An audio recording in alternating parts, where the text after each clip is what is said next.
143 of the world's best amateur golfers have come to the Scottish Highlands, and there is much more than just silverware on the line, with the winner earning a spot in 4 major championships, including the AIG Women's Open in August. Some of the world's best have lifted this prize, a stepping stone on the path to major glory. Who will tread in their footsteps? This is the 122nd Women's Amateur Championship. Good morning and welcome to Nairn Golf Club in Scotland for live coverage of the final of the Women's Amateur Championship, one of the most prestigious titles in amateur golf. The beautiful links course of Nairn on the Moray Firth, around 15 miles east of Inverness, has been a really tough test this week for 143 players in a real mixed bag of weather. But today, we're down to the final 2 contenders. It's a head-to-head match play contest over 36 holes between the Spaniard Paula Martín San Pedro and Farah O'Keefe from the USA. Up for grabs are the historic title, a beautiful trophy, and those exemptions to 4 majors. So it's a huge day in the careers of San Pedro and O'Keefe, and you can enjoy all the twists and turns live with us until we have a champion.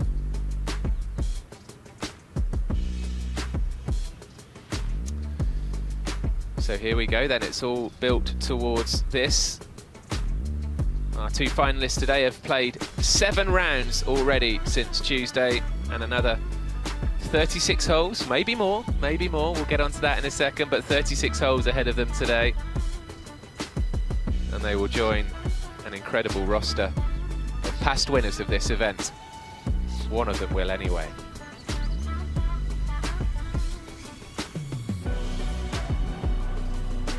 So yesterday it was grey all day. It was calm at this time yesterday morning. Those flags are blowing with a bit more strength now. And given where we are, appropriate that we have a piper, Archie Smith.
Well done to young Archie Smith. Katerina Matthew in the commentary box alongside me, virtually standing to attention during that.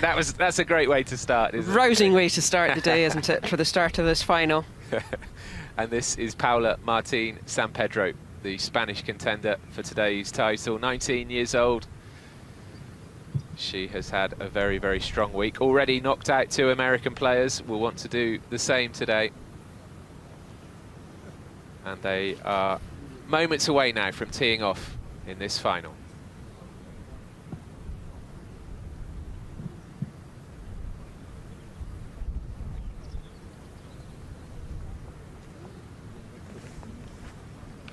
Good morning and welcome to Nairn Golf Club in Scotland for live coverage of this, the final of the Women's Amateur Championship, one of the most prestigious titles in amateur golf. And we are down to these two players, Paula Martín Sampedro of Spain on the left and Farah O'Keefe of the USA.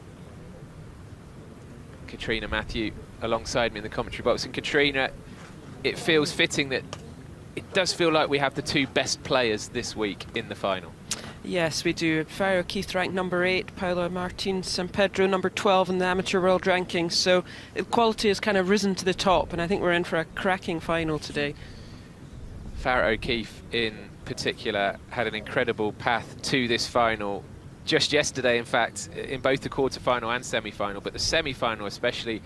O'Keefe was 4 down with 5 to play against Tilly Claggett of Canada, got back to all square after 18 and then won the first extra hole. It was a stirring comeback for O'Keefe. Does that mean she'll be coming in completely bouncing here today? Will she be full of confidence after that comeback? I mean, I think after that comeback, yes, last night should have been great, really good, but this is a whole new day. I think it's a whole new match, obviously, against a different player, but obviously she finished her quarter-final maybe a little kind of ropily, so to get that great finish. Golf Club for the final of the there's the beautiful trophy they're playing for. Women's Amateur Championship. This year's finalists are from Spain, Paula Martín Sampedro, and from the United States of America, Farah O'Keefe. This is a 36-hole final, and the referee for this morning's round is Stuart Graham. On the tee, Paula Martín Sampedro. Play away, please.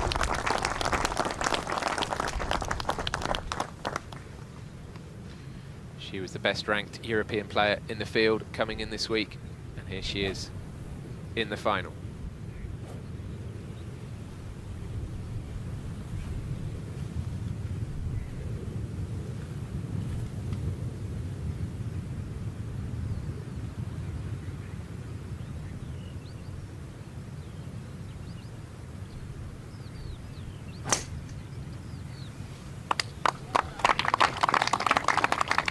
Applause from behind the tee box. Lovely way to start, right down the middle. Farah O'Keefe.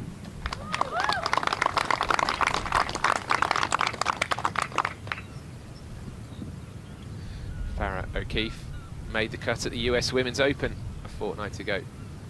Finished inside the top 40. From Austin, Texas.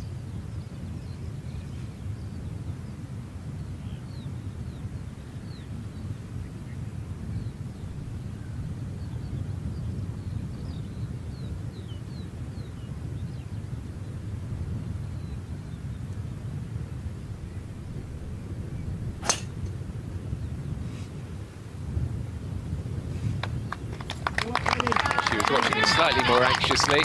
Yeah, perhaps just caught that bunker down the left-hand side. Wind different direction today, into on these on the outward 9. So different golf course today, but they'll be pleased just to get away, get off. I was going to say, in amongst your glorious career, Katrina, you won this event in 1993. Do you have memories of the final and how you were feeling going into it? Yeah, I mean, you're obviously going to be feeling nervous. They've been out there, they've warmed up, they've practiced, you just want to get going. This will feel like a marathon to them compared to the first 4 rounds, just with 18 holes, kind of a sprint. So, you know, they can settle in, get into this match, try and get up early, but they've really is going to have to nearly pace themselves with it being 36-hole final. As we see the players coming towards us, so Sampedro on the left in the navy tracksuit and Farah O'Keefe on the right wearing the white sweater. Red Team USA cap. You'll see their caddies as well, and the caddies are both interesting in different ways. So Sampedro being caddied for today by her friend and Spanish teammate Paula Francisco, who Sampedro beat in the quarter-final yesterday. So that's a nice little tale. And Brian B.A. Watson caddying for Farah O'Keefe, a local guy, and they've been chattering away to each other. As you can see, they're doing it right now. A tremendous relationship between those two.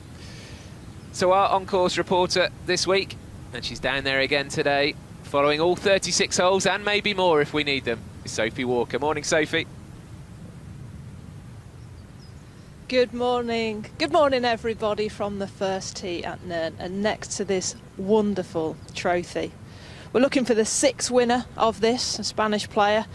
or the second American in a row. And I think you were right, Katrina, we certainly have the cream of the crop playing today. Wind conditions into on those first 9 holes, into out the left ever so slightly, so totally opposite from what we had yesterday. And we've had overnight rain. When Farah O'Keefe was finishing yesterday, we started to have some drizzle, but overnight it really did come down. So expect soft conditions out there, scoring conditions. Now let's look at the players. It's been great seeing them warm up on the practice ground just next to each other, the final 2. And that's what it's all about. You want to be the last one in the locker room, the last one on the putting green. When they turn professional, that's the idea, isn't it, to tee off last in the afternoon. And there are 4 professional events that they can gain access if they win this, including the AIG Women's Open at Royal Porthcawl. Now the Spanish player, Paula, she is the best Spanish player at the moment. Somebody that I have commentated on for a few years now. She's gained access to LET tournaments. She's played on the Ladies European Tour as an amateur and had top 20s. Goes to Stanford University, where Michelle Wee went, Tiger Woods went. They have got the best female golf programme in the world. And then Farah O'Keefe. In the Curtis Cup, Sunningdale, just last year, where Katrina Matthew was the captain, she was second alternate for that USA team. What a turnaround it's been for her. She goes to the University of Texas, and like you said, that day yesterday, I'm so interested to see how she comes out, because emotions must have been high, low, such a roller coaster. But I think the fact we've got 36 holes today, it's a marathon, not a sprint. We're going to see some quality golf, and the best golfer will win. It's so unusual in match play to get the high-ranked players into the final, but this is going to be a treat, and I can't wait to get out there and watch. Thank you very much, Sophie. And right on cue, Farah O'Keefe, second shot into the first.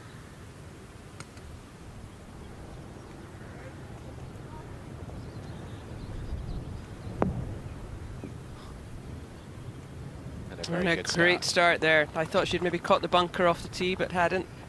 And that was a lovely iron shot, the strength of her game.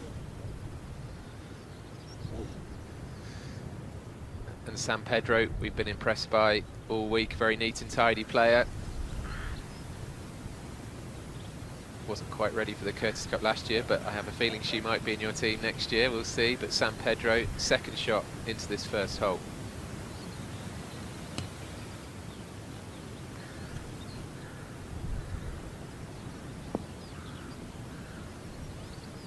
And that's safe. Just thought she maybe might have got a little bit of a flyer out that first cut of rough. But a completely different hole today. Yesterday we saw Claggett nearly drive the green, and today they're going in with mid-irons. It's amazing just that the switch in the wind has made such a difference. And the softer conditions, as Sophie said. So the last Spanish winner of this event was 16 years ago. Azahara Munoz in 2009. It was an all-Spanish final, actually, in that year. Carlota Ciganda was the runner-up at Royal St David's, and Ciganda had won herself in 2007 against Anna Nordqvist of Sweden.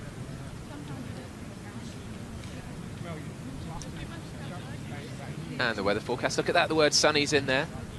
Partly sunny, but yeah, reasonably warm for these parts, Katrina, and the wind is the key thing, isn't it? I think going to be a lovely day today.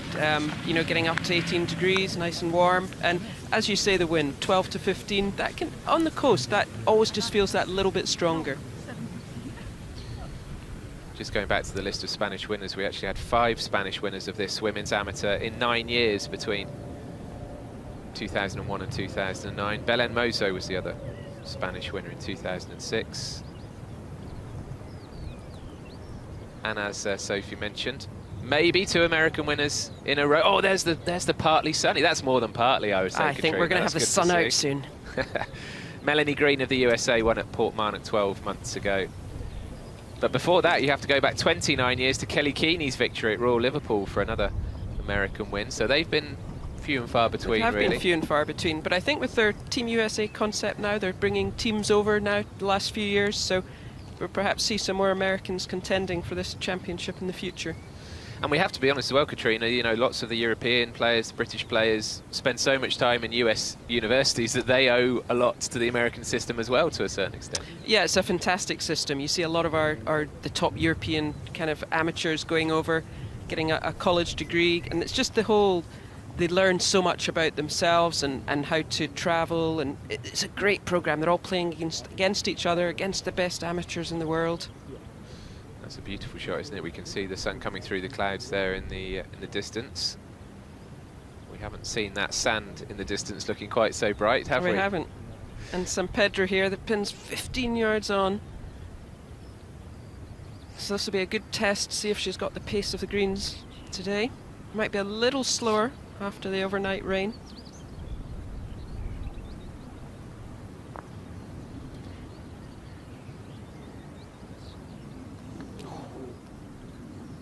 Just rolled on that kind of awkward distance. You just want to get off to a nice solid start, get a good couple of nice holes in, not try and put yourself under any pressure. Katrina, would you be saying to yourself to try to win both 18s? You know, are you going out there on this first hole thinking this is a 36-hole contest, or are you going out there thinking, let's just try and win this first 18 first? No, I think I would be going out there just trying to win every hole. Winning as quickly as possible would be my... because you know your opponent's a good player, so you don't want to give them any little bit of chink of light. So I think I would be going out there just trying to win every hole, winning by as much as I could. So a chance to win this first hole for O'Keefe. Yeah, fabulous second shot she had in. Got a great chance here, just down the hill. Maybe just a fraction of break off the left.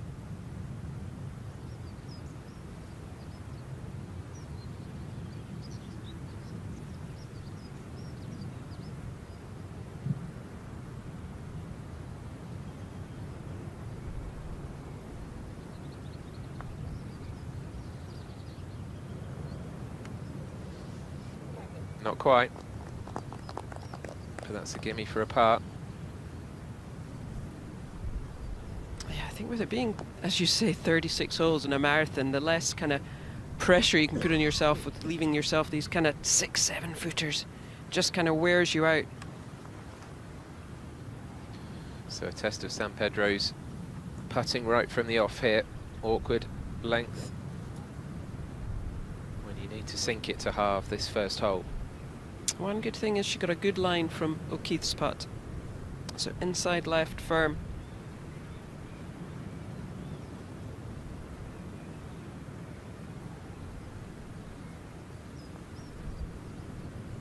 Oh, and a good putt there. Yeah, solid start from both players, 2 pars. But that will make San Pedro feel good, knocking that one home.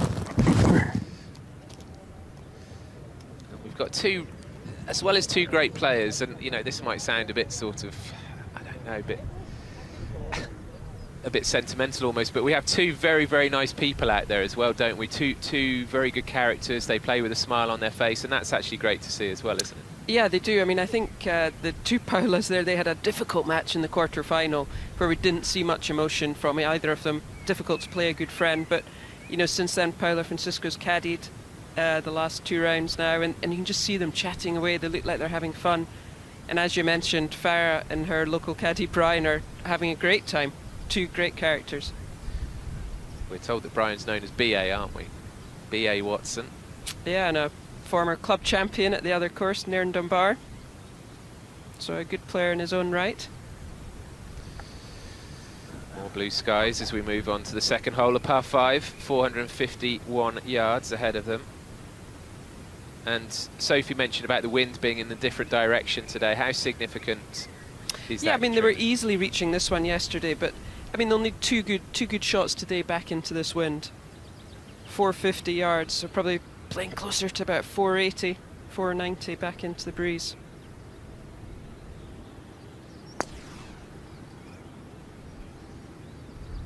Just need to try and miss that bunker down the right at 260.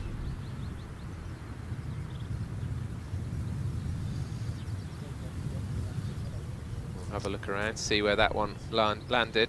She certainly looked a bit nervous after striking the ball. Yeah, the fairway bunkers just come into play a little bit more with the change in the wind direction. You've got the one on the left that's 236, so that's a big hit to carry that into the wind.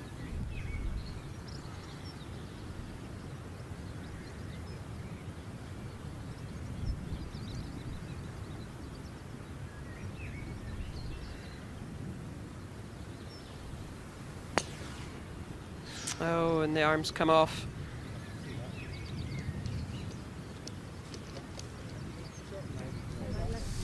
Well, a bit of a wild one for O'Keefe. So the second tee not being kind to either player in this 36th hole final of the Women's Amateur Championship here at Nairn Golf Club.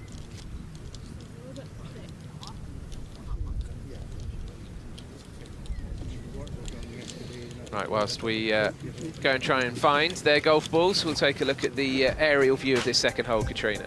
Yeah, the par 5, 451 yards, and you can just see those two fairway bunkers, the one on the left, probably not quite in play, 235 over it, but the one on the right, 261, they're just going to be right in play, and to have any chance of reaching this green in 2 today, they need to avoid those bunkers. And if they can hit the fairway, but they've then got a clear shot up at this green with just the one bunker there on the left-hand side, which the pin is just tucked 8 on, 10 from the right, so just on the front right today. So a nice clear opening to it. It's a good birdie chance.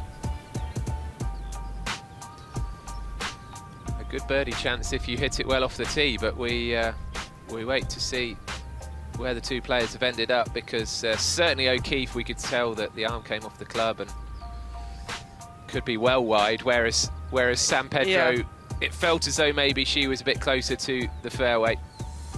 Let's hope Sophie's Walker, seen them. I think Sophie's down there with one of the balls. Sophie?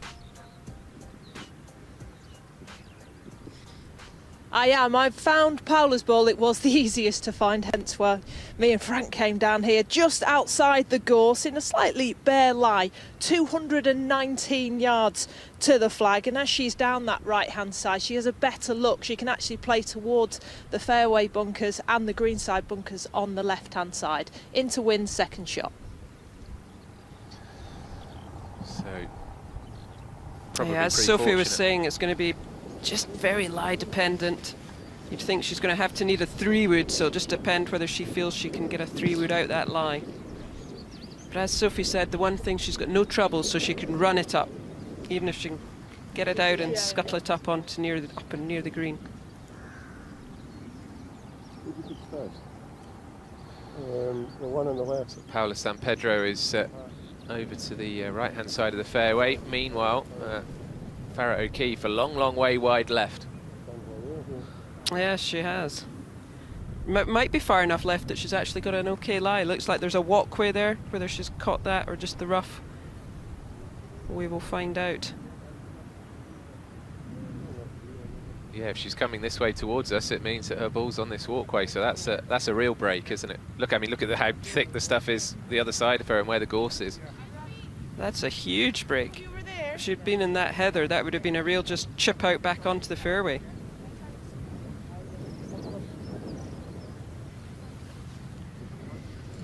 Spaniards just asking for a couple of things to be moved ahead of them.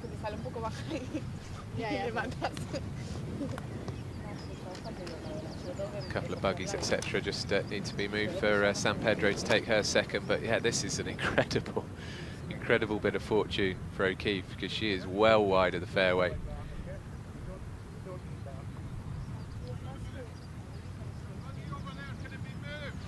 I think we've got one buggy there with no driver.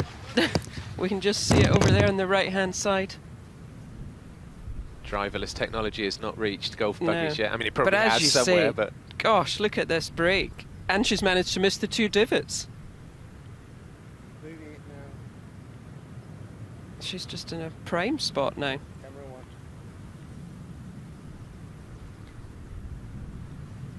But O'Keefe just waiting for, obviously, San Pedro to play. And just getting a buggy moved out the way. so San Pedro here beat her caddy, Paula Francisco, 4-2 in yesterday morning's quarter-final, and then beat Caterina Don, 3-2 from Italy in the semi. Thank you. There goes the rogue buggy. So we're good to go again.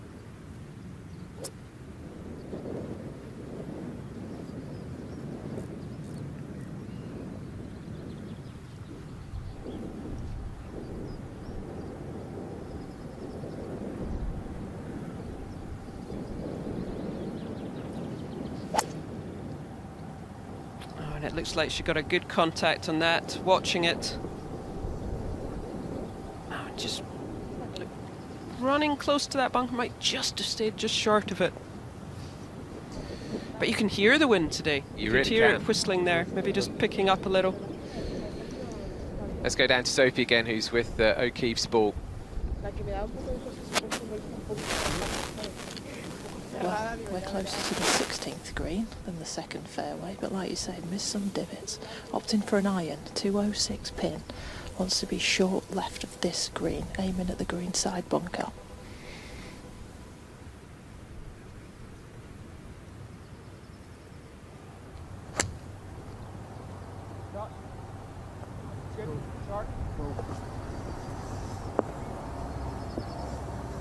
What a shot. That was a great long iron there.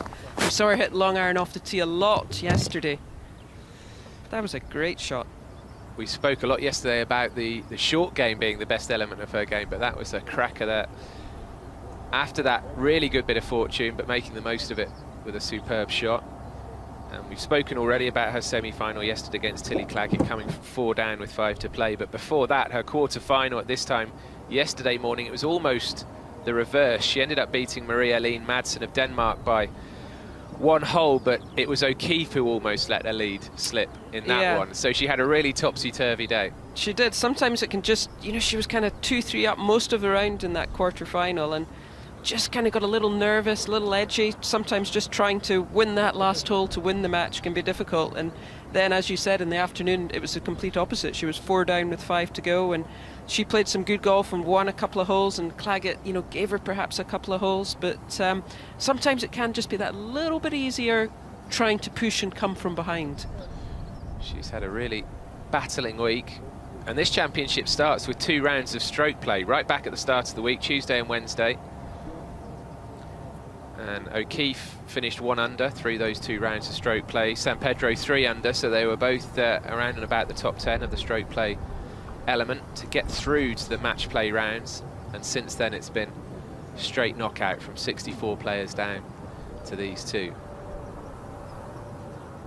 And it can, as Sophie said earlier, be quite unusual to have, you know, 2 of the top players make it all the way in match play. But it just shows their class is kind of won out in the previous rounds. And it's a tough old challenge, this championship, isn't it? That, you know, these 2 will have played 9 rounds by the end of today. A mixture of stroke play and match play. Mentally, it must be very, very tiring. I think mentally more tiring than anything. I mean, I think physically they'll both be very fit players, and Nairn, a pretty flat golf course, quite compact, easy one to walk round. So, but mentally, I think the strain of having each day have that strain, trying to win. And for O'Keefe to be involved in 2 big comebacks, one sort of against her, one for her, even more draining, you would have thought. Yeah, and she played a lot of holes yesterday, 37 holes. So I think we've got San Pedro. I think she's just missed the bunker here. It's a fairly straightforward little pitch.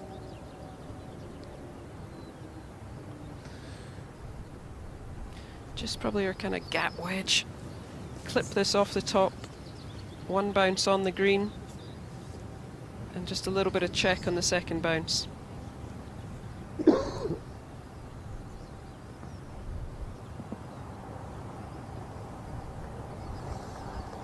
Oh, nicely played.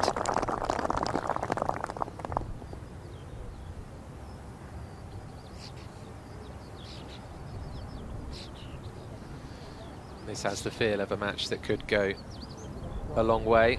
Has the feel of a match we might see again in the future at Solheim Cup. Well, yes, you just never know. It's amazing. You go, I mean, talking about the past winners, Carlota Saganda, Azahara Munoz, I played in Solheim Cups with them, and so it's amazing how everyone, they kind of all come together again in professional ranks, a lot of them. And different players, including yourself, Katrina, have gone on from winning this event to winning majors as well. So it you know, it really does. It's not a guarantee that a player is going to go on to become a star, of course, but it's it has a pretty good track record, doesn't it? It does. Well, as you say, it's 9 rounds of golf they've got to play, so the best players tend to come out on top in the end. Leona Maguire, Georgia Hall, a couple of the names that have come through winning this title.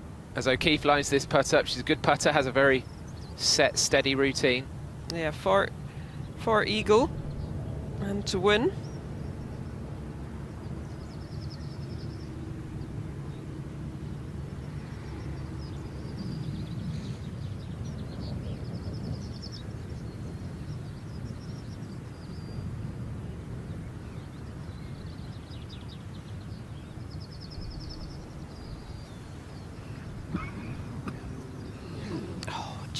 Very like her putt in the first, just perhaps lacking an ounce of speed to hold it on the line. But a nice easy birdie. The pressure again on San Pedro to hold that kind of 6-7 footer. Yeah, very similar to the first hole actually, this situation. On the first hole it was for 2 pars. Here San Pedro needs to hold this for 2 birdies.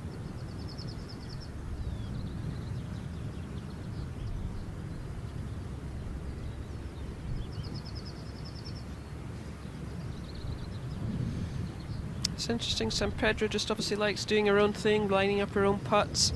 We've seen O'Keefe use Brian a lot on the greens to help her.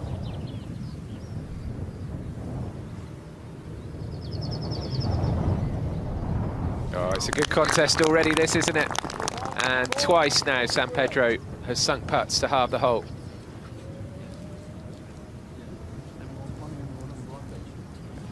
Yeah, 2 very nice putts to hold. Those nice to get a kind of couple that you expect to hold them, but they're very missable. Those kind of 6-7 footers.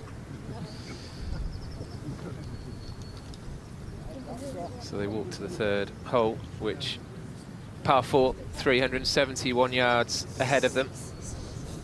Yeah, we saw Tilly Claggett drive this green yesterday, but not into the wind today. Slight dogleg left, some gorse down the right that you've got to avoid, and a couple of bunkers on the left. But if you can hit the fairway here, it should be a good birdie chance coming in with a shortish iron.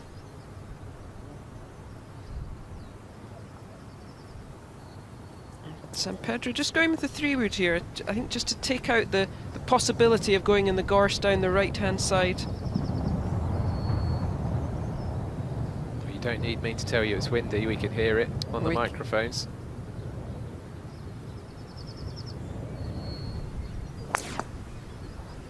Lovely sound there you hear from her. Okay. Likes that one, looking away. Always a good sign when they go and pick the tee up quickly. And that's perfect. 7 women's amateur champions have also gone on to win majors, including an American, Babe Zaharias, went on to win 10 majors. There's something for Farrah O'Keefe to aim for. She would love that. And O'Keefe with a 3-wood as well, just to put it in position.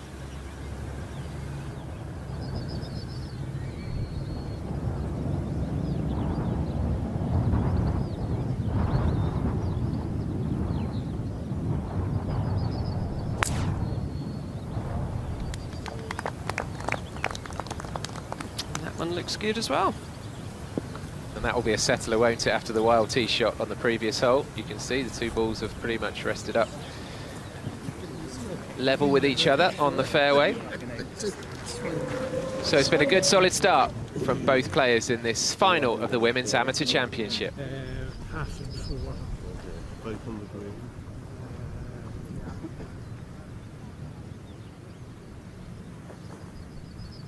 No, I'm enjoying this. This is a good standard of play. 2 really interesting players to be watching. Yeah, I thought it was interesting yesterday. We heard Farrah O'Keefe being interviewed that she's loving her caddy because they're chatting to each other, trying to, not about golf, just to take her mind off it. Because sometimes I think what goes on in the head is a golfer's worst nightmare. That's right. I think she said to stop my mind rambling, yes, which I quite enjoyed. Yeah. But that is such a significant part of any caddy's role, isn't it? You're not there just to, you know, push the clubs, carry the clubs, etc. You're there to be a confidant and a counsellor when you need to be. I think try and keep it light. I mean, 36 holes. I mean, that's what are going to be potentially 8 hours of golf. You can't concentrate for that long. So we saw 2 good drives on this third hole, and Sophie is in between the two of them.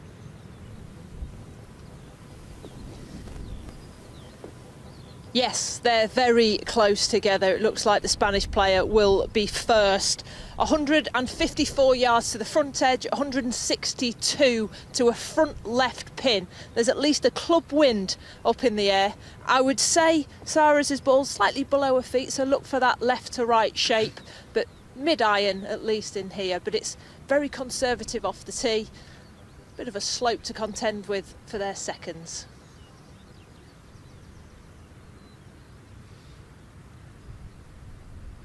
So San Pedro checking that distance. She may as well just ask Sophie. Yeah.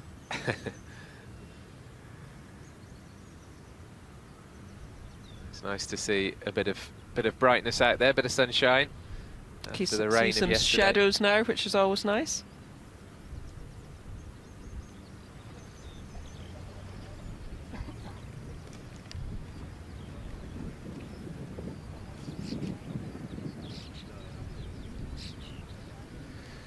Welcome back to Nairn. We're on the third hole of this Women's Amateur Championship final. And the sun is doing its best to come through the clouds, I'm pleased to report.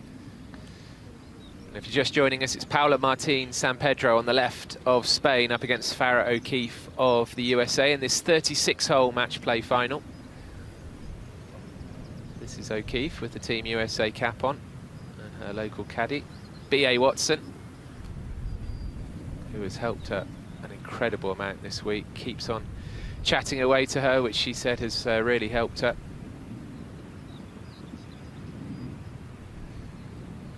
But it will be the Spaniard San Pedro, just across there on the fairway, who's going to hit first. Yeah, with a mid-iron, maybe about a 6-iron here from 162 back into the wind.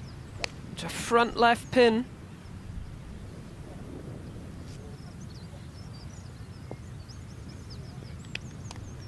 And that got a lovely bounce, lovely members bounce there.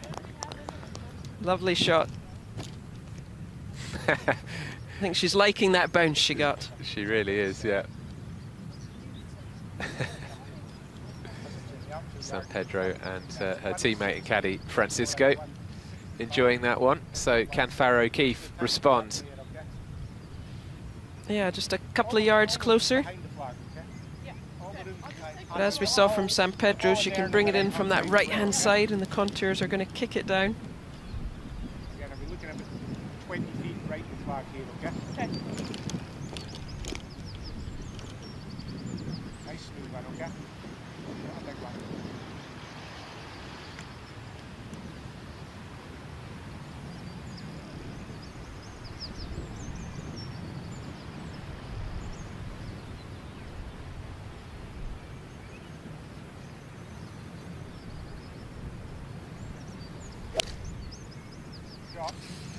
Well, hand comes off the club again.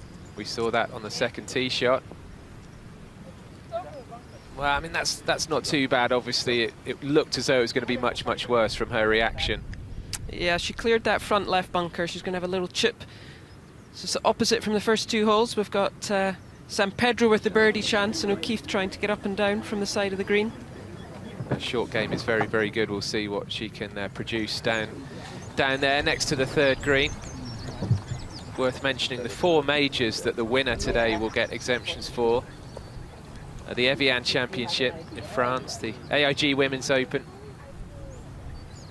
which is at Royal Porthcawl this year, starts on the 31st of July. It's the first time Royal Porthcawl has staged that championship, and it's set to be the biggest women's sporting event ever held in Wales. Tickets are still available, 31st of July to the 3rd of August.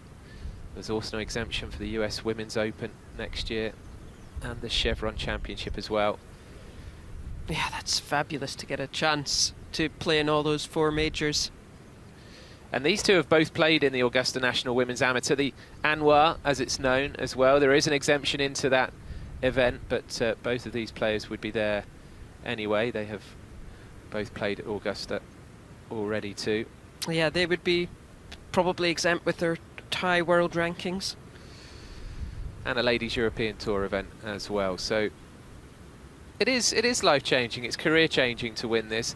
Obviously the exemption only applies if the player remains amateur, and that's actually a key decision, isn't it? Yes, I think, well, San Pedro's still got a couple of years left at Stanford, so you'd imagine she definitely would, you know, stay amateur. But I think just to have the experience of playing in those, the biggest events there are in the women's game, gives you just such a chance to see where your game measures up to against the best professional players in the world. There's also the Championship Cup, or the trophy, up for grabs, a gold medal, the Pam Barton Memorial Salver as well. The runner-up gets the Diana Fishwick Cup and a silver medal. It really is winner gets all in this event.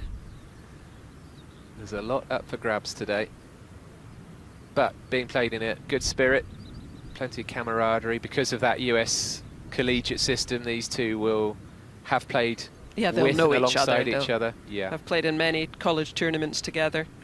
So we've got a Keith just pulling the putter out here.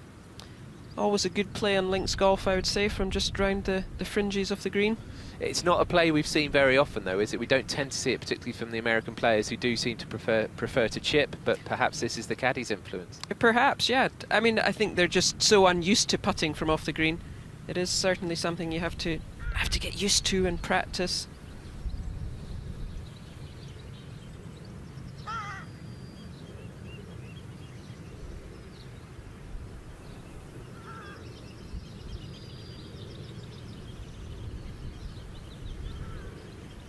We can see she's got a little ridge just to come up, just got to get enough speed, get it up there, get it rolling out towards the hole.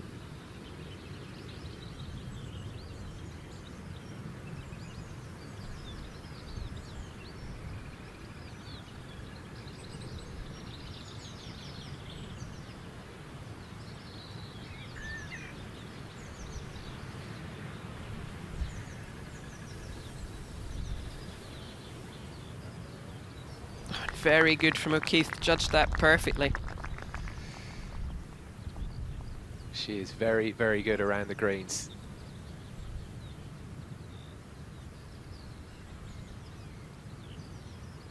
San Pedro got a good chance here for birdie.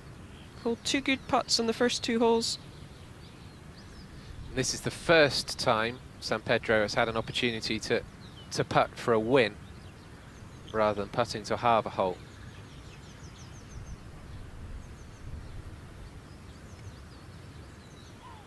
I'm blocked out, Stu, I'm afraid.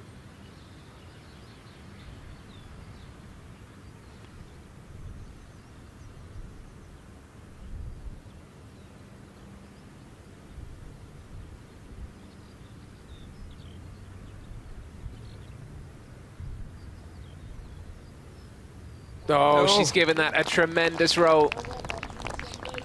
And that's good putts on all three greens now. The first two were to halve the hole, that one to win the hole. And San Pedro of Spain goes one up on O'Keefe.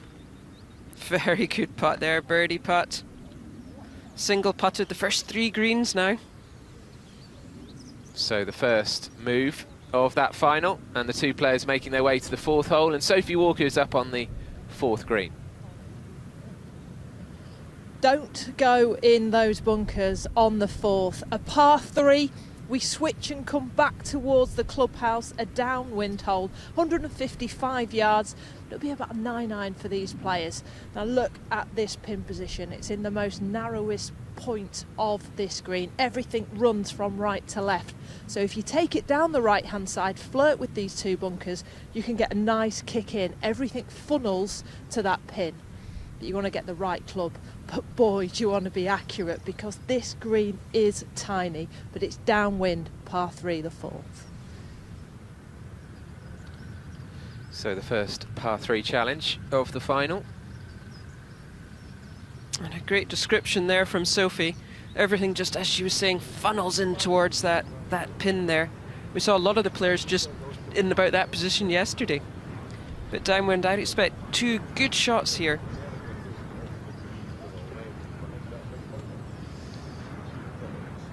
If you're San Pedro, you must be feeling pretty pretty confident about the way you've started this final, because you've sunk 3 clutch putts.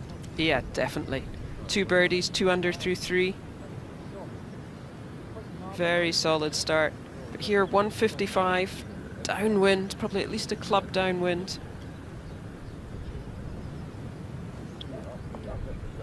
Maybe just a little A-turn. Just need, as Sophie said, carry that front right bunker, and it's all going to kick down towards the hole.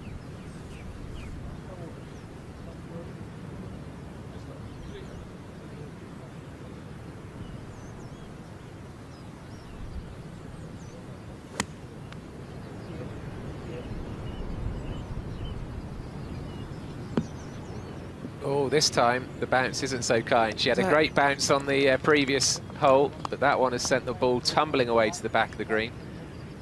That was a huge bounce she got there, especially with all that overnight rain. She wouldn't be expecting that.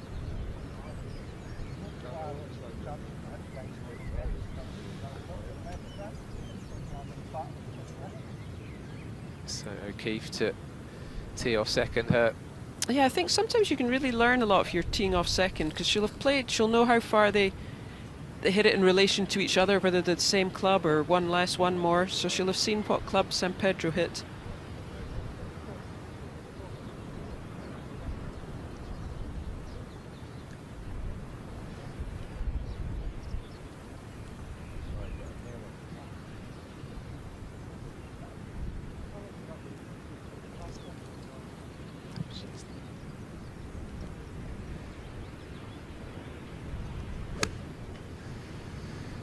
Farrah O'Keefe, who's added another layer, might be chilly over in that corner of the course.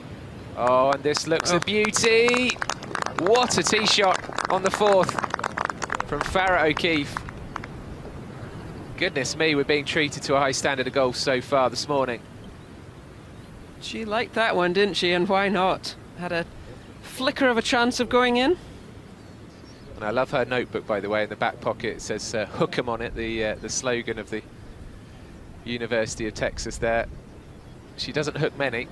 She hooked one on the second and got away with it, but she doesn't hook that many.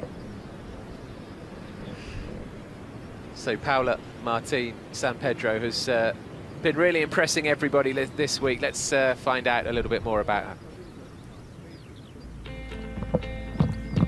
Yeah, I'm really happy. This is the furthest I've made it in this championship.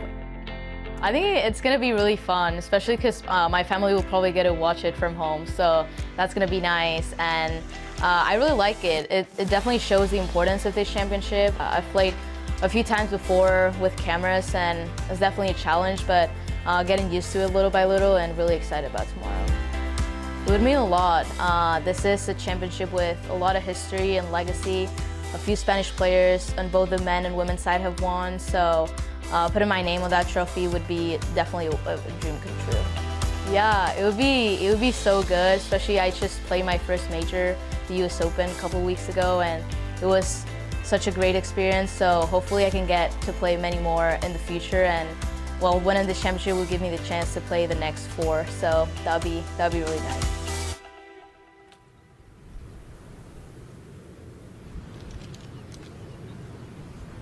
Here we are looking down over the Murray Firth. And San Pedro slightly unlucky, got a very firm first bounce here. Leaving herself just run right to the back of the green. Leaving herself kind of probably 60 feet back towards the hole.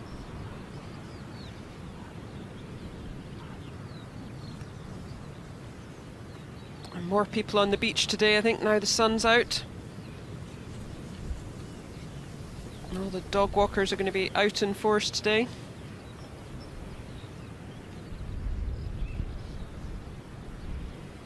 And here's San Pedro back down the hill.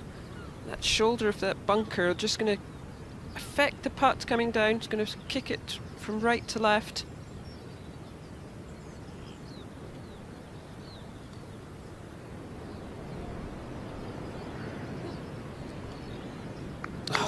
Oh, fabulous putt there, Rob. Pretty good, you'd have to say. Should be pleased with that.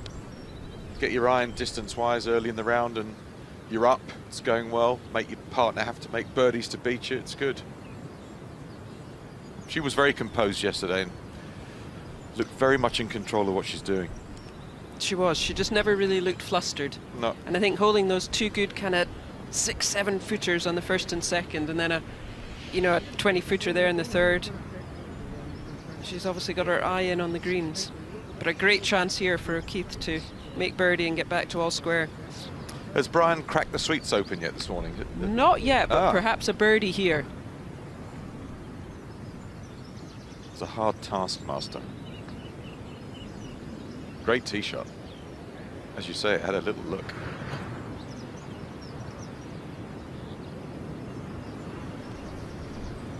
Just perhaps a touch of break out the right-hand side. She's been a little short of pace in her first couple of putts, so let's see if she can just be a little bit firmer on this one.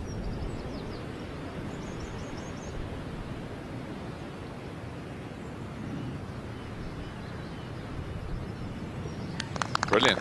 Very good. Back in the game.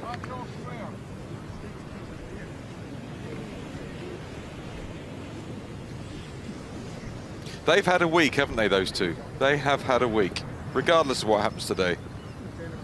Well, yeah, it's great to see. They've obviously just clicked completely, when they first met. Chatting away, similar characters.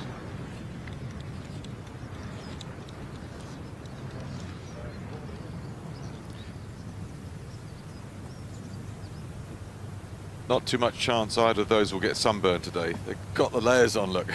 They've got the layers on at the moment, but I'm sure they'll be coming off. Okay. It's coolish, it's not very warm.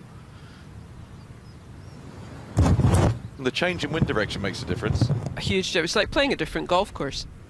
Completely opposite direction.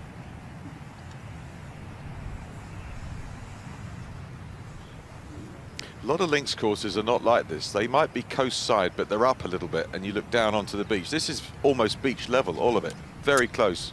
It is. I always find it amazing how many links courses you sometimes don't actually see the beach or the sea that much, even though you're probably within 100 yards of it.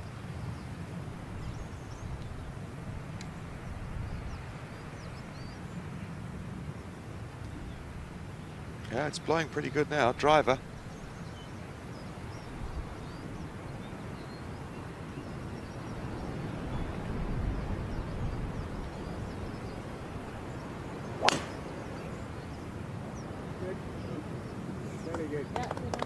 That's a better one after a pull on the second. Back down to hitting the fairway. Tilly Claggett drove this green yesterday. It's 370 yards.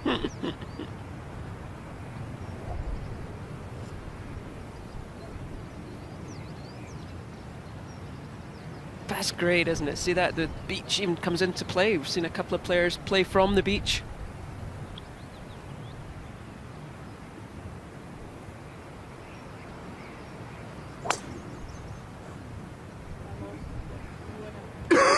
Seems happy with that as well. Late applause.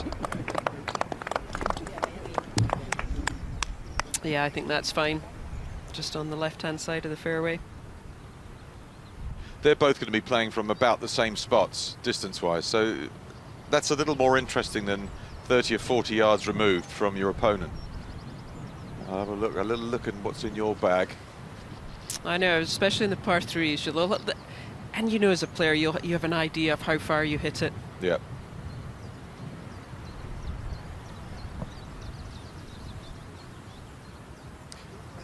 That's the funny thing, isn't it? When caddies show the other caddy what the player hit, but you're allowed to go and have a look in the bag. They don't really do that, do they? Oh, they do. They do. You're only supposed to, you can look in the bag and see what's missing. You can do that, but you're not meant to offer the free information. Lots of semaphore and fingers sticking out and stuff like that. Yeah. Well, thankfully the rain that we had yesterday, because it was a very dull looking affair, it's much more clement today. Much more like it. Well, yeah, and obviously heavy rain overnight. Let's get to Sophie. She's on the prowl. She's got a mic. She's live.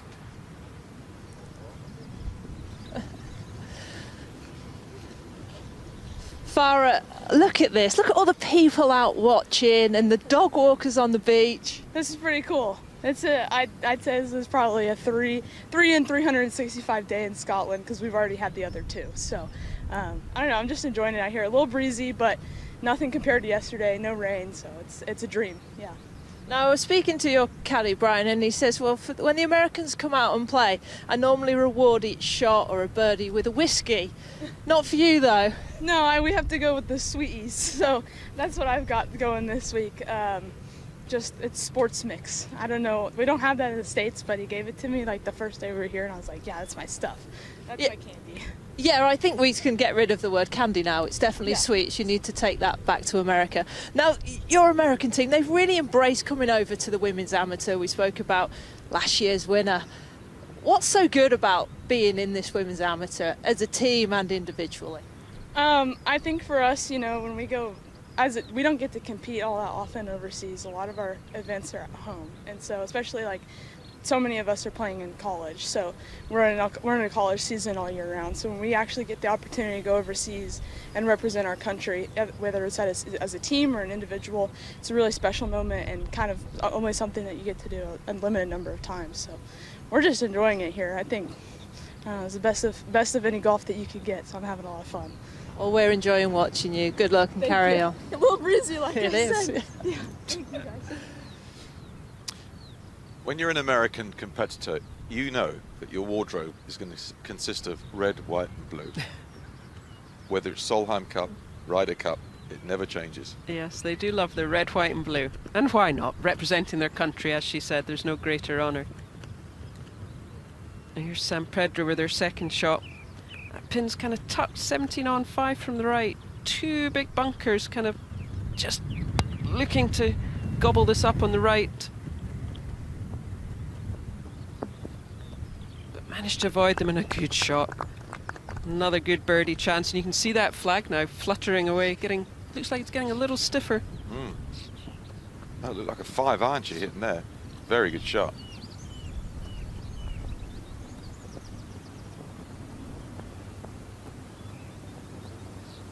The two Paulas, Francisco and San Pedro. They're a good little double act. Yeah, still locked together. And so nice of Paula Francisco beaten in the quarterfinals by San Pedro, but just shows the camaraderie amongst the teams wanting to go out there and help her friend.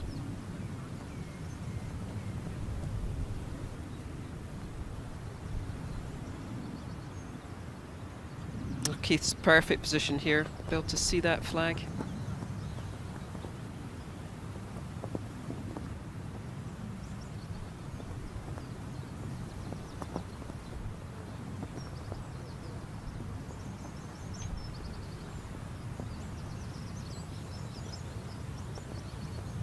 She goes up and down the grip quite a lot with her approach shots, try and control the ball flight. She's full length this with a 9-iron.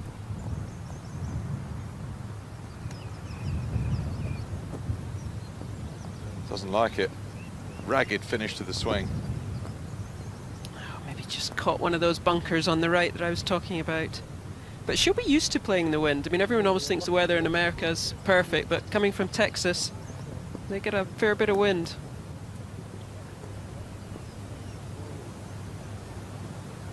Just warmer.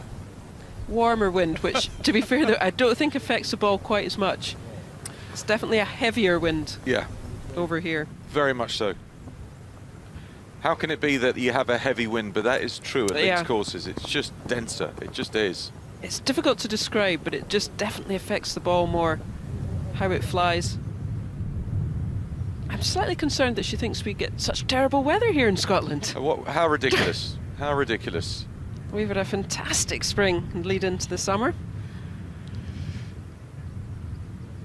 I see you've got OBE after your name. Trish Johnson just got an award. Yeah, Trish just got an MBE. Absolutely delighted for her. Is Trish lesser or greater? Who's got the better gong? Well, afraid to say she's slightly lesser, but I think good. This is great news. I think great Damo's news. got the best. Oh, Damo, yes. Yeah, Dame Laura.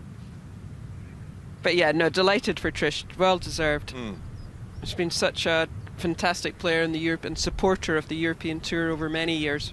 She would knock you out playing tiddlywinks. Yeah.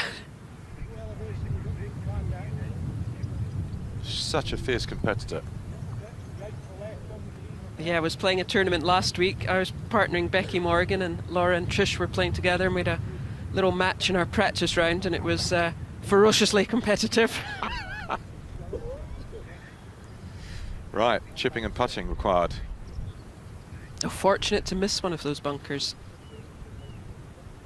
Now she's got an upslope and she's got the wind into her face and she's got a rise that she's got to cope with. She's got a lot of loft in her hand, so I've got to think she's going to try and fly it onto the flat. Perhaps not how we would play it, but this is the shot No. she's grown up playing. She's going to take the slope out of play. Pitch it up on the top. Yep, for sure.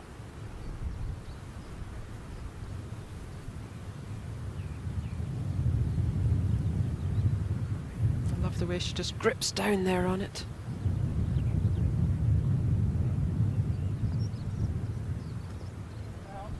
Very well played.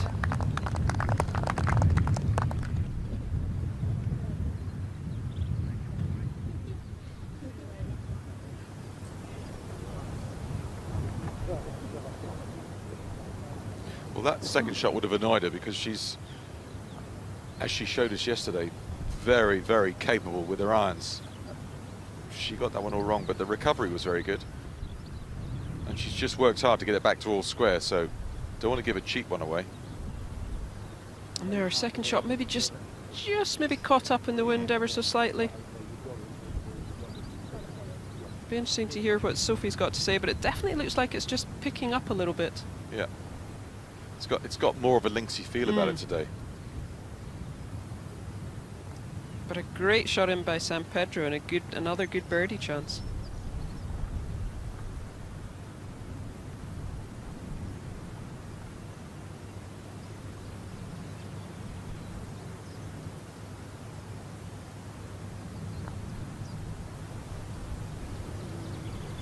Oh goodness, what a putt. Deadly. That was great. Deadly. She's got to feel like she can't miss. Terrific run through the opening holes. That was never anywhere else, that. Just perfect speed.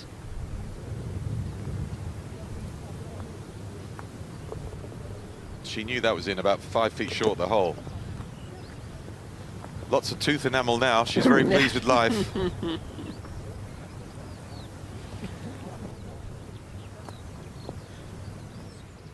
And the important thing for her, you know, they very much look like a Spanish island over there, that she has someone to talk to.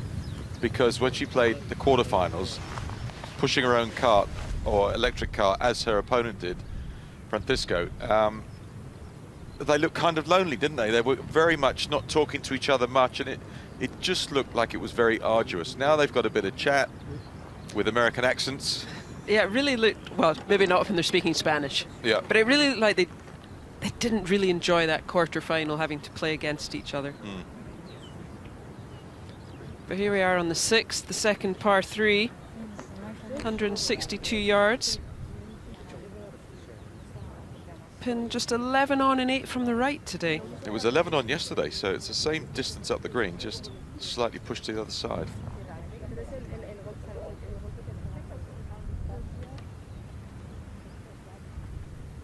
But again, back into that breeze, as we were saying, basically about the first 9 go out the way into the breeze. I think it's only 4 and 8 that come the other way. It's a lovely view there. But it looks like a 40-yard pitch. Yes. Don't be fooled. No, it's not.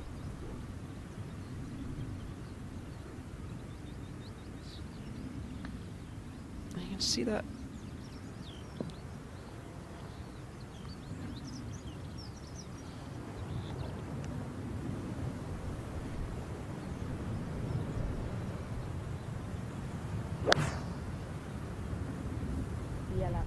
She's trying to punch a 6 iron here.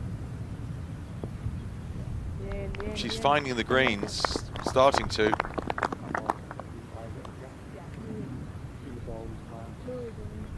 That was a good play. Centre of the green, if it had drifted to the right, all well and good. But when you're first in the tee, that's what you want to do. Just put that little bit of pressure on your opponent. Let's see if O'Keefe goes down the grip significantly on this one. She did it yesterday coming in against the draft. No, using all of it.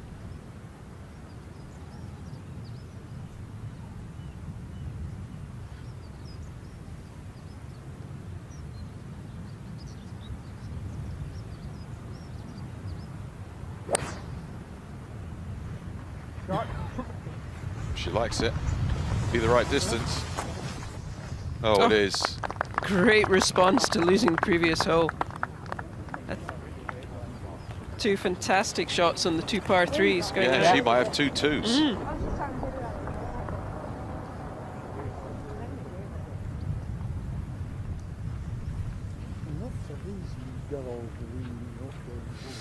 Sophie, on the 6th green, what are they facing? Hole par 3, back into the teeth of the wind, into from left to right. I would say it's getting up to a 2-club wind now. Short right bunker, you don't want to be there. If that ball gets buffeted up in the air, we've got a little slope here and a severe slope on the right-hand side. Now, when you're trying to flight it down, it can be easy to leak it out to the right. And if you go down there, you're a good 6 feet below the green level. So I'd be suggesting clubbing up and going long left here on the par 3 6th. Well, both players made the shot in there look quite straightforward. It's not. No. Nothing today is straightforward. No, 162 yards into the breeze. Or even the locals might nearly still be starting to call this a bit of a wind. Yes, possibly. They might concede that to you.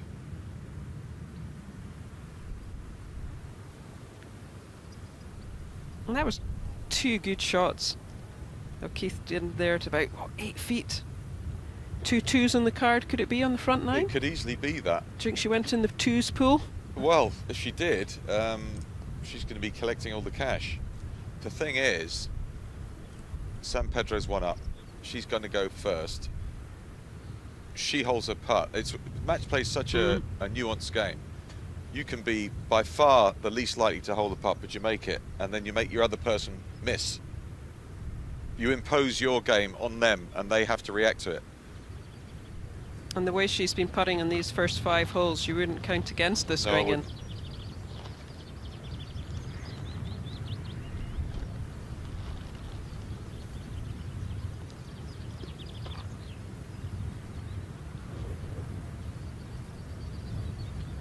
Well, this is going to come up and over a little rise and then go down towards the cup. She's had great speed in her first 5 holes, though. And that's difficult to do because the wind does affect speed on the greens. It does, and the overnight rain, just slightly different speeds every day, probably.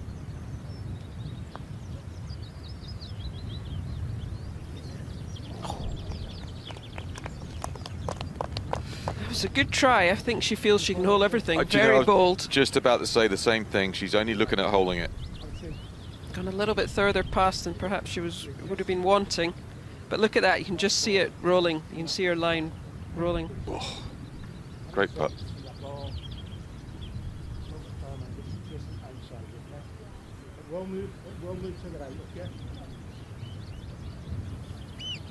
So she's 4.5. That's a good 4.5 feet, that.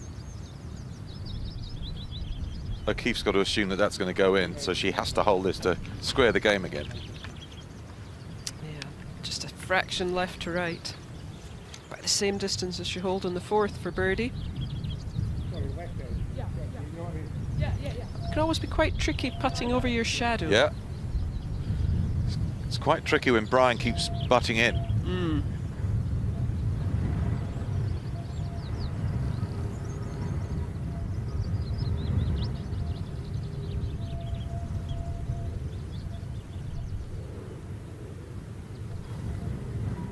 Normally 2 looks now. And then she hits it.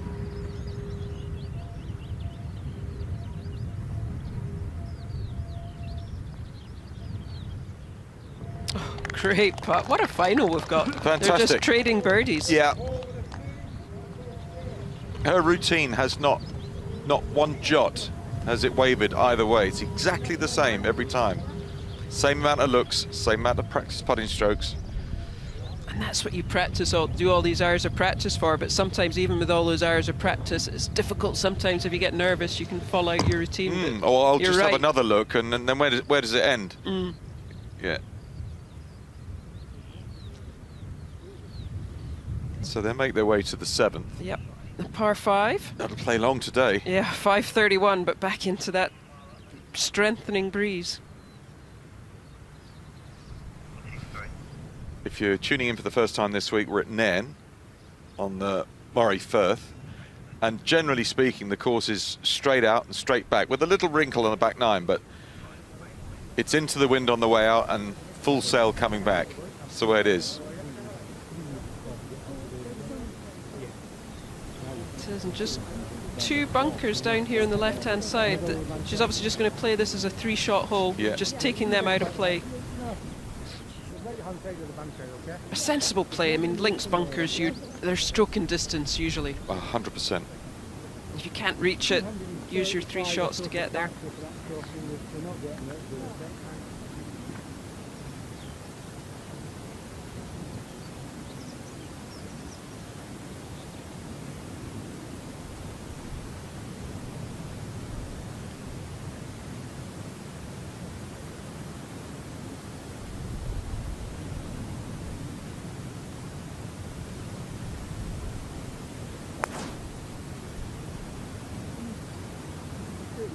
Another one dispatched down the fairway. That's perfect. You can see from the lack of bounce and roll how much that wind is stalling those tee shots. Yesterday we were seeing them bouncing down the fairways when you hit the fairway. San Pedro playing it the same way, 3-shot hole.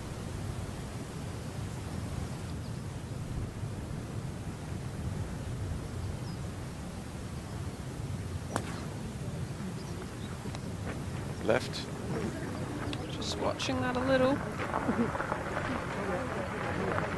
And fine left, but she took the 3-wood to take the bunkers out of play.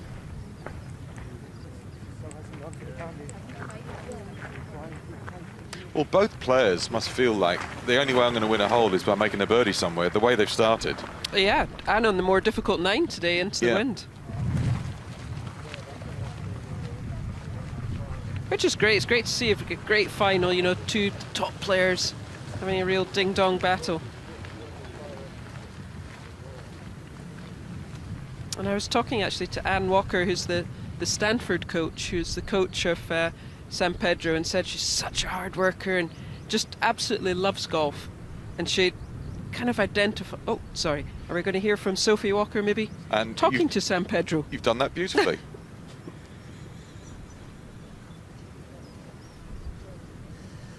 Well, it's a beautiful morning and there's some fantastic golf out here. Do you feel like you need to make birdie to win the hole?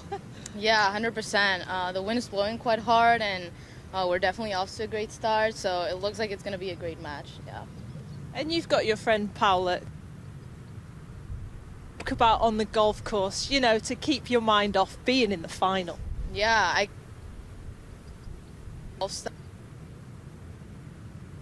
other stories that we have from the past. We've spent a lot of time together, so there's plenty to talk about. I'm not going to ask about them stories, and you keep them.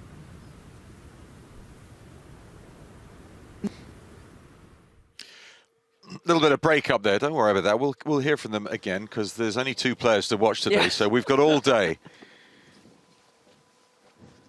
Paula was the Love Island girl yesterday, was she not? Did she not indulge in your favourite TV show and she said Love Island? She could well have been, actually. I think she did. I was more with Madsen in the department Q. Okay, yeah, that looks really good, actually. I've watched a couple of those.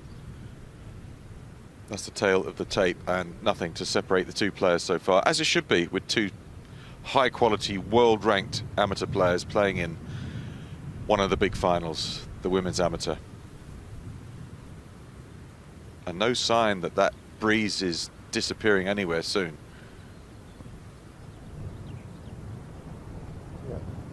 That's O'Keefe to go first. Yeah, just go out with another 3-wood. There's 2 bunkers just kind of 80 yards short of the green. I'd imagine she's just going to play short of them.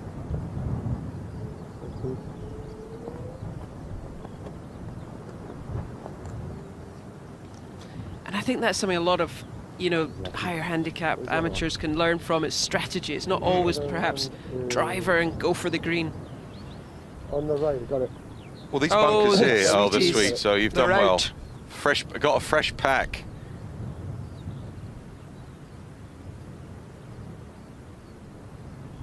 I quite like the whiskey notion. As a wee dram.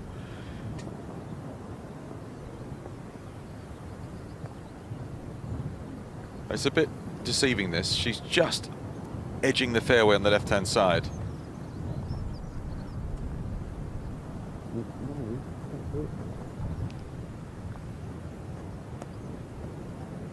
And just a 3-wood here. Knock it down, hopefully about 100 yards short.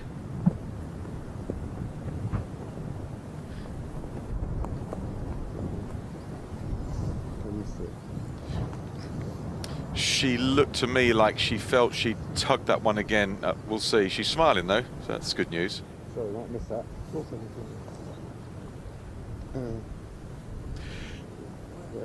These holes are so different. Downwind, not a problem. Into the wind, this is playing a proper par 5.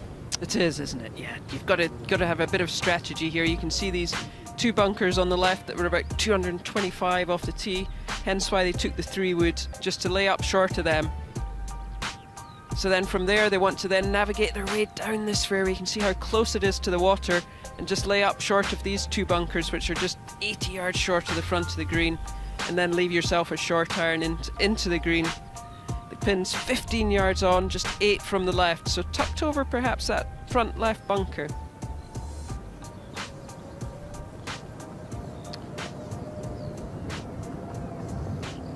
Crowds are beginning to build. People are coming out. Yeah, I think nice weather. Nice weather, nice breezy day on the coastline. And look how clear view we see over there, the other side of the Murray Firth. That was shrouded yesterday. At some points you actually couldn't see any land there at all. There was a low marine layer there, and it was quite grim looking. This is so much brighter. Yeah, up north there to some great golf courses. Have you been up there? Dornoch, Golspie, Do you know, Aurora? I have been up there, but I've never played Dornoch, and everybody says it's an absolute gem. Have you played Lossiemouth? That's just down the coast here. Lossiemouth. Played there last year, actually. It was a lovely, great course. With the jets coming from area Lossiemouth. That's right next to the 8th hole, I believe. Yeah. Where they land, take off continually. I played a Scottish amateur there one year, many moons ago, and someone's ball actually got knocked off the tee with the force of the jet coming over. Oh, dear me. And the noise. And the noise. Yeah, the noise. It's pretty special. Great golf course then. Yeah.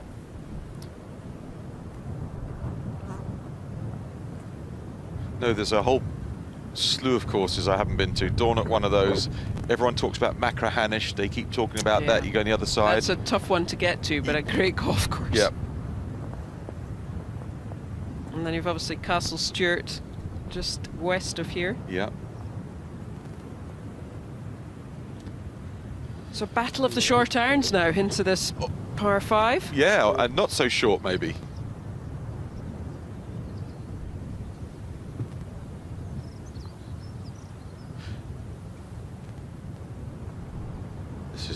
This is a punchy 8-iron here.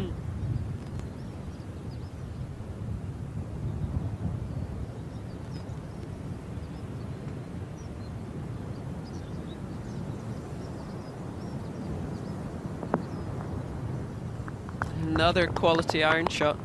Relentless, I would say. It's really good. Good quality in this breeze, in this wind. Yeah. Just to control the distance.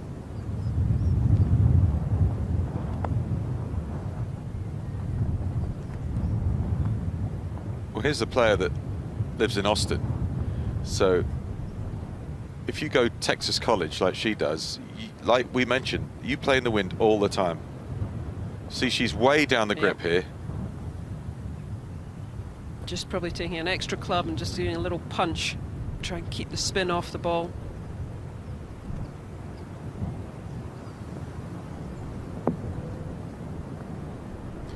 It's very good again. Very good. I think that's the key, I always think, playing in the wind, is to try and keep the spin off the ball. Yeah, people talk about controlling your spin. You don't. It's not like a dimmer switch. You can't. If a flat out sandwich is 120 yards and you hit it flat out, you can't control the spin on that. It's just going to do what it does. But you can choose to hit a longer club and hit it easier. You can do it that way. I would say that's the easiest way to take a little bit of spin off, is just to take, as she did there, you know, grip down it, take an extra club, not hit it quite so hard.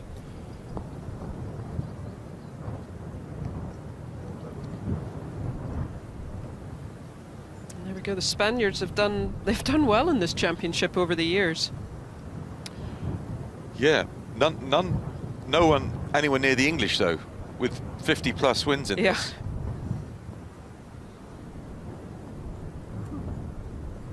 And I think the Scots were number 2.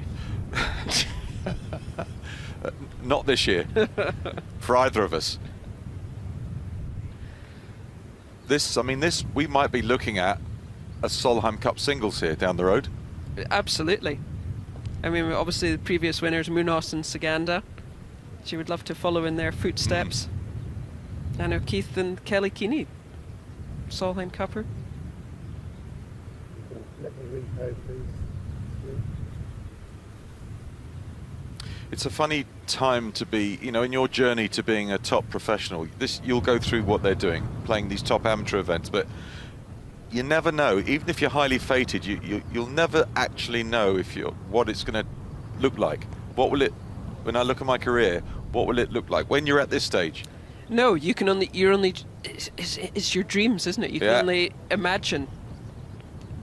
That's what you do all that work for. You hold these putts to win the British Amateur, the Women's British Amateur, probably for San Pedro it would be to win the AIG Women's British Open. Farah, Keith, can I win the US Women's Open? Sure. You've got the expectation and the hope. Well, let's see if she's continuing to be bold with this club, the putter.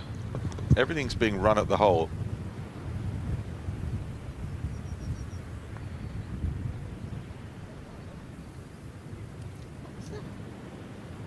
That was just perhaps a misread, hit it a bit too hard.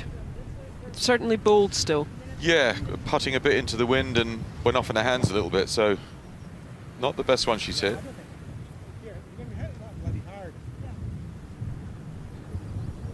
A little bit that way, okay? You can see there Keith's just back up the hill a little bit.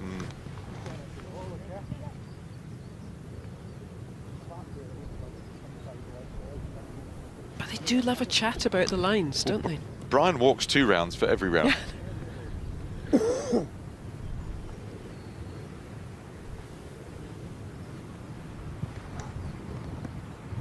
Well, it's another birdie attempt, and this is very makeable.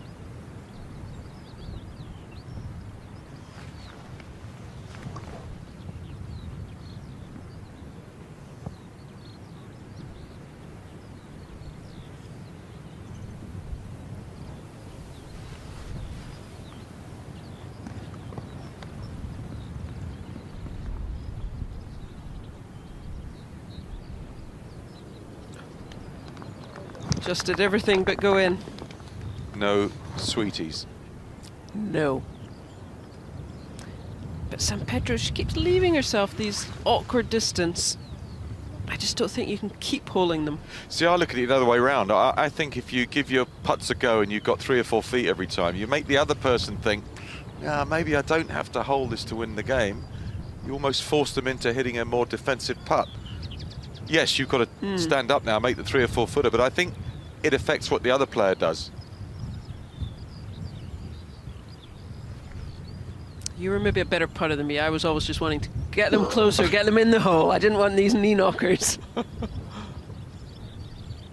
But another good putt.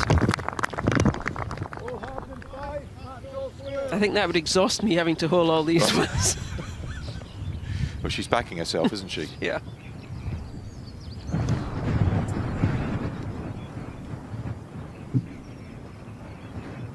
You would have to think they're both talking to each other in Spanish. You would have to think that. Absolutely. And I think they'll love that. So then Farah O'Keefe, well, I'm not sure she can't speak Spanish, but potentially you know, they can chat away and Farah In isolation, yeah. doesn't know what they're saying. So moving on to 8, which turns back the way, comes back down towards the clubhouse. So the first downwind hole they'll experience. And a short one, just at 352 yards. That would have been drivable yesterday for City Claggett and the really long players. She was very impressive, the distance she hit some. Well, the one she hit in the first extra hole down the first was 370 yards. It's nonsense.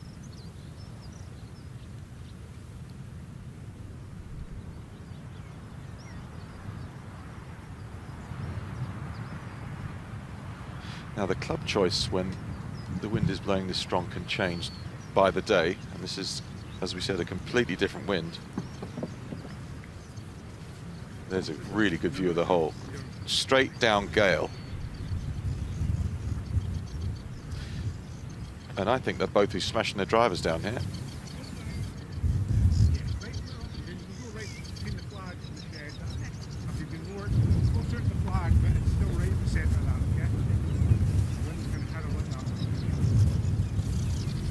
Basically, translated, give it a rip.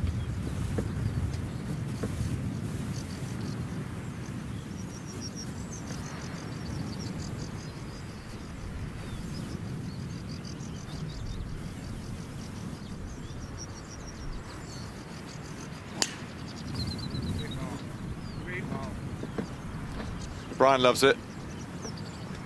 Sweets are coming out. That's bounding down there. Long one. Absolutely perfect.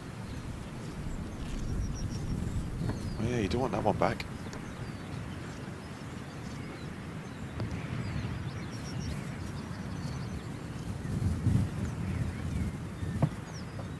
Different strategy. Fairway wood. San Pedro.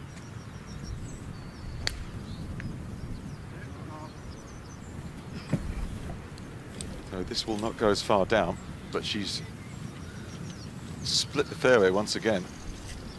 Very, very high quality golf. Congratulations to both players, even at this stage, Andy. Oh yeah, they're both 3 under, I think, aren't they, for their 7 holes so far? Great stuff.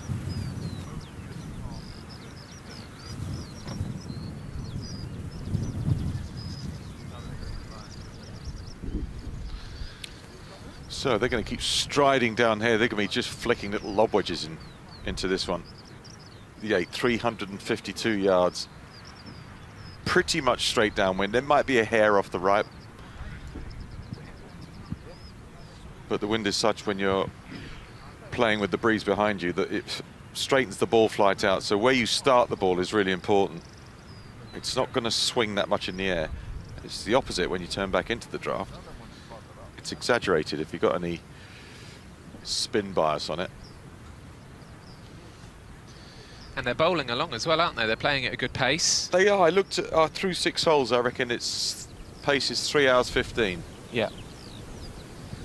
No, neither player, I think, bothers with aim point, do they? They both. They do it casually. It's not overbearing. That's right. So the pace is good, which we always like to see.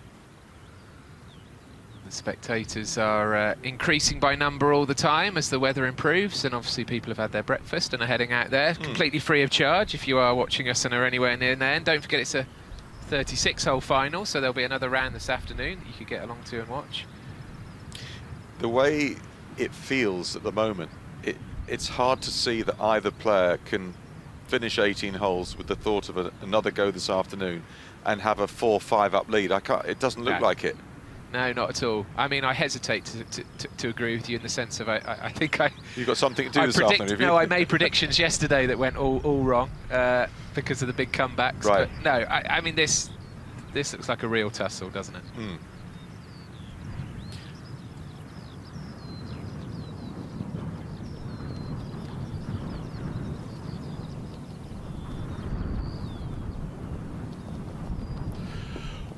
What I will say, Andy, is because the breeze is picking up now, it's blowing really nicely, the pitches here are not going to be straightforward. The pin's a little bit up, there's a false front, and you're coming in downwind. So seeing how they tackle this is going to be interesting.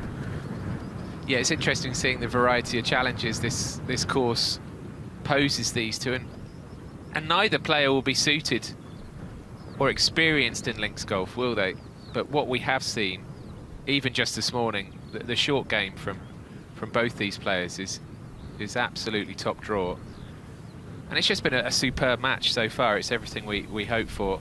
For me, San Pedro there is interesting because she reached the last 32 of this event a couple of years ago. Then last year she reached the last 16. She was only beaten by the eventual champion, Melanie Green. Now she's reached the final. There's a really nice sense of progression there for San Pedro, and she's learned something from every time she's come across to this event in Britain. Well, I'll tell you what she did off the tee. She hit the fairway wood to leave herself a longer pitch in, because when you're that close to the green like O'Keefe is, it's going to be hard to stop it. So she's gambling that she's going to get enough spin on this that she can land it on top and get it to grip, even downwind.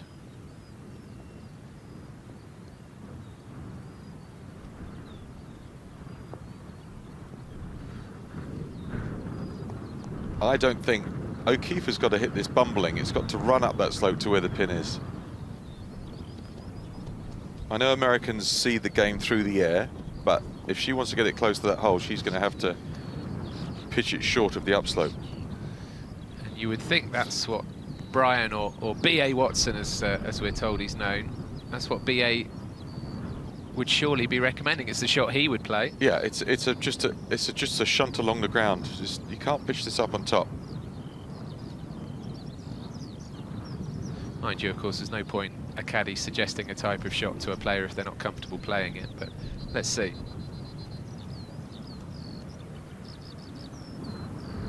I think she's going to bounce this up.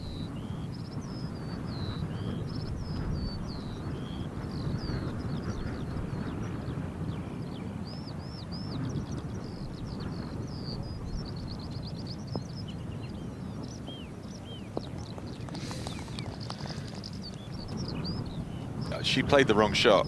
She's got away with it because she pitched into the upslope, but that would have been impossible to do on purpose. That carries another yard. It goes 30 feet by. But she's got away with it. We were told yesterday that O'Keefe's nickname is the Frizz. Now, I'm no expert on women's hair, but I think today is non-frizzy conditions for hair. That's bold. You've gone to a murky place of which you probably don't go too often. All I remember is that yesterday when she described herself as the Frizz, Katrina says, oh yes, with the damp conditions today that will be a particular problem. So I'm assuming that with it being dry today, yeah, that's no issue for her. Less moisture. Yeah. Okay. Exactly. But you're right, I think neither of us are experts in that department. No.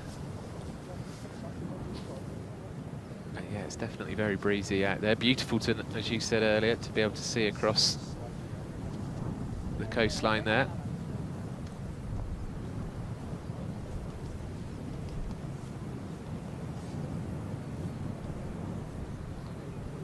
O'Keefe does a mean impression of her caddy, by the way, as well. I'm sure we'll see it later on, but she has picked up some Scottish dialect along the way. Yeah, with a sense of pronunciation with it as well. She was pretty good yesterday doing the Scottish accent. It was almost Connery-esque. That's high praise.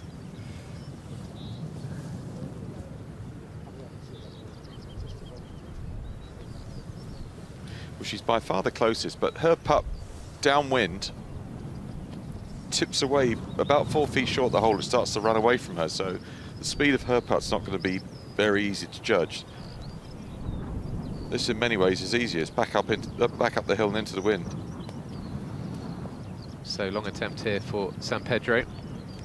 Been lightning around the greens today. All week, in fact. Not bad, but never troubling the hole.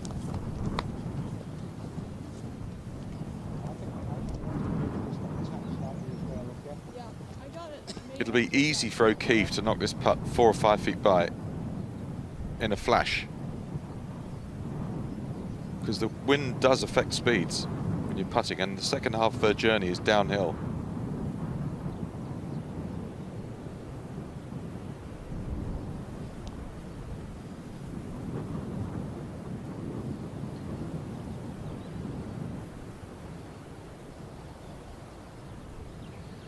So to get her nose in front again, a putt to win the hole.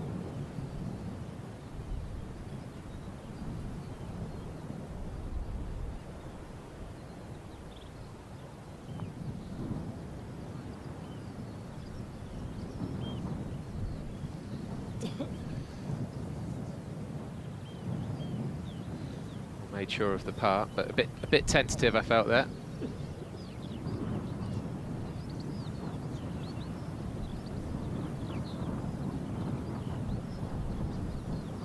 Every time the question's been asked of San Pedro with the putter, she has stepped up, hasn't she? She's made holding out from 3 or 4 feet look very pedestrian, straightforward. Doesn't waste much time at all. Before you know it, she struck it. Yeah, same again. Rattled in. San Pedro's already beaten 2 American players this week, Megan Propek and Morgan Miller, both beaten on the final hole of those match play contests. But this is the one that matters. So now they head out the 9th. That's to the furthest point from the clubhouse. That's into the wind. And then you'll turn around and start coming back, being helped by the breeze all the way in. 13 then turns to the right, goes up a hill away from the coastline, 14 back down the hill, and then the continuing nature of the golf course will be downwind. Well, there's the breeze, and this event started with 2 rounds of stroke play. It was another one of the Americans who have come over for this event that led the way after the 2 rounds of stroke play. Jasmine Koo, the world number 9, went round 68-70 for a score of 6 under par.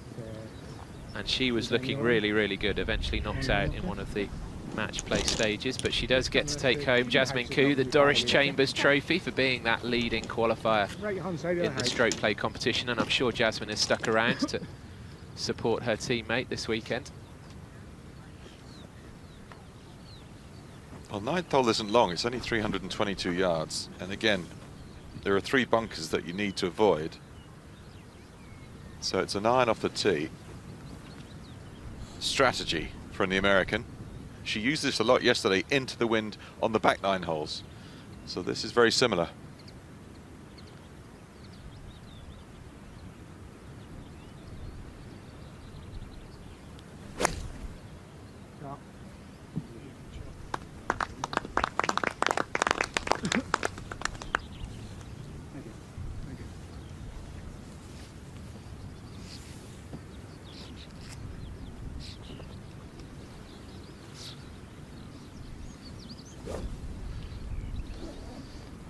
This must be San Pedro's favourite club.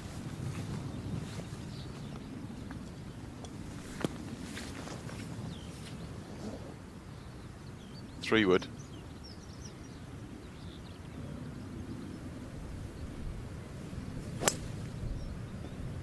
That looks straight down the middle. Beautiful scene on the 9th hole. Yeah, there it is. Beautiful.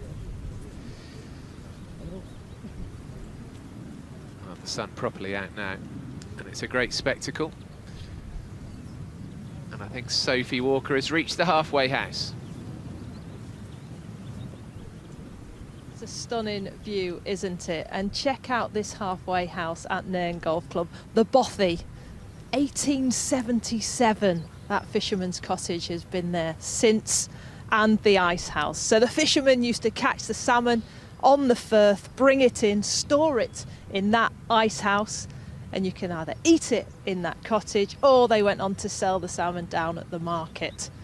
Now it's a halfway house, and when you go inside you smell the smoke from the fire. It shelters you from the bad weather sometimes here on the Highlands, but not today. It's absolutely gorgeous out there. So I'm going to pop inside for a cup of tea or maybe something a bit stronger. It's all right for Sophie, isn't it? Yeah, it's not too bad, It's all right is for it? Sophie. Decent gig, that one. I wonder if they've got a special supply of sports mix ready and waiting for BA to pick up at the halfway point. I think she's going in for a wee nip. But it's very idyllic down there. Very picturesque. A nice bit of history as well.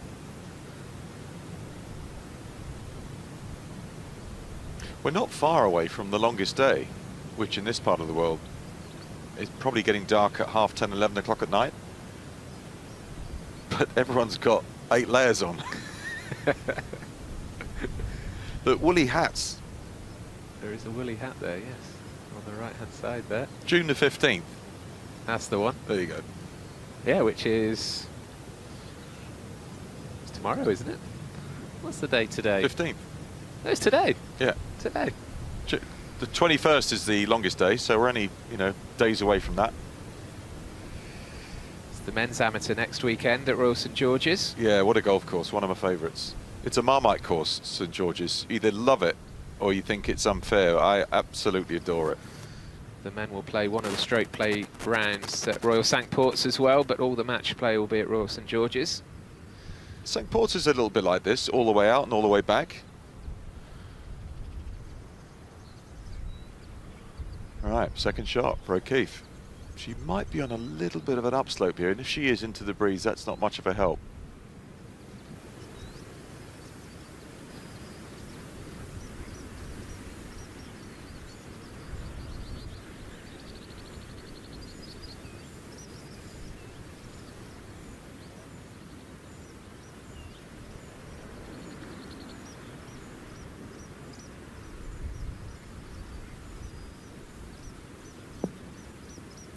Another one dispatched straight at the target. I'll tell you what, if these two keep this up for 36 holes, we're in for a treat, because it's been great viewing so far. San Pedro right in the centre of the fairway. Can she follow?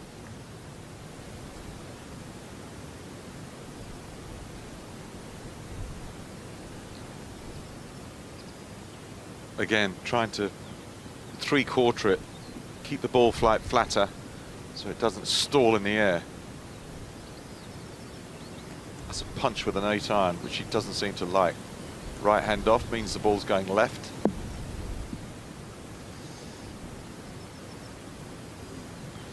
You called it there, Rob. Coming down towards that halfway house and Bothy and an ice house that Sophie was showing us.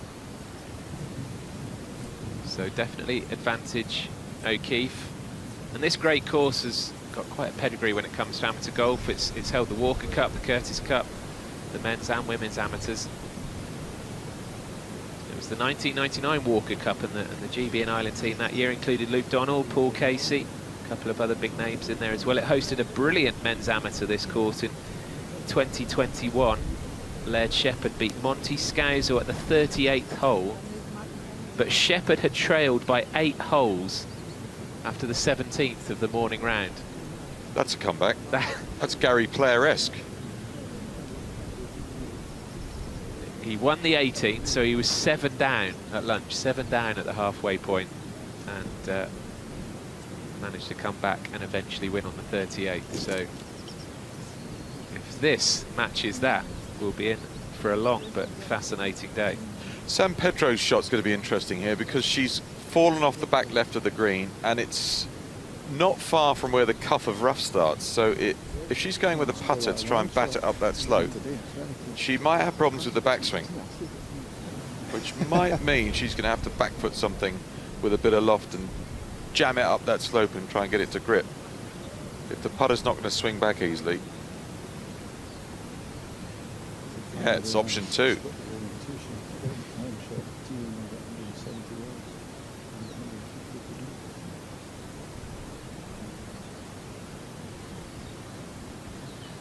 Maybe because her pal, Paula Francisco, isn't a caddy in the truest sense. It's very noticeable that this Paula, San Pedro, very much does her own thing. You know, she's out there making her own decisions. You know, it's a great comparison to the to her opponent, who is very much playing as a duo with her caddy. But it's noticeable that Paula Francisco hands the club over, moves away straight away. Well, even with this, she's going to clip some grass before she gets to where the ball is. She's going to come through the top edge of that grass. Contact here is the issue.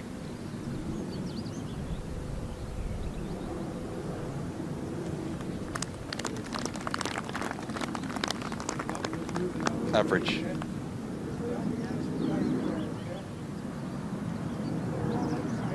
The door opens for O'Keefe.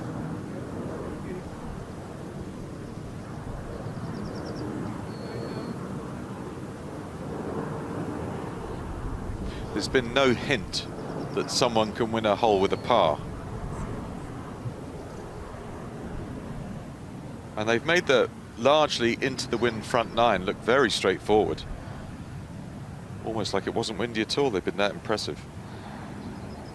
Both made 3 birdies each in these opening 8 holes. Could this be another one for the American on the 9th?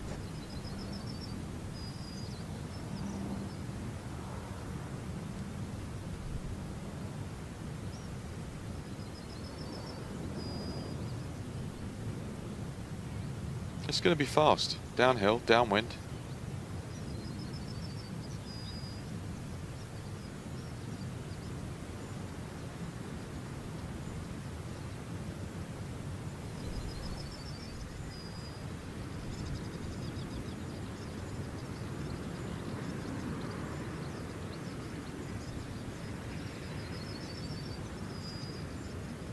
Going to just slide by.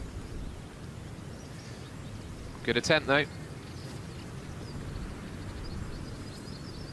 Very, very tidy first 9 for Farrah O'Keefe. And she's got nothing for it so far. Played great, 3 under, all square. But there is a putt to look at here.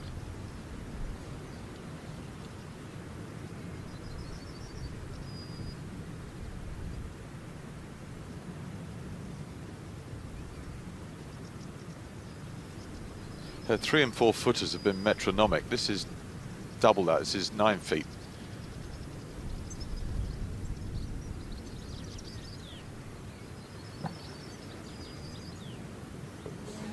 Fantastic.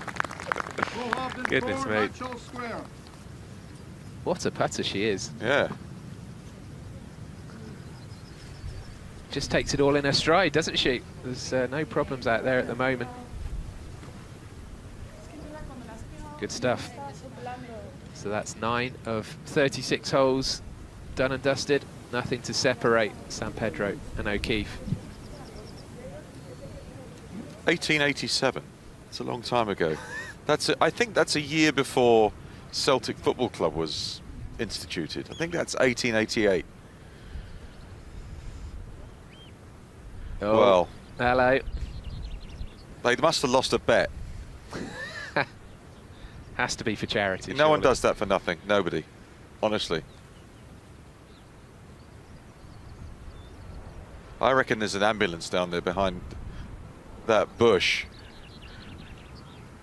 For when they come out with hypothermia, they'll have to resuscitate them.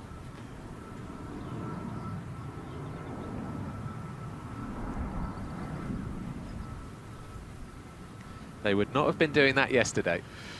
No, the beach is busier today for sure. It's an The lone incredible... dog walker yesterday, that was about it. There's more of them joining. Yeah. It's an incredible expanse of sand, isn't it? Absolutely stunning. But yeah, Nairn, 1887. It's actually only a few years older than this championship, the very first Women's Amateur Championship, 1893 at Royal Lytham. We're on the flight path as well. Straight into Inverness, just up the coastline. It's actually a very handy service from London. If you want to come up to this part of the world, Inverness is glorious. You almost feel like you're on a private jet because there's no crowds.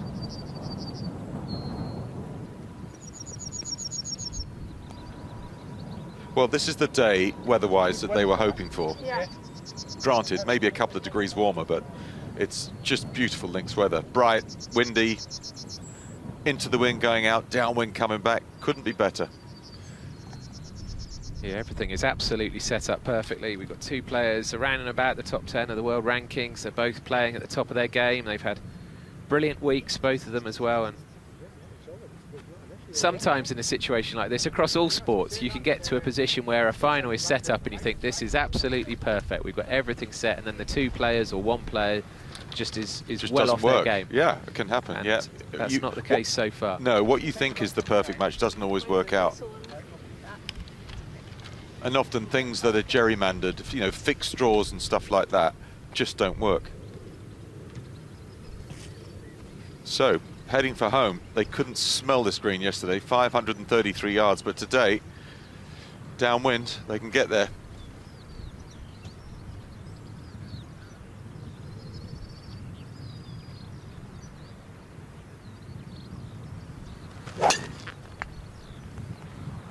And she loves it. Down the right with a bit of draw, on the wind. Superb, that. It's a crackerjack, that one. So it's been sort of irons and 3-woods, not the same club off every tee. And she's going again with her favourite 3-wood. I'm not sure if she can get there with two of these.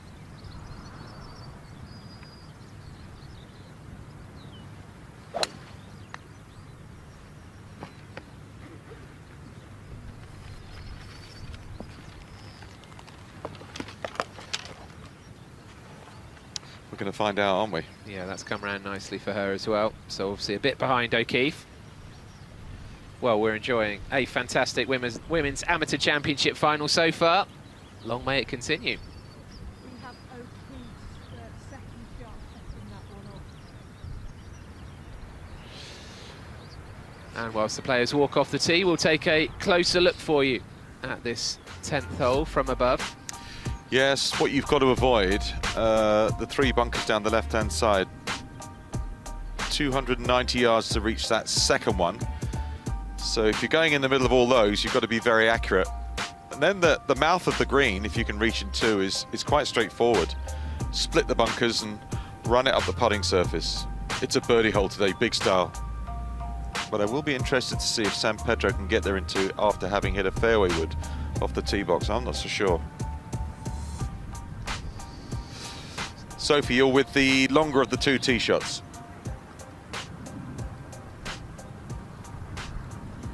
I am. I'm with the braver of the tee shots in O'Keefe's slotting driver between three fairway bunkers. She's now left herself 240 yards front edge downwind, but the ball is on a side slope and it's slightly raised, so she's going to have to try and play a fade and bring that right bunker into play, both right bunkers. Paula, she's got 280 to the front edge, so I don't think she will be able to get there, but I do think Sarah will be. But just watch out for that little side slope wanting to take it down the right. 240 front. Sophie's got the shades on, which is a good sign. That's to hide her eyeballs because she had whiskey at the halfway house. That's what that is for. I'm impressed with the tee shot of the American. Taking on the bunkers, knowing that if she slightly tweaked it either way, she can't get there in two. So she's having a go.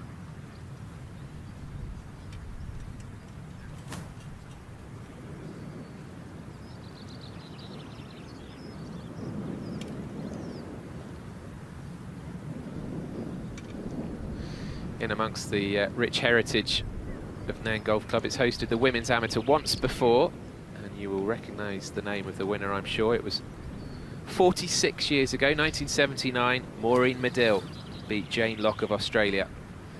2-1 in the final, and Maureen Medill has been around and about the tournament this week. I'm not sure if she's here today, but she's certainly been here this week. She's absolutely lovely, Maureen. I've been out on fairways of various golf courses around the world with her. She's a lot of fun. If you wanted a voice to break bad news to you, I think I might pick Maureen Medill's voice. It just makes everything sound so calm and reassuring and nice. It's a nice way of putting it. But she doesn't want to be the bearer of bad news, all the same. Oh good, here's Maureen. Some terrible news.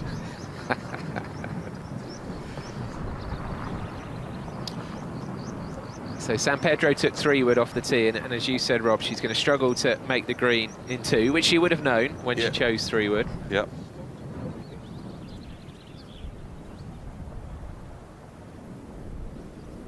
There's a bunker down there on the left-hand side, nasty little pot bunker, which is about 80 yards from the front of the green. That is something she doesn't want to take on board, does not want to go in there.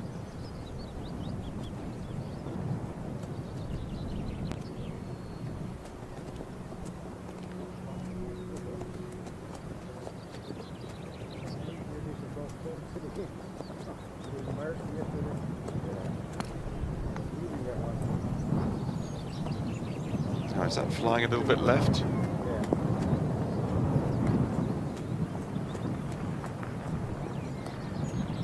That's fine.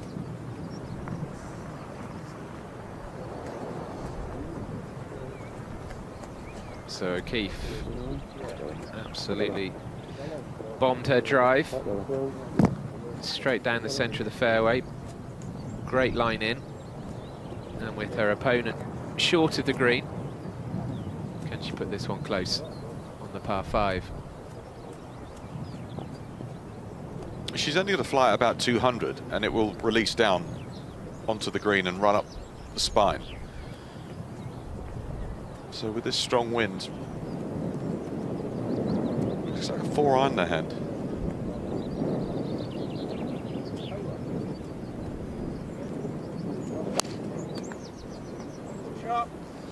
Oh, club twizzle. She likes it. And really unfortunate with the soft nature of that bounce. It was a beauty, that. Really unfortunate. I mean, the line of the shot, another couple of bounces, that could have been sensational. She and Brian had worked it out perfectly there. They were just let down by the soft lander. 2 lovely swings, though. So pretty even, Stevens, in terms of where they are around the green. Level in terms of the score. There's that horrible bunker on the left-hand side that San Pedro avoided that. She's in between the 2. And it's down to the short game again. Don't forget, it's a 36-hole final, so we're only a quarter of the way through. Nothing to separate them so far. Now I will hand you over. Oh, knew we were watching him. I was about to hand over to Bill Oddie next to me to tell us. That was actually, before it disappeared, the lime-crested warbler. That's what that was. Tony Johnson is the ornithologist in the group.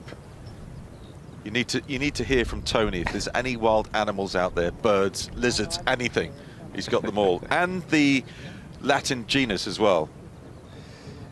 I had the joy of going into a safari park at Sun City in November with Tony at 4:30 in the morning, and that is like the Butch Harmon of golf, holding court for 45 minutes, is the Tony Johnson of wildlife safaris. Tony knows everything about every animal and fauna and flora. Why were you there at 4:30? Absolutely encyclopedic. 4:30, why? Because you go in the buses that are organised early, because that's when the big cats are out and the hippos. I saw the big 5 in 45 minutes. Wow. Yeah. We saw a dolphin here yesterday, I'm assured. Yeah. I'm assured it was a dolphin. No CGI involved. No, it just did the one leap, didn't it? We caught it.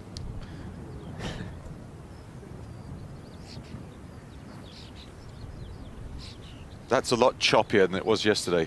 It was like a mirror, especially when they teed off in the morning. That's much more like the Moray Firth. Menacing. Might see a couple of windsurfers out there or something later, perhaps. Or catch up with our swimmers.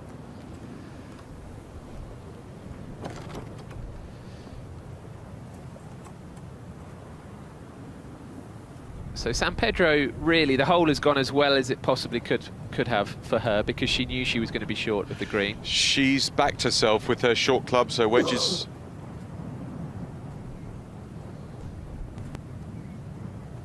She probably expected O'Keefe to take driver off the tee, so no concerns here for San Pedro. That's her progress through the match play stages of the tournament.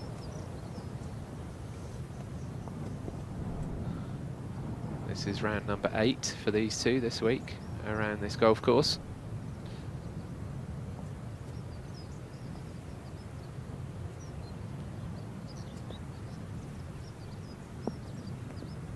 Oh, that needed to grab.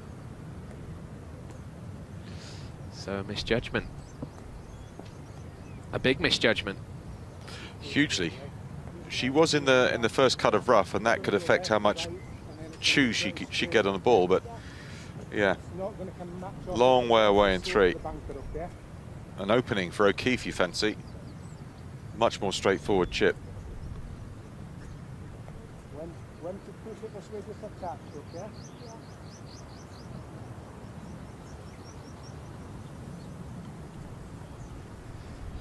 Well, she's going with the bread and butter.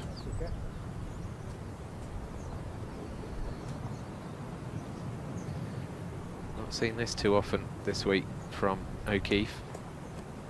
Not seen it too often from many of the players. See, I don't understand that when you're 15 feet behind the ball and you're making the swing for how far you think it is, but you're not stood where the ball is.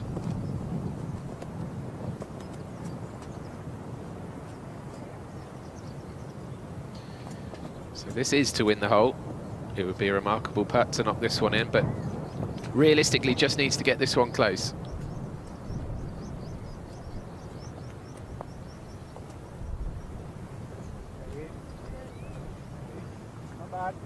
Needs that to hold up. Bit meaty. But San Pedro's a long, long way away.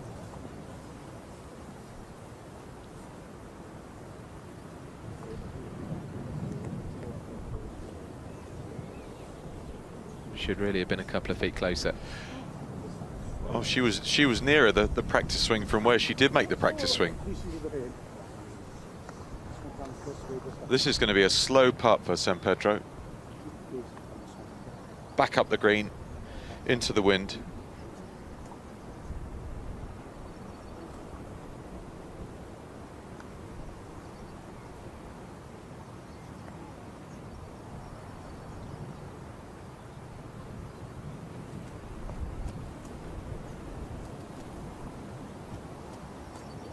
She's a cross-hander, left below right. Technically, it is a birdie putt.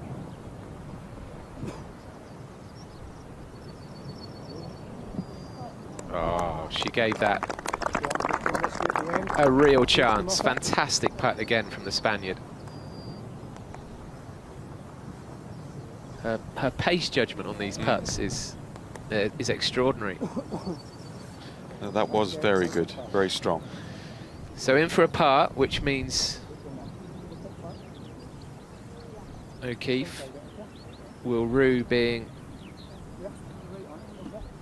a couple of feet on from where she should have been. But this is still an opportunity. Yeah, she would have watched that very closely as it was starting to lose speed.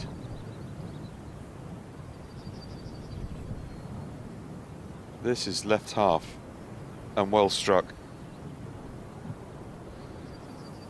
To go one up.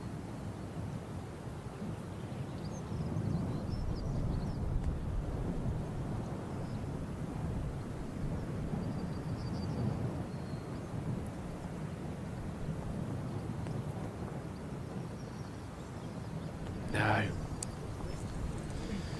So in what feels like it's going to be a very, very tight match, these little moments are crucial. Really, I mean, okay, that putt was a mistake as well, but it was the previous one that let her down. She was unlucky with her second shot. She hit a beauty in there and it landed very softly, and from where she was, she wants to make 4. She'd be disappointed with that 5. Let one get away there, O'Keefe. Particularly because it was such a rare error from her opponent to be so far away on the green. So we're into the back 9. All to play for.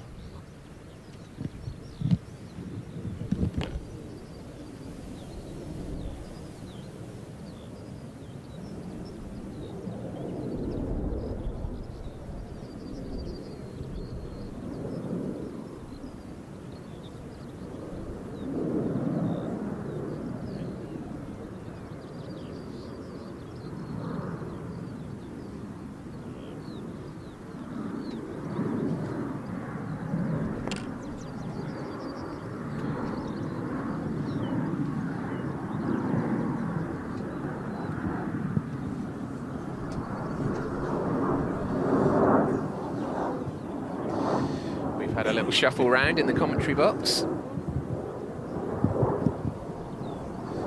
8, playing 160. 160. Katrina Matthew back with me. Katrina, this is some final so far, isn't it? It is, isn't it? God, it's high quality. Both players out in 3 under par. Nice solid number, okay? And now on to the back 9, downwind. You're looking right in the middle of that, just about the left. The 11th, the first par 3 on the back 9. There's the R&A's Just Swing campaign. If you're interested in getting into golf, then as you can see there on the sign, go to golf.golf online, which was a new one on me. But golf.golf will get you there to the Just Swing campaign. And just swinging now, Farah O'Keefe.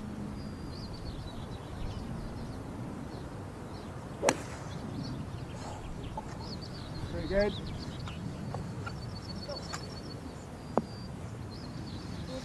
A little short, but on the green.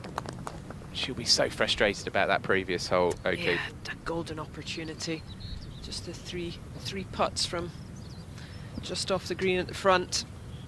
Very unfortunate, very unlucky with her second shot, as you were saying.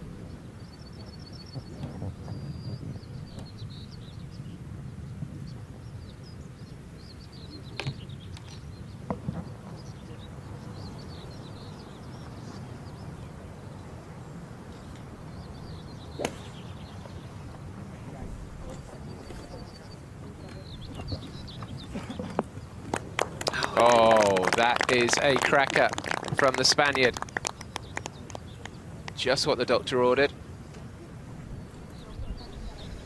Bouncing along up to the green with a good birdie opportunity and a chance to move ahead.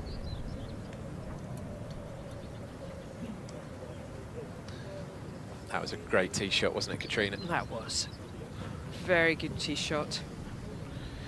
We're being treated to the full range, aren't we? You know, we've seen some great putts, some great little chips, a brilliant drive on the last from O'Keefe. It's a real display at the moment. It certainly is. That was interesting in the last, isn't it? San Pedro, maybe she felt she could get there with 2 3-woods. But O'Keefe didn't quite take advantage. But it's been some high quality golf. Yeah, the run of birdies has dried up, but it's been pars, no bogeys yet for either player, so it's really, really good golf. And we're not surprised by that. The two players have played well all week. Cracking semi-finals yesterday in particular. And a short walk, of course, up to this par 3 green, where O'Keefe will find just how short she was on that tee shot. And Yeah, this putt here. Yeah, she just launched that kind of short iron up into the air. But didn't quite get the distance. And this putt here from San Pedro is exactly the distance she's been completely flawless at so far. It has. She's holed quite a few of them on the way out, hasn't she? Great confidence. You know how the camera foreshortens things. I'm hoping they're a good couple of 100 yards apart, those two boats, because they don't look like it from here. Yeah. I'm sure they are. This comes off the slope of the hill, okay? A lot more than you actually think. And it's going to be slow up the hill, okay? Into the breeze.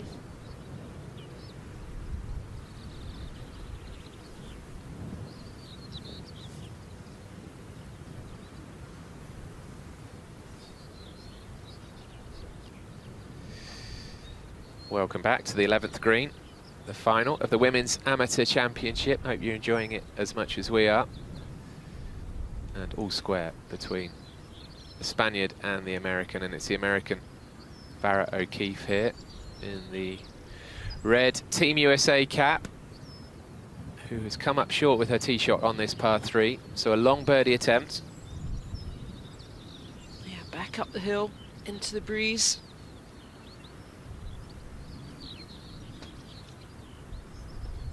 Can she judge the distance better than she did on the last hole?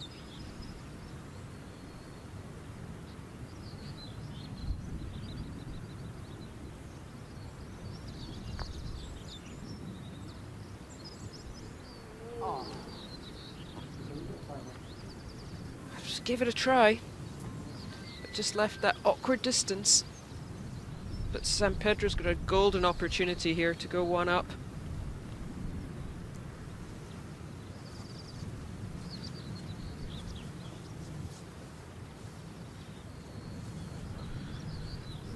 And for another two in this match, we had O'Keefe Birdie both going out. Yeah, she's been deadly from this kind of range so far.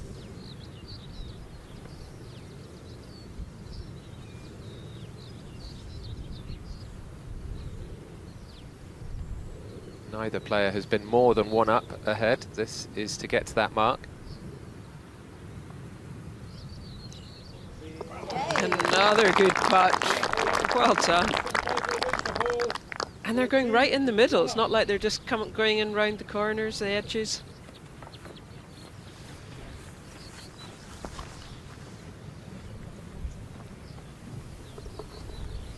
You can see the line there just rolling end over end. Such a good roll she put on it. What an attribute to be able to depend on, you know, particularly now she's in a purple patch with her putting, to think, okay, if I get it anywhere within 10 feet, let's say, maybe more, I'm sinking them, you know, to just to know have that mentally. Feeling, yeah. Yeah. And now we're on to the 12th, the par 4 that played quite tough yesterday into the wind, but whole different ball game today. Downwind. The two bunkers in the middle of the fairway won't come into play today, just 216 over them.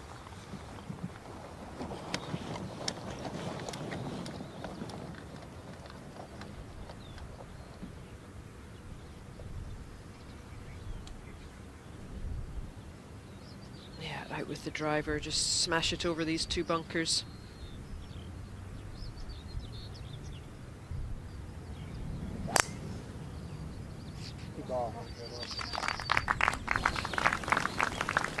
Crowd like it.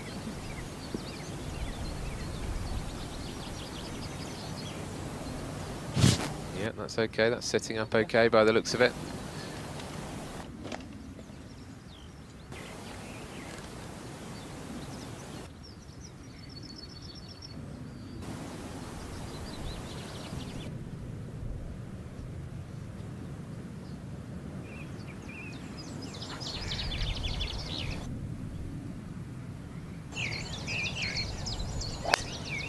Lovely to hear the birdsong in the background as O'Keefe swipes another one away.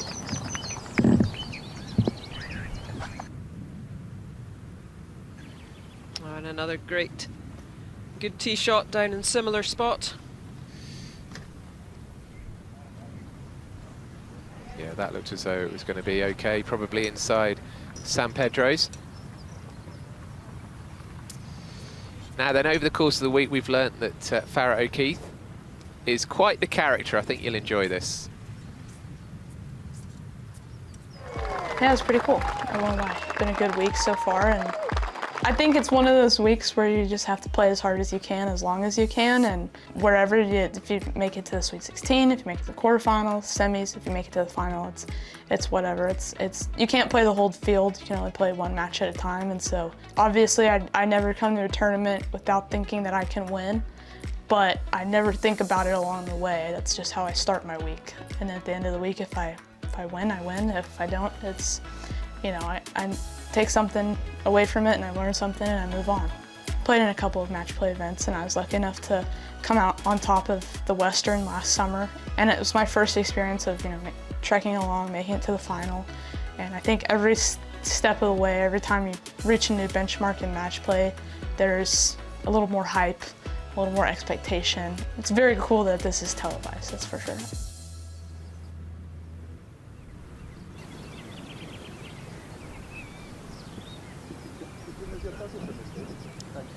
Down this left-hand side of the par 4 12th, just missed the fairway, 133 to that flag.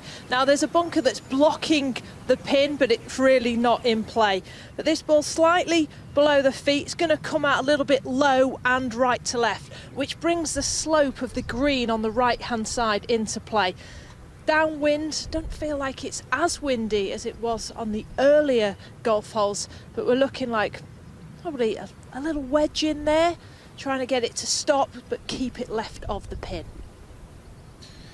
Thanks again to Sophie. So that's O'Keefe's ball just on the edge of the fairway there, and San Pedro's was the one in the rough that Sophie was stood next to. Very similar angles in. Yeah, slight advantage to O'Keefe perhaps just with coming out off the fairway, especially downwind. You know, you can just get that little bit more spin on the ball.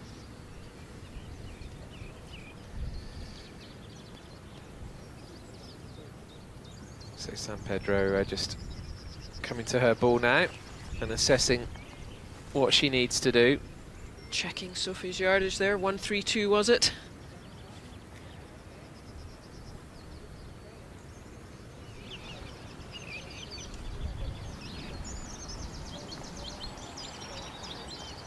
Yeah, just double checking things. Yeah, they just like to look at the book, I think, just to see where the pin is. They'll have the pin position and they'll probably have the flag marked on their yardage book, so you can see, get an idea of just where it is with the slopes and the contours and the greenside bunkers. With the match so tight, you know, every shot counts. Just little mistakes here and there are going to cost you. It doesn't feel like a match that's going to be won by a big margin today. Last year's fine. Yeah, I agree with Sophie. Just coming out that little bit of rough, just have to err just probably a fraction left of the pin here, just to take those bunkers out of play. 143 players started this event on Tuesday, down to these last two. 30 countries represented.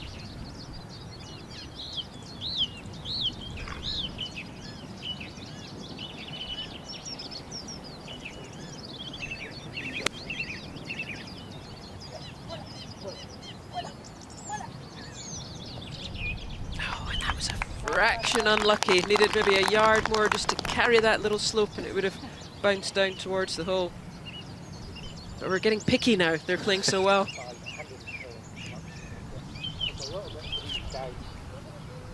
This, I think, whereas O'Keefe has got that luxury of being able to land it definitely up on that green and knows she's going to get some spin.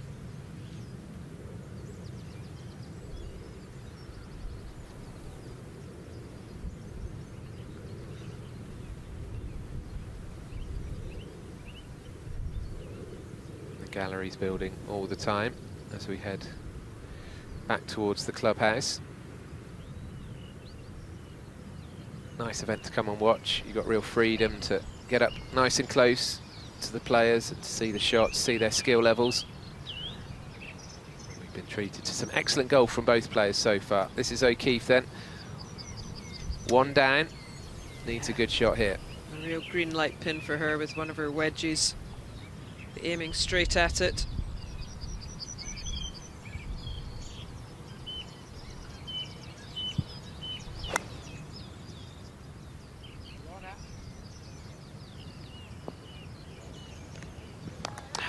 Should be slightly disappointed with that, just misjudging the distance. As we saw yesterday, she's so good with those wedges. Should have hoped to get that one just a little closer. Well, seeing as I'm sat next to the Curtis Cup winning captain here in Katrina Matthew, we should talk about the Curtis Cup because 7 players from last year's Curtis Cups started here this week, 3 from your team and 4 of the Americans. And looking ahead to Bel Air, I assume you're always on the lookout to see how players are doing. You know, you must be watching San Pedro here and O'Keefe and just weighing up, you know, what San Pedro might bring to your team next year if she makes it. What Stop you there, sorry Andy, but San Pedro, the Curtis Cup's GB and I. Oh, of course, so, it's apologies, sorry. yeah, but you must be looking at Farrah O'Keefe and thinking, yeah, definitely. I mean, just another strong player is going to come along. Yeah, another good. You know, the Americans are going to be strong. She was probably a little bit unlucky just to miss out last year on the team, but I would say she's pretty much sealing her spot in the team for next year at Bel Air. But obviously I was having a look at Isla McDonald O'Brien from England, you know, had a good run in this championship, just 18, had her first year at Arizona State University, and obviously Patience Rhodes, Beth Coulter, both played in the team last time. Hannah Darling, unfortunately I think she might be, well not unfortunately, but I think she'll be moving on perhaps to the professional ranks this year. But yeah, it's exciting to see the youngsters. We'll have a kind of new, a younger team next year, so it's just it's exciting to see them come up and see how they develop. And I mean, obviously we've had the Mimi Rhodes, Sarah Byrne. Mimi Rhodes especially got off to a fantastic start in the LET with winning 3 times already. So San Pedro will putt first. Is this championship and the US Amateur the 2 championships you might look at most closely for the pressure of the environment, or? Yes, definitely. I think these 2, ANWA and then the NCAA finals, obviously, as we've seen, most of these players are over in the US. But here's San Pedro for birdie.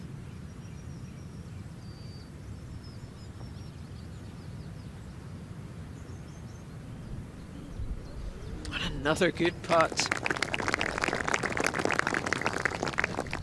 Rightly getting a round of applause again. Just pace absolutely spot on.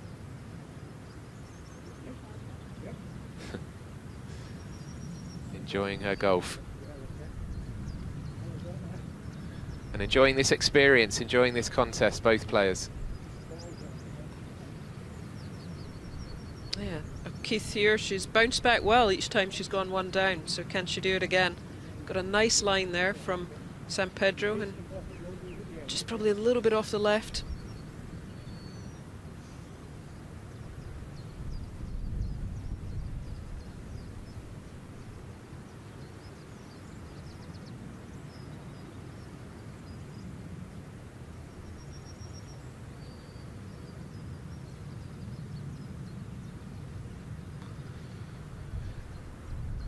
To get back to all square.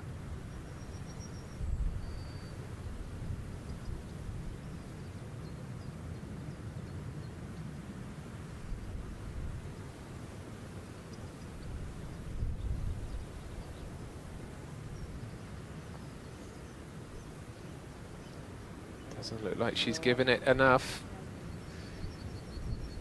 Concentrating on the line so much she forgot to hit it. Pedro remains 1 up. So you probably heard in the background the score announcing that San Pedro's still 1 up after 12 now, and they're still going along at a nice pace. 6 holes to go this morning before another 18 this afternoon.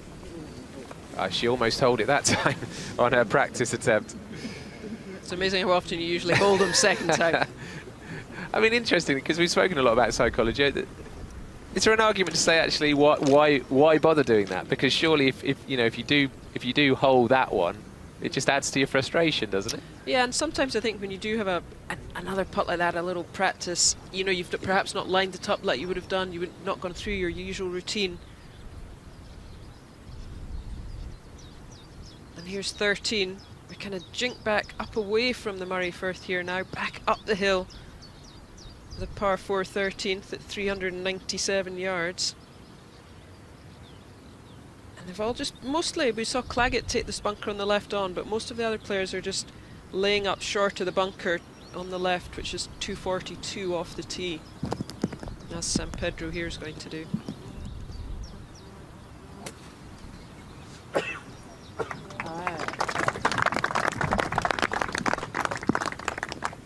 And another one dispatched right down the middle. Just inside the trees, okay? Right-hand side of the bunker. Every facet of her game working well so There you far. go, you get a great view there of that bunker there on the left that they're just laying up short of, and then leaving the second shot up the hill.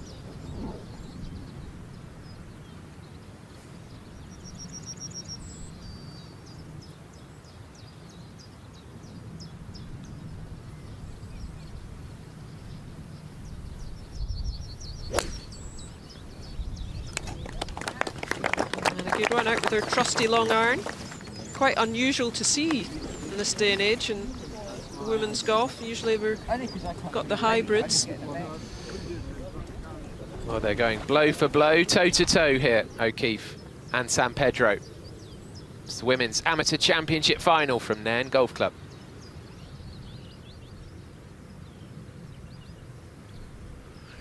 And since this event moved back to a 36-hole final, which was in 2021, we've had some interesting winning margins. Louise Duncan of Scotland won in In 2021, 9 and 8.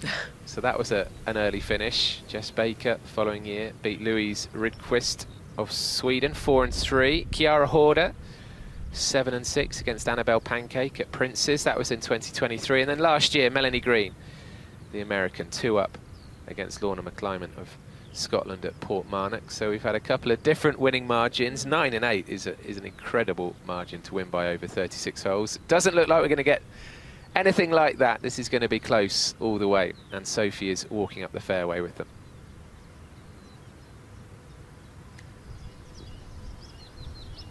The sun is shining and the wind seems to have gone down here on the par 4 uphill. We're with Paula Martin San Pedro's golf ball. It's really the only uphill par 4 you have here at Nairn, playing away from the first, so we've got a right to left wind, but you can't feel it down here. Ball above her feet, so it's going to want to climb on her. 182 yards to the flag. It plays 10 yards up the hill. Front pin, we can use the backstop beyond it, so you can take it up to the right and maybe have it roll down. But the lie is good, however, this is going to go high because of that. So an uphill second shot, playing around 200 yards. Yeah, the elevation there is quite something, isn't it? As you said, Katrina. You can really see it, yeah. And as Sophie said, she's going to want to air long. You don't want to come up short because it's got the could trickle all the way back down that hill. And with the backstop, but 200 yards, she's left herself a long way in.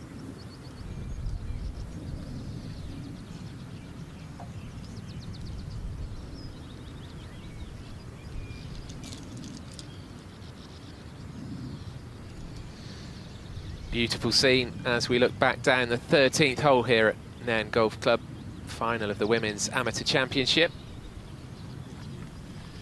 And look at the scoring so far. What a high standard we've witnessed. It's been absolutely brilliant golf. It has, not one bogey between the two of them. And on a challenging day, I mean, there's a wind out there.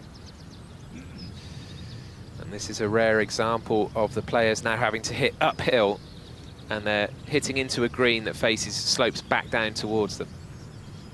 Yeah, it's really about on the elevation on the golf course. This hole, the par 4 13 back up, and then you play the long par 3 14 back down the hill.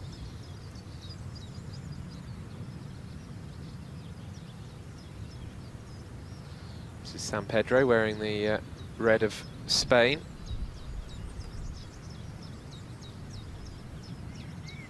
And from 200 yards, I think this is good. Oh, and coming off the upslope as well.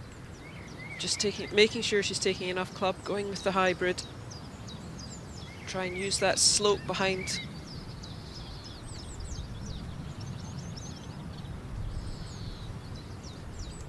Just got to be careful off that upslope with the hybrid. Could be very easy to tug it to the left.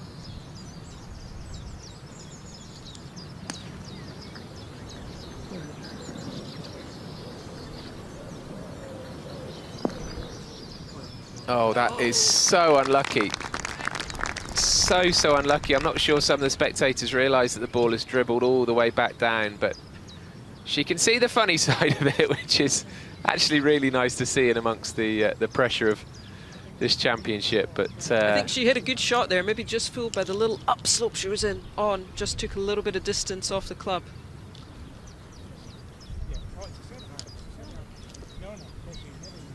But Farah just that little bit closer, even that just 10-20 yards makes a lot of difference. Coming in maybe with a 5-iron here.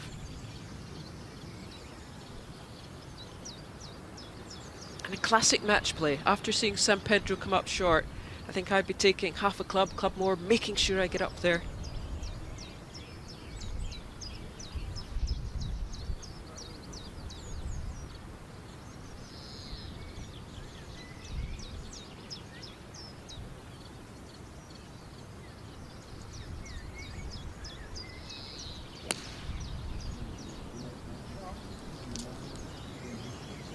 watching it slightly anxiously from down on the fairway. It has gone left because of that, well, uphill lie, but it's stayed there. That's the important thing. Yeah, good shot. She's got it on the right level, up on the green. Just what she had to do. She was just checking there. Is it on the green? It certainly is. On the short sleeves now. The wind must be dropping, getting warmer. O'Keefe made the cut at the US Women's Open just a couple of weeks ago, finished in a tie for 36th place. She was just 2 shots behind Lottie Woad, the low amateur. Now, here we go. Let's have a little look at a stat for you. Look at that. Rob was very keen to point out that England did have the most winners. Yeah, so this is winners by nationality. So England leading the way with 55, USA in there with 11, Spain with 5, and all 5 of those Spanish winners came between 2001 and 2009. It was an incredible run. The last Spanish. They've got another really great cluster of Spanish amateurs coming up. I was having a wee look, and they've got 6 players in the Wagger top 50. So they have got a great bunch of players coming through. Azahara Munoz of Spain was the last Spanish winner 16 years ago. We can take another look at the beach, and there are more brave souls heading into the water by the looks of it. Plenty of dog walkers as well. It's really, really wonderful. I was having a chuckle, Andy, when you and Rob were astonished at the people going in the sea. We're a hardy bunch up here in Scotland. Are you a sea swimmer, Katrina? No. I thought that was leading up to you telling me that you go in, 3 times a week or something. I have done the Looney Duke, which is New Year's Day, running in the sea. Okay. So you've got a special reason to go in. And this is a tricky little chip now for San Pedro. You just see that slope she's got to come up. The pin's just 7 on. But I think she's probably going to have to land this, get it up onto the green. And you can just see there from the picture. Often it's difficult to tell on TV, isn't it? But just look at where the spectators are below San Pedro and where the spectators are ahead of her. It's really steep, this. Yeah, you get a really nice little view here. You can really see the slope she's got to walk up. You can see her walking up there to the green. She does have 7 yards of green to work with. But I think she's got to fly it all the way up there, probably 3-4 yards on the green. Coming off the upslope, get a little bit of height, should stop quite quickly.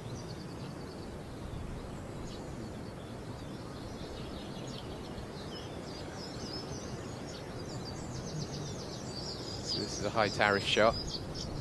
Yeah, probably just grip down her 60 degree. Just make sure she keeps that club face open on the way through.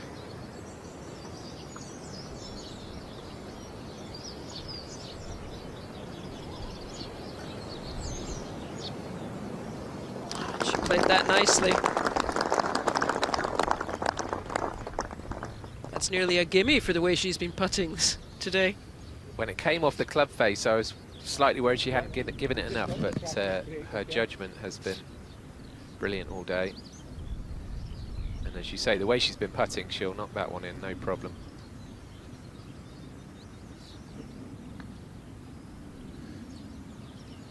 So O'Keefe faced with the long putt across the green.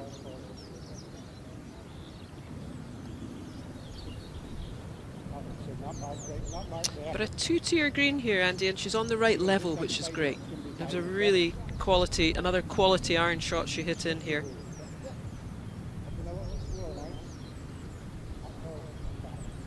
And on the right side, she's got it back up the hill. She can have a run at it.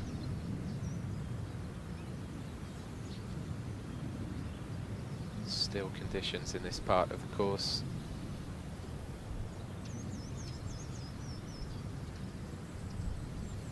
There we get a good line there. It's going to come off left to right, off that slope on the left-hand side. Probably just to the left of San Pedro's marker.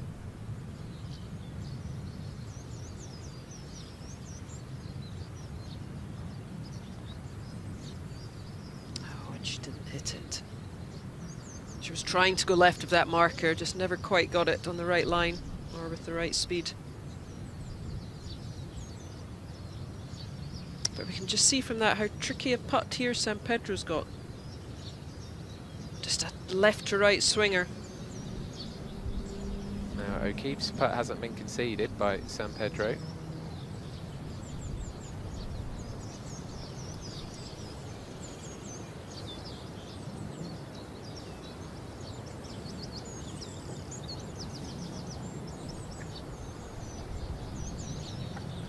She's been deadly from this sort of distance.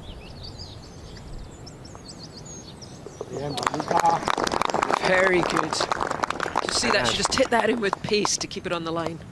And now she concedes, which is the right thing to do. So on we go. Paula Martin San Pedro remains 1 up. We are moving on to the 14th hole, and Sophie Walker can tell us more. The 14th hole, par 3, down the hill this time. It plays 10 yards downhill. 190 yards to this front right pin, and a few bunkers that you must avoid. So club up, take it down the left-hand side. Now, it's a pin position that the players know well. Paula yesterday made the most glorious 2 on this hole. Long left into that small valley is what they'll be playing. The wind is from left to right. Yesterday was quite strong back into their faces. Now it's warmed up here. The ball is going further and the wind has slightly dropped. But don't be short on 14. That is where all the trouble is, especially with this false front. Thank you, Sophie. Really useful description of what lies ahead of these two. So high up on the 14th tee. Beautiful viewpoint, isn't it? From up there, you'll be looking back towards the water. Not so pretty when you look back up here, because it's a challenging tee shot. It is. Longest par 3 on the golf course. Plays maybe just 9 yards downhill. And you can see that pin there, Sophie said. Just got to clear these front right bunkers. Definite no-go. Would you be aiming for that little cluster of trees, almost? I think that's a perfect line. Middle of the green, on those trees. Sophie said the wind's just a little bit left to right. If it pushes it towards the flag, all well and good.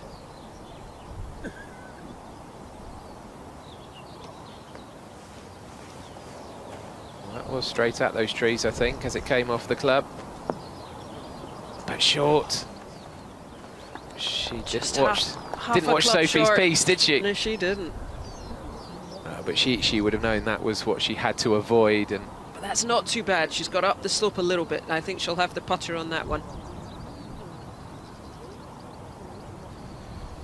snip and tuck. And this is one of those situations in match play where O'Keefe now needs to capitalise. She sits with a lot of good long irons already. See if she can hit another one here.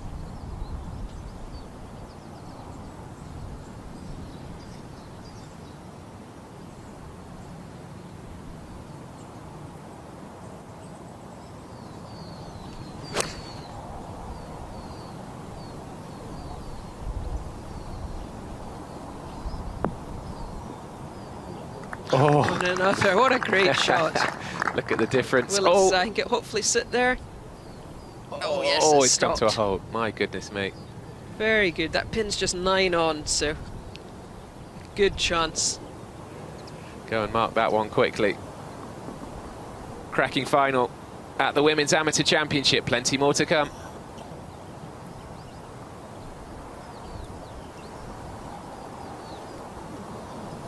It is worth saying again, reminding you that it's a 36-hole final, so long way to go yet. But it's been really good golf and nice to see big galleries this afternoon. Obviously the weather really helps, but these two players and this championship deserves plenty of spectators to witness this. It does. You're looking at the, you know, the top women golfers, amateur golfers in the world. They're all flocking, love to play this event, come to the great golf courses, the great links courses in Great Britain and Ireland. I think that's the overseas players, they just love coming to play the courses that it's being taken to. I mean, next year it's at Muirfield, the Honourable Company of Edinburgh golfers. I'm sure that'll get a stellar field. Did you see that at the Curtis Cup last year, that the American players in particular were thrilled to be playing Sunningdale, you know, which is such a famous name? Well, I think when you're, you know, you've not perhaps grown up playing in these courses, but you've watched them, you've watched events over the years, you know, the AIG Women's British Open or the Open, and you've watched and you've seen the courses, and to come and play a course that you've seen on television is a great thrill. So the wind Still pretty breezy over there on the coastline by the fourth green, as you can see. Yeah, looking over to the Black Isle there, which isn't actually an island, it's a peninsula. But the players in the galleries have made it down to the 14th green.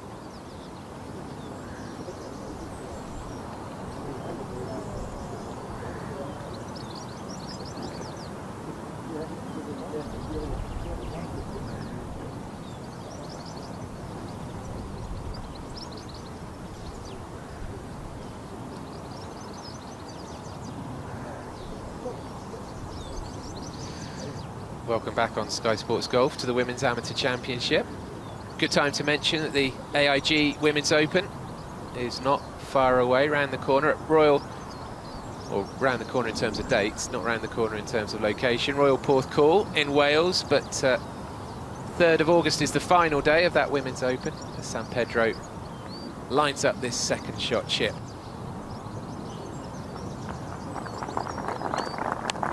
a tidy little chip. She played that one very quickly.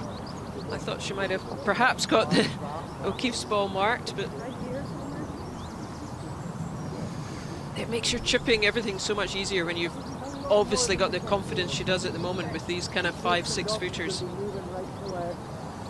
Just going back to the Women's Open, tickets still available for that at Royal Porthcawl in Wales, set to be the biggest women's sporting event that Wales has ever hosted. Should be a fantastic week. Yeah, and definitely, if anyone's in that neighbourhood, come and watch the likes of Nelly Corda, Lydia Ko, you know, some fantastic golfers there to come and watch and learn from. Charlie Hull will be the great British hope. Could there be majors in these two in years to come? That's for another day. For now, O'Keefe, who's just managed to hold on to the edge of the green here with putter in hand. It is to win the hole.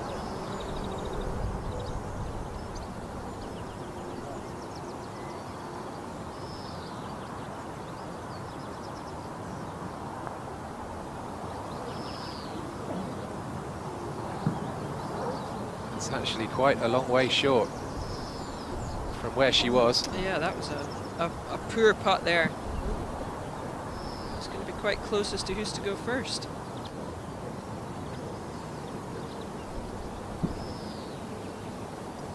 O'Keefe, born and raised in Austin, Texas. Her parents, Michael and Marlene. Her dad, actually, Mike, was a professional tennis player of some repute.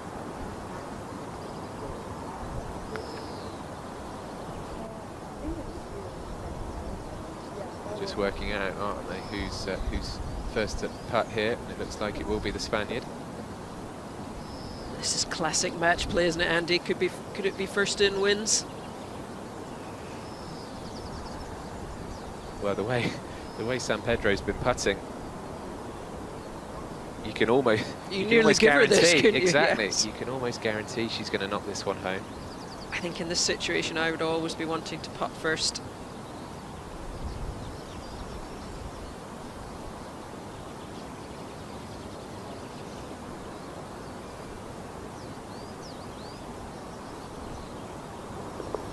That putter is so hot. That was never really in doubt.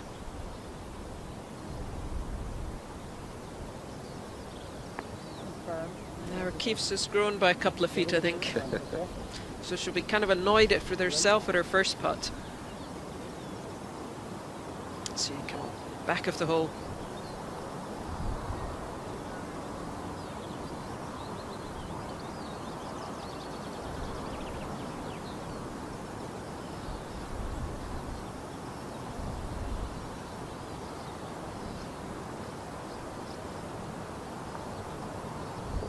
That was good. That was resilient from O'Keefe, who in fairness has been putting very well herself, but San Pedro just with the edge in that department.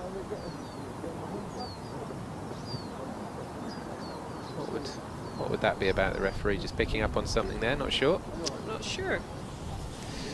Anyway, we roll on to the 15th hole. All seems well.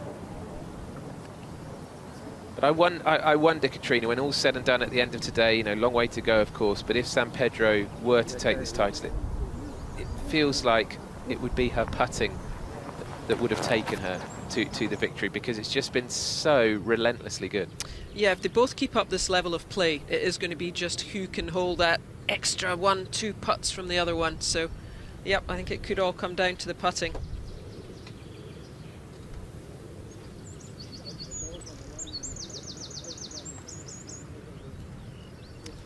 So I'm walking down back to the 15th tee. Short par 4, 303 yards. Back down towards the water. We saw Tilly Claggett drive this one yesterday.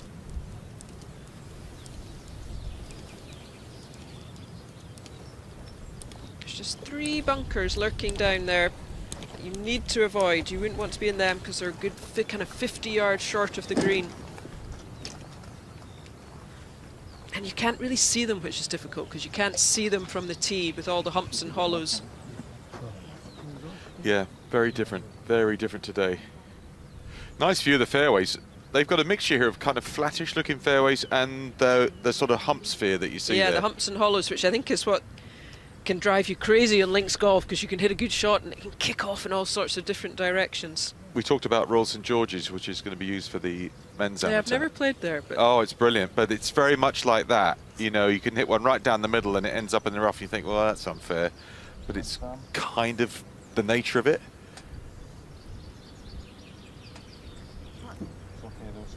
Beautiful view today, look at that. it is, isn't it? So you've got 2 bunkers down the right and 1 on the left, which is 260 to carry. But I think the wind today is helping a little bit out the left. But San Pedro sticking to her game plan, going with the 3-wood. She's wearing out a fairway wood, yeah, off the tee boxes.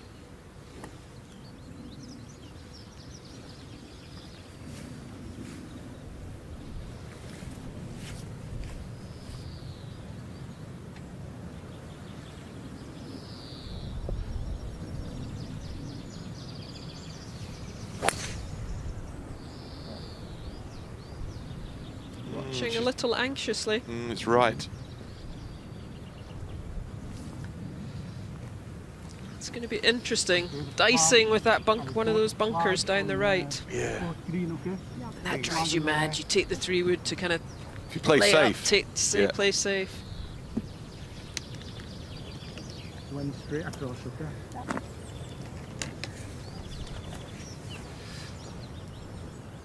okay? Iron for O'Keefe.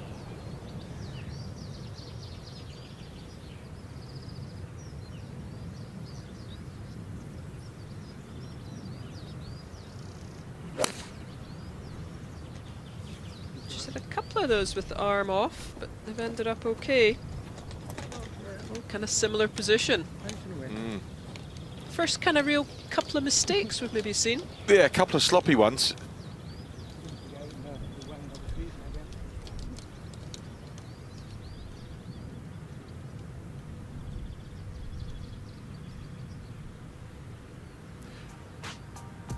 So very much a left to right breeze here today. And you can see those 3 bunkers they were all trying to avoid. I think they're trapped in that ridge, that sort of upslope. They're both here about 20 short of that first bunker. Yep, I think they might both be okay. But you can see why, because if you can't carry those bunkers, you can't reach the green, there's really no point in going for it. The pin today is just 10 yards on and 6 from the right-hand side. So not the best angle coming in from the right. No, with the uncertainty of the contact from the rough as well. No problem either player reaching the green. Well, Sophie's taking a close look at where they've all finished.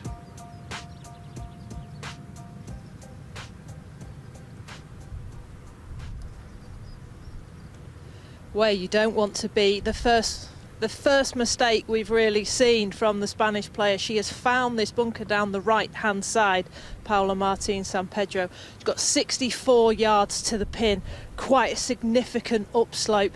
Lots of humps and bumps to negotiate as well. It's that worst shot in golf, isn't it? 60 yards, is it lob wedge, is it gap wedge? all about the strike. Now, thankfully, the rain has made this sand a lot more compact, but it's an unforced error. Back in the trees on this tee shot, I don't think they could feel that left to right wind. Trouble for Paula, a layup short of the bunker for Sarah, so she has got the advantage, but both of them slightly out of position, more so with Paula. Strange one to hit the 3-wood and bring the bunker into play when you were laying up. Madness. Yeah. Madness, complete madness. If that's her ball.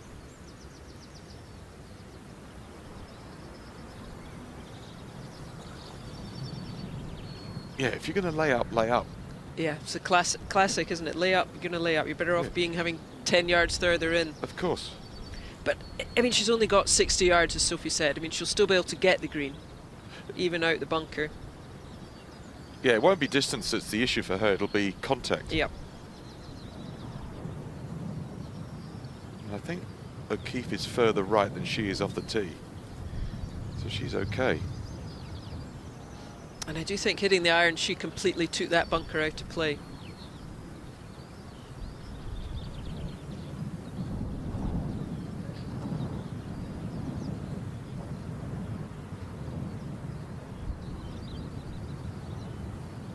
Well, this is left to right. 80 yards. Yeah, and this was the turning point in her match yesterday afternoon. She had a very good wedge in and made birdie. Let's see if she can do the same.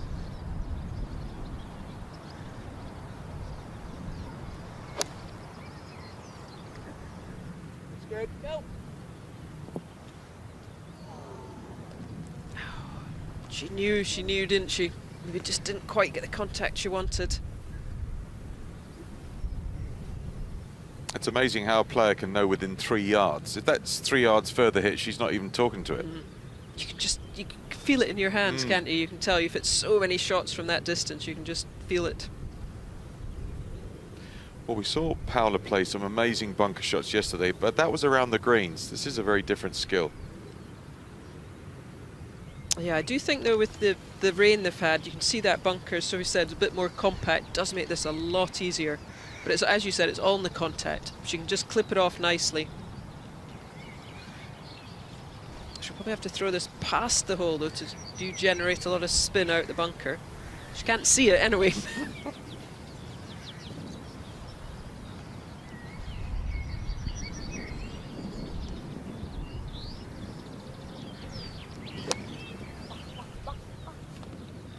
asking for it to get down.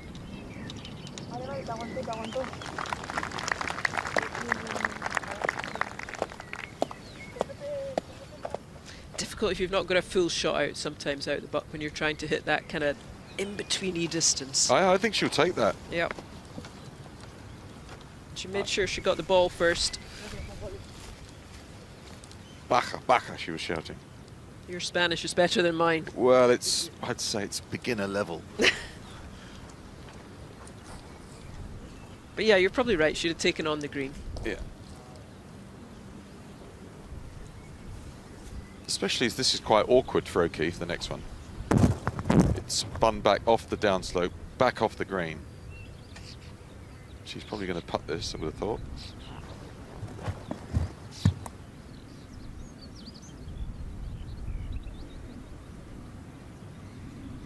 Yeah, we saw her putt one from the just off the green up the slope on 10.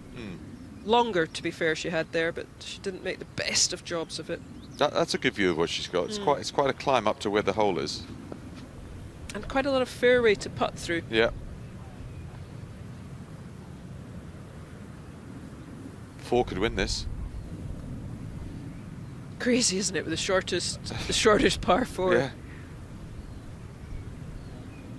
Certainly not a guaranteed 2 putt from the back of the green either. Now you can see that slope. She's got to putt along and then down the slope and then back up again to the hole.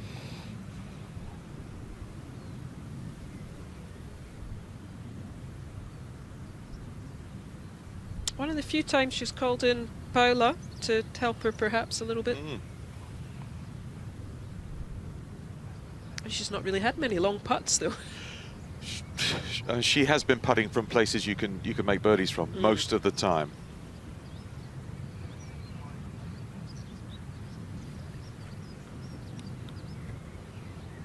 She would accept just laying this one a foot from the hole from here. Oh, definitely.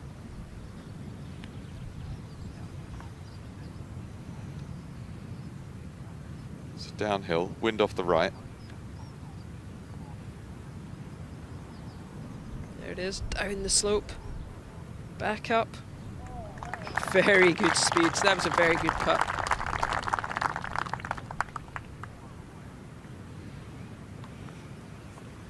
Does that get the okay? Yes, it does. In a way, at least O'Keefe knows what she's got to do now. No doubt in her mind. She would like to do just the same, kind of nestle it up there within a couple of feet. Yeah, I mean, listen, she could roll it in from here, but I think 2 putts from this awkward spot would be fine. Thing is, when you've got a chunk of fairway to putt across, how hard do you hit it?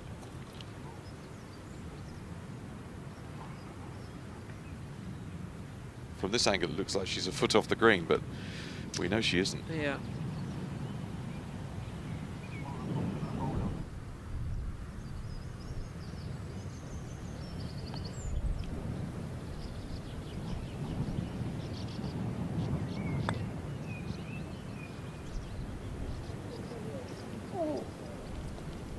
And it is, as you said, difficult to judge the pace with all that fairway to putt over up the slope. Not wanting to leave it short after her last putt. She didn't even have to look at her opponent there because there was no point hoping for anything.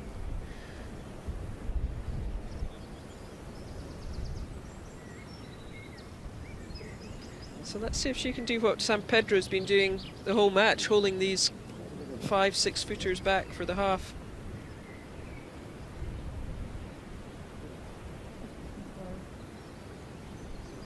Got a good look at the line though as it went past the hole.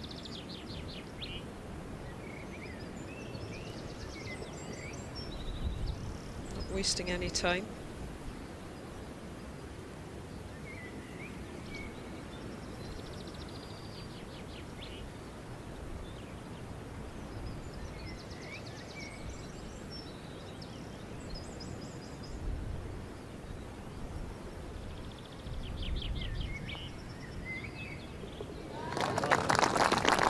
Good 2 putt from down there. In 4, Paula Martin San Pedro remains 1 up.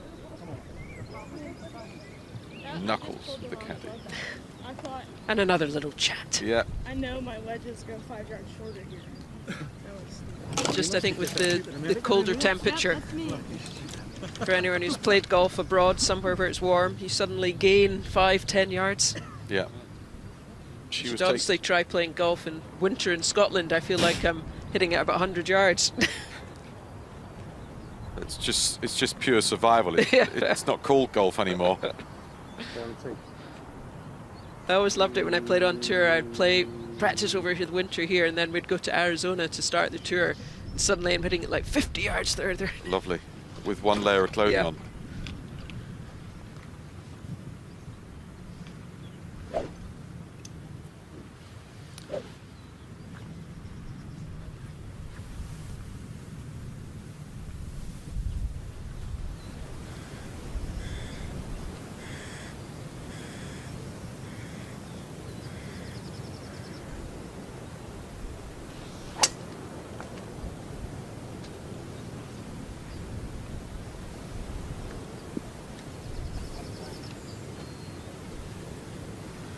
Just caught that little thicker rough on the left-hand side there. It'll be interesting to see what the lie's like.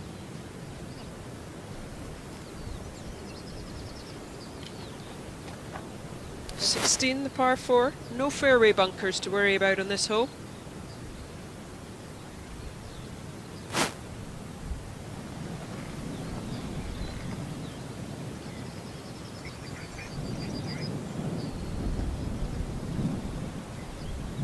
Straight downwind.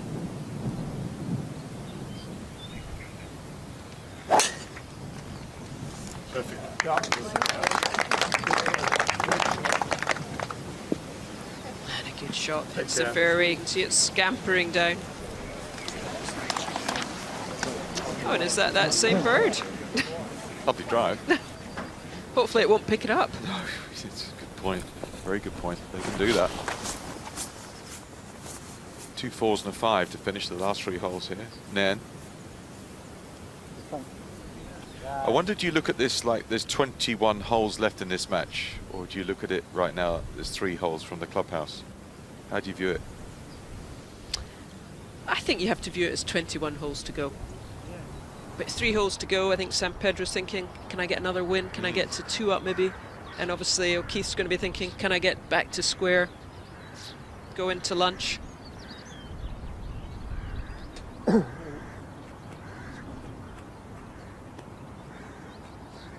Well, if you're watching this and it's inspiring you to give golf a go, the R&A's Just Swing campaign can help you join the 66 million people who are already playing golf around the world.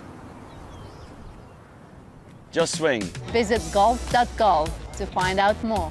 Just swing. Visit golf.golf to get started. Why not give golf a go? Just swing. Swing wild. Swing weird. Swing wonky. Whoever, However, Wherever. It doesn't matter. just swing. head over to golf.golf To start playing. Find out where you can learn to play at golf.golf.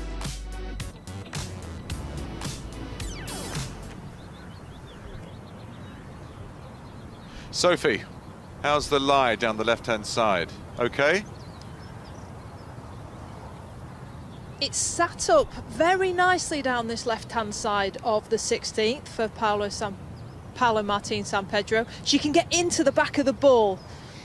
The kind of thicker layer of grass there, she's just not going to get involved with that, so that's brilliant news for her. It's downwind from her right shoulder, pins on the left. Anything tweaked left will kick off and miss this green down the left-hand side. So she's got 128 yards. She wants to take it 10 yards to the right of the flag, but a lucky break as she can get into the back of the ball. This one will fly out nicely. I think it'll fly out of there lurching. That looked like a horrendous flyer lie to me. Yep. Be interesting to see if she can read that lie. Maybe go with a club less. Yeah, it's not going to have any spin on it. No, you're just looking at the front yardage there. I think land it there and let it, not going to be coming with any spin, just let it then run down the green to the pin that's 28 yards on.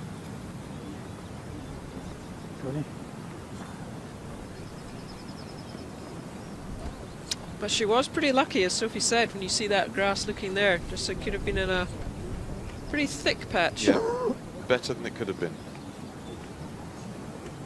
But of course, when the camera looks out to the Firth, you don't see the gorse. But when you're on the tee, some of these holes have got, like one side is completely taken out of play because it's a lost ball, you can't play it. Might as well be out of bounds, the Yeah, gorse. there we can see it now, what you're Yeah. talking about, Rob, all the gorse down the right-hand side. So the miss is this side.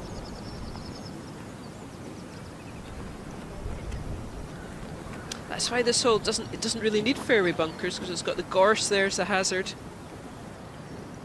And then it makes it a trickier shot into the green coming from the left-hand side.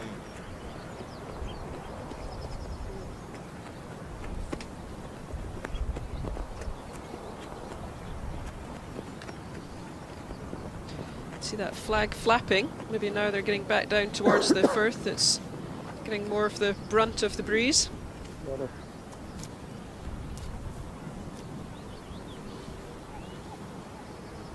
On the pin line, I don't think she can hold the green if she flies it directly. No, I think she's got to go between these bunkers for the middle of the green. Take kind of 30 middle, feet, middle yeah. back of the green. Yeah. So that caught the club as she tugged that one.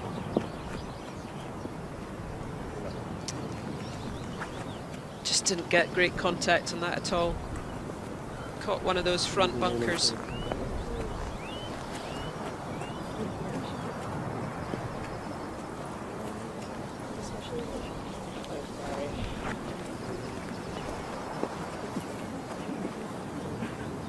Little opening for O'Keefe, though we did see San Pedro hit a couple of very good bunker shots from round the green yesterday.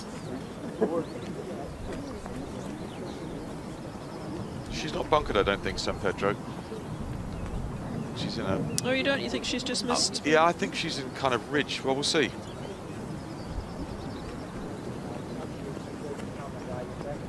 It's pitching it will be pitching a little down slope, okay? Just got to be on that number. And a little bit further right, we'll stop at the bigger part. I think San Pedro might be able to putt. Yeah, the wind's going to drift it that way as well. Okay? Again, we'll be flying on a flat part of the green. Half full glass there today, more so than me on that shot. Yeah, we'll see. I think she's missed the sand.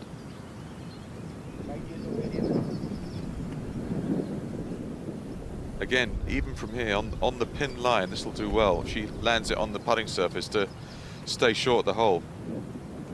Yeah, That's I a think healthy breeze. Heard her caddy trying to recommend to keep it a bit right of the flagstick.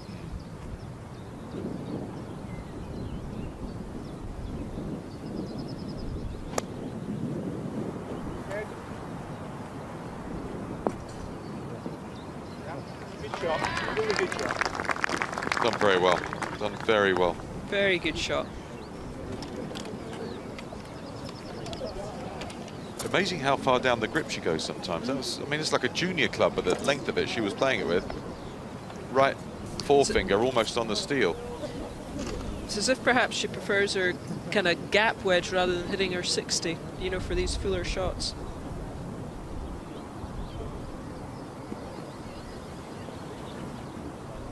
Definitely a feeling that the crowd is swelling. Definitely. The ropes are out now. We didn't see the ropes earlier. The sleepy town of Nairn has woken up.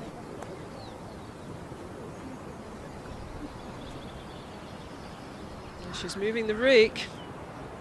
Oh. Beanie, you're correct. I thought she got past that on the left-hand side. Well, the two bunker shots she played yesterday were top class. Top class. She's got a lot of green to work with here. I expect her just to play this one out and downwind a lot of green. She'll kind of not a chunk and run, but one where it's just going to land maybe halfway and then run up to the hole.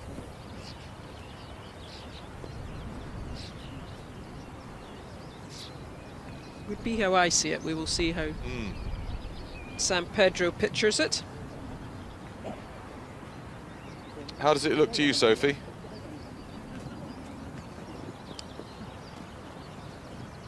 She's on the upslope, but this green cuts around to the left, so it's 26 yards pin. Minimum carry is 20. Done it again. I'm going to start calling her Sevi. Yeah. Honestly, is that good? You said it yesterday, the Spanish all seem very good out of bunkers. South Africans and the Spaniards out the sand over the years, amazing. Ernie, Gary. I just pick a Spaniard, any old Spaniard. Sevi or Lesabal. Oh, that was beautiful. This way with the wind, okay? Drift this way with the wind. She's still continuing to make O'Keefe have the feeling that she's going to have to birdie a hole to get one back. Definitely. Well, they've not had a bogey amongst them today, or between them. We've been given a treat to this morning so far. But I think O'Keefe will definitely be wanting to get that one back. Get to all square at minimum, going in for lunch. And a golden opportunity here.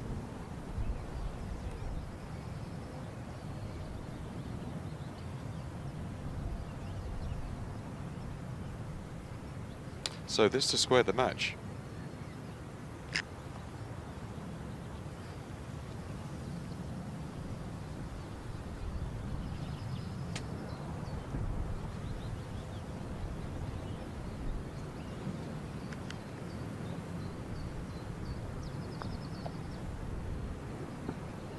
Putt. So very good. What a shame that the bunker shot stood for nothing. Yeah. Might as well have fatted it and left it in the bunker. But that's all you can do is put the pressure on your opponent, force them to have to hold those putts. Lovely holding speed. Yeah, it just looked good from halfway. Yeah, this was special again. Yeah, because it wasn't the easiest of stances, was it? No, she carried it further. She gets a lot of... She gets quite close to the ball to get that much purchase. And it's brave. It is. It's not the chicken's bunker shot, that. I was describing the chicken's bunker shot.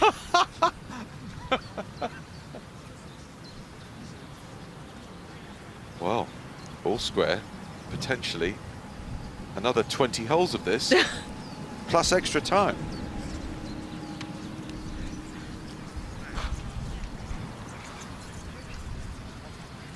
So now on to the 17th. Again, kind of wind going to be helping. 357 yards. So again, the couple of fairway bunkers that'll be in play. One 256 on the left and 239. So it'll be interesting to see perhaps potentially just maybe an iron off the tee, 3-wood off the tee. I would imagine a Keith will go with her long iron. She's used that famously over these last couple of days.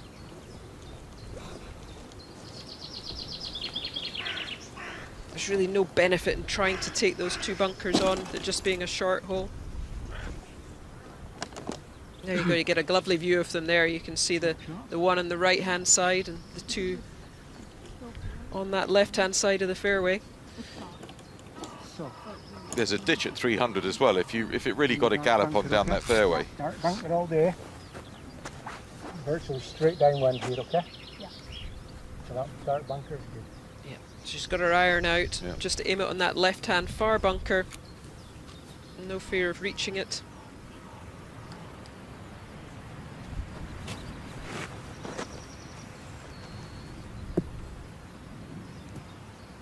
Beautifully framed, isn't it, with the trees just looking down. I'm gonna say exactly the same thing.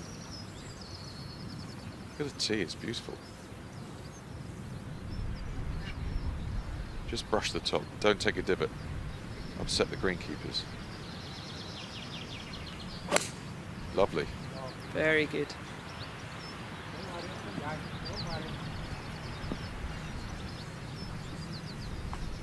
Ideal. Perfect.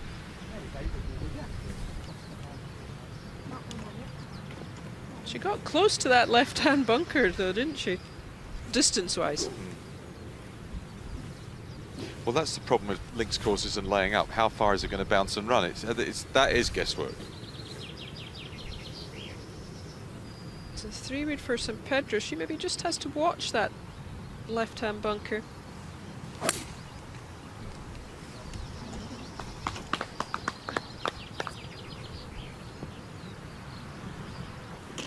But no, a good shot. Maybe that was actually just a 5-wood she hit.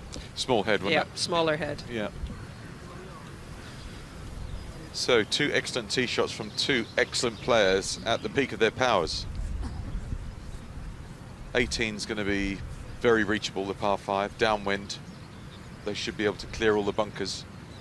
Yeah, great birdie chance for both of them.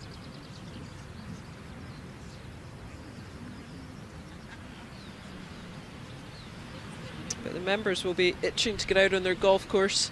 Well, I bet they will, yeah. And play, see if they can emulate some of the play we've seen today, or over the whole week. Yeah, because there's always extra work that goes in to prepare for a championship like this. So the members don't quite play it at this level most of the time. No. So yeah, they will be keen to get out there. And potentially quite often will keep the tees and the pins the same for the day after, so that they can all have a crack at it. Here we go, a great look. Look at that tee all the way down through the trees. You can see those 3 bunkers that they've just laid up off the far 2, both in prime position, just short of those 2 bunkers, one on the right and one on the left, leaving just a short shot, maybe just around 100 yards into that pin, which is 20 yards on and 5 from the left. Front bunkers won't come into play today. Now, once you find the fairway, that's the key thing. The rest of it's fairly straightforward. Yeah, it should be a good birdie chance here. especially downwind, coming in with a short club.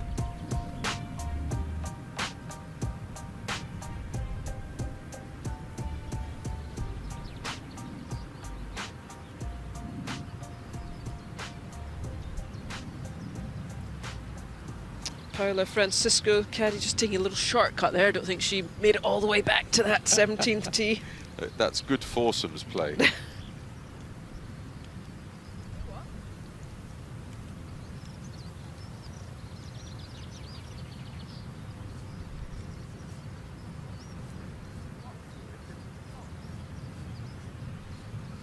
Perhaps you think slight advantage to San Pedro hitting in first?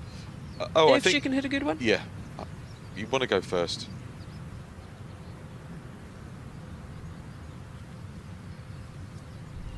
Because you can affect you can't affect the second player if you're going second, but if you're going first, you can absolutely make the other player think about it a bit more, or take more risk on.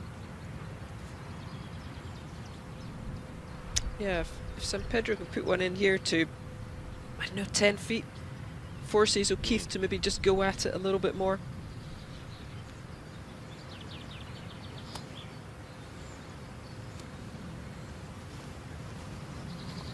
It's only a wedge, down breeze.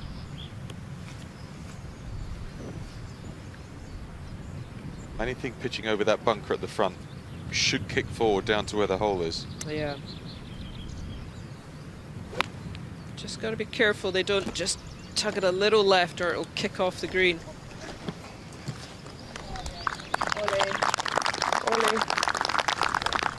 It's trying to get closer, inching closer. Yeah, very nearly perfect.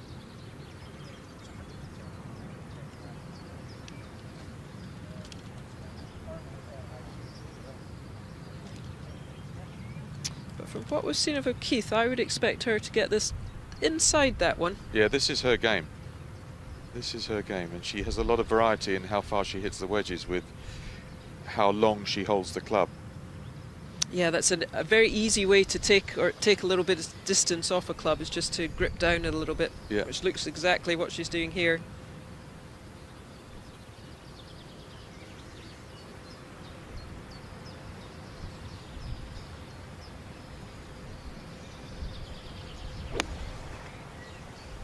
Good. Oh, it's very good. Very good. Slightly unlucky it didn't get a little bit more check, but a very good shot.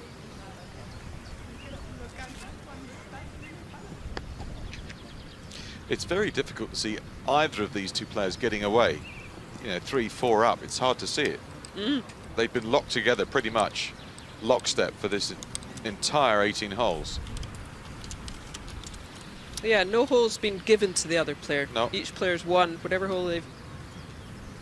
holes they've won with birdies.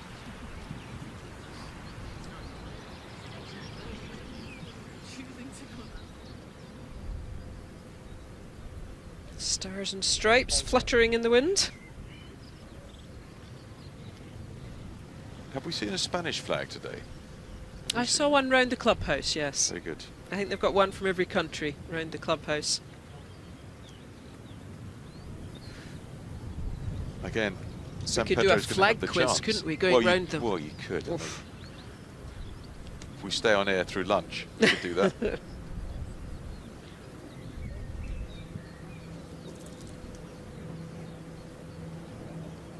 She's been one up, clawed back to level. One up, clawed back to level. Never been down San Pedro.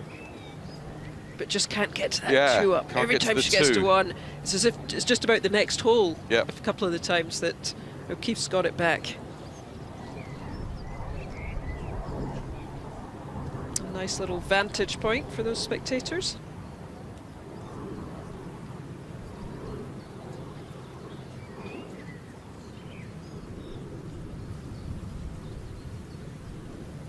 Oh, that must be a little island hopper. Yeah, maybe a little Logan Air coming in from one of the islands.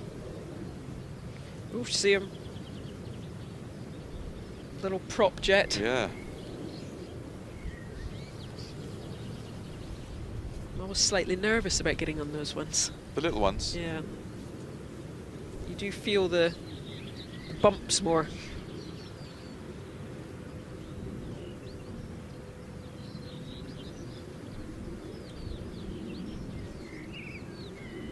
So San Pedro for birdie. She loves just bringing her ponytail round to the front. Do you know what? I was thinking about that, watching some of the competitors this week with the ponytails often dangling down in your peripheral vision. You've never had that problem? No, not now.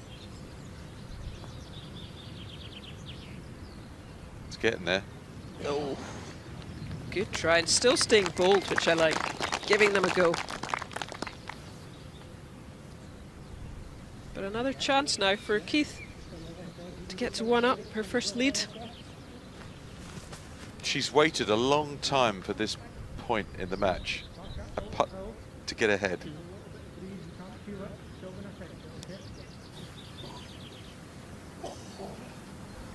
She's proven herself to be a very good match player. And I would have said the opposite yesterday, the way she finished in the quarterfinals. Yeah, but then the semis, she really turned it around. A little bit of help from her opponent, but a lot of it from her good golf. Well, this for yet another birdie, this time to lead in the match.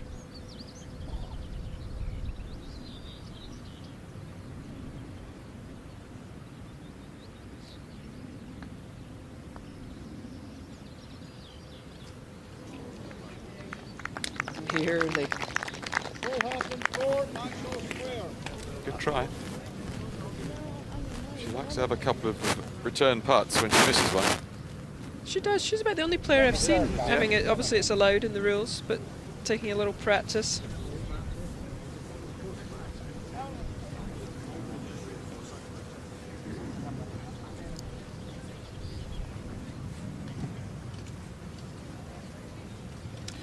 So they're both 4 under through 17 holes with a very birdieable 18th hole to play. Yeah, I mean, I'm suspecting a half in birdie fours at the last. So 2 5 under rounds. That's good golf. Just under the circumstances, the final, it's breezy. What's at stake? What's at stake? Especially if you're staying amateur through next season. Yeah, chance to play in 4 majors and gain that, what experience you can gain going and playing in them.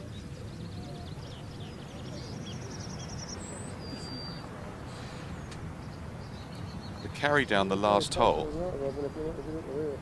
If you can fly at 250, you carry everything. I'm not sure. Interesting to see what San Pedro does here, because 250 on the fly might be right on the even downwind. That's decision just point pushing for her. it. Yeah.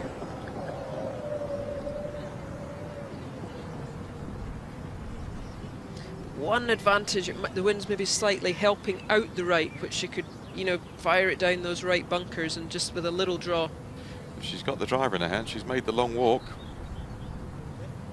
I think at this stage in the game, you've still got 18 holes to go. You've got to give it a go. Give it a go.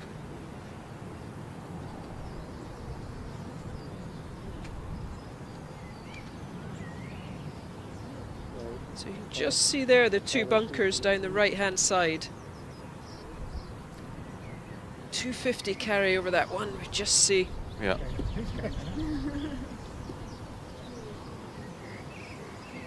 And to keep the ball in the fairway, they need to take on those right bunkers.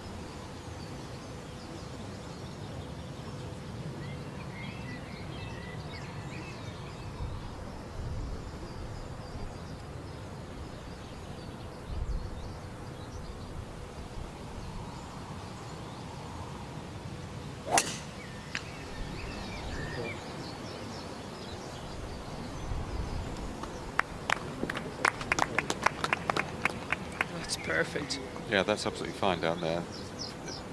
Barely any rough at all. Sitting up like a coconut. That's ideal.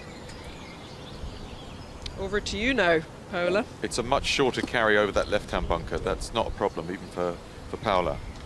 It's if she pushes it and it doesn't turn on the wind. Yeah, I mean the bailout is that left-hand side. Take the left rough.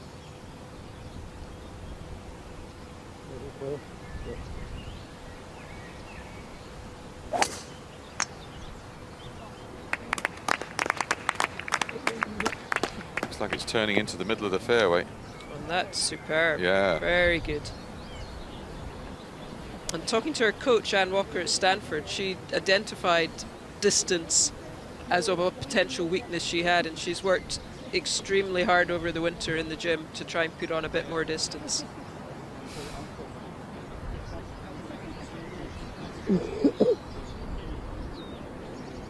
Well, Sophie's out and about, and I think talking to some of the people of Nairn.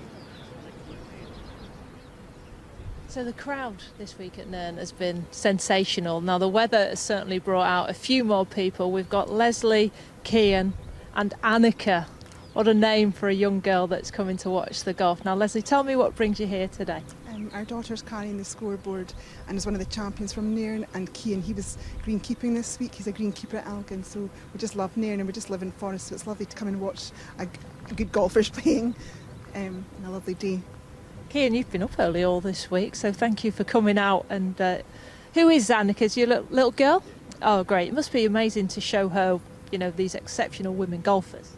Yes, it's great to have them so close to home and stuff like that, and being able to watch them. They've been really good. We watched a few games this week, so it's great to take her along. And Annika, would you like to play golf one day? Oh, she's not thinking about it. They all wanted to say yes. Maybe today it will inspire her, but the golf has just been amazing, hasn't it? Yeah, it's very good. Very close match. Looking forward to the afternoon. I think it'll be really good. Yeah. Well, it's set up nicely. The crowd are into it, and we just can't wait to watch to see who wins this match. We've got a few hours to go yet, but because they're so finely balanced, these two, I don't think we're going to finish with 8 holes left of the second 18. That's not going to happen. No, I don't think we're going to have a 9 and 8 like Louise Duncan at West Kilbride.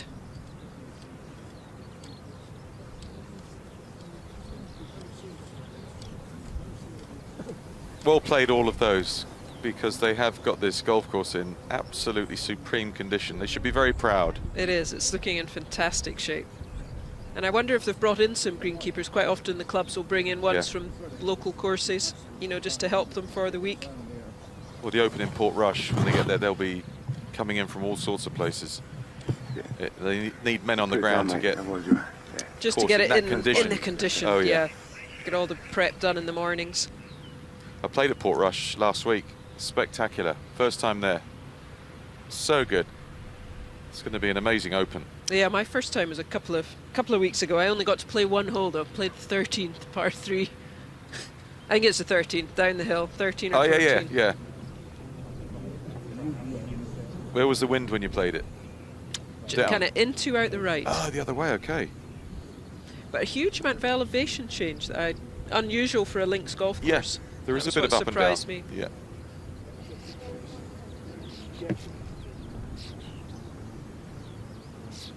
So here we go, a slight advantage to San Pedro, but both should be able to reach the green. Yeah, I think she got about another 10 yards of travel because she stayed on the fairway for its entirety. Both players can reach, no problem. Pin's right in the back again, like yesterday. 31 on, but 7 from the left today.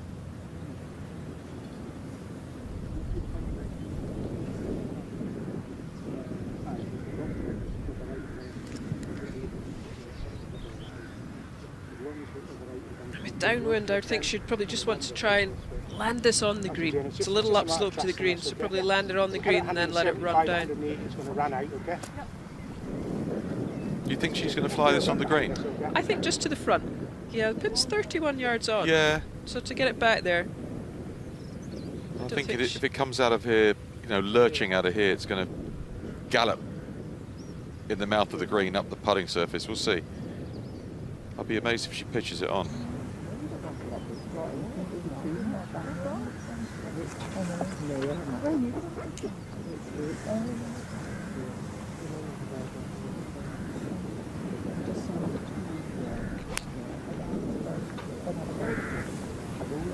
We're going to find out.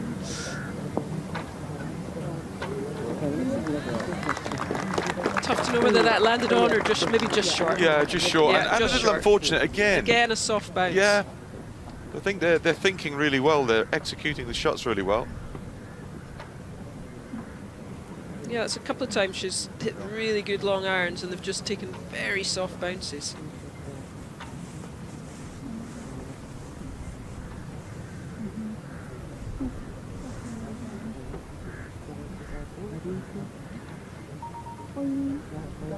It's the 5-iron, San Pedro.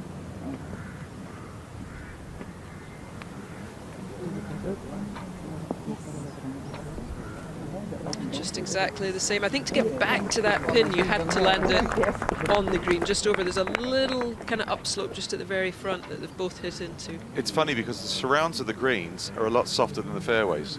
We've seen the tee shots come down and get some skate on board, but the approaches to the par 5s downwind have landed and pretty much gone nowhere. Maybe just that heavy rain Sophie said they had overnight has softened it up just a little bit.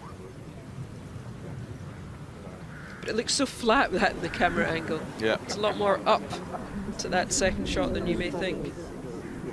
You'd back them both to make birdies here from there. Definitely. Yeah. Look at that scoring. 4 under, 4 under. I think the thing that jumps out to me is no bogeys. Yeah, from either player. Incredible. And it would be, I think it'd be fitting if they both went into the clubhouse the way they've played, all square. All square, 5 under, 2 birdies, 2 two-putt birdies. Yeah.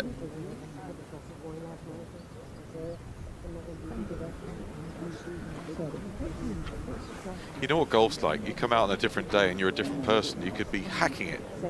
The next day you come out and you find something and you're hitting it like you want to, striping it. Even though they've got to the final, there was no guarantee they were both going to play well. No, because sometimes, you know, in all sports, you get the final can sometimes be the worst match, the worst game. Just sometimes, I think it's just the nerves. You're so close, you're within touching distance. You've got maybe half a hand on the trophy.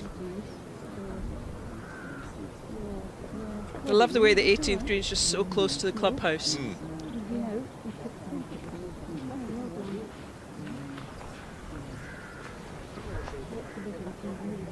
There we go, we can get a little look at the flags. I'm not sure what that blue and yellow one with the little kind of trident on. Yeah, that's unusual. I don't know that one. Well, I'm glad you spotted it. Oh, there's the Spanish one. I spotted the Spanish one. Yeah. In fact, that's probably about the only one I actually don't know what it is. It's the first one I saw.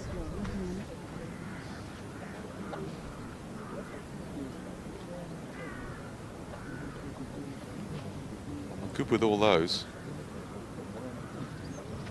Now, could that be one of the Caribbean islands? Where Maybe. One of the competitors, Odwin, South who I America noticed somewhere, played or in the US Women's Open, was playing this week.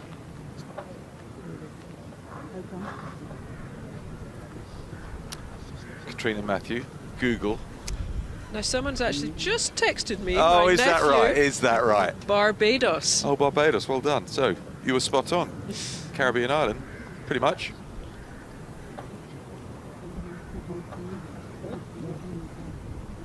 You learn something every day. This is a long, long eagle putt, San Pedro. Little uphill to start with. A hair from the right, maybe, not much. Yeah, not much. That's looking very good. Oh, excellent. Yeah, great putt.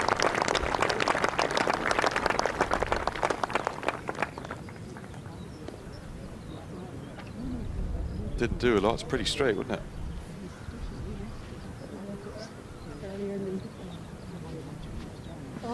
Not conceded. That's the right thing to do. You know, you've got a bit of atmosphere around the clubhouse. It's the 18th green. There's a bit of something there. I'll have a look at it. Here's O'Keefe in a very similar line. Yeah. I fancy, you know, this might, she's going to give this a good, might just sneak in this one. Very early call from me. Massive call, massive call. She's 40 feet away. Huge call.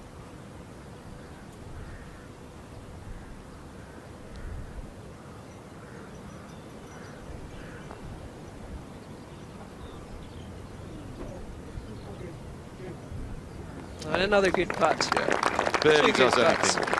I think they could both go good here. Just what I was going to say. And let's get in. Go in for some lunch. Let's see how mentally strict she is, tough. I think they might be putting. Yeah, love it.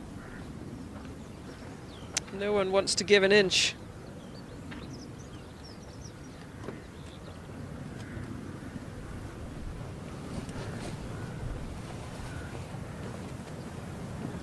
San Pedro's looked as solid as you could do from these sort of distances.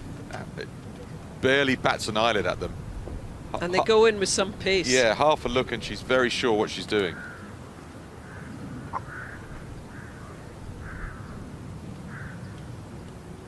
She saw it come by the hole. It's just middle of the putter face and well struck.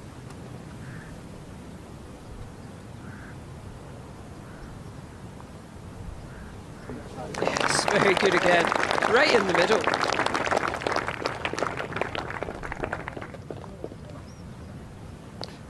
I She's think nearly she on the half thought she was going to give that there. It is quite short. But you know, you made me hold mine. I'll see it. I'll have a look. 2 birdies. Both players 5 under par for the first 18. It's Sensational. impressive, yeah. Under the circumstances, I mean, 5 under is a great round, but under these circumstances, even better. Yeah. Really, really good. That was the top half of the final. Couldn't have wished for more. Standard-wise, it was excellent. We could not, and look at and a stiff breeze. See that Barbados flag fluttering there in the breeze? You mean that blue one with the trident in the middle? That's Barbados. the one. Yeah, that's it.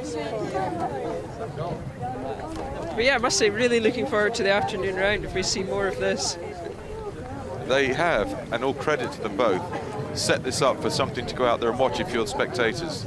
Absolutely. You know, if you come here and it's someone's 5 up, 6 up, it's, yeah, you can't call it. Isn't it great that the Women's Amateur Championship got the final it wanted? It is, isn't it? We've got the weather, we've got the sunshine, we've got the sea breeze. We've got everything. Everything. Great golf course.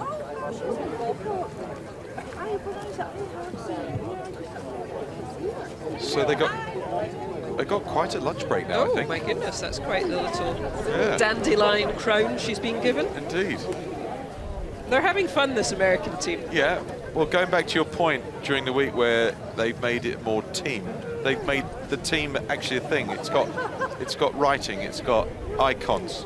Unfortunately, that might not be quite so good for us when the Curtis Cup and Solheim comes. Well, I they're can see bonding well, you know. I can see you rethinking your ill-thought-out plans. Is this half one this afternoon? But you know, that's great. They're having fun. They're young girls. They should be. This is amateur golf. You should be having fun. If you can't enjoy this, you know, they're away from home. They're in Scotland, out of their normal comfort zone, and they're having a ball. Yep. Doing what they love. Sí. Vale. So it's lunch, and then I would think with the time that they've got, come out, re-warm up, go through the whole routine again. It's not a quick sandwich and back around. There's a break now. Yeah, they do have a break, and I think they will want to hit a few shots again, just loosen off after sitting and eating. A few putts. And then off we go again for an afternoon round. You can tell what the American team have been doing while they've been watching. They've been creative. They've been very creative. Yeah. And that's Tiffany Joe in the white hat, who's their kind of team captain, coach, played on tour with her in the LPGA. Very good player in her own right. And a very keen surfer. Lives in California. Yeah, but I don't think she looked out at the Firth there. She won't get any surf waves there. Should maybe just say not quite big enough waves there. There's no surfing out there. Let's have a look back at what was an excellent 18 holes from both players. Yeah, birdie there from San Pedro. This is a cracking tee shot, the 4th for O'Keefe. Trying to answer back in style, which she did. Look at this. Yeah. And straight back after losing the 3rd, in there with a birdie at the 4th to get back. That was a lovely 2. Then at the next hole. Yeah, it was a ding-dong battle. Another birdie for San Pedro at the 5th. Let's go back to 1 up. This at the next par 3, the 6th. Another 2. And these holes were all playing into the wind. That's the point. The hard 9. Yeah, just right. She's not missed one of them. No, she's looked from 3, 4, 5, 6 feet. Fantastic. And Just then, puring them in too. yeah. Love this. Yeah, this was a great shot. As you say, just clipped it very close to the ball to get that spin. It didn't matter though, because O'Keefe had this for the birdie. And did what we've seen all day. Another birdie. And they both birdied 18 to shoot 5 under par and put on an exhibition for the people of Nairn and golf fans around the world. The perfect half to a women's amateur championship final.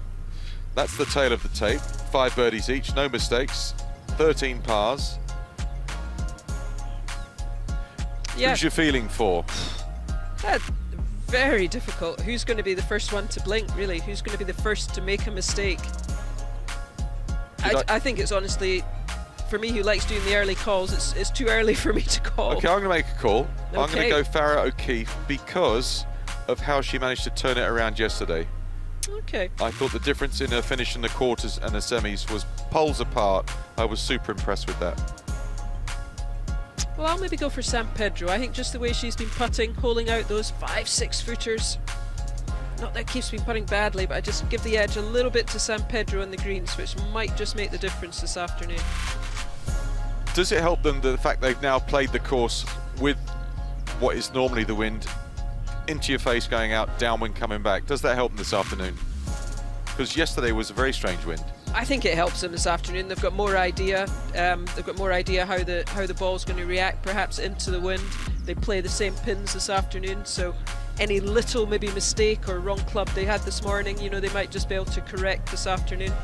If you were the coach of either player and you had got your player to the second 18 in the final, what advice would you give them in the break? I think just stay patient, go out there, do more of the same. Just keep trying to hit fairways, hit greens, give yourselves birdie putts. I mean, I know it sounds so easy and so simple, but it's just, you don't want to say to someone, try and not make a mistake. You want to kind of promote the positive. So it's going out there and just trying to give yourself as many birdie chances as you can. And do you come out after the lunch break, re-tee it up as if you're starting again, or do you come out with the notion that you're continuing what you did an hour and a half ago? Is it a complete fresh restart? I don't think so. I think because you're going to know what you did this morning, and you're going to know what your opponent did this morning. You'll look back on shots you've hit. You'll learn from shots you've hit. So even though they're going in all square, I think it's still a continuation of the game.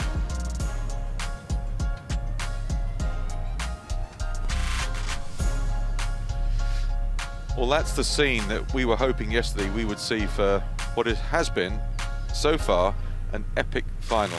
And we're in for more brilliant golf from two golfers that are playing at the very peak of their powers, both 5 under par with more excitement to come. And when we're back on air in, well, just under an hour and a half. See you then.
Tee shot paramount, as all these holes at Portmarnock. Just strategic pot bunkering right and left of the fairway off the tee. Can't get home today, so plot your way around. You know Lorna's great at that, very intelligent golfer.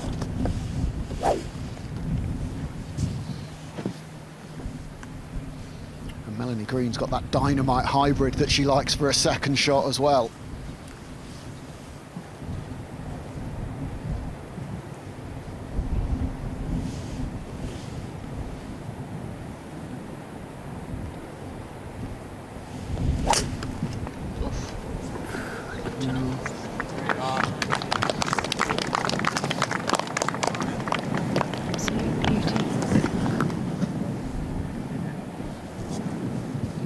Holding back there.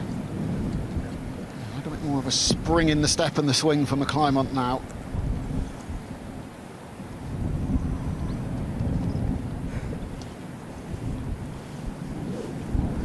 Just there checking the course guide, it's okay.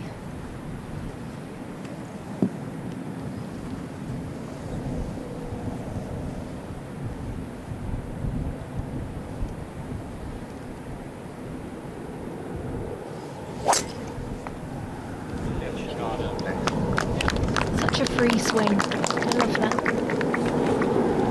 I mean, the ability to swing with freedom and commitment at this stage is to be admired. It's just hopped over into the rough. Looked like a reasonable lie though. Earlier in the week, our very own George Harper Jr. teamed up with Ireland's two-time speed golf world champion Rob Hogan to play a few holes around Portmarnock. Let's see how they got on. We've got 3 holes starting at the feature hole here at Portmarnock. It's beautiful, but we're not here to look at the beauty. We're here to run past it. Go! Up! Get up, Marucci! Go, Marucci! Go! It's a great shot! Oh, what? Go in the hole! Get in! Go in the hole! Get in! Go in! Get in! Oh! What an illustration of this hole. Because that was... We were shouting get in. But this hole will do that to you, wow. We couldn't have scripted this.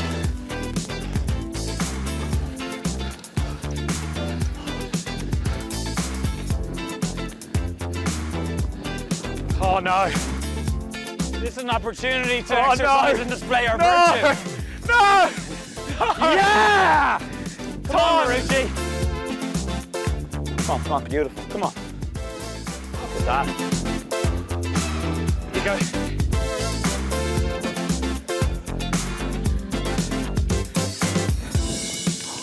Salvage, salvage, that's your ball. You got a tee?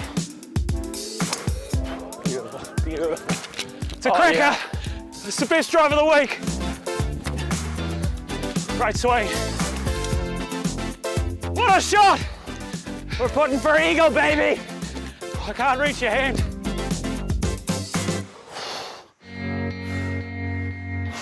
Right. Go in. Go in! Oh!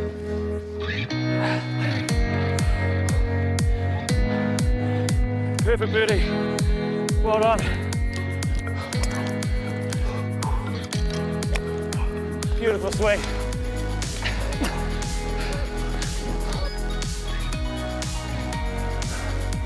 Oh. Okay. Time.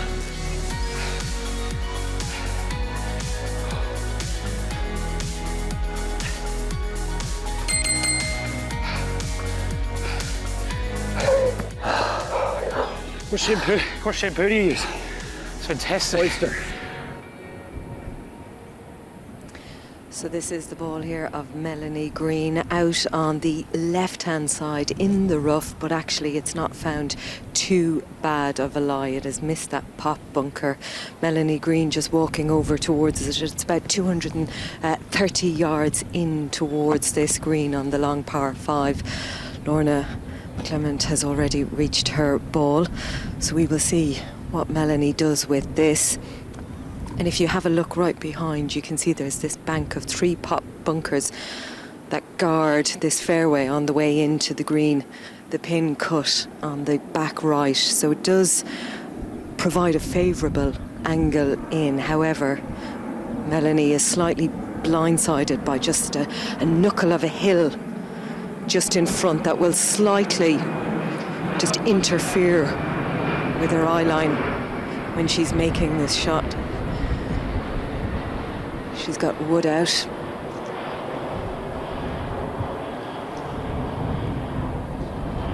The deliberations that she goes through, familiar to us all who've been following her around these past few days here in Portmarnock. The wind has died down, the rain has eventually left us.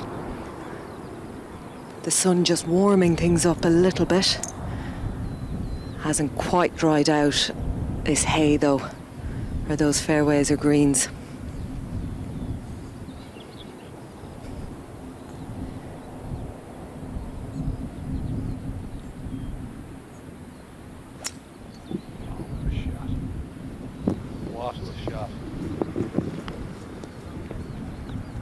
Well, we heard someone in the crowd say, "What a shot," and they weren't wrong. Sir, can we move, Jim? Sir. As Sarah said, it did look like it was on a little launch pad there. Easy to full send with the wood.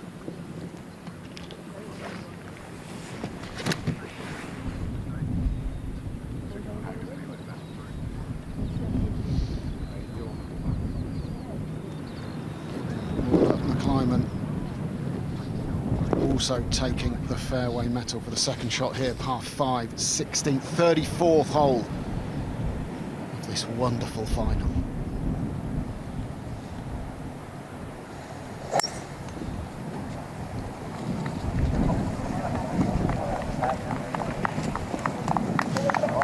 What a shot. I think she's found something, Kit. This is going into another gear. Might be long, but what a shot. It's just run through, and the way that stopped then quite firmly as it just nestled up against something which would be obviously on the side of the ball she's wanting to hit to either chip or putt back towards the green. I love that game plan though at this stage in the game. Just full send, going for the green in 2 on a par 5 they've struggled to reach most of the week. Shows she's taking her chances. Do we see a bit of sun? Does it look a bit brighter, or am I trying to be as positive as possible? Well, it's trying. We heard Sarah say the sun's trying to come out. The rain has stopped. So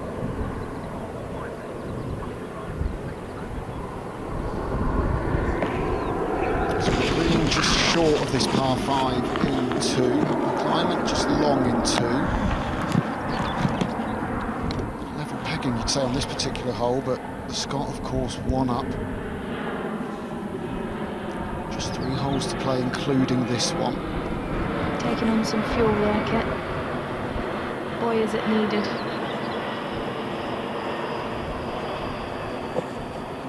Hydration.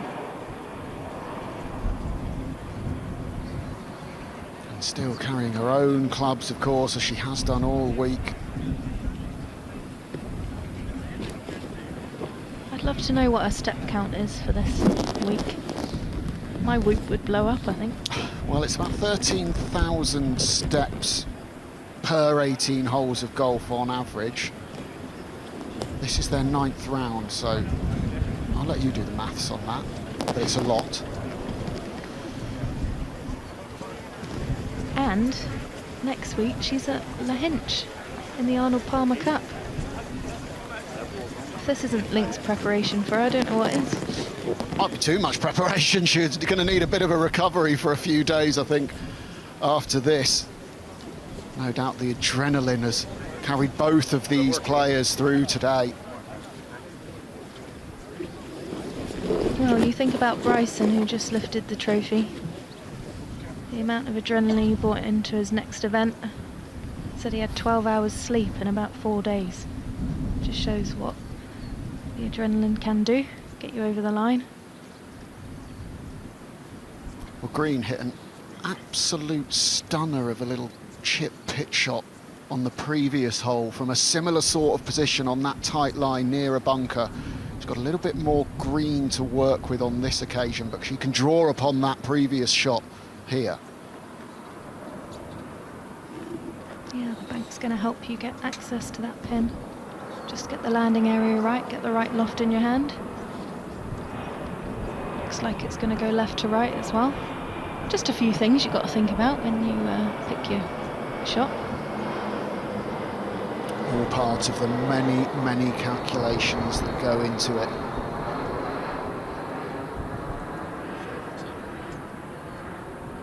Well, let's hear from Sarah.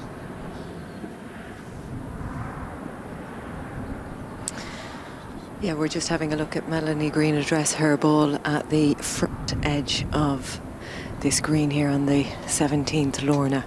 We are beside her ball, which has overshot the green. This green slopes from front to back, plenty of runoffs around this. A lot of green for Melanie Green to work with.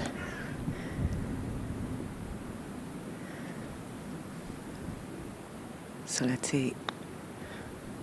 A little bit of elevation, but she's trying to bump and run it all the way down. A lovely touch there from the American.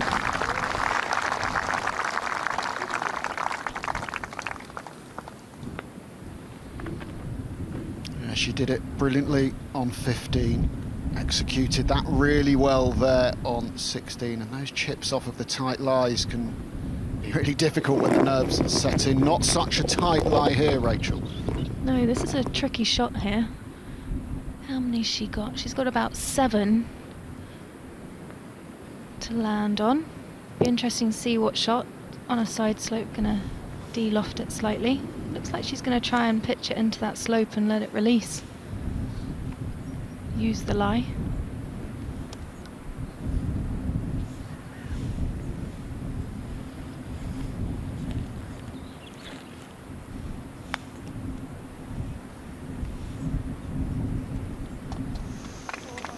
Right idea, just missed her landing spot. God, it is going back and forth, isn't it? Just when you think one player's in the ascendancy and they're going to pull away, it goes the other way.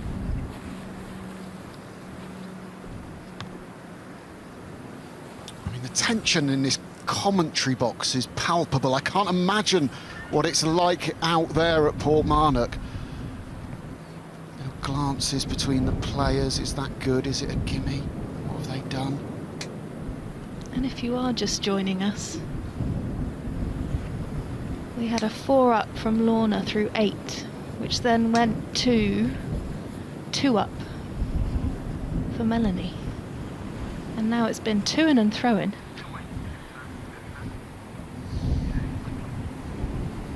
Here's McClymont to putt first. Could be a huge advantage if she finds the bottom of the cup. Lorna would have got a read as this went past the hole. Always important to keep an eye on it. Free read past.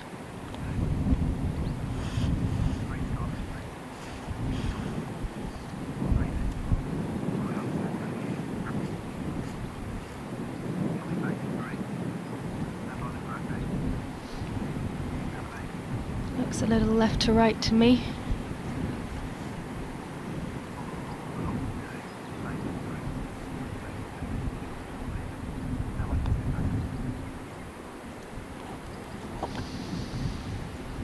Always looked a little low off the blade. So the door is firmly open for Melanie Green here.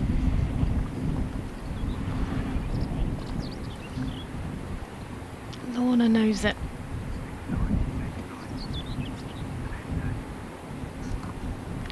Hope she starts it high enough.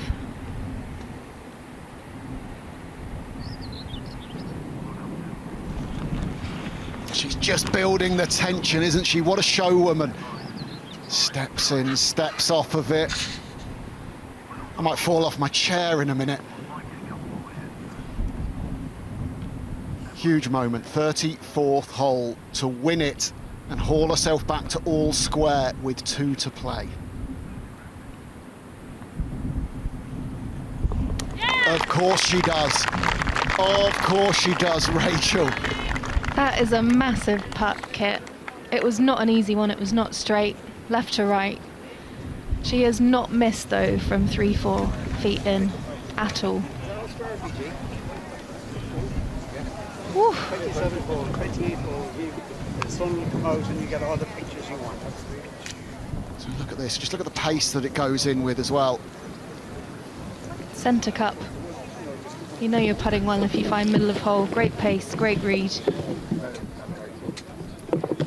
So this final of the 121st Women's Amateur Championship goes to potentially the penultimate hole, but of course we could go to extra holes if they can't be separated through 36. The 17th on the course, the 35th of this match, and it's a tough par 4, Rachel. Yeah, the 17th. Scoring average 4.72 in the qualifying round, so hasn't yielded many birdies. Tricky hole. Characteristic pot bunkers left side. 228 to carry the furthest on the left. Fairway finder needed.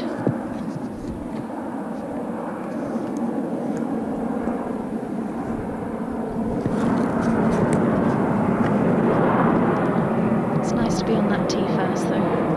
Set the tone, walking down 17.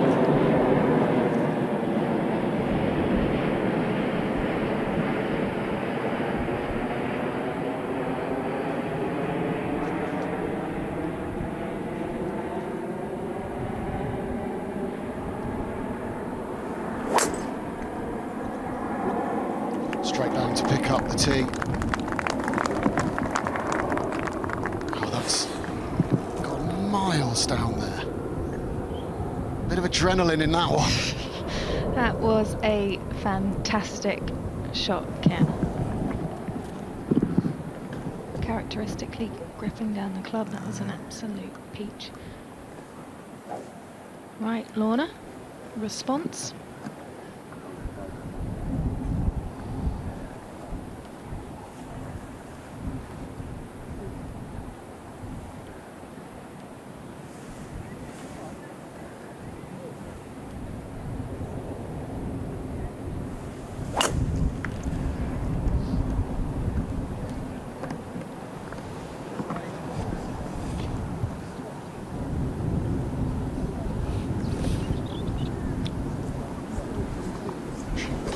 For a moment before going down to pick up her tee. We think it's okay. So 2 holes left to play here. Which way is it going to go, green or McClymont?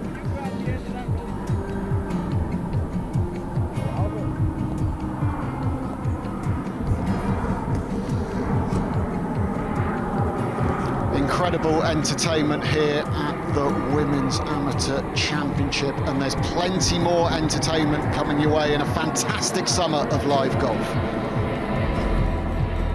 It is the calm before the golfing storm for many.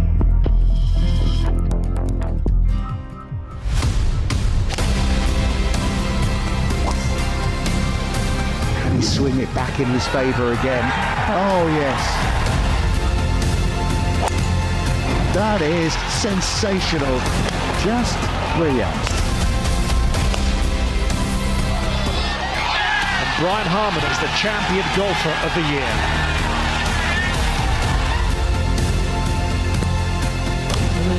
She is the AIG Women's Open champion.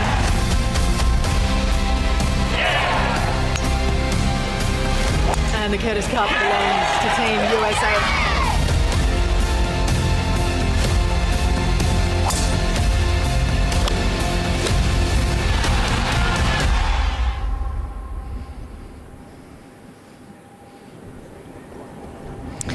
So this is where the tee shot of Lorna McClymont landed, out here in the right-hand rough. You can see it just nestled down a little bit. There is a little bit underneath, but the hay around it may well impact how well the club will connect with that ball. Lorna making her way down along with her mum Gail, who's on the bag since yesterday. Such a battle. And then way up ahead, all the adrenaline in Melanie Green's drive. She sent it an absolute mile. So now for Lorna, the questions about what she does, because up ahead the fairway narrows in towards that green, and the green 37 yards long, and it slopes all the way from left to right. So that's a consideration with the flag fluttering in towards the right-hand side. The wind blowing just ever so gently.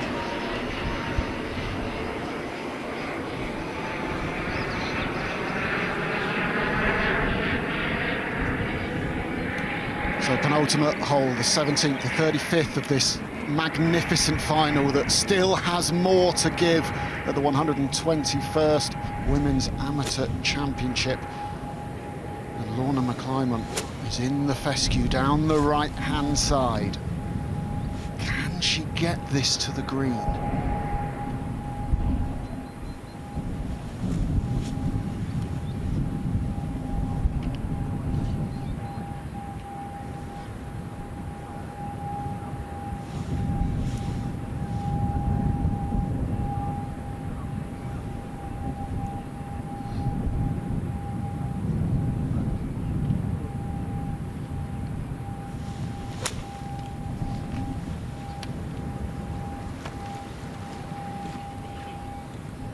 There was so much grass there, Kit, between club and ball. It was hard to control the club head in that lie, especially with this damp grass. Huge opportunity now for Melanie Green, who's absolutely smoked her tee shot here down 17. Well, we were saying that as we got closer to the finish line and the pressure rose, would the golf improve? And my word, it has. The last 3 holes have all been won with birdies. 14 and 15 for McClymont, 16 for Melanie Green. That's why we're all square. But this lady, Melanie Green, has got to be the favourite for this 17th hole right now, with McClymont down the right-hand side in the rough in 2. And Green just shaping up her approach here from the fairway.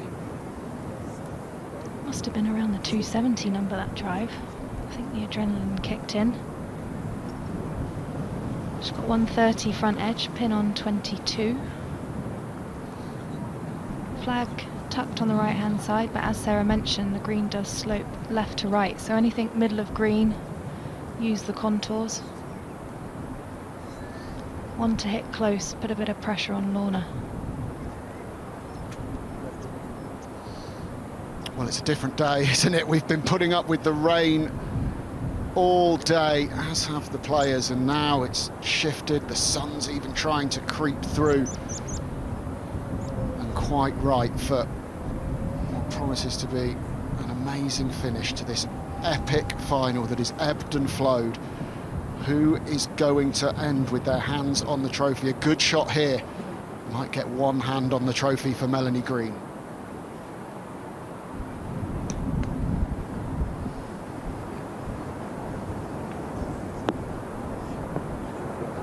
Fantastic shot, very confident swing there from Green. It's like a different day out there now.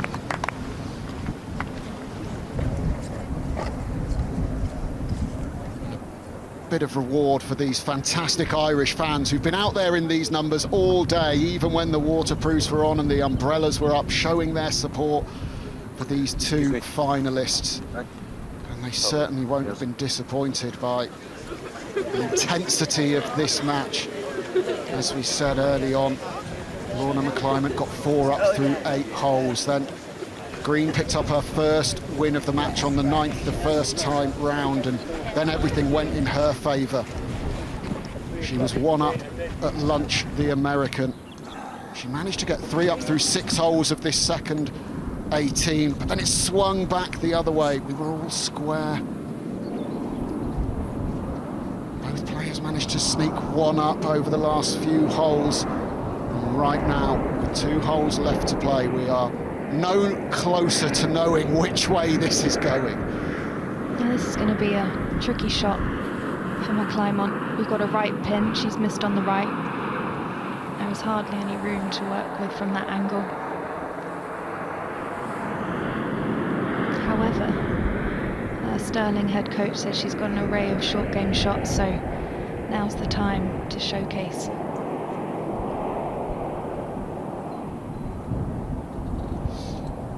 Should I stay if we can? So we can finish imminently or go forever?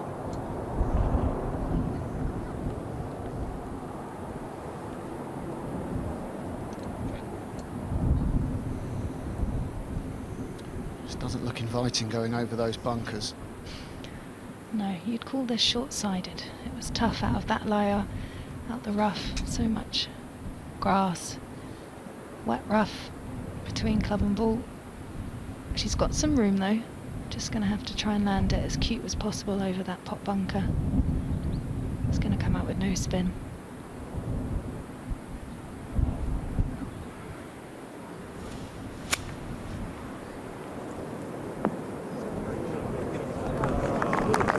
As good as she could do from there. Great shot.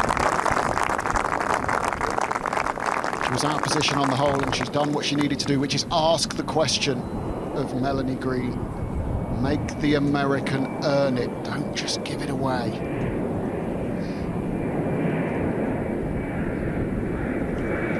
Johnny Morgan back in the commentary box.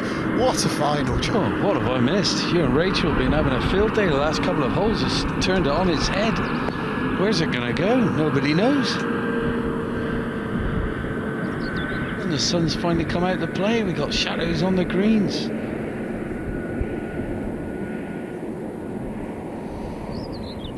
And the birds are chirping away.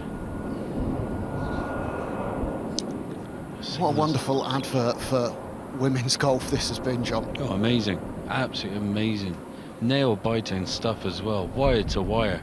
It's going down 18 regardless of what happens here.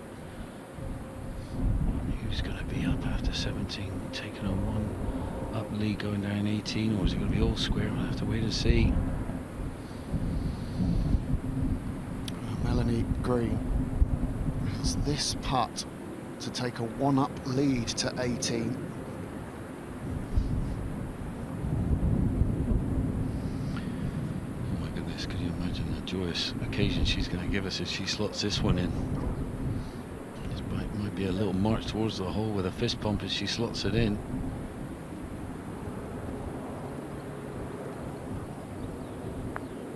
Breaking off the left. It's come out of it as low side as it running, bit pacey. That's not going to be given. That'll be a little nerve check for her.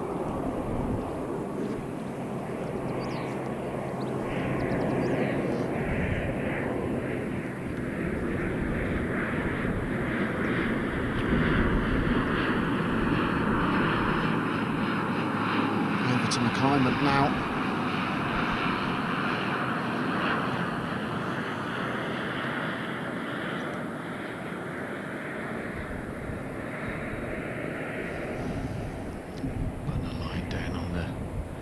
She needs to start the ball on. It's a couple of inches outside left, I should say. Penny for the thoughts of both these players right now. All the time spent on putting greens, working hard, grinding it out, come rain or shine. The practice that we don't see. So when the cameras and the eyes are on you in moments like this, you can find a putt when you really, really need to. And McClymonth's way of thinking is this has to go.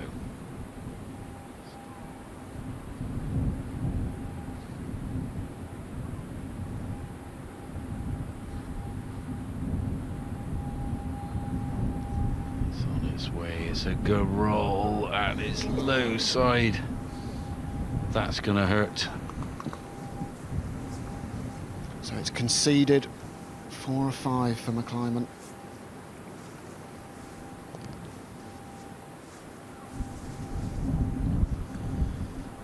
The way Green has been putting these, she doesn't hang about.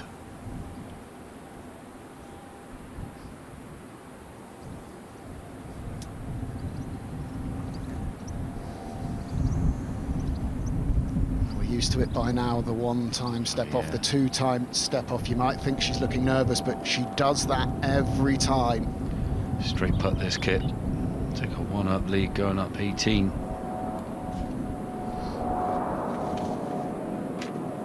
Wow, confidently done.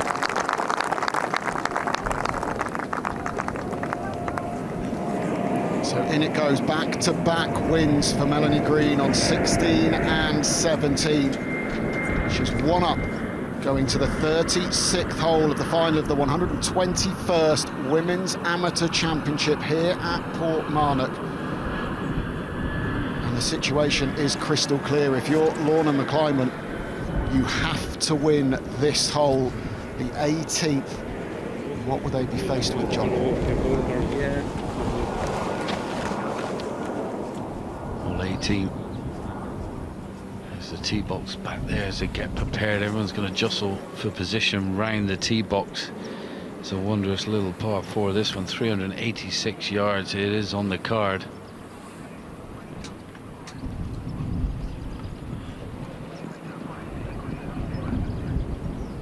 You've got 3 bunkers down the right. Got members looking on. Thinking, my goodness, in my day, I could get it up there with them. I can't do it now.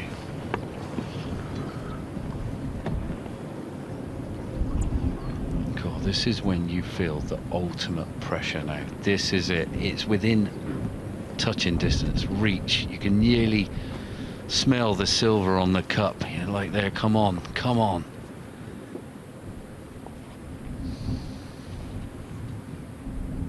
Championship Cup gold medal and Pam Barton Memorial salver all goes to the champion, plus those major and Augusta National Women's Amateur exemptions. This is a tight, very big rolling fairway at that.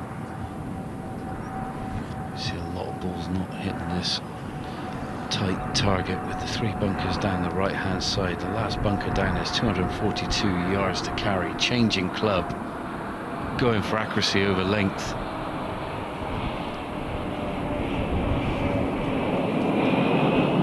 Plane flying over.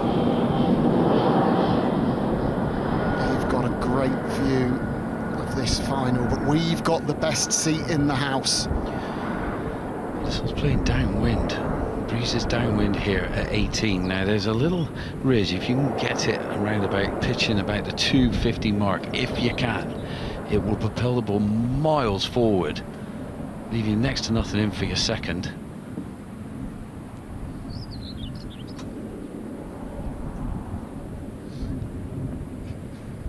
How's your nerves? Can you feel your legs? Can you feel your arms? That's the thing, you feel like your body's doing a dance even though you're trying to stay still.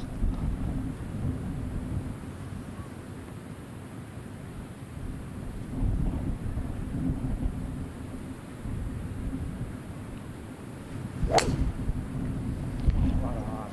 it's a bit right, she's starting to lean. There's a few claps though, they think it's straight. It is.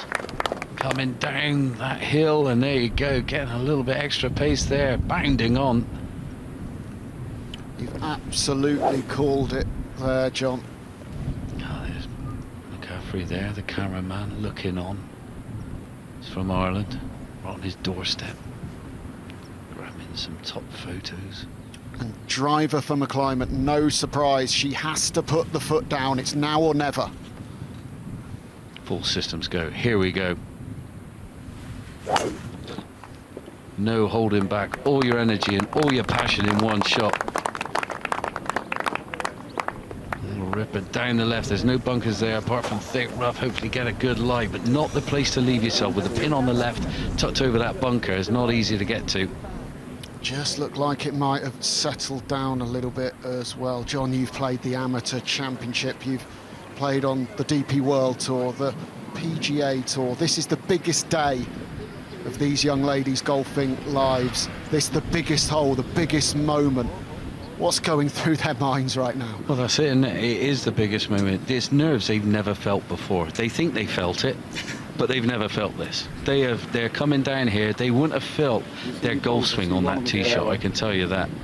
You know, it'd have felt all alien. They wouldn't even known that they'd done it. The adrenaline running, coursing through their veins. It's massive. It really is. The intensity. I mean, they've never played in crowds like this before as well. That adds to the pressure. And then you come to what is on the line, the trophy with all the amazing names, the tournaments you're going to get in once you lift that trophy. It's massive. You're one down, you've got it all to prove, you've got to fight for it. You're one up, you're trying to defend.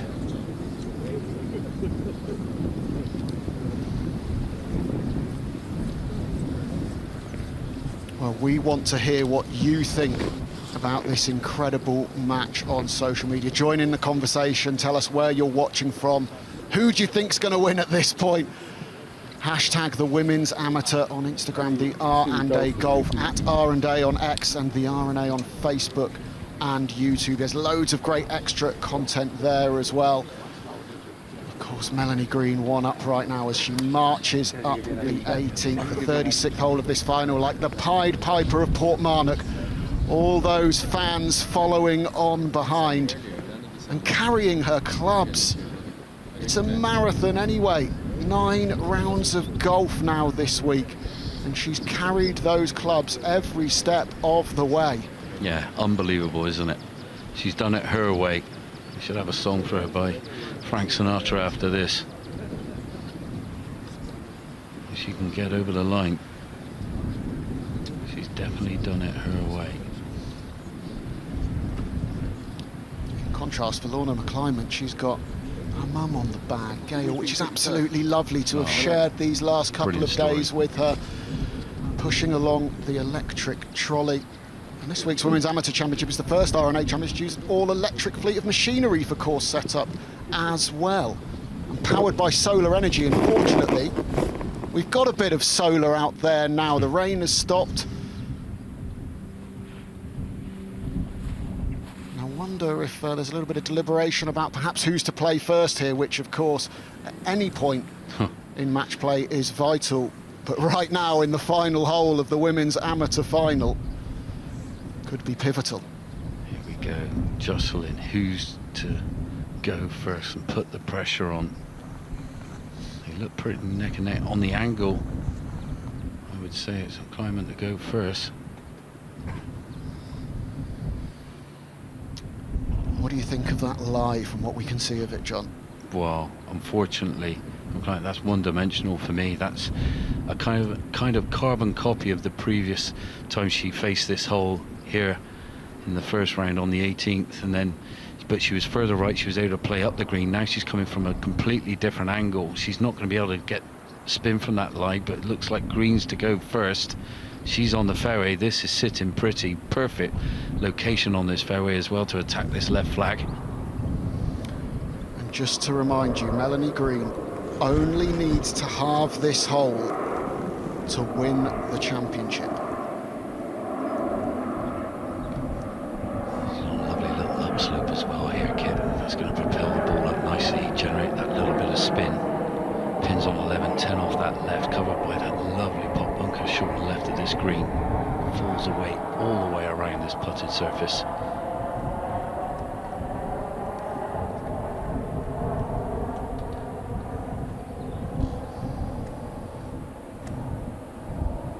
Sticking to the routine that has served her so well. Should be aiming this just at the left chimney that you see on top of the clubhouse. That's her location she's aiming at, just about 10 feet right of the pin. Sounded sweet. Staring it down. What a great golf shot. That is asked the question. Is that the swing that clinches the 121st Women's Amateur Championship for America's Melanie Green? Lorna McClymont will have something to say about that, but it's got to be special from here, John. Super special. I mean, to go the high route, she has to flirt with that left bunker. If anything, she has to take it on. I think if it was Back on the first round, she'd be playing up the middle of the green to the centre of the green, playing that low bump and run up on there, but she can't do it now. She has to go at the flag.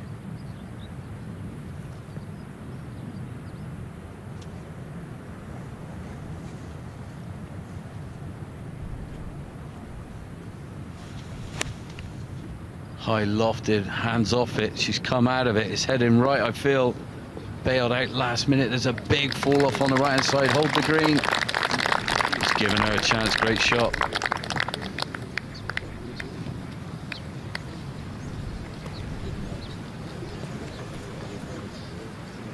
With Melanie Green in closer, you think Lorna McClyman has to hold that putt to have a chance. All day long.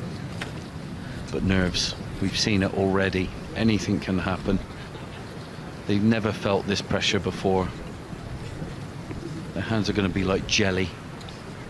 Do you know what? The way this final's gone today, I'm not ruling anything out right now. Why would you? I mean, literally, pressure plays a funny role in this game. We've seen it time and time again. Amazing support. It's been a long day. It's gone the full throttle. It could even go to extra holes. You never know.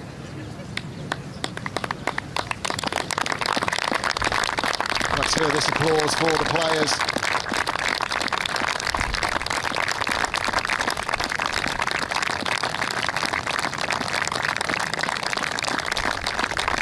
I tip my cap to Green.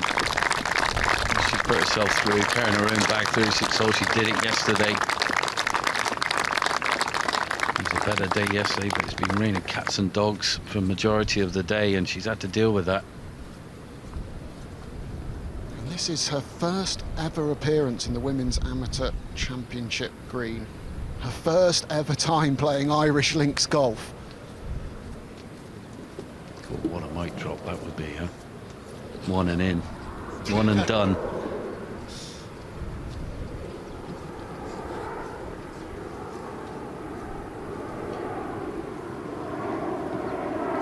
Too deep round the green now, you can feel the intensity.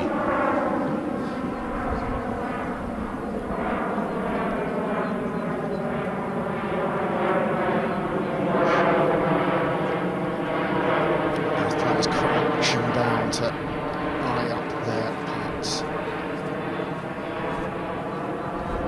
Taking a little stroll, maybe just to relieve the tension as much as anything else.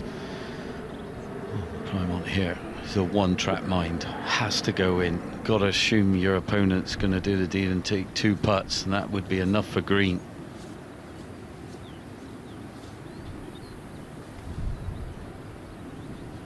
Hold a monster and do it like a Hell Irwin round the green, start high-fiving everyone.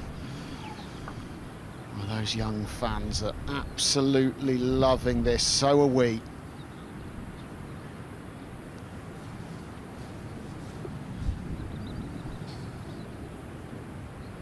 Scotland's Lorna McClyman, one down, the 36th hole of the final of the 121st Women's Amateur Championship.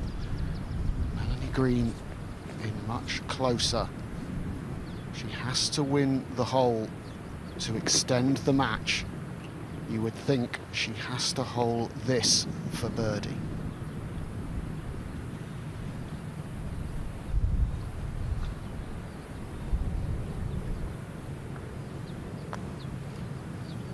Running.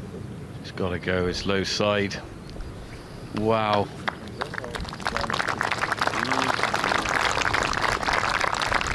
Disappointing, unfortunately, but nerves as well playing a massive part in that putt.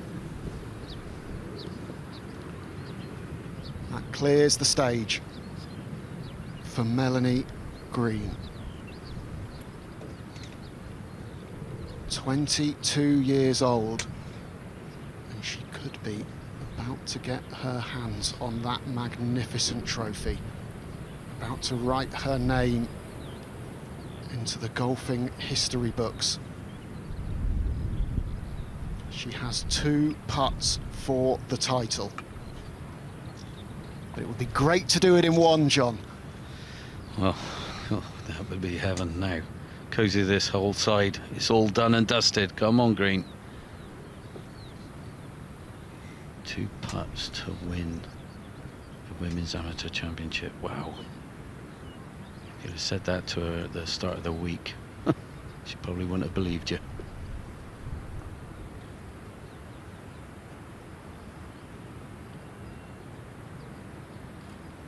Melanie Green. 2 putts from glory.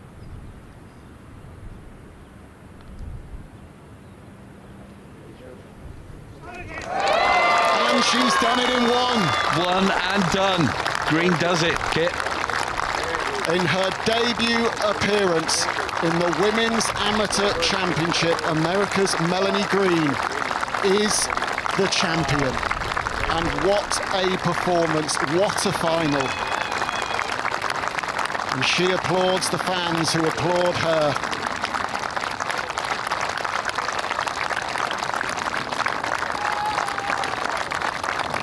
What a celebration, Kit. What a moment for the young lady. Rachel alongside us. Rachel, what are you thinking?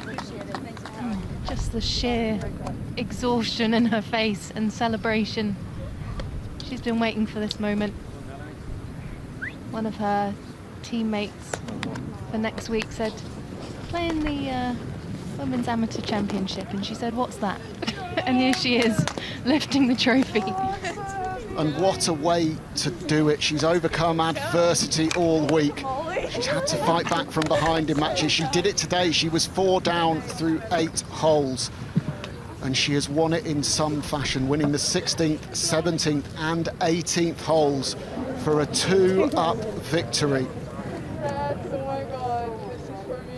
Absolutely amazing, Kit. It really is. Cinderella story, the way it's unfolded. Well, let's hear from our new champion. She's chatting with Sarah Mulkerrins. What just actually happened? What just actually happened? You're saying that, Melanie Green. You can't believe it, can you? No. Oh my gosh. All right. Where's Rachel to ask me those questions again if I won? Oh my gosh. So what do you think eventually down the line this will mean for you to have won this championship in the manner that you did as well? Such a tough battle today. Oh my gosh, incredible. Lorna is an incredible player, Every player that I faced put up great matches, like awesome, such great golf. Yeah, I don't even know what you get when you win. I just know that there's a big old trophy that I've seen like 7 days out here. Yeah, I mean, this tournament's pretty old. It's got a lot of history with RNA. Yeah, I mean, that's incredible to have my name on that little trophy. It's ridiculous. The first American since 1996, since Kelly Cooney won it. There we go. Yes! But also for you, you weren't going to enter this. You were convinced by a teammate to enter this a few weeks ago in preparation as well for next week. Yeah. I mean, you've come to Ireland, you're playing links golf. It suits you. Hey, thanks. I'm glad that I got an Irish welcome. Well, you certainly did. The fans have been superb this week. Oh my gosh, yes. Amazing. Yeah, I want to thank every fan that's here. You guys have been awesome. Thank you guys so much. Yeah, I've gotten so much love from the locals, all the workers here again, RNA, Port Marnock, all the staff here. They've treated me so well. So big kudos to you guys. Gosh, this is awesome. Thank you, everyone. I also wanted to ask about this next scarf because we've seen you wear it all week. There's a little bit of a story behind it, isn't there? Guacamole? There wasn't a story behind it until this week. I'm staying with Anna Morgan and Kaylin McNabb, and I put it on the first time, and she's like, guacamole, what's up? I'm like, okay. I guess that sticks. For you. Sure, just for her. And finally, for everybody competing, it has been such a brilliant week. Yeah. You know, you all have battled really hard, and you've all had a great relationship and a camaraderie as well. It must feel very special to be part of it all. Yeah. I've met some really cool people that I don't usually get to see in college golf and even summer tournaments and stuff like that. So it's really cool to meet some new faces and names that I've already known. I just haven't been able to say, hey, I'm Melanie. So yeah, this is awesome. People Well, congratulations again, Melanie so Green. much. You are the champion here at Portmarnock. Thank you. What a win, Melanie. And listen up, because I'm going to tell you exactly what you've just won, and it is quite the haul. The Championship Cup, the gold medal, and the Pam Barton Memorial Salver, plus invites to the AIG Women's Open, the Amundi Evian Championship, the US Women's Open, the Chevron Championship, a Ladies European Tour event, and the Augusta National Women's Amateur. At the start of this week, she said, what I dreamed of age 10 does not compare to what I dream of now. I want to be the best I can be. You were the best this week, and your dreams have just come true, because you will be playing St Andrews, Augusta National, and all of those incredible majors. And what a way to close it out. Oh, what style. It really is. What a celebration as well. What she's achieved. She can't believe it herself. I don't think she really knows the gravitas of this win. You know, she's come here, she's kind of rocked up. She says she's just kind of free-wheeled it, gone out there. She's ended up picking up the most gorgeous trophy with unbelievable names, and she's now going to get into everything. The sky's the limit for the young lady. The resilience she showed as well has been amazing. Well, it's been an incredible week. This final has just capped it off. How good has this been for women's golf, for golf in general, Rachel? It's amazing, Kit. I mean, we have to give props to Lorna McClymont. What a battle she put out there, and to all the ladies that competed. She was 4 up through 8 holes, and it just shows the resilience of both of these players. The game is in a good shape. Yeah, applause for Lorna McClymont. As the runner-up, she takes the Diana Fishwick Cup and the silver medal. I think she's a name we're going to see in the pro ranks pretty soon as well. She has put the golfing world on notice this week, but it is Melanie Green who is the victor by a 2-up margin here in Portmarnock.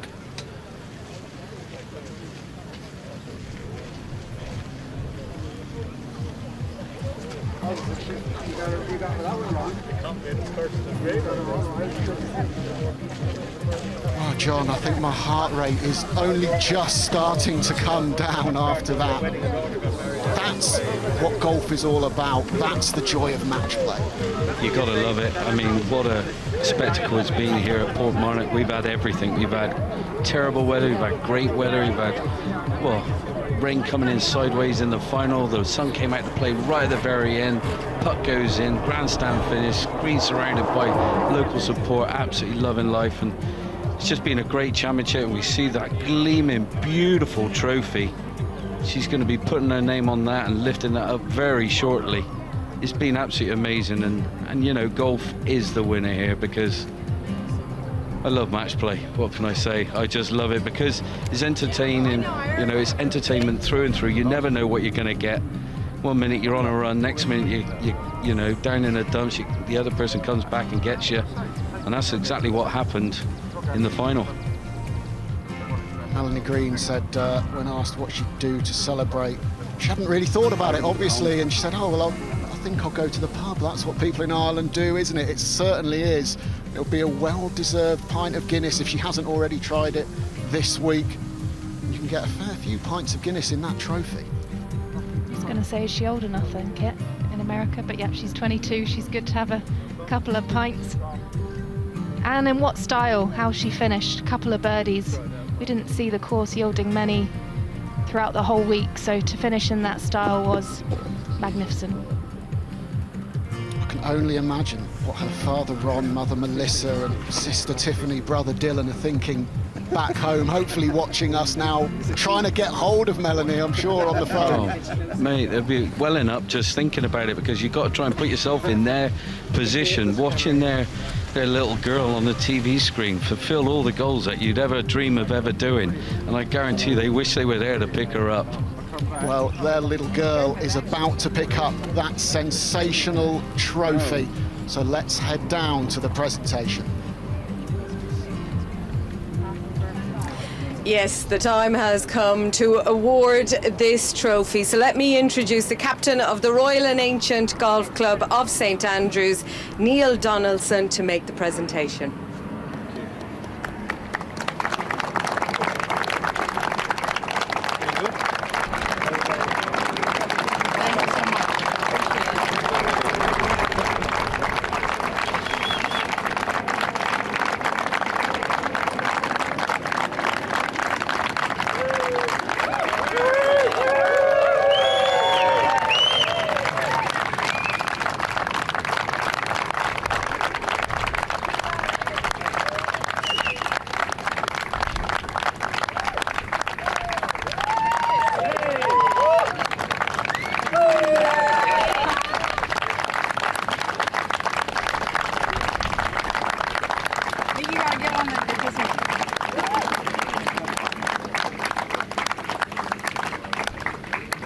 Brilliant champ, and what a role model.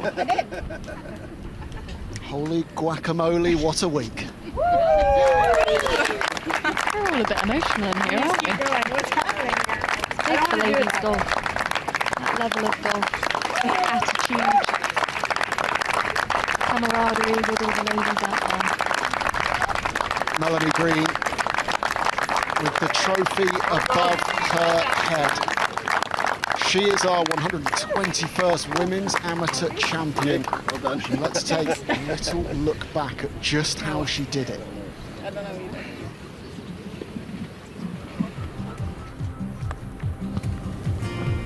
This is hole 3 this afternoon. Yeah, still dismal weather. Flags were fluttering pretty hard. She convert that to her opponent. Come on. This is her response. A bit of camber off the bank just shy of this green, going forward towards the flag. Hanging in the balance as we speak. Go to the 5th hole.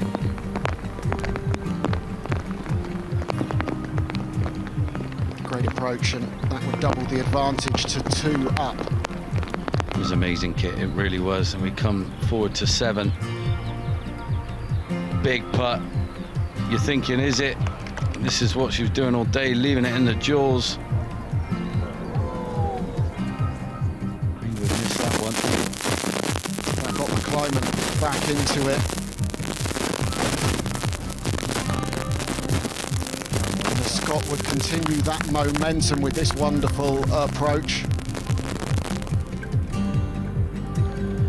That was the theme of the day, unfortunately, when it came to the greens, lagging it in the jaws. What could it be? This one went in, though. Green's response didn't work.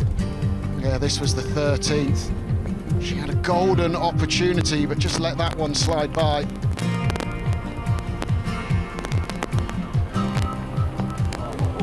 I mean, wow, what a golf shot. Some delay reaction on that one. McClymont converted for birdie.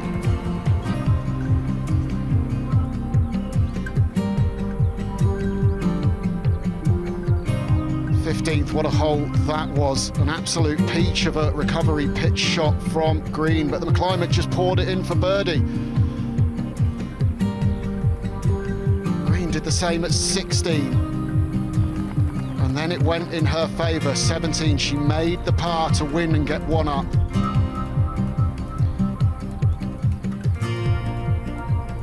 And that was the golden moment. Salute to the crowd. Been great support all week, Kit. She's embraced the crowd have embraced her here at Portmarnock, and well, here's what's coming up on R&A TV, and if they deliver even half of the entertainment and drama that we've seen today, we are in for a treat. The 152nd Open Championship at Royal Troon, July 18 to the 21st. The AIG Women's Open at the home of golf, St Andrews, August the 22nd to the 25th. And Sunningdale is the host of the Curtis Cup, August the 30th to September the 1st. What a lineup still to come this summer. How excited are you for these major opportunities that are now ahead? Yeah, I'm super excited. Gosh, I don't even really know what to think about it yet. There's the flag at the top of the podium today. America's Melanie Green. It was an incredible 36-hole final that toed and froed, ebbed and flowed. But ultimately, Melanie Green found what she needed to. She won the last 3 holes to take down Lorna McClymont and add her name to the history books. What a week it's been at the 121st Amateur Championship here at Portmarnock. A brilliant final, a brilliant winner. Thank you for joining us.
143 of the world's best amateur golfers have come to the Scottish Highlands, and there is much more than just silverware on the line, with the winner earning a spot in 4 major championships, including the AIG Women's Open in August.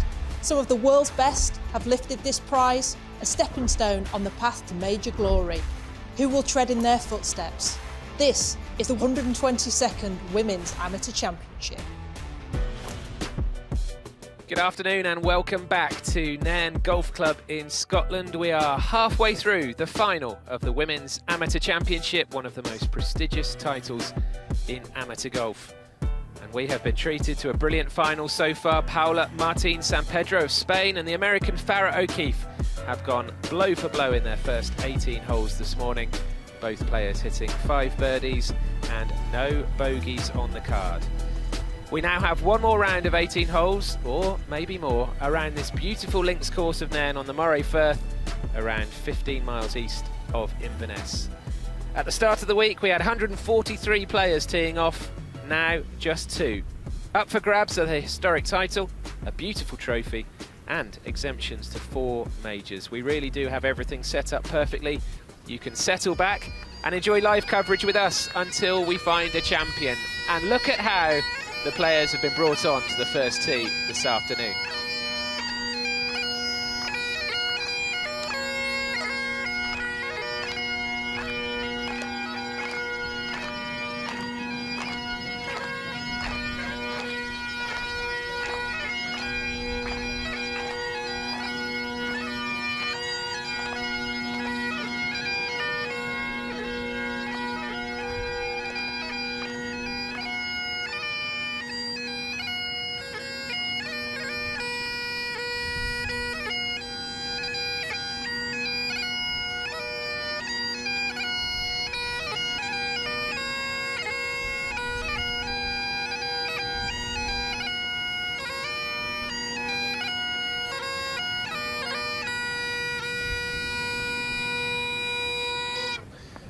Well, that does add a sense of occasion, and well done to young piper Archie Smith with as good a performance as we've seen from the 2 golfers already today. That was a little bit earlier. The 2 players are now waiting on the first tee, so we have had 18 holes already today of the highest quality match play, and it is all square between the 2 players. So now we have another 18. Could go to extra holes, of course, but let's see. And the wind has picked up from this morning. Alongside me, Katrina Matthew. It really was brilliant golf this morning, wasn't it? Oh, fantastic golf. 5 under by both players. You know, in the final of one of the biggest events they can play in as an amateur golfer, they've both played amazingly well. I'm really looking forward to this afternoon. And as we can see, that wind fairly whipping now. It's going to make this front 9 play very difficult. So one of 2 things could happen this afternoon. We could have the second American winner of this championship in a row after Melanie Green won last year. Or we might have our first Spanish winner in 16 years. This is Paula Martin San Pedro, who has been so collected, so together the whole week, hasn't she? She's made very few mistakes. She has very few mistakes. I mean, yesterday she was just very neat, very compact, as you said, and just doesn't give her opponents much.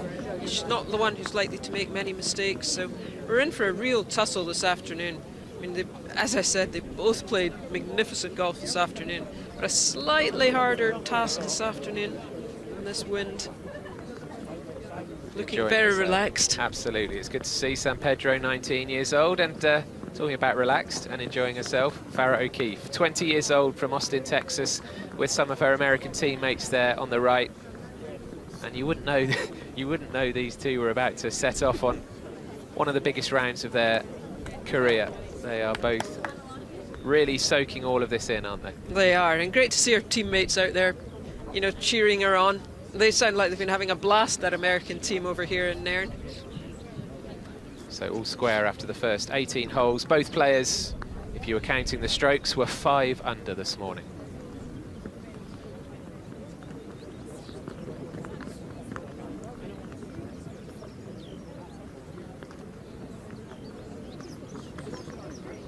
Good afternoon and welcome back to Sky Sports Golf viewers to Nairn Golf Club in Scotland. We are halfway through the final of the Women's Amateur Championship, and there is nothing to split Paula Martín San Pedro of Spain and Farah O'Keefe of the USA as we enter this second round of 18-hole match play. It's gone a little bit cloudier than this morning, still better weather than yesterday, and the wind has really picked up. Katrina Matthew alongside me. Yeah, Andy, the wind's definitely going to be a factor. Seeing that 13 to 16 miles an hour, I think that looks a little brisker than that. You see those flags, but definitely picked up probably by about maybe 10 miles an hour from this morning. There is the beautiful trophy, or championship cup as it's known, that they are playing for, and the roster of winners down below has plenty of big names from the world of women's golf on it, the likes of Katrina Matthew alongside me. Won it as Katrina Lambert in 1993, Leona Maguire, Georgia Hall, Anna Nordqvist have all won this title before going on to Good afternoon, greater things in the professional game. Golf Club for the final of the 122nd Women's Amateur Championship. This is the second round of the final, and the match is currently all square. The referee this afternoon is Sam Burton. On the tee, from the United States of America, Farah O'Keefe. Great to see so many spectators around this first tee.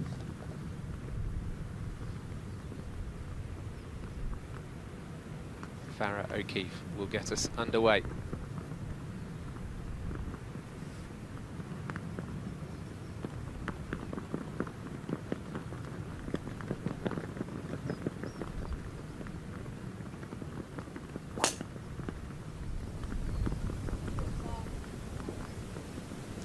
She avoided the bunkers. Oh, similar to what she did this morning, but not bad. You can see it sitting nicely in the rough, better in the rough than in the bunker.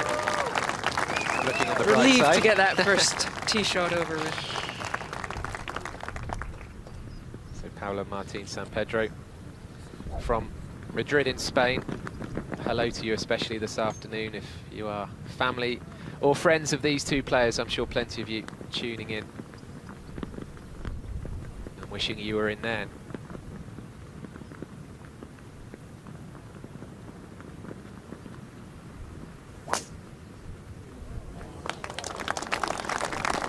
Just continued what she was doing this morning.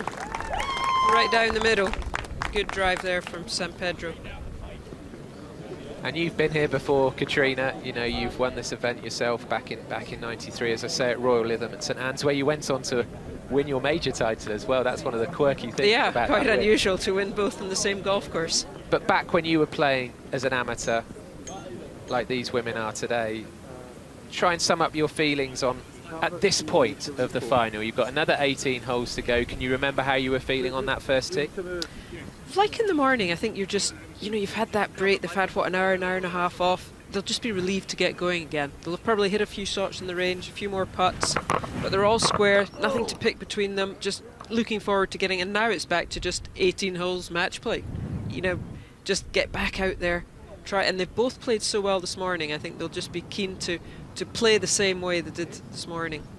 But both of them are going to be nervous.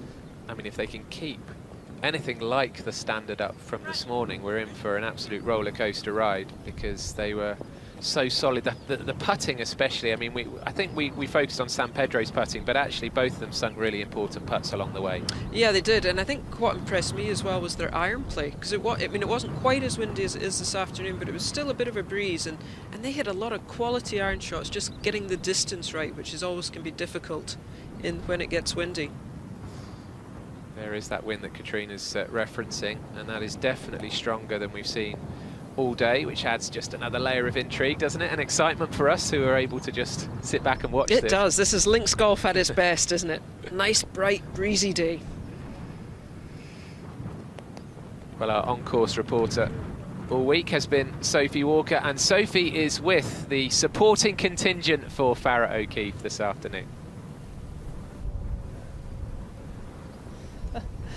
Well, they are loud and proud supporting their girl, Team USA. Now, I heard that you got offered a tee time at one of the top 10 golf courses in the world today. But Jasmine, you turned it down. yeah, you know, we gotta come out here and support our girl. You know, we just want to let you know, Farah, we got you. We got you, fam. They've been making daisy chains. There's a crown there, the crown for the champion. So they're all dressed in their red, white and blue, and they're ready to bring it home for them. Yes, ma'am. That's the plan. They're going to be loud, I'm sure.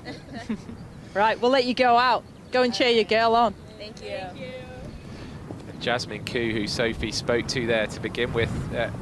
At the start of this championship, there are 2 rounds of stroke play, and the top 64 get through to the match play stages. Jasmine Koo was actually the best player in the stroke play round. She shot 68 and 70 to be 6 under par. She led the way. She does actually win a bit of silverware for that, Jasmine Koo, so she's not going home empty-handed. She takes the Doris Chambers trophy for that. But it is great to see them out there supporting Farah, and there is more of a team ethic being built around US amateur golf, isn't it? Yes, definitely. I think that's an initiative being started by Mike Wan, the new CEO of the USGA.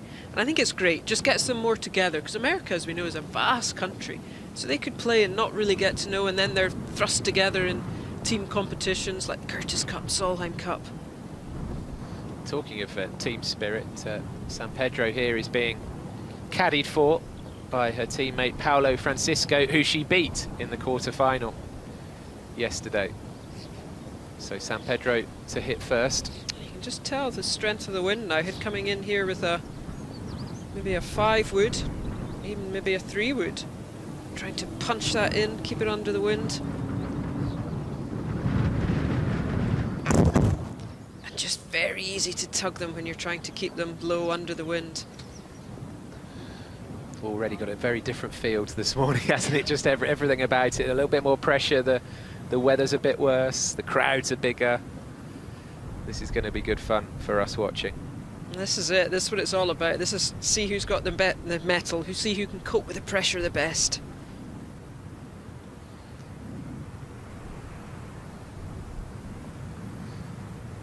O'Keefe now. With their trusty long iron, which we've seen her hit very successfully. And she likes it, willing it to move it left a touch. Not bad. Pretty good into that wind.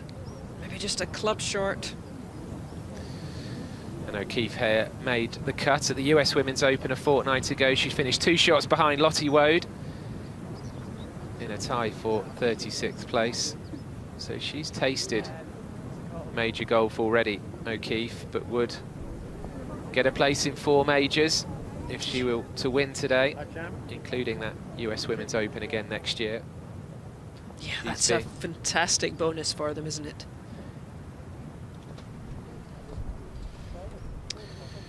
Just a word for the 2 caddies. I've already told you that Paula Francisco, San Pedro's Spanish teammate, is caddying for her, but one notable character this week has also been the gentleman caddying for Farah O'Keefe, a local, Brian B.A. Watson, as we're reliably informed he should be referred to, and B.A. Watson has been talking, hasn't he, to Farah the whole way round, but that's really been settling her down, it seems. Yeah, it has. I mean, they're both Farah's obviously someone who likes chatting on the golf course, and we heard in one of her post-round interviews that kind of keeps her calm, keeps her not thinking about the golf so much, and they've been a great partnership so far. And one thing to look out for is we're told by Farah O'Keefe that every time she hits a good shot, B.A. Watson will reach into the bag and give her a pack of sweeties to choose from. So if you see that happening, then you know that you know a good shot has been struck. Exactly, Team O'Keefe are doing well. And here's San Pedro, just missed it to the left-hand side of the green, but she does have a lot of green to work with. The pin is just 6 yards off the right. So she's got a good 10, 12 yards over that bunker to get to the green and into the wind. This really shouldn't be too much of a problem. She could fly this most of the way and it'll stop.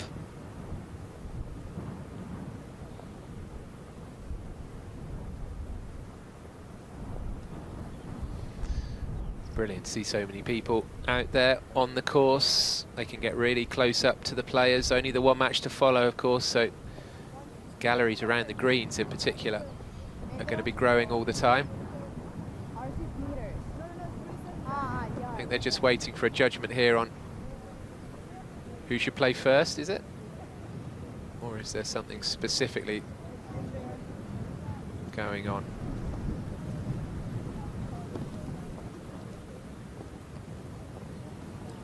This has got to be down to who plays next, surely, Katrina. I think she's going sight off, and you get a better view when you look at it from the pin. Yeah. You just need someone else to make the decision. Because as we know, match play can be quite crucial as to who plays first. Well, I mean, especially when there's been absolutely nothing in it between these two. Every little moment like this could have an impact. As I say, under normal circumstances, this is a fairly straightforward chip. San Pedro was the best-ranked European player coming in to this championship this week.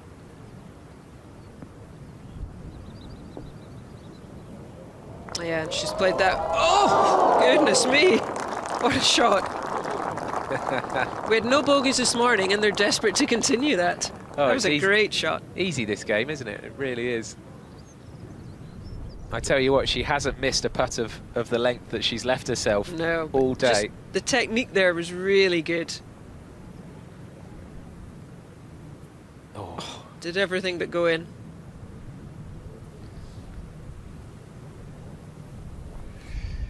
So can O'Keefe match that or better it?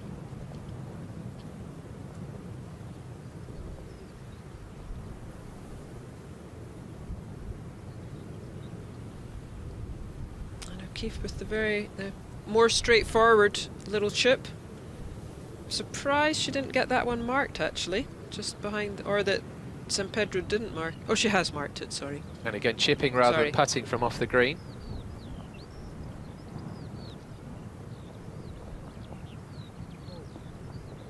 Oh, she went quite high there. I think with the wind getting a bit stronger, I think you need to try and keep the ball a little bit closer, lower to the ground. Would you have chipped from there? I would have chipped, but I think I would have hit more a lower ball flight, a bit more of a chip and run.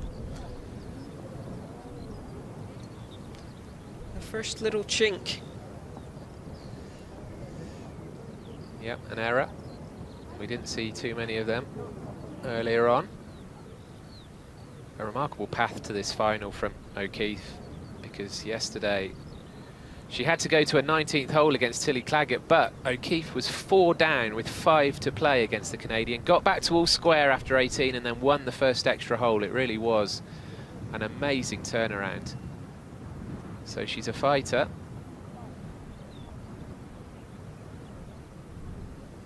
And they have the same pin positions this afternoon as they had this morning, so quite good for knowing the lines, and you've seen the lines, what it does round the hole.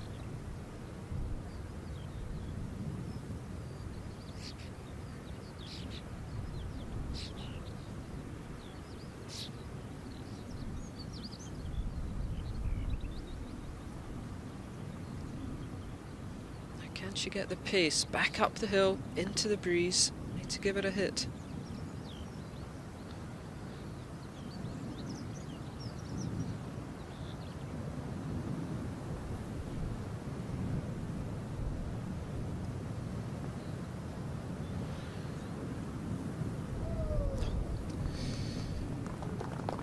So she will have seen San Pedro be deadly with her putter this morning, and she'll know there's a pretty strong chance that O'Keefe will be 1 down in the next few moments on this, the first hole this afternoon, 19th hole overall in this final.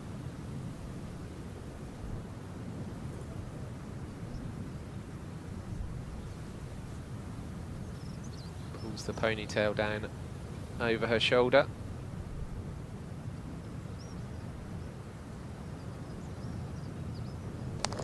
And in it goes. We saw that a lot in the first 18 holes.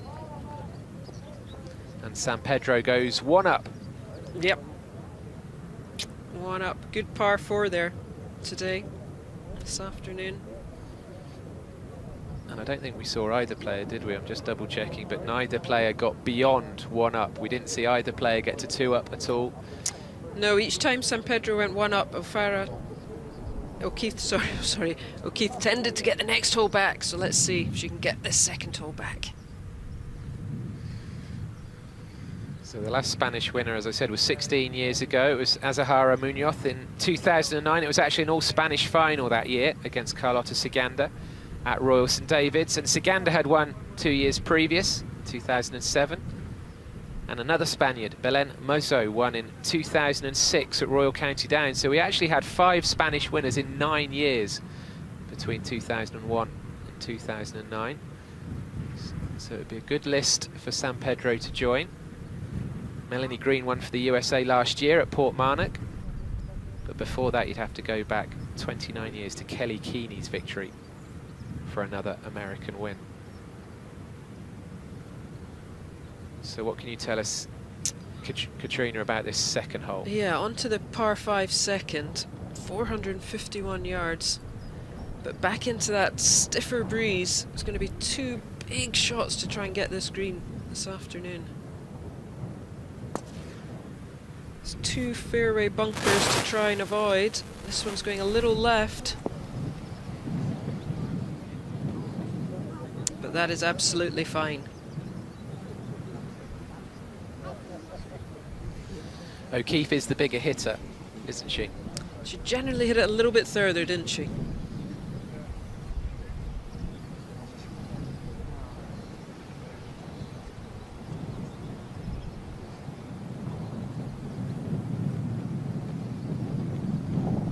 So let's see if she can... She hiked one left here this morning, so let's see if she can find the fairway.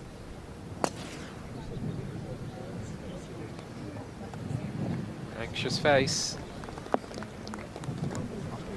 Oh, and caught the fairway bunker. That's going to make this a tough par 5 now. Just going to have to play out, and she'll still have a long shot into the green. Slightly shaky start for the American. It's the final of the Women's Amateur Championship. Yeah, on the side though. Do you want to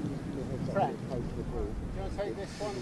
I mean, maybe shaky is overplaying it, but compared to this morning when it was all pretty flawless, yes. The short chip on the first and now that drive. We're getting a little nitpicky now, but yeah. One down and then you're kind of behind the 8 ball now in that bunker. As we know on links golf courses, the fairway bunkers, they're not like American bunkers. They really are stroking distance. So we saw what looked to be O'Keefe's ball going into the bunker. Sophie Walker's down there to confirm. You are correct there. I mean, this morning there was a wee breeze, but as the locals say, it is pumping right now. These golf balls down the left-hand side, first Paula Martins San Pedro, that's only gone 220 yards off the tee box, straight into the wind, but it's a good lie, so she is in pole position. That is because Farah, who hits it that little bit longer, and in this case it was straighter, has found the bunker on the left-hand side. So from her ball position at the moment, she's got 195 yards to the front edge, but she's looking at wedging it out. So a 3-shotter. Maybe the Spanish player can get somewhere within chipping distance, but it is a nervy start for Farah. Thanks, Sophie. So O'Keefe there in the bunker, and Katrina, I guess you'd agree that all she's going to be able to do there is knock it out onto the fairway. Yeah, just a short arm out in the fairway, into position for her 3rd shot. And San Pedro's going to have about 214 yards, so probably just out of distance, but should be able to get it up round the green. She's on the right. I'm trying to see. Are they both over on the right? Yes, the other one's. There we get a great look at the angle she has. You can really see the green, just a couple of bunkers up on that left-hand side. On the second hole, the 20th hole of this final, San Pedro with a decent lie in the rough, O'Keefe in the bunker, and won't be able to do a great deal from there. Yes, she's going to take a shot. Got it.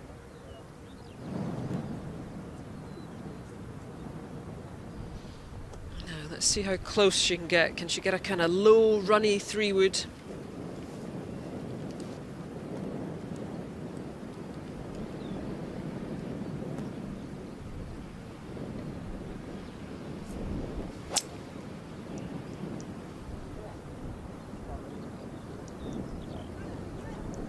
Skipping along, isn't it? It's trying its best, isn't it? That was a good shot. She loves that 3-wood. Turning to the bunker. Left-hand side. He's in it, I think. The key here is just not to be too greedy. Oh, and very nicely played. Got that nice and clean. She's got that well down. That was a good shot. And her short game is very strong wedge play. So that's, I'd say they're pretty even Stevens actually, aren't they, in terms of where they've ended up and what might happen next. Yeah, maybe a little bit of an advantage to San Pedro. A little bit closer to the green, but here we go. We see a great view, overhead view here of the second hole. You can see those 2 bunkers. It was the one on the left that O'Keefe was in. San Pedro just to the left, and that great 3-wood just down, just short of the green, with that one bunker lurking there on the left-hand side. But with the pin today, just 8 on and 10 from the right, that's not really come into play.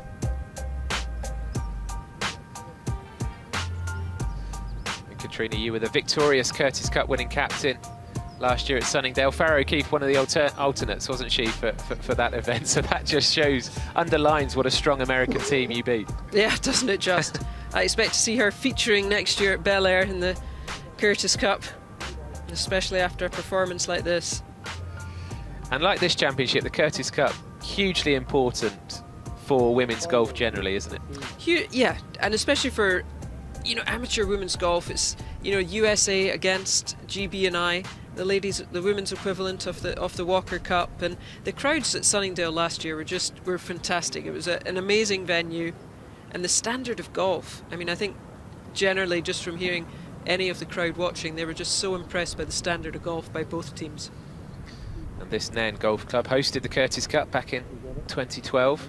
That was another GB and Ireland win.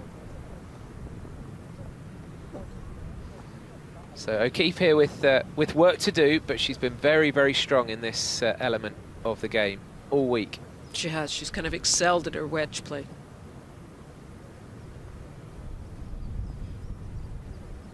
Coming from Texas, used to playing in the breeze, she'll be used to knocking these wedges down. Which we've seen she likes to do. She likes to grip down a little bit on them, get that control. You can see her there gripping down on this wedge.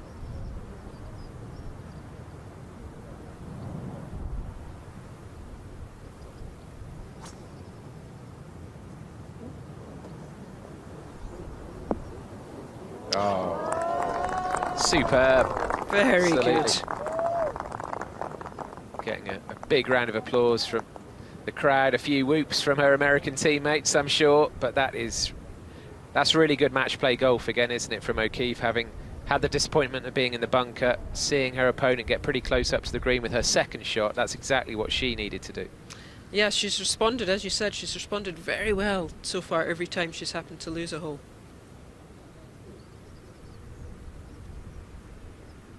Very, very difficult to pick a winner. And a little bit like the first hole, where San Pedro kind of pitched first, hit a good shot in, and now San Pedro's in the opposite position now. She's seen a good one in from O'Keefe. Got to try and match it. She's going to be chipping as well.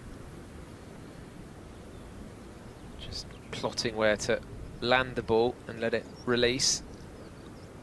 Yeah, I think a lot of time players, they'll walk up and they'll try and pick a mark where they want the ball to land.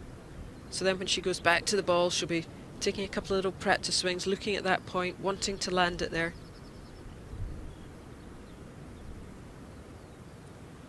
So a bit of pressure on this one.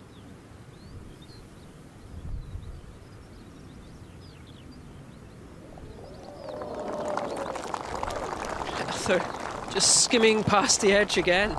That was two very good pitches she's hit in the first 2 holes.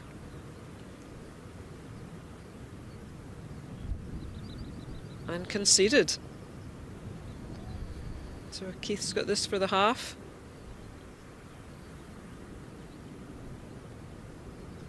There's so little between these two players, isn't there, in terms of the way they're both playing, confidence levels, everything is just, the margins are so fine.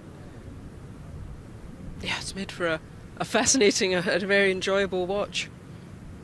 You feel like this could be a Solheim Cup singles match in a few years' time.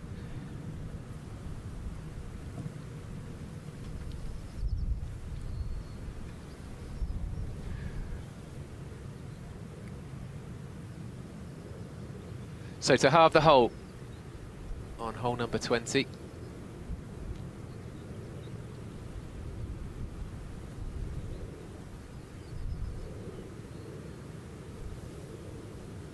Of course she does. Very good. Gritty, isn't it? Gritty play. Fist pump from B.A. Watson. Probably not worthy of a sweet, but a fist pump will do. We'll save the sweeties for birdies.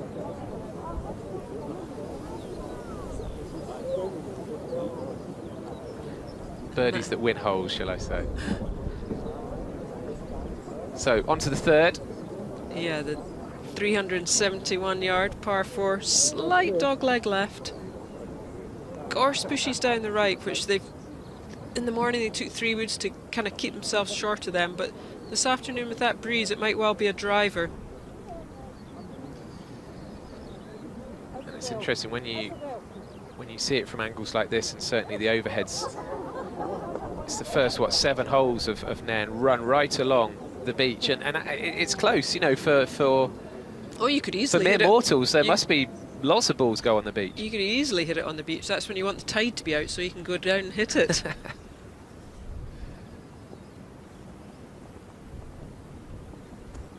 San Pedro just so neat and tidy with everything she does. Yeah, out with the driver this afternoon. It's 247 to the gorse on the right and 2 bunkers down the left just to try and avoid.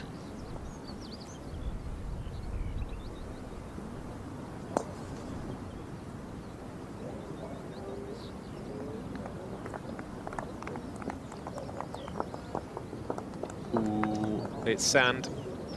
Just caught the bunker, but might be far enough back in, and it didn't go in with too much speed.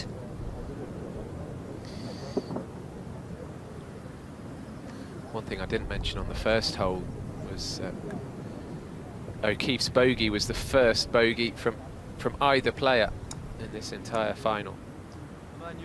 But responding with a birdie, just like her playing opponent on the second.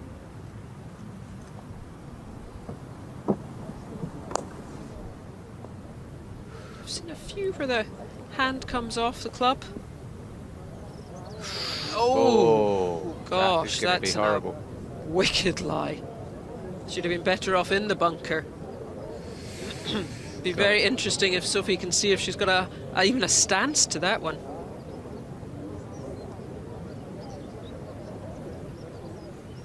Well, first one is well, they're both over there. Yeah, that's going to be horrible.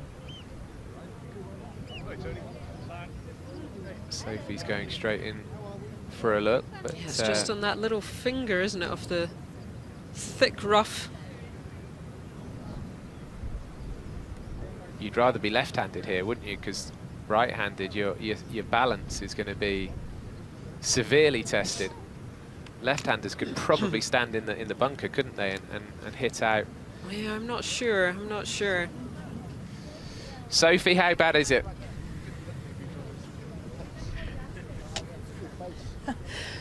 Well, I don't like to tell you you're wrong, Andy, but you need to be right-handed to play this shot. Left-handed, you'll be in the bunker. I think, look, she's got unlucky, but she's got lucky in the sense that she can stand at this golf ball. She's got to stick her weight on her right foot. She's got 130 yards, hold the blade incredibly stable through impact, and she can hit the green from there. It might flip on her from right to left, that wind back into her face. The problem is, as you come in with this with speed, you want to fall back, so she could end up falling back into the bunker. It really is a sense of how good athletically you are here. Not really golf swing, you've got to hold your balance. So 130 yards from this point for Farah. Paula has got 132 yards from the middle of that bunker, needs to get it up quick. Back into the wind, both of these players are going to find it hard to hit the putting surface because the balls are going to want to balloon. This is going to be an interesting watch. Yeah, it's easy to forget that San Pedro's also in the bunker, so they both need to get out of trouble here.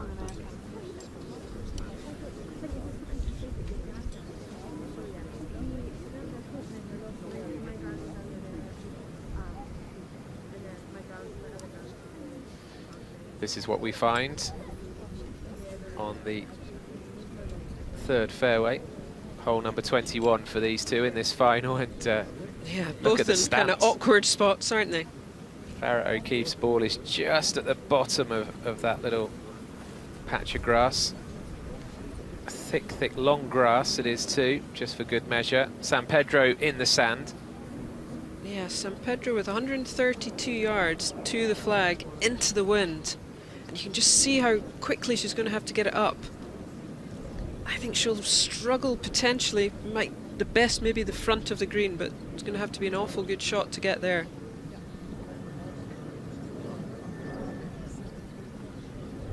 She might not take on that with seeing where Keith is.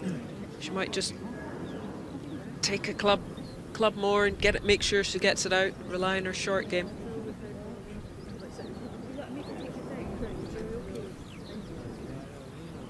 Everything came so easily to both players this morning, but just being tested a bit more now. That has to at least in part be down to the wind. Oh, I think the wind, yeah, big part.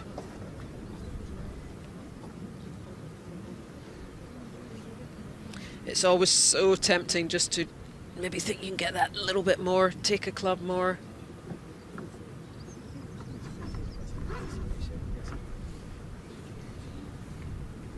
So the I think Spaniard will hit out first. Picked a club.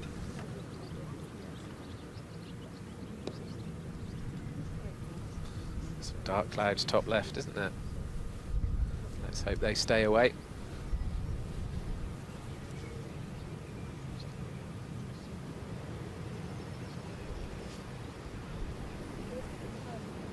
Needs a ladder to see over the top of this one. She's gone with quite a straight-faced club. She's taking this on, I think, trying to get the front of the green. Oh, and you could see she was tempted to go for that, and that. Oh. Never go for it. Kind of cardinal sin. You've just first thing you've got to get them out. Is she going to change club or try? And she maybe just got a little bit thin.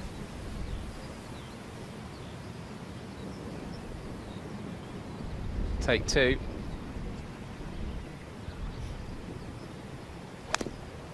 Oh no.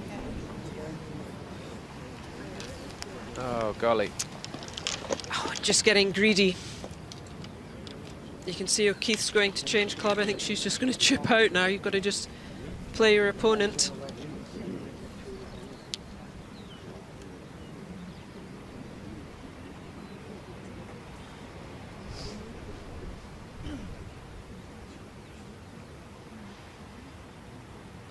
So third go, but really damaging.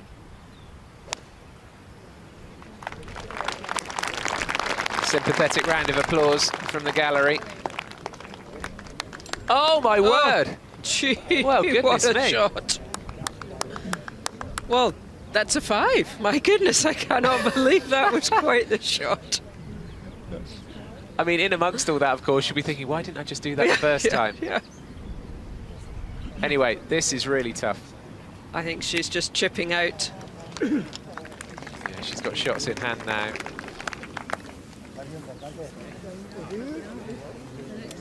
Whoa, what a remarkable couple of minutes of golf we had there. 2 failed attempts to get out of the bunker, changed club, knocked it to within a couple of feet. But Farrah O'Keefe, with a couple of shots in hand here, should absolutely win this hole. It will be unforgivable if she doesn't really. So that's O'Keefe's ball. Well, I don't know. I mean, San Pedro's there in 4 after that one, so she's in for 5. So Keith's got to get up and down here. That was just, it was such a fantastic shot, the third one out the bunker. Took everyone by surprise, I think.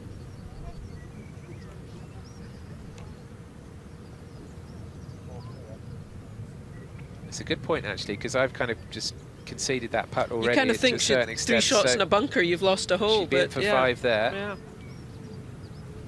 So actually, with O'Keefe playing her third, she still needs to get her third shot close, the American.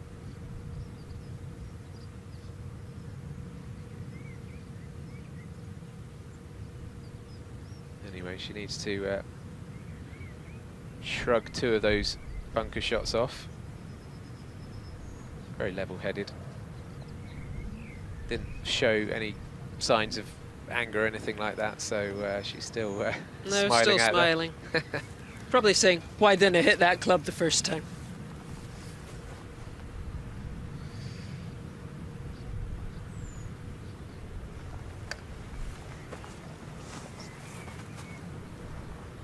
Let's see if O'Keefe can get one in close.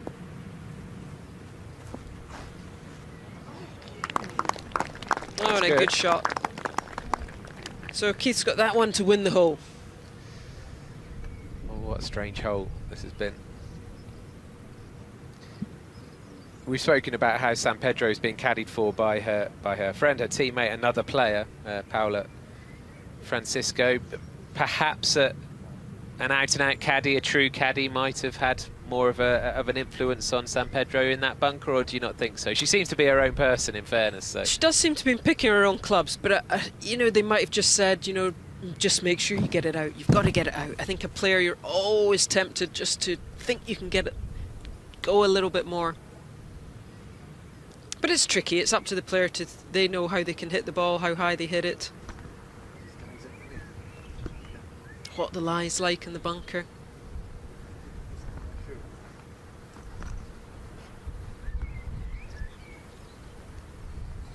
But after all this, O'Keefe's still got this putt to win the hole. And get back to all square.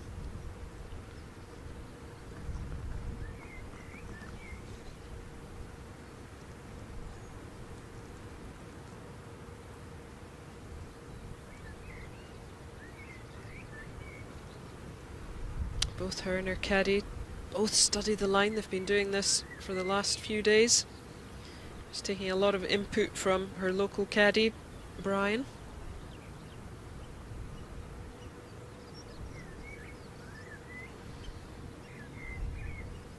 And this is what we saw all morning. She would lose a hole and then win it back. Can she do it again? She'll feel that she really should sink this one. Has this very steady pre-putt routine.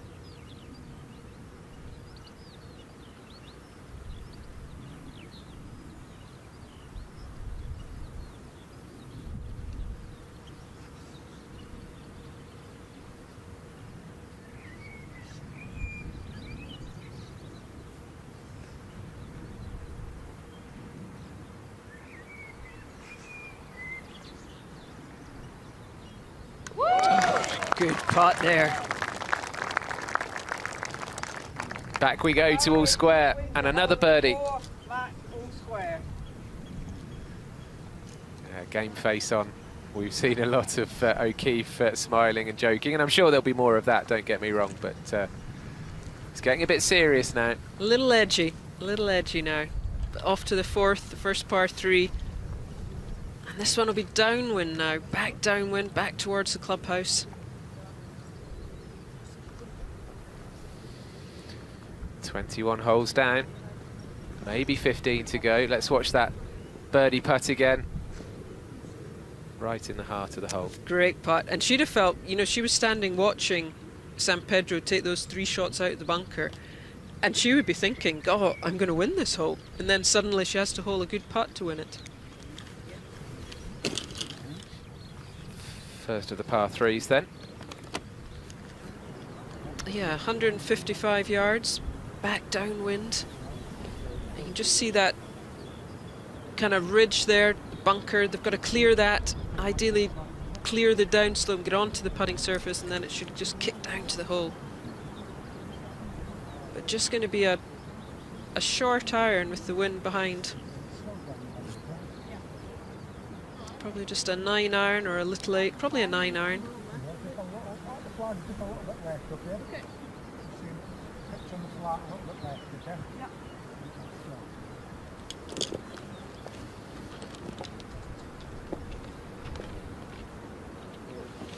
So Keith it is, hitting out towards the Firth.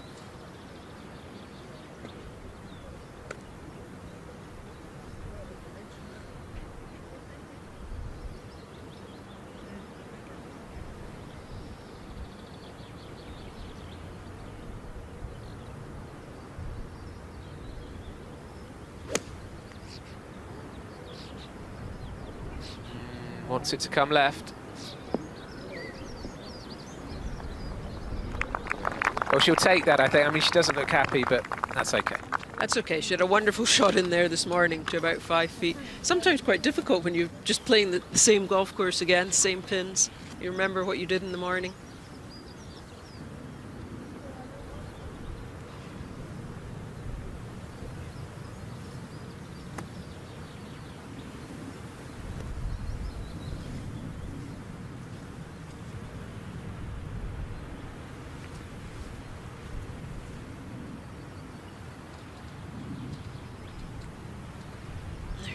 Just see the flag fluttering there in the distance, just left of the bunker.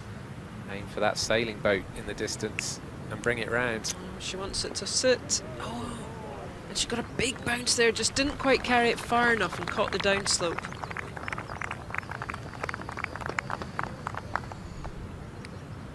And I'm sure plenty of you watching will be regular golfers, either viewers or players, but if you're watching this and thinking, hold on a minute, I quite fancy giving this frustrating game a go, then the R&A's Just Swing campaign can help you join the 66 million people already playing around the world.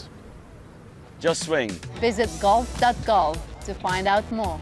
Just Swing. Visit golf.golf to get started. Why not give golf a go? Just swing. Swing wild.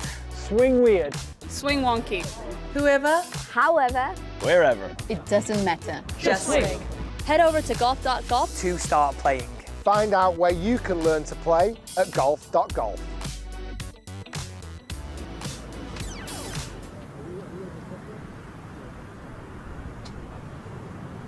A good day for a sailing boat out there. These strengthening breezes.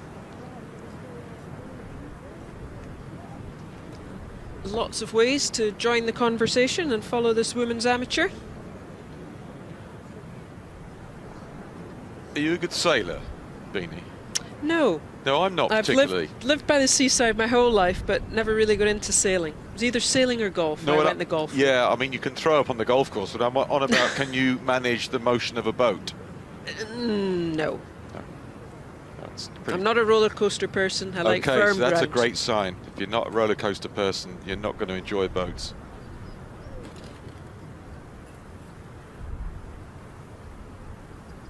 The breeze has stayed up pretty much as it was. It has. I think if anything, it's maybe just edged a little bit stronger.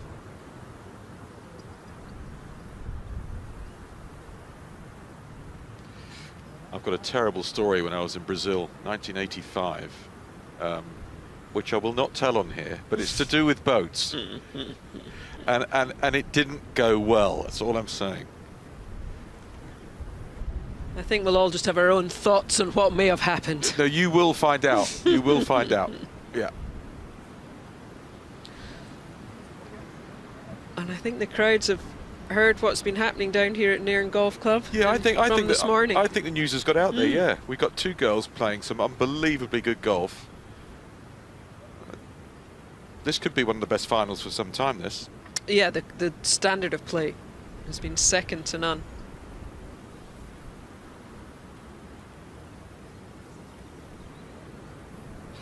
Brian's been sacked. I think we maybe just missed his I'm sure he had a little input into this. Left to righter.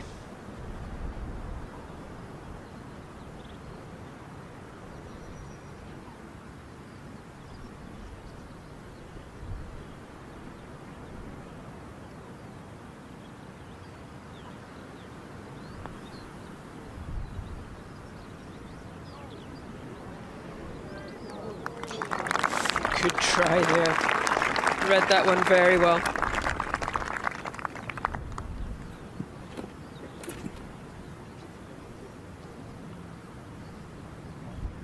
You know, you're looking at putts that you like the look of, whether they're straight with a little bit of movement or some that have a big break.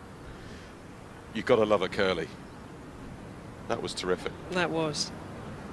Because you've really, I think on these ones with a big break, you've got to get the line and the pace just right. Yeah. And imagination comes into it as well.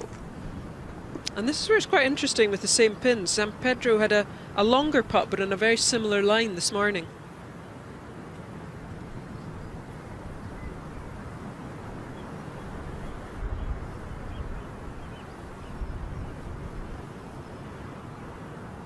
Just a chance.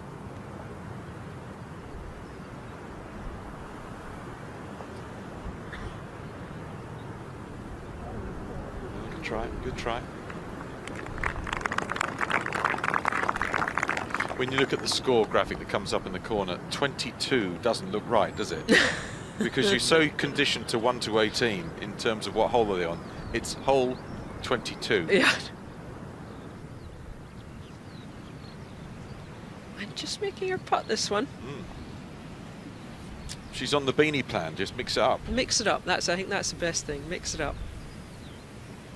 She won't be expecting her to miss it, but... The thing you have to say to yourself, has she ever missed a putt this short? And the answer will have been yes. What I was always say to myself when I was thinking about giving or not giving a putt was, would I want to putt that? And if I've had any little doubt thinking, oh, well, it's got a little break, little this, I would say, oh, well, let's just make them putt it. She actually looks like she enjoys those short ones because they're back of the hole, boom, in. They are. She's a very confident putter. Yeah, very good.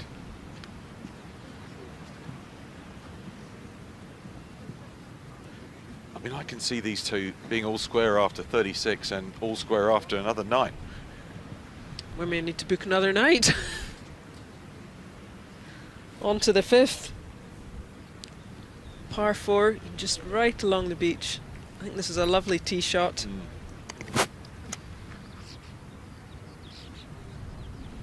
I think with this strengthening breeze, those bunkers down the right won't be in play. 252 to them, which in a way makes the tee shot easier. Yeah, it played quite, certainly more than its length this morning. But if you're trying to hit this down the right and draw a little bit and you block cut it, you could end up the beach. I'm sure there have been many players hit from the sand.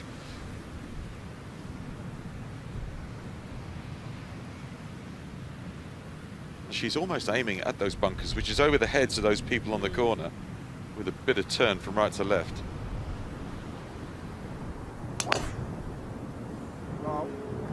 Another good one.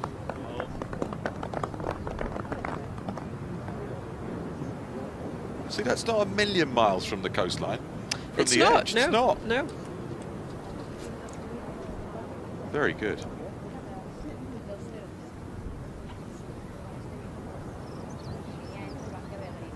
Brian will never have more airtime in his entire life than he's had over these 2 days. Never. And I think potentially the people he normally caddies for might visit the beach a little more often. Well, he should put his prices up. You want Brian? Phew, it's £200 a round.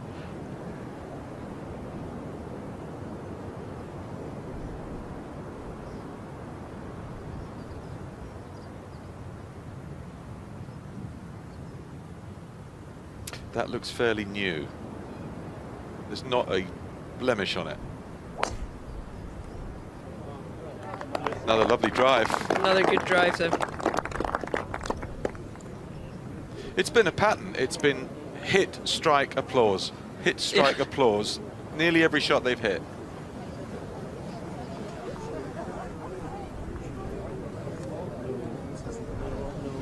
Geez, they're having a good time, aren't they, Spanish girls? They are, aren't they? Yeah, obviously good friends, known each other. I think they said they first played when they were maybe 10 years old.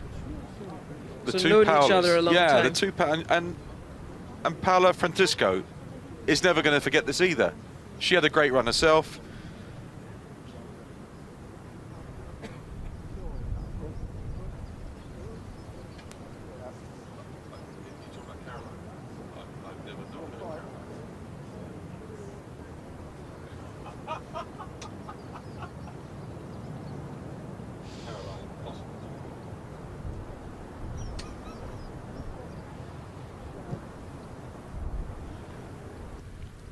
That crowd has doubled comfortably, but maybe tripled.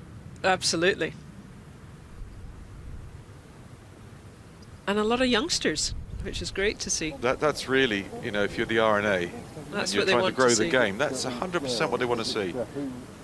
You might be here for the first time with your uncle or your granddad or your family, your mum, and all of a sudden you see that and you think, oh, I'll have to try that, you know. I do football and hockey, I'll have a little go at golf. I'm a Liverpool fan, maybe I'm going to be a golf fan. Well, I didn't say it was a perfect picture, I just said it's a, you know, it's an encouraging picture.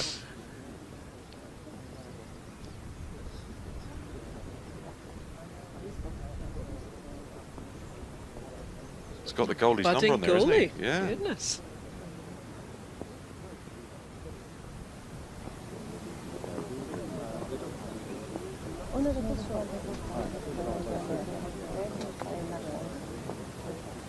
You could almost say you've got a Liverpool sponge on the end of your microphone. You could almost say that. I do have a little red one there. You're going for the Everton one? Well, actually, we are the city of Liverpool, aren't we? If you look at this, yeah. Right, viewfinders are out, working out the yardage from the centre of the fairway, which is largely where they've played their entire round in this final, certainly in the morning and this afternoon. It's very impressive.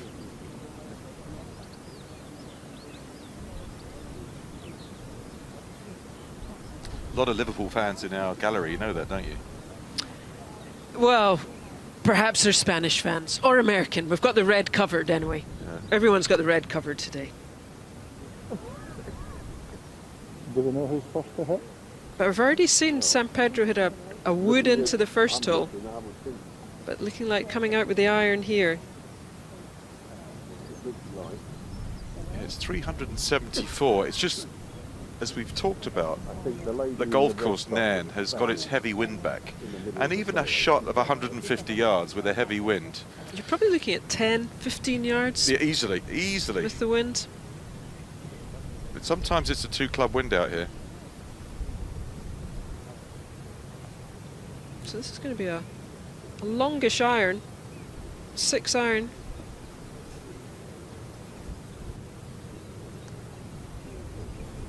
Oh, that looked a good swing. Just watching it though. Oh, very good. She actually really enjoyed that. So she should have done. Yeah, you don't high-five in every second shot you hit, do you? That's That just not shows normal. shows how difficult that shot was. Yeah, this is 7-iron, again down the grip for O'Keefe. A little further down the fairway, but punchy, keep the ball flight flat. You can hear the nice contact, ball turf. And another good shot. I'm starting to get my thud back on these lovely greens. It was a bit softer this morning after the overnight rain. The thud is coming back. Yeah. The firmness of the surface. And I like the thud when they get a nice iron shot where you just catch it, you get that ball turf. People at home that play the game, the last thing they want to do is play off of bare, firm links turf.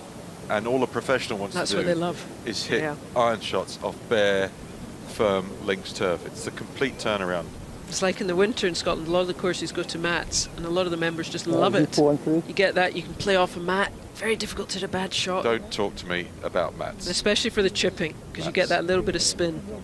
Repo on three. Yes, great. I'm loving this, loving the crowd. And the players will love the crowd.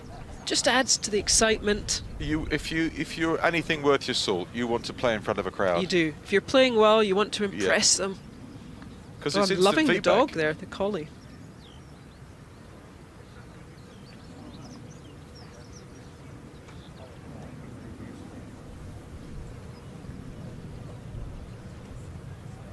That gives you an idea of why she was high-fiving that second shot. Yeah. I mean, that green kind of sits up high. It was a very direct line with the push being not the miss, so she was very brave with that. And an idea of how the roll-offs are on these greens. Sometimes they look a lot flatter than they actually are from the edges. And if you do just miss your iron shot, just miss the green, it hits that bank and can shoot off quite a long distance. But a lot of the greens here, there's not much going on. You know, you see a lot of putts, there's not huge swings, they're fairly flattish. When they build modern... I think that's down to because of where it is. You normally play this golf course with a wind. Yeah. They can't have them too undulating. Cup and a half? Yeah. Okay.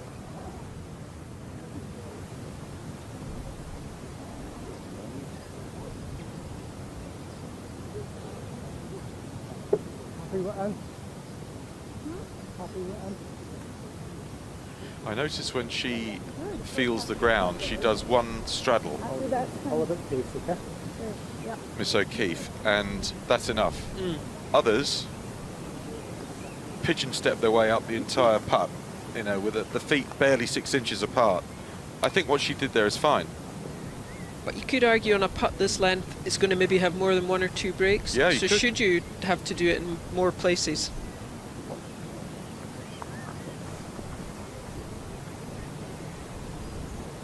Whatever you do becomes routine. Yeah. And you do it as a matter of habit. I don't even so much think it's feeling the line as it's just her habit. It's what she does. It's her routine. You start reading the green before you even walk on it. Now see if she can get the speed right, and that's... Looks like it's going to come from the left a little bit. Yeah, cup and a half, we heard the caddy say. Farah seemed to agree. As she hit it, it's looking good. Oh, good try.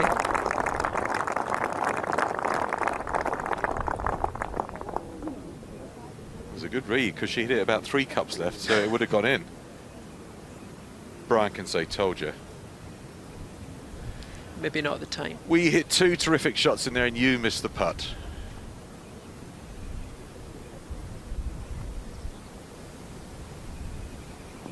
Who's going to break the deadlock first? San Pedro, she's my pick for the... Yeah. I picked her at lunchtime, so... Just feeling she's hold... Maybe just 1, 2 putts more.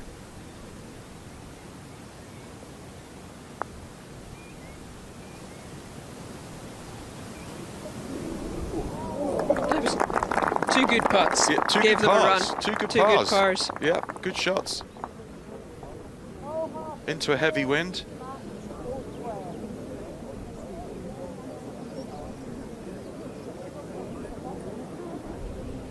She just doesn't look nervous in the slightest. Well, I think her friend, the other Paula, is helping an awful lot. She's keeping her in that right headspace where we're having fun, we're going to enjoy this, it's not too serious, even though you know underlying there's a lot at stake. Absolutely. Here we are on the 6th, 162 yards. See those 2 bunkers at the front, and the pin here is just 11 on and 8 from the right, so kind of tucked over that right-hand bunker. So into this heavy wind, I would say middle of the green would be a good shot. Gives you a little bit of leeway. If you push it a little, you're going to be really good. But I would think they'll be aiming middle of the green. It's the Jack Nicklaus Augusta plan. Hit it to the middle of greens and then putt to the holes. If you're in the middle of the green, you're never too far away.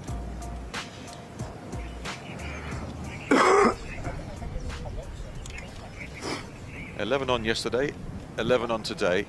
A little further right than it was on Saturday.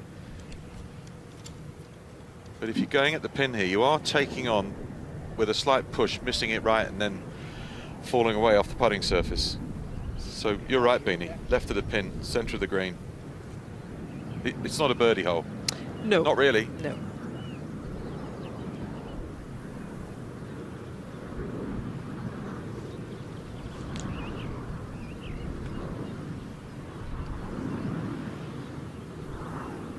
There, you get a lovely view there. You can see all that green to the left. 6 iron.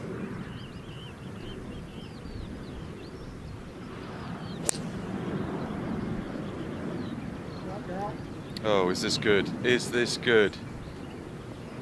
It certainly is. Great shot. That would be exactly how she pictured that shot. Her iron play for 2 days has been very composed. Without a doubt, the strength of her game.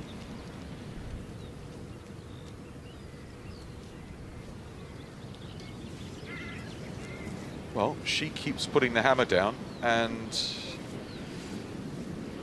San Pedro responds. Every time.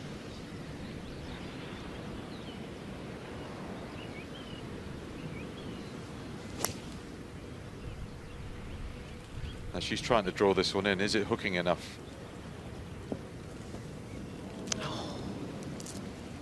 She just looked like she was aiming a fract. Maybe just going at the pin a little bit too much. Slightly too aggressive. I wish I had that attitude when I was playing. Nothing seems to bother her. Missed a green, just smiling. Yeah, but we're all put together in different ways, aren't we? And in the end, you've got to find out of getting the most out of yourself, in a sense being true to yourself. You can't turn yourself into something else. You can manage yourself, definitely. Like if you're, you know, if you blow hot, don't lose the head, and if you do, it's gone. Yeah. I always thought the Australians were really good at that. They might swear and go bananas, but see, 40 seconds down the road, it's history. Next case. They were very good at that. Yeah, you can't do anything about the shot you've already hit. All you can do is look forward to the shot you've got ahead of you. Sophie's up at the green having a look at what's ahead. Soph. You could just see from Paula's shot there, she was leaning to the right, just didn't quite square the face, so it's come up short and right, but thankfully not rolled too far from the green. She's slightly below the putting surface, but on a lovely lie. She's going to look to pitch it just on the front edge and then have it roll down from right to left. It's also back into the wind, so she can be aggressive with this pitch shot. How are you playing that one, Beanie? I think I would bounce that short, maybe use a wedge, bounce it short, one hop up, and then let it roll 100%, down. 100%, that's what I'd do as well. Same But thing. I feel she's going to go the way Sophie said. The one advantage, obviously, you're playing back into the wind.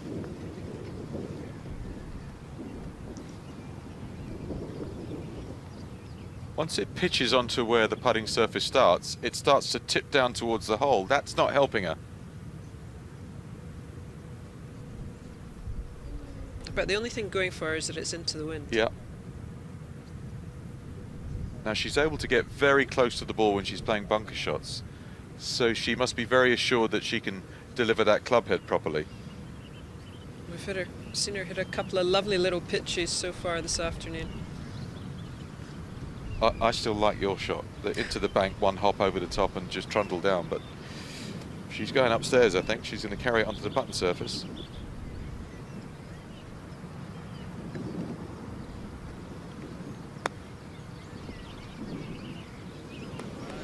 Oh, she's holding. In. Oh, what a shot. Fantastic. You'd have probably held it your way. Oh, I don't know. You'd have probably held it your way. That was amazing. Well, she lipped out in the first, skimmed past the edge on the second. Well, once it took the first bounce and checked on line here, it just always had a chance. And she just hit it perfectly. As Sophie said, landed it just on the front and let it run down. Yeah.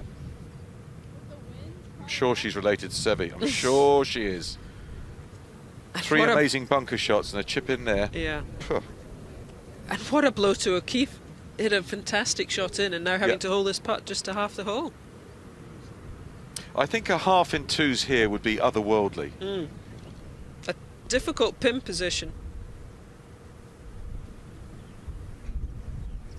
Well, chance to respond, which in the end would be a hammer blow to the Spaniard. You must think, I could be one up here.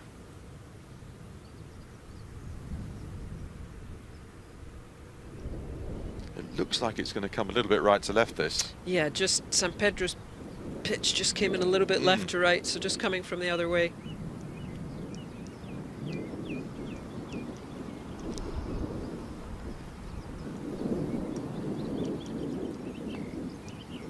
It's not high enough.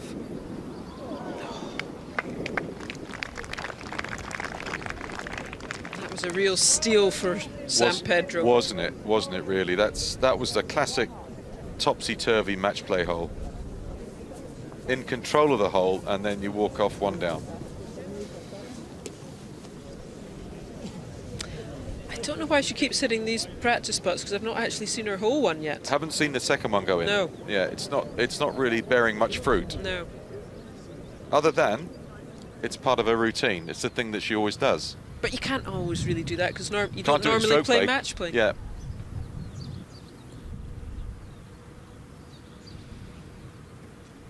So this one is up to the Spaniard. We've Well, never seen yes. anyone get to 2 up yet. No. This is their 9th round, is it not, in this? Yes. And add practice rounds to that. It's a marathon. Probably play the course more than some of the members. Yeah, fair 11 point. rounds. Fair point. So the scores have changed. And this is the 7th. Par 5.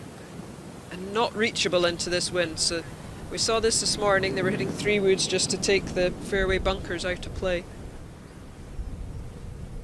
She's going down the grip, it looked like. Yeah, she is a little bit on this fairway wood. Look at the strike mark in the middle of the face.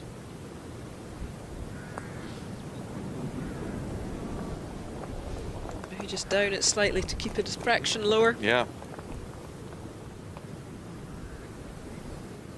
And a good shot. Yeah, for how new the driver is, that's a trusty old 3-wood. I think it's easier to find a driver than it is a 3-wood. I found a 3-wood was the toughest club to try and find. I'd find one I liked off the tee, but I didn't like it off the fairway, or vice versa. Do you remember Monty's 3-wood? He had it for years and years and years, wouldn't change it. Driver. Maybe teed it down there a little, maybe just trying to a kind of lower squeezy one. Good swing. She did say that her favourite shot was a sort of punch squeeze driver left to right when we talked to her yesterday. But she just executed perfectly there. See, she's risking because she brought the bunker on the left into play. She doesn't reach the green in 3 if she goes in there. She must have been.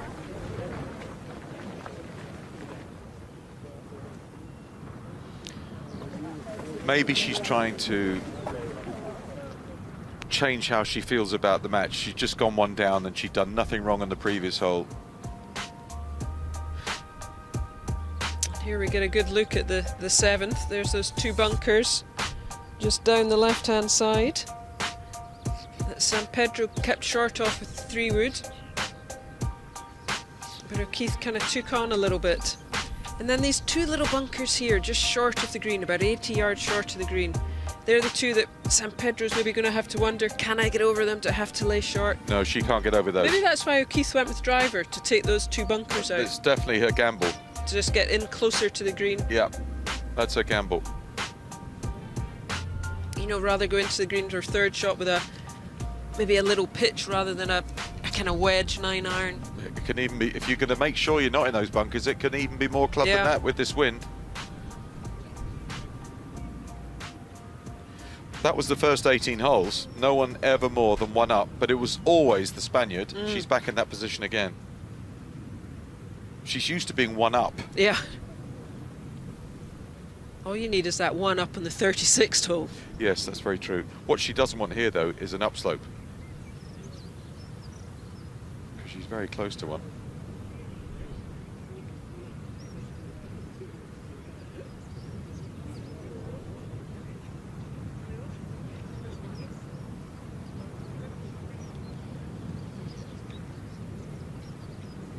welcome along. If you're joining us, it's the second 18 holes of this special final that we're watching. No bogeys to report, by the way, so far. All birdies and pars. The standard of golf has been excellent.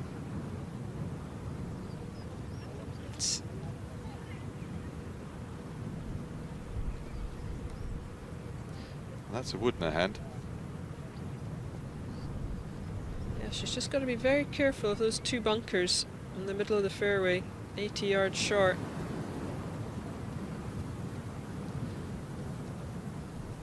The camera view you're getting at home can be deceiving. It makes it look like this is 150 yards from the hole. Oh, yeah. It's most certainly isn't. that bunker you can see there, that's what she's got to avoid. That's her game Three-shot plan. hole. Yeah.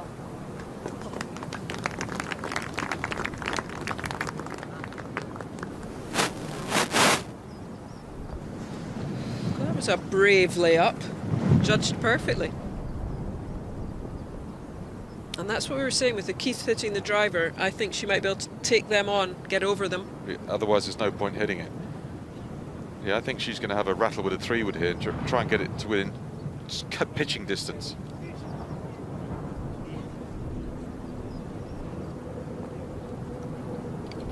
No, she's taking the iron out of play.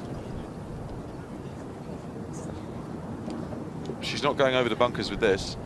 No.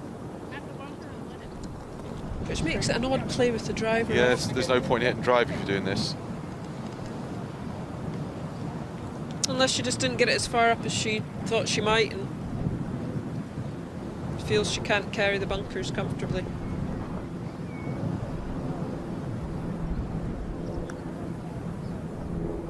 Down the grip on a 4-iron.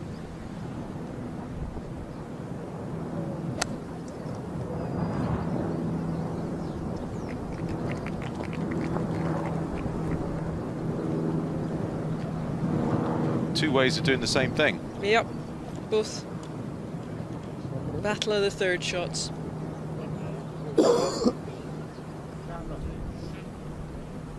I think the plan was, if I button the driver, I can get it over those bunkers. Yeah, I They think had she to took readjust. the gamble. Yeah.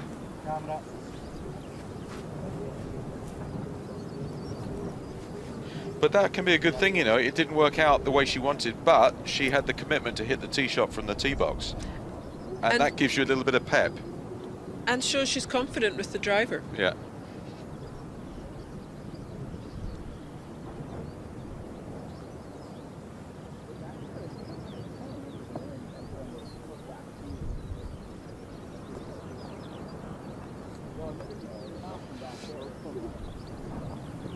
It's a great view, seeing everyone trooping up the fairway. Fantastic, yeah. Absolutely brilliant. What people don't realise as amateurs watching this from wherever you're watching is, after a while, as a player, you don't see people. They just don't become part of it. They don't become part of what you see. Unless you hear a noise something at the wrong time, you're completely unaware after a while of anyone being there watching. Yes, you're right. I think the first couple of times you play in front of, say, a camera or a lot of people watching, you're pretty nervous, but you're right. Absolutely, you just forget they're there. Yeah.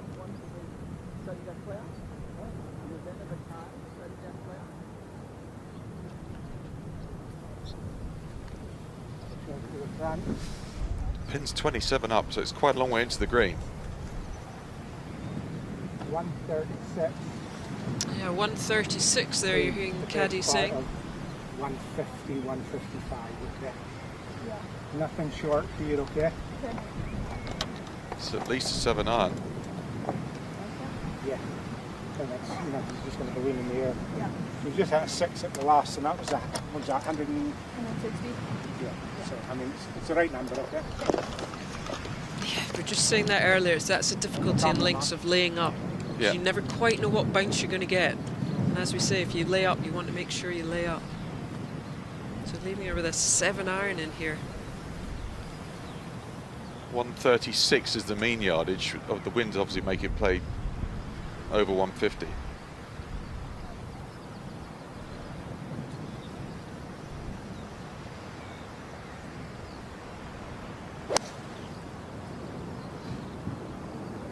It's got a look of left about it. 5. Can't keep it for 5. We had enough that. I think that'll be okay. Just trickled off. Tugged it a little, but I think she'll get the putter on that. Dandy.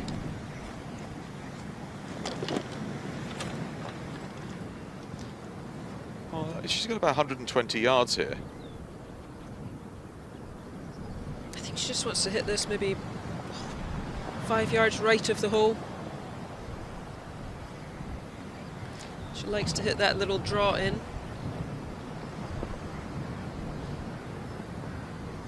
This looks like a chip with an 8-iron.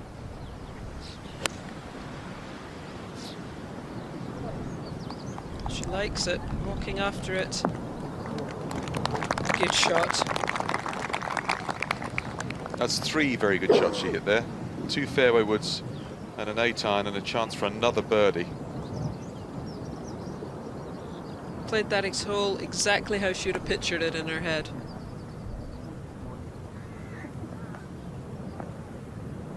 And left the ball in a good spot back up the hill.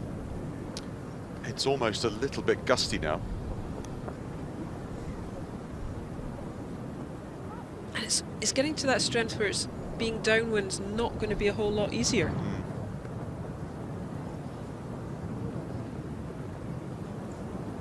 So after 24 holes,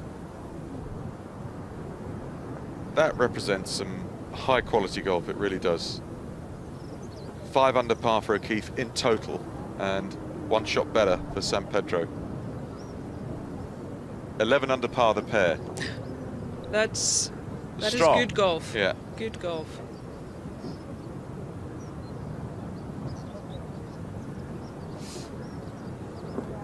I'm not sure if they played a Solheim Cup around there this morning. Many people would have been better than 5 under. No, I agree.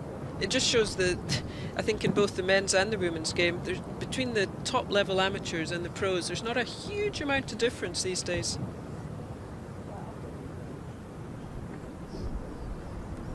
I think they're so well, you know, taught now, the coaching with all the technologies at another level, and they get all the nutritional, strength and conditioning, well, psychologists. Yeah, the word amateur now is not, it doesn't mean what it used to. It used to be you had a career, a business, and an occupation, and you played golf, you're an amateur.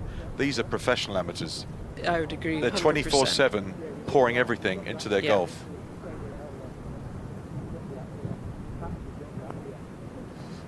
That's a lovely little spaniel. Maybe a cocker spaniel.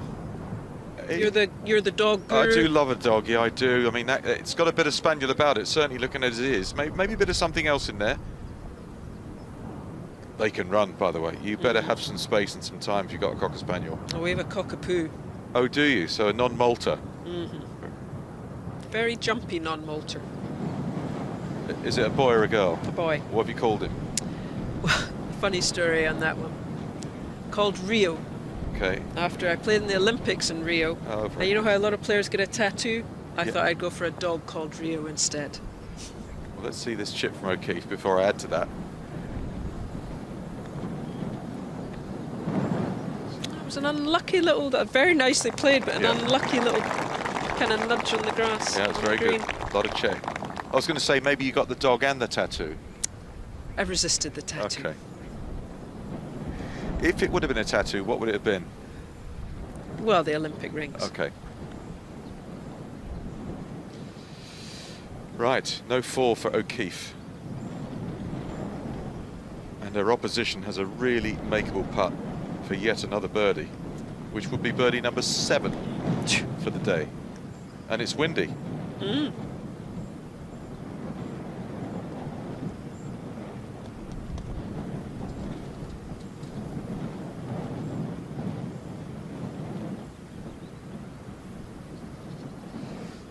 The wind is blowing across her putt, and it's going to be a factor in this. Looks like it's going to come left to right at the end, but the wind's going to straighten it out a little bit. Yeah, can she get to 2 up for the first time in the match? She can. Never in doubt. Very good. Yeah. If she can keep up this putting, she's going to be very tough to beat. And you know, sometimes when you say that, you think it's been a putting exhibition, but actually it's been a golfing exhibition. Oh, it has. She's given herself the chances. Yes. I mean, these are birdie putts. Yeah. I mean, they've both given themselves They have. good chances. So that's a big, big move coming towards the end of the front nine. Now 2 up. It's important, I think, for O'Keefe that she wins the next hole. The next one, the score changes in her favour. Definitely. I think especially with a match that's been so close. Yeah.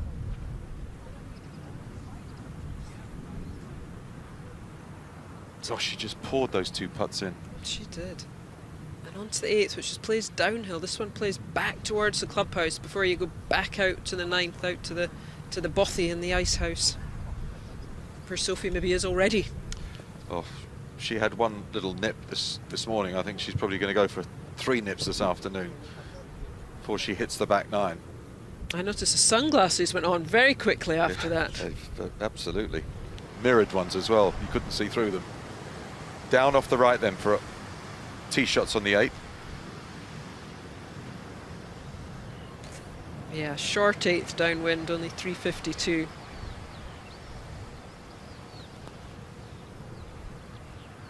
Going with that trusty 3-wood, maybe just to leave herself a longer shot in, see if she can get a bit of spin on the ball. She's got a well-worn glove that's on. When you play, did putting a new glove on become a thing, or could you just put it on and carry on? No, if I started with one glove, I would tend to wear it for the whole tournament. Kind of Right. it's like a pair of shoes. They just start, they It feel does. comfy. Yeah. See, that's well worn, that glove. It becomes like your friend, like a pair of shoes, yeah. Fits like a glove. There you go. Driver for O'Keefe.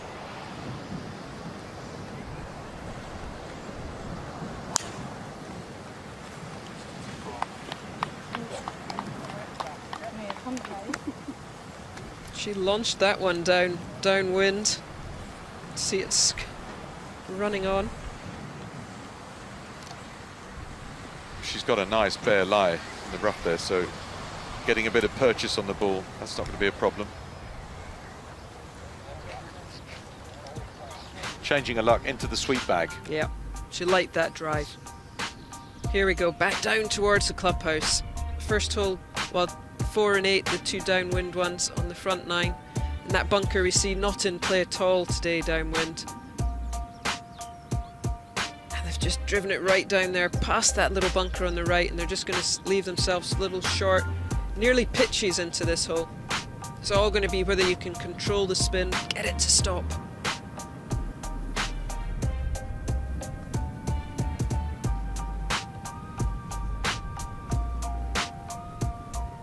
No rear guard bunkers mostly around here. They're all the troubles at the front, seems to be. What do you got, Sophie?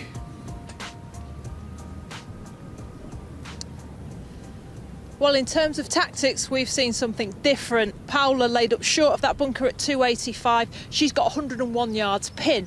Well, down the left-hand side, we've only got 52 yards to the flag for the American, but this is a tough leave.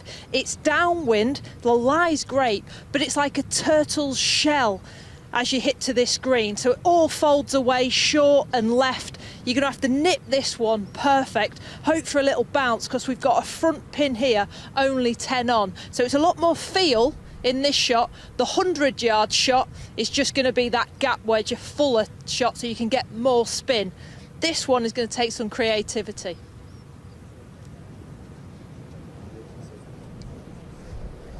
It's like a horizon pitch from there. You can't see any of the putting surface. Very little of it once you get up onto the rise.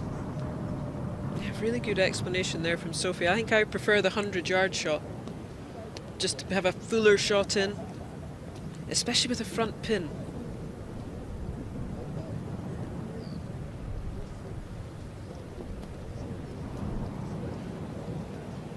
Down breeze, short flags are problematic, especially with links greens. And they're fortunate here because we did get some overnight rain, and not maybe as hard as they might be. But I think when you get to within that 50 yards, it's, do I bump and run it? Do I fly it all the way on? You've got options. You can maybe be undecided. And I think we all know if you're kind of undecided over your shot, that can lead to poor execution.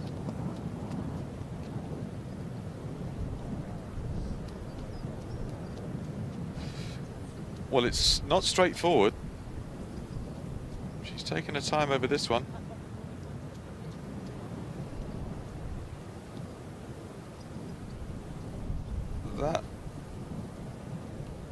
That looks like a lob wedge to me.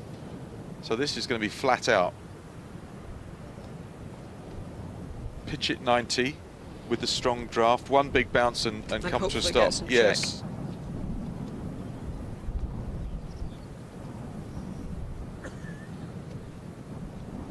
She's aiming a long way right.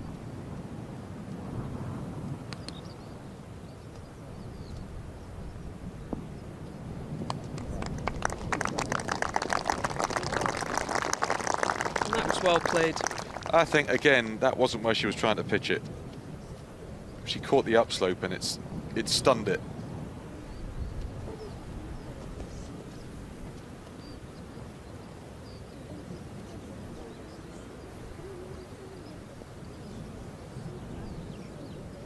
I'm still pining for the bumble along the floor, run it up the slope, let it ease down towards the hole there somewhere. I'm yearning for that. I think you might need to keep yearning. Yes, you've seen you've seen the flange on the back of that sandwich. But if she puts it back in her stance enough and forces the ball flight down, she can get it to skip up there.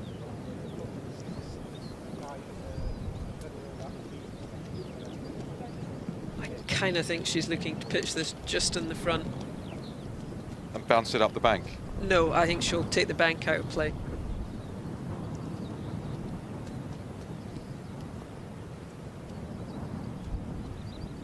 She's got to get this close, playing it that way. She's got to be pinpoint accurate with her landing spot. I'll be back foot, hands ahead, drive it down, skip and a check.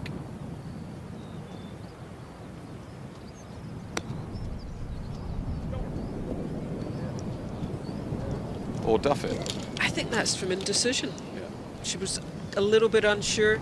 She probably had the caddy saying, you should play it low. She was maybe wanting to hit it high, and then just complete indecision.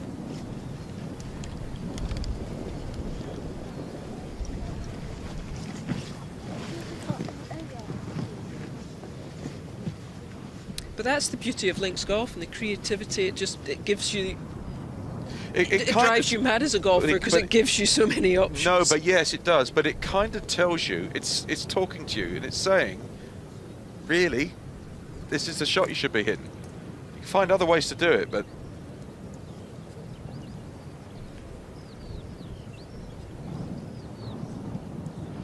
the great chippers, Seve, Woods, the people that were super inventive around the greens, they never up the ante. They always hit the easiest, most straightforward percentage shot every single time.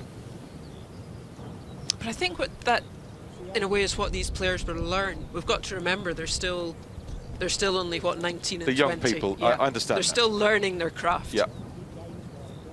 That's why I think it's so great the Americans are wanting to travel, play more outside the US. You become a better player.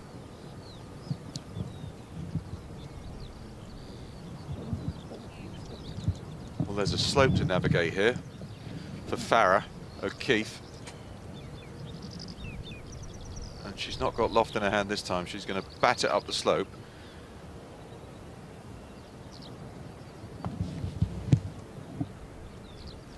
And you know, if you get this right, no reason why she can't knock it in. We've had a chip in already.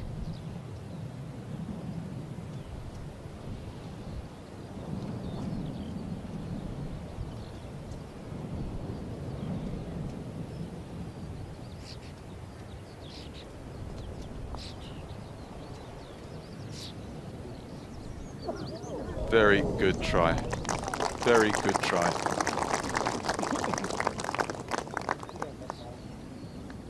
Not quite the birdie run of this morning on the front nine. Not for the American.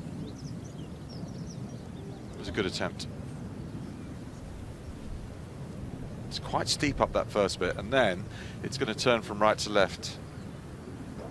That's well judged. gave it a chance, didn't go in, move on.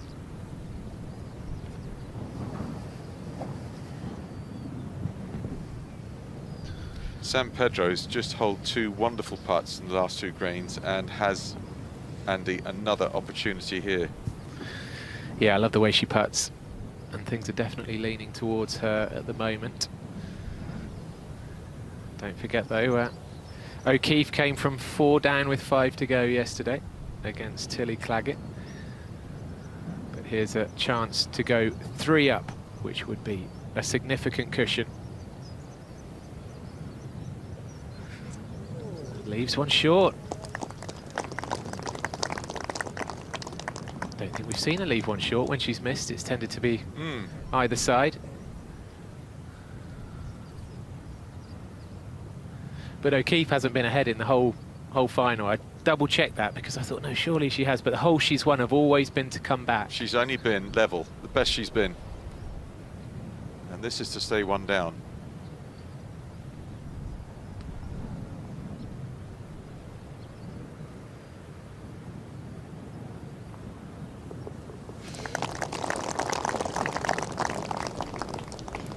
Yeah, well done, Paula San Pedro. She's not doing nicey. She looks the kindest person in the world when she's walking around the golf course, but she's not doing nicey-nicey. No. It's 2 feet, I'll see it in. Yeah, this is the Women's Amateur Championship final. Yeah. This is serious stuff. You can enjoy it and you can have fun, but it's serious. It's significant. The prizes are massive, and I'm sure there are plenty of people tuning in from Spain and the USA, of course, but plenty of Spaniards watching us. And after the next hole, 27 holes down, we'll be 3/4 of the way through this final. I bet Paula gets asked for ID. She goes to a bar with her friends. There's no question. Especially at college in the States. ID, please.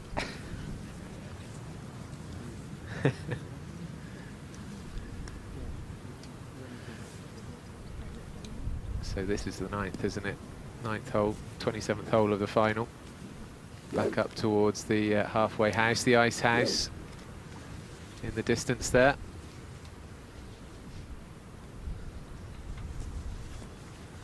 In the distance this way, I mean. Well, she's wearing that 3-wood out. The second bunker down the right-hand side is 220 to get past it. Nice shot. Good swing, good swing. Very fluid.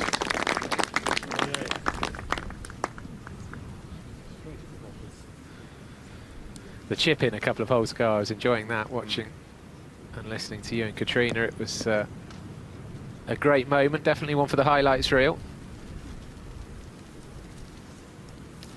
She might be going a bit of timber here, yeah. Nice and positive about it, okay? Yep. Still on that card, okay?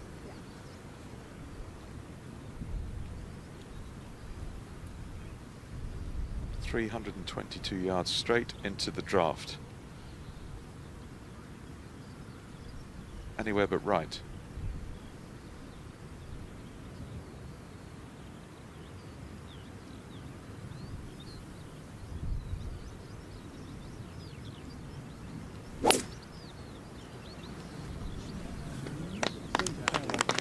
Look good. Just hand back, please. Let the players through. Thank you. Might have expected a bit more distance on that one. But the 2 players next to each other on this 9th fairway.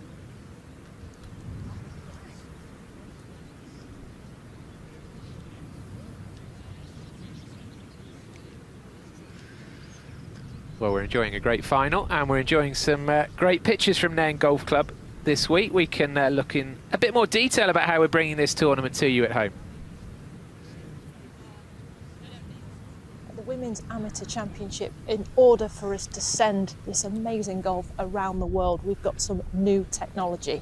Why? Because Nairn Golf Club, as beautiful as it is, the mobile phone signal isn't that great. So in order to send our voices and the coverage to everybody watching at home, we use Live View and Starlink. So we have to create our own internet, and then Live View will send it through satellites back to London in order for us to produce it and to send it out for everybody to watch. Without this technology, it just wouldn't happen. So we've invested heavily in it in order to get those pictures to everyone else. Good stuff, and well done to everybody on site, helping bring this championship to the masses. But yeah, we're getting into the serious end of things now, particularly when we hit the turn, get to 10, 11, 12, 13, you start to get to a point where a player with a big cushion can think about having one hand on the trophy. But the huge comeback yesterday that we witnessed is San Pedro. I don't think will be thinking about that huge comeback by O'Keeffe at all. She really won't, but of course O'Keeffe will. I always think 2 up is a really interesting place, because if you go to 3, you absolutely in command. You go back to 1, you might as well be all square. It's the crossroad, the tipping point is 2 up.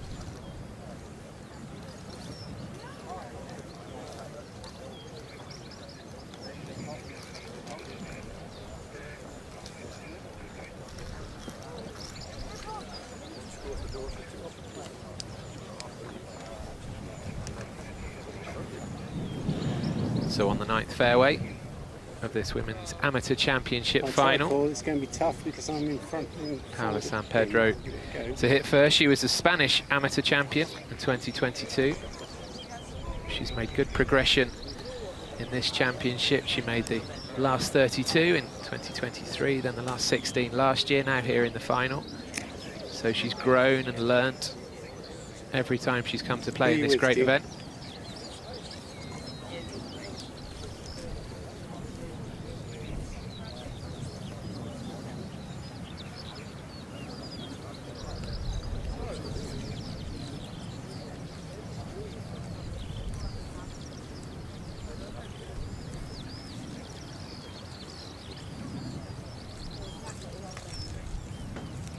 Second shot, trying to keep it down with a Cattell follow through, which she's done.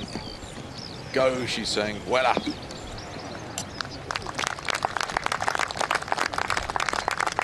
Decent effort.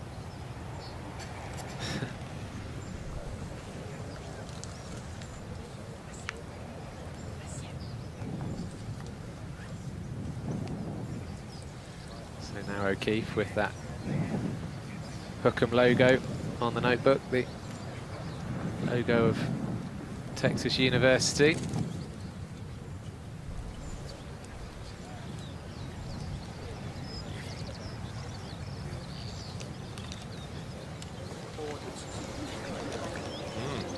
Be as good as you look.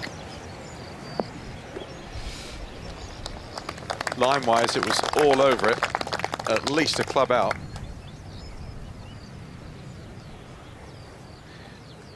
Thinking of San Pedro, Rob, it's a great time for Spanish sport in general, isn't it? Both the men's and women's football teams are pretty much top of the tree. Carlos Alcaraz at Wimbledon in the tennis, the Grand Slams, incredible French Open final recently. Katrina tells us there's a brilliant crop of Spanish amateur players coming through as well in golf. Not a bad time to be a Spanish sports fan. And are you?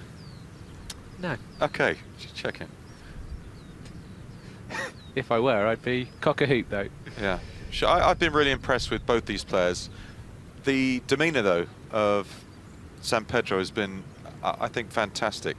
She's kept that even, looks like she's not bothered, pallor, for the entire day. And I think, and I mention it again, that her friend, her bestie, Paula Francisco, has done a great job keeping her in the right place where she doesn't get too high and doesn't get too low.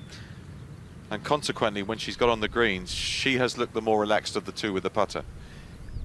Yeah, I completely agree. I mean, it's interesting to think that O'Keeffe has obviously picked up the local caddy, but actually at this stage, and I'm not suggesting she would have dropped him today for the final, but for example, she's got her American teammates on the sidelines watching. She could quite easily have said to Anna Davis, Jasmine Koo, you know, come on the bag as and when you go out of this tournament, and she could be out there with one of her pals caddying. It would have made an interesting difference, but it seems as though that would have been a mistake. Benefited. Yeah, she's benefited from having the local caddy, yeah. But actually San Pedro seems to have benefited from having her pal on the bag.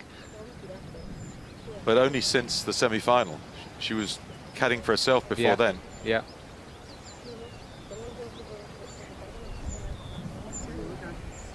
think we both thought that O'Keefe's approach was going to end up much closer than it did when it came off the club face and watching it in the air.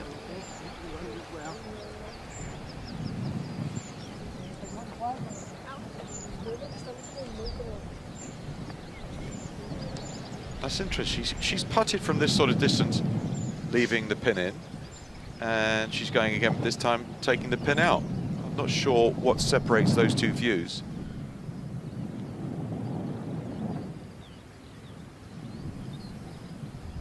So she's 2 down, playing the 9th, or the 27th, if you like, the 27th hole of the final. Certainly not panic stations yet, but knocking this one in would be a cracking way to hit the turn.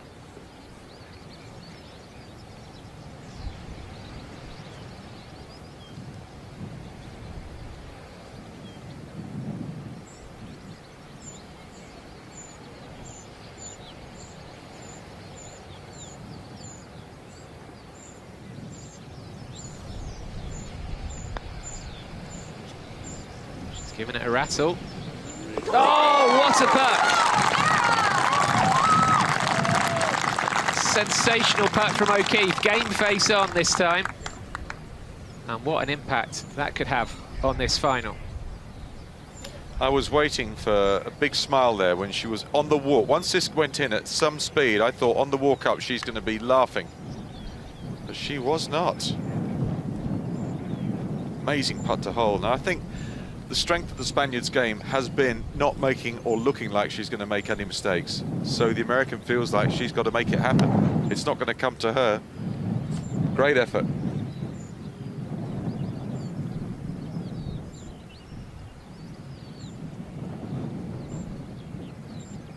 So from a good few feet closer, San Pedro to halve the hole all of a sudden.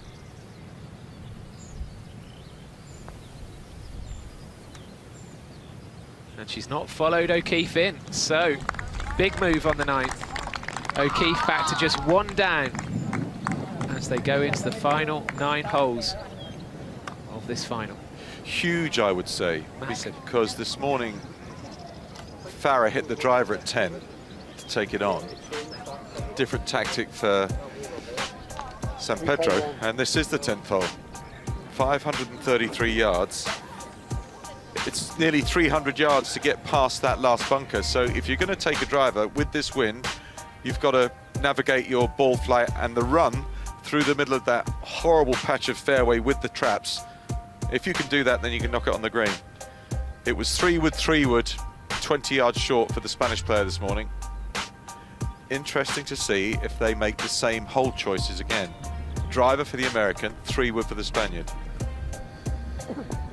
What a great final this has been. And we've got 9 more holes to go, maybe more, of course. We could go to extra holes if they're tied at the end of 36. But you cannot predict how this is going to go at all. Been a great advert for amateur women's golf. Yeah, 100%.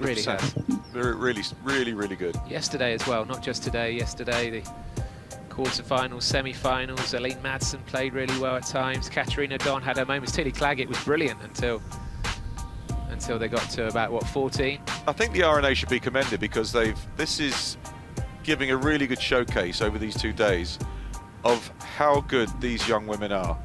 And I think fair play to the RNA. They should be congratulated. It's been excellent.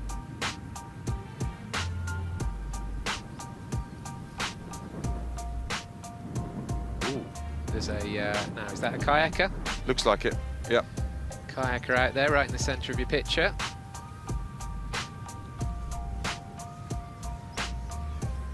Hard work out there today. He must have arms like the Hulk if he's making his way across there.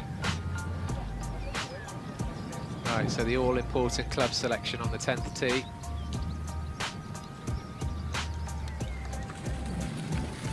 So I'm calling again the same club. Driver for the American, 3 wood for the Spaniard. Let's have a look. Got the first one right. And she threaded the gap between all 3 bunkers with the perfect drive. She's got to hit that again.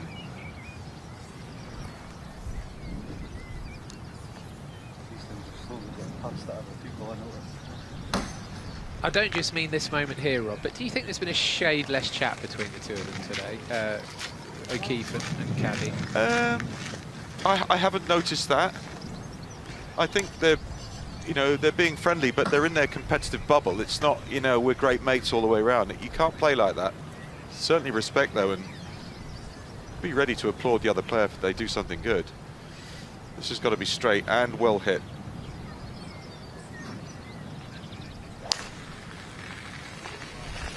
She loves it. Yeah, she must be absolutely buzzing after that putt. That's just a magnificent tee shot. And from there, mid-iron, that's all. Maybe even a 5-iron from there. The American means business, definitely. And the same game plan again for the Spaniard, 3-wood.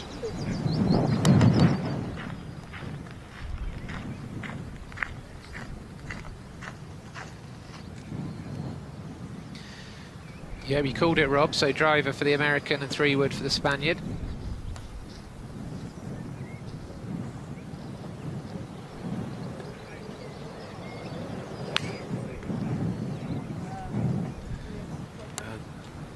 That is concern, is it? No, can't be. Great. Looked deadly serious for a moment then, but just satisfaction. Two great drives. Great drives, especially in response to O'Keefe's monster here. That was very important for San Pedro to get it in the centre of the fairway. Yeah, I'm not sure she can reach the green from there, but that's the way she decided to play the hole.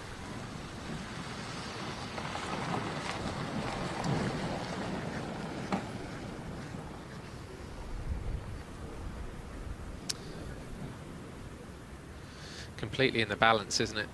Who's going to win this title and all the prizes that come with it? The big change was the change when 2 was the score. Which way was it going to go? And for the American, it's fantastic news to get it back to 1. Win one more hole and you're level. If she'd have gone 3 down, then it's a very different thing. There's no more holes after today. This morning it felt like an eternity to find out when we're going to get the win. But now holes are starting to run out as we get into the final back 9. That was birdie number 7, by the way, for Farrah O'Keefe in this final. San Pedro has 8 birdies. And just the 1 bogey each so far after 27 holes of one of the biggest matches of their lives.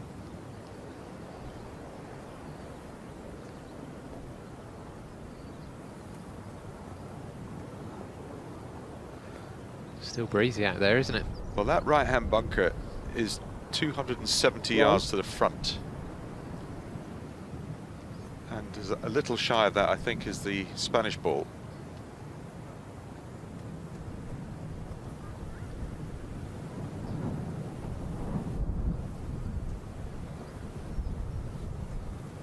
Feels like the breeze is still picking up.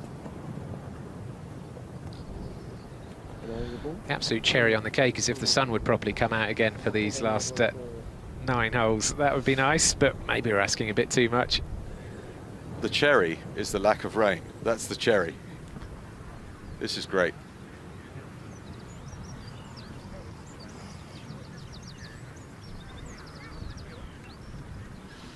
Yeah, signal and sign from that pin, that pennant that's absolutely horizontal.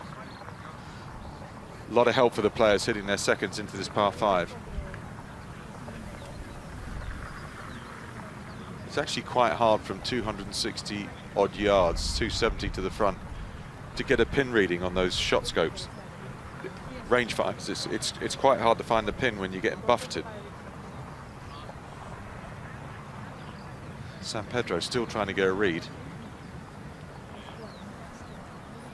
Now she's got a little bit of a downhill lie, which is going to help the ball flight come out lower and runnier. She absolutely clatters this out the middle. She might get it on the green. Still a great standard from both players. 8 birdies today from San Pedro, 7 from O'Keefe. Only a bogey each, just 1 bogey each in the biggest match of their careers. Certainly right up there, one of the biggest matches of their lives.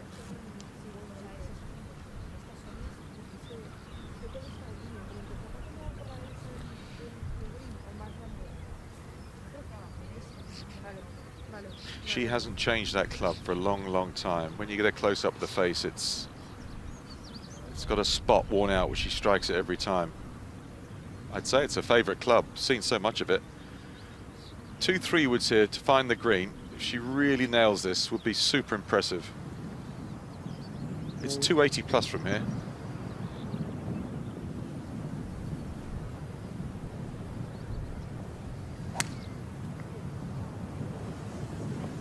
Now, is it straight? Is it galloping? Oh, it is. It is. That's a fantastic shot. Really, really top quality golf, this. Phenomenal. She's only a little half pint. And actually, for all the fantastic chips and putts we've seen, that's probably one of the shots of her week. Yeah, I agree. That really is brilliant. Right then, over to you, Farrah O'Keefe. You've hit a smashing drive. But it's what you do now that will really count after that effort from San Pedro. This morning she was very unlucky. She had a 4-iron straight at the pin. It landed in that area just short of the green, and it didn't bound on like that one we just saw. It checked up because she carried it further down into where it's more damp. It's probably 5-iron from here. Looks quite an appealing target, doesn't it, from this angle? Not with that ball there, it's not. Good point. Well made.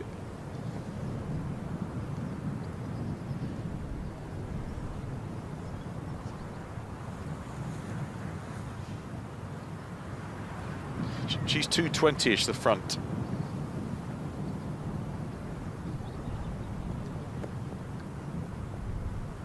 She flies at 190.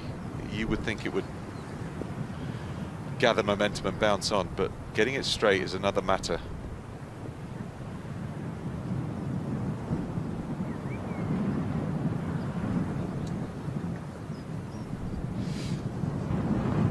Okay, how good is it?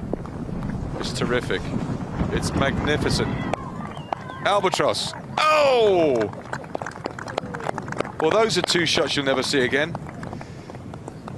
A flat out 3-wood to the heart of the green, and a 5-iron that nearly went in for a 2 on a par 5.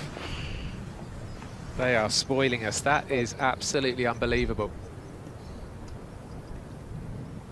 Special, special shot.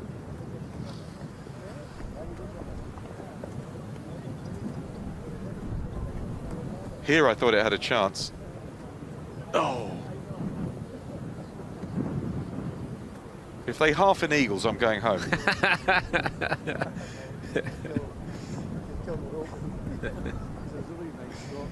No fear, is there? There's no fear whatsoever. I can see them starting to close in. Do you know what's great as well? For all the fans, the golf fans that have come here to watch this, they're seeing a proper show. They're really watching something special. And did you see there, her US teammates just walked across in front of her, were all, you know, not quite high-fiving, couldn't get that close, but all, you know, really pepping her up. There's laughter again there. They realise, everybody realises watching this, whether you're a teammate, a rival, a spectator, a viewer watching us here, that this is special. This is really, really good. Give them both a place. Give them both a place in the majors, I say. Do you know what? When we turned up here this morning, 36 holes with 2 people, it could have been very dull. And it's been the polar opposite of that. It's been enthralling. And they should both be absolutely applauded and commended for the show of skill and golfing nous that they're putting on. Brilliant. 2 young people, highly fated, bringing the goods. So both players getting a well-deserved round of applause as they approach the green. I'm sure San Pedro would have even been saying good shot there to her opponent.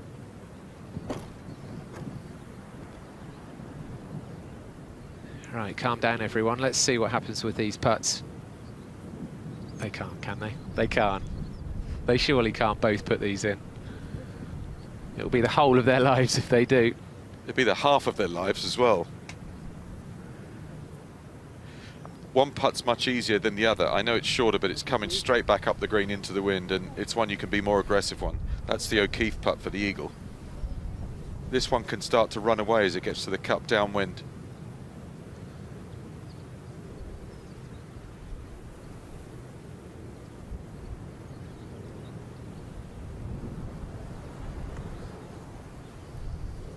Well, she lost the previous hole to a birdie. Again, that's how it works in this final.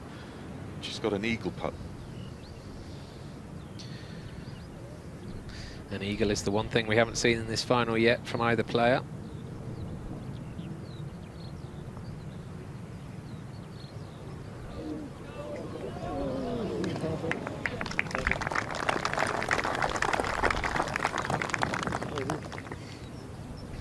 Birdie 4 might not be good enough.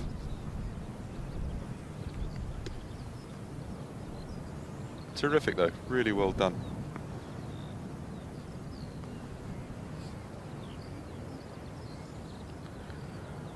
If she knocks this in, it'll be 4 holes with no halves.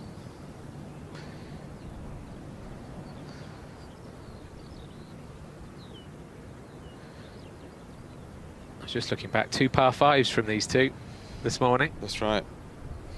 Not this afternoon. This is very holeable. Hint of left to right in it. Back into the wind, back up the hill.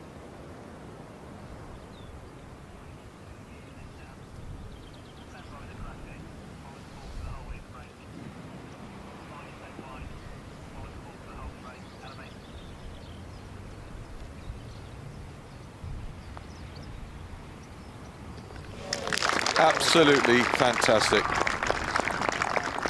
Sensational drive, 5-iron and a putt for the eagle to square the match. All square. We're applauding here in the commentary box. That is great, great golf.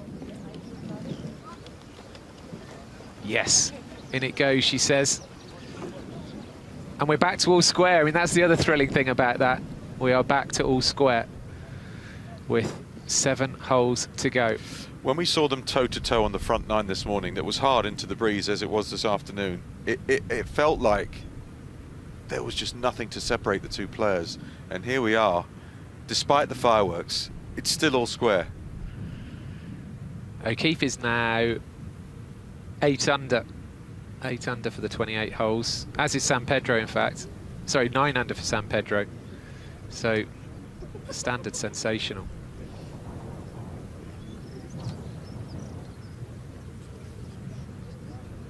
Pin's 23 up here at the 11th, 6 from the right edge. New ball. Celebrate with a new ball. I don't know, I think when you make an eagle, you don't change the ball.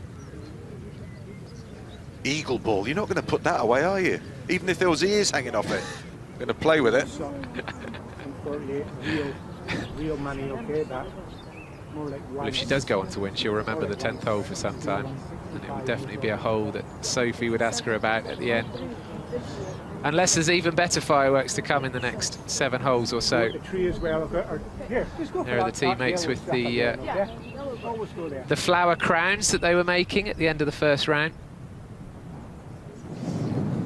Anna Davis there in the distance with the daisies.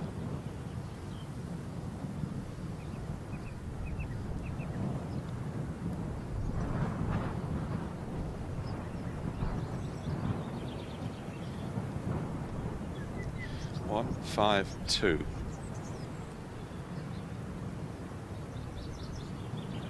She's 3 under for the last 2 holes.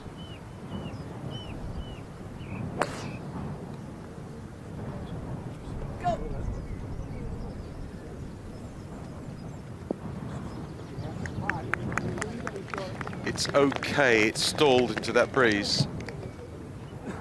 Half a club out, between 7 and 6. I think with this wind you've got to hit at least 6.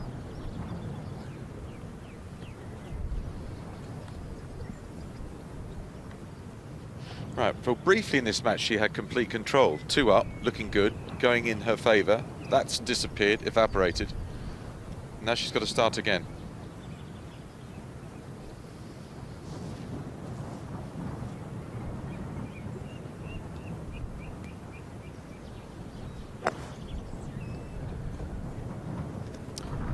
This is flailed right, stalling in the wind. Oh, run down now. The lie looks okay, and it's definitely chip and puttable from there, but a little ragged.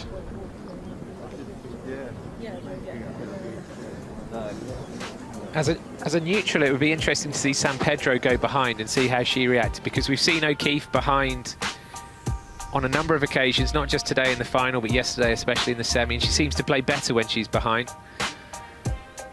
She made a more committed job when she was chasing than when she was trying to fend off in the quarterfinals. So San Pedro just up there on the right-hand side.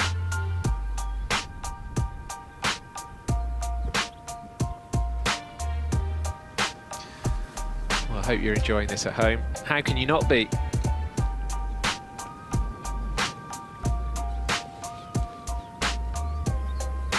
Next year's Women's Amateur Championship at Muirfield. If this has made you think, oh, I want to go next year, well, you'll have to get yourself up to Muirfield. If you just want to see more amateur match play golf in the British Isles, then the men's amateur next week at Royal St George's. Playing across Royal St George's and Royal Cinque Ports.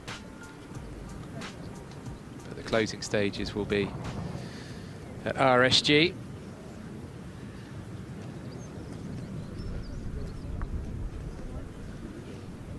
Katrina Matthews back in the commentary box with me, and Katrina, this just gets better and better and better, doesn't it?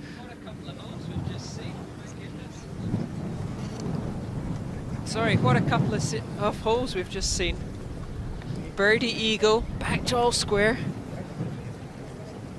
That 10th hole was something else, it really was. It was, God, all 4 shots.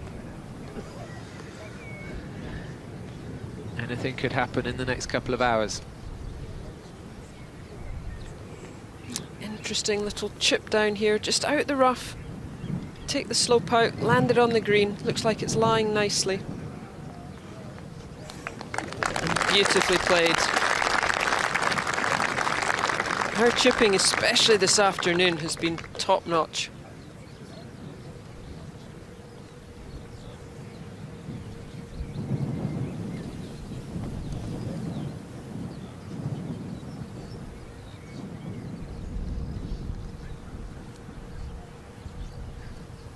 Keith now, a longish birdie putt, but a putt to go one up, and for the first time in the match would be ahead.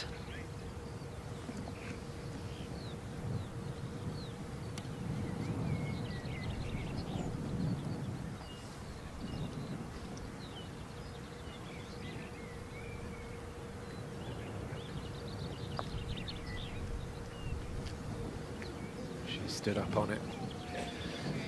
Stood up off it quite early on in the ball's progress to the hole, but that's decent, that's safe. Let's see what happens here. Will either putt be given, both putts be given? Doesn't look like it. Yeah, Keith obviously maybe just a little bit further away than it looked on the camera angle. I don't think at this stage, 8 holes to go, we're going to get a good.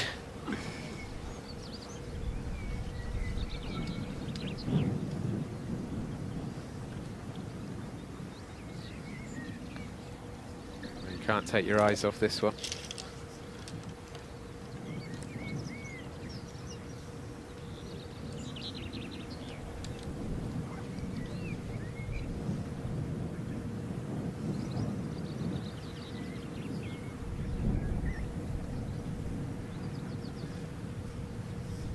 So for a par putt and to put the pressure on San Pedro.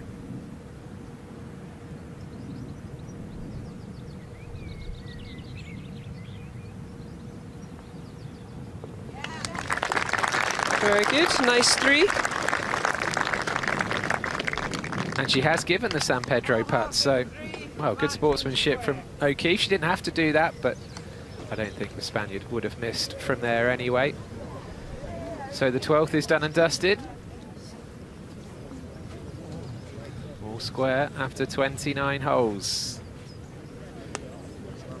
7 to go. Although, at this point in proceedings, who knows how many holes we may play. You know, extra holes would be short odds. Yeah, the 12th, par 4, 412 yards there we see on the hole marker. Downwind though, so it'll play shorter. You've got 2 bunkers in the middle of the fairway and they're only 216 to carry them, so not a problem for either of these players.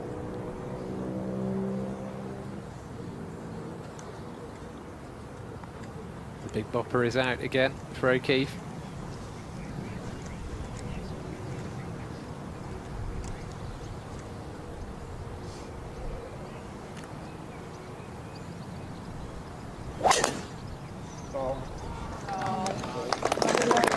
She likes it, the crowd like it. Oh, what a bounce. That got about an extra 50 yards of roll. Sometimes with the humps and hollows, if you just get a downslope, it's amazing how you can shoot forward, get an extra 20 yards.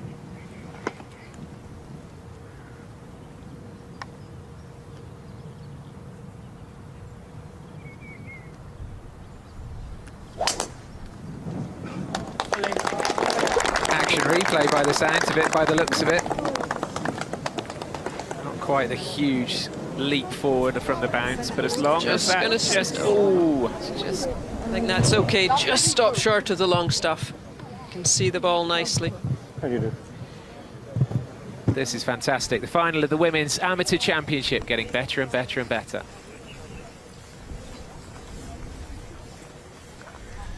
Well, they set such a high bar this morning in terms of standard of play, and despite the harder conditions on this second 18, it's just as good, just as enthralling. Now, here we go. Katrina Matthew next to me. Do you know what? We've got a graphic lined up and ready to tell people and remind people. I'll leave you to talk. I'll leave you to talk through this one, shall I? No, I think you can talk through it, Andy. The one thing not on here, of course, is your win in this very championship in 1993, which was at Lytham and St Anne's, and then you went on and won the British Open there in 2009. Yeah, so of course, I'm obviously very fond of Royal Lytham and St Anne's. Absolutely. And then Solheim Cup teams, non-playing captain, and of course last year Curtis Cup captain at Sunningdale, and next year's Curtis Cup over in the States. Tell us about Bel Air Country Club, where that's going to be, and how far out do you start really preparing? I know you're going to be watching and thinking about it all the time, but when to kind of intense preparation start? Obviously Bel Air, hopefully go out and see the venue towards the end of the year, but in California, Los Angeles, at one of their kind of historic, well-known golf courses, so really looking forward to seeing it. You know, obviously this year I've been keeping an eye on all the players, looking at the results and all the college golf, and watch the summer of golf in Europe. But yeah, definitely go out to a few events next year, see some of the players playing, and we'll have a bit of a new team next year. A few of the players, quite a lot of the team from last year have already turned pro, so it's exciting seeing the youngsters. We've got a nice little crop of players coming up, so yeah, myself, Catherine Imrie, Karen Stupples, who are helping me again next year, are all keeping an eye on them and seeing what's happening. Well, it's been a fantastic career, and it kind of all started here at this championship.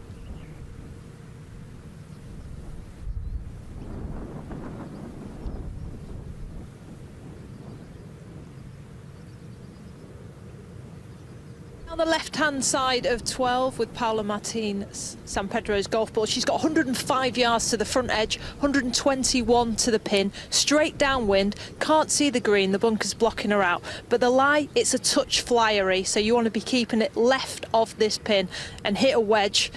Play it safe, don't get that jumper. Thanks very much, Sophie. Great stuff out there on the course.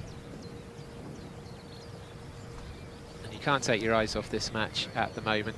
It's completely enthralling, and they're keeping up an incredible standard. They really are.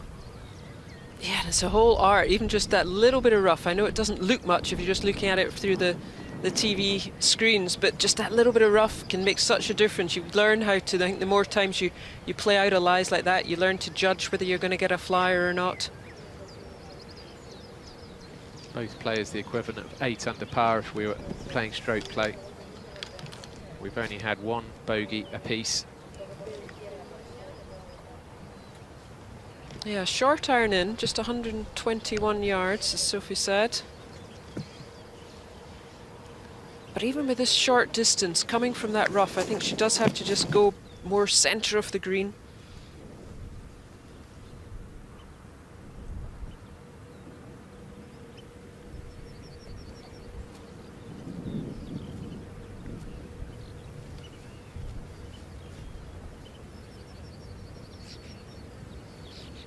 A little bit of an upslope at the front of this green, so just got to be aware of that, careful of it.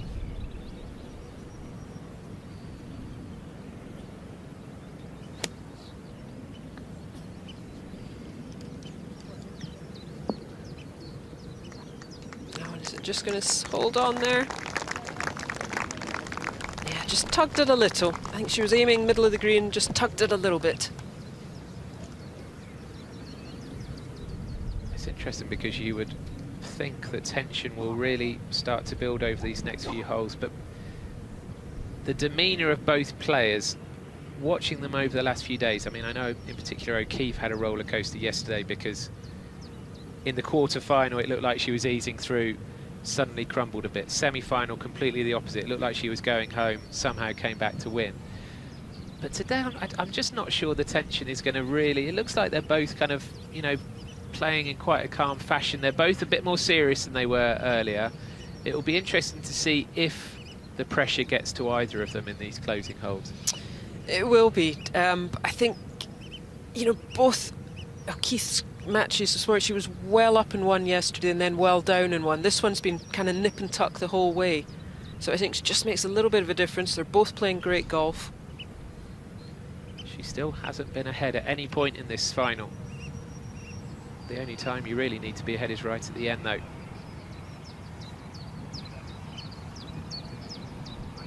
Good chance here to get one in close.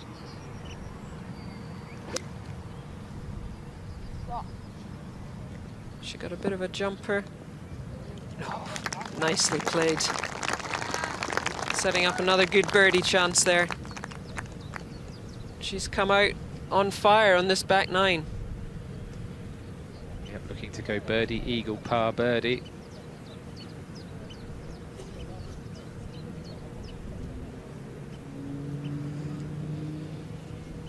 It's going to be interesting to see how San Pedro responds if she does go one down. Never been down in this match yet. There's confirmation, look, of the standard of scoring. Just one bogey each so far in this final. And in these conditions, it is windy. Playing in the final under that tension, crowds watching, TV cameras on you, just shows the standard of the golf. Worth reminding you that the winner will get exemptions to the Evian Championship at France, the AIG Women's Open at Royal Porthcawl this year in Wales. That starts on the 31st of July. Next year's US Women's Open at the Riviera Country Club in LA, and the Chevron Championship next year in Texas, in O'Keefe's home state of Texas. These two would have already qualified anyway for the Anwar, the Amateur Championship at Augusta, and the winner will also be invited to play in an event on the Ladies European Tour. So there is a lot at stake, so much at stake here. There certainly is, isn't there? Porthcawl for the AIG Women's Open, and then Riviera, my goodness. A historic course. They'll have watched a lot of the men's events played there, I'm sure.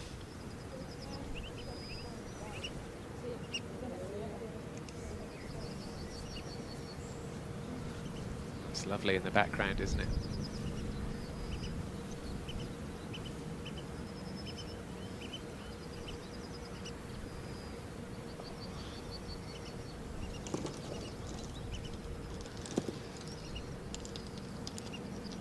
Not a huge amount of break in this. Back across, back the whole width of the green.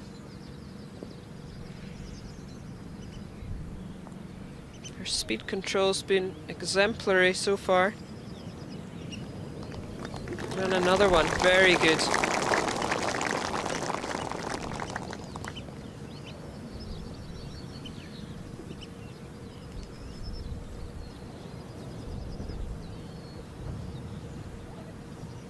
should be good enough for a par for the Spaniard, but can the American get ahead in this final for the very first time with a birdie? And just when you want to start edging ahead, when the holes are starting to run out.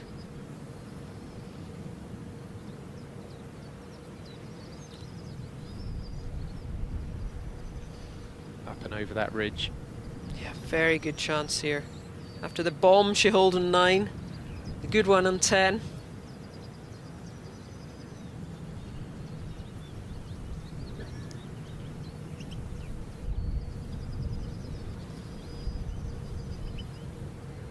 To go 1 up and get her first lead in this 36-hole final.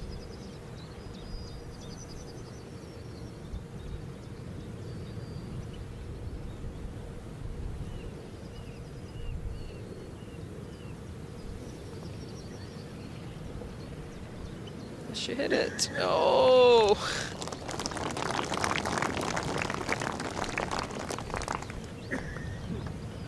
That's a painful one, isn't it? Yeah, had the line. It's amazing how when you hit a putt, if they're short, they always seem to be on line.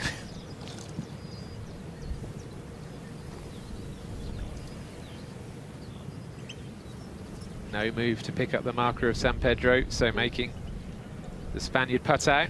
Yeah, it's quite interesting. reasonably. Gave her the one in the last, making her putt this one. All well within the rules. Nicely done. Just keep your opponent guessing. 30 holes. 30 holes. You can't separate them. And this is the 9th round they've played competitive. As I think you mentioned, Katrina, earlier, practice rounds on top as well. They must have gone round here at least 10, maybe more, 11 times maybe perhaps. 11 rounds. Since Monday. Lovely with the sun glistening off the hills in the background there. Yeah, and the 13th here, the par 4, 397 yards, back up the hill. You play away from the Murray Firth. You've got...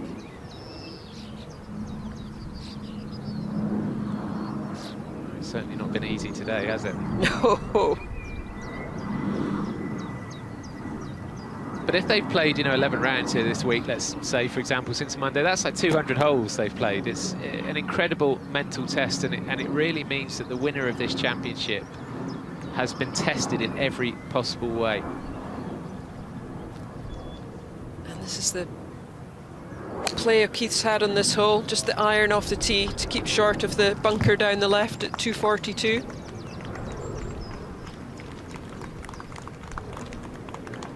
And done that nicely.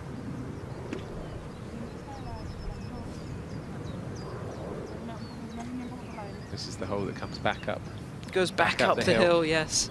A difficult second shot back up the hill to a green you can't really see the bottom of. Looks like the trusty 3-wood.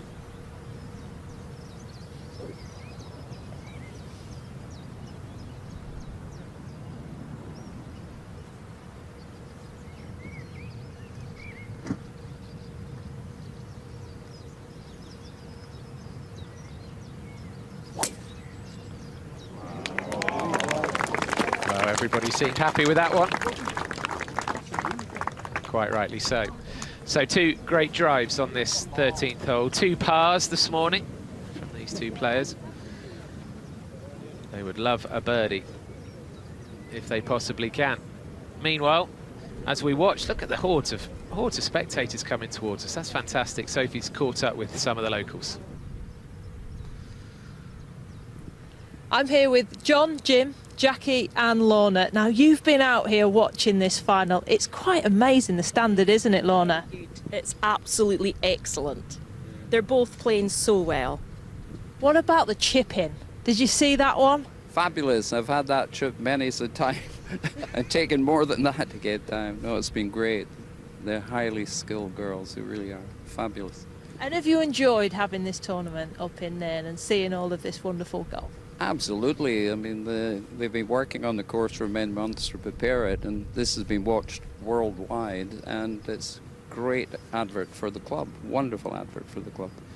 Well, thank you for all coming out and supporting these players. I'm sure they're enjoying putting on a show and having you all clap. Between them, they're just, you can't choose a winner there. Both deserve to win. Brilliant. Excellent standard of golf. Great stuff. We've been watching you. You've been good all week. They're just loving everything about the golf. Where are you from? Lancashire or York? How much has Sophie paid them to say that? Well, they're having a great time, aren't they? And it's good to see so many spectators out there. Let's have a closer look at this 13th hole. As we said, Katrina, this one, the only real elevation on this course. It is really, isn't it? Yeah, this hole and the next hole, back away from the Murray Firth, playing back up the hill. They've both just laid up short of that bunker we can see, which was 242 off the hole, off the tee. But then it leaves you quite a long second shot back up the hill, playing about a club uphill. And the pin today is just 7 yards on and 8 from the left. And as we saw this morning, you've got to be really careful of that little false front. Got to make sure you get over that.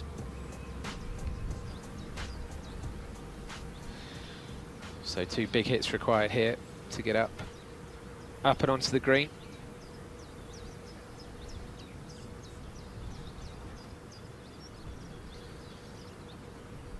We know that O'Keefe has all the power required here. She's had 8 top 10 finishes in college events over in the States since September. Played in the Arnold Palmer Cup last week. And I would have thought that Mum and Dad, Marlene and Michael, brother Elias, will be watching back at home. Yeah, back up the hill, 5 iron.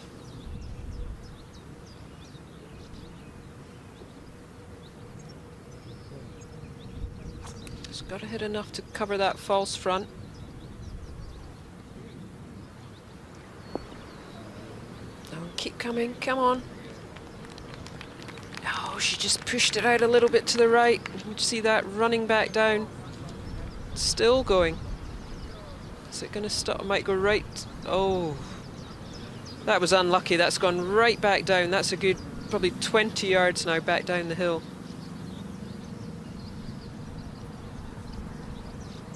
Trying to smile through the pain there, O'Keefe. So it's San Pedro's turn now. Coming in with the wood. She came up short this morning. Let's see if she can maybe take one more club. Make sure she gets it up. Oh, what a shot. A little bit unlucky just to hop over that kind of ridge just up onto the upper level, but a good shot coming in with a 5 wood. Found every last drop of strength there, didn't she, to get that one up. That's the beauty, isn't it, off the tee? You can lay up to take the bunker out of play, but then it leaves you that long shot in. If you take the bunker on with driver, if you hit a good one, you're then, rewarded with a shorter iron in. Well, this is superb, isn't it, for everyone involved? For Nairn Golf Club, for the R&A, just looking down this 13th fairway and seeing an army of spectators walking up with this group, with this duo who have treated us to a fantastic exhibition of golf, it has to be said. They have indeed, and hopefully those black clouds will stay away in the distance. But I think we can just see O'Keefe's ball there. It's run down that first ridge and then down the second one. So she's going to have 20 yards back up the hill.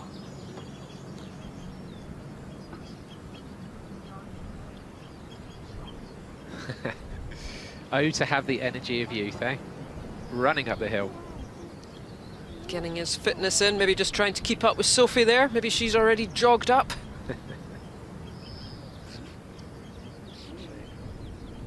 And you can just see the steepness of the hill. You can see them walking up there. Yeah, often on TV you can't tell the differences in elevation, but you absolutely can here. Yeah. And quite different, as you said, from the rest of the golf course. Somewhere in amongst that group of people wandering up is on-course reporter Sophie Walker. And after speaking to some of your biggest fans there, Sophie, just give us a sense of the atmosphere in amongst the galleries.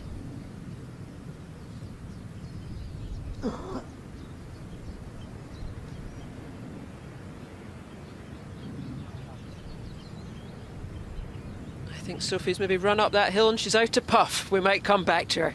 She's gone coy on us, Sophie, but we'll have a go at that again in a few moments' time. But O'Keefe here, then down at the bottom of this ridge, as I said, difference of a couple of feet at most, and she would have been up on the green, closer to the pin than her opponent. But that's golf. That is links golf for you. Yeah, so she's just going to throw this up. She's got 7 yards of green to work with. And these are the kind of shots, you know, as top amateurs, professionals, you practice a lot. She'll know kind of what length of swing to, what feel to have to get this ball to go about 25 yards. She's probably going to want to land it. Oh, and she just got that one a wee bit heavy. You could see that, the amount of divot she got with it. I don't think that might go all the way back down to her feet, but... Ouch. We've all been there, haven't we? We've all been there. She was trying to be so precise, I think. We've not all been there in the final Maybe of an amateur championship. Perhaps thought about using the backstop. Oh, that's a shame. But it's, as we say, it's very easy sitting here, sorry.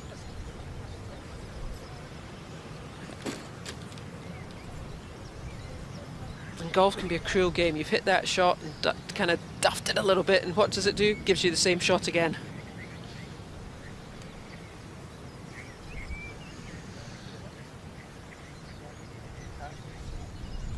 Well, what it does mean is this one has to go very close if possible.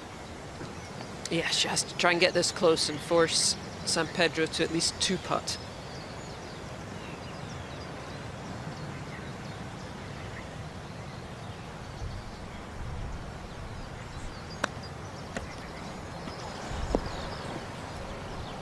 Well, she's used the backstop there. This could be amazing. Very good.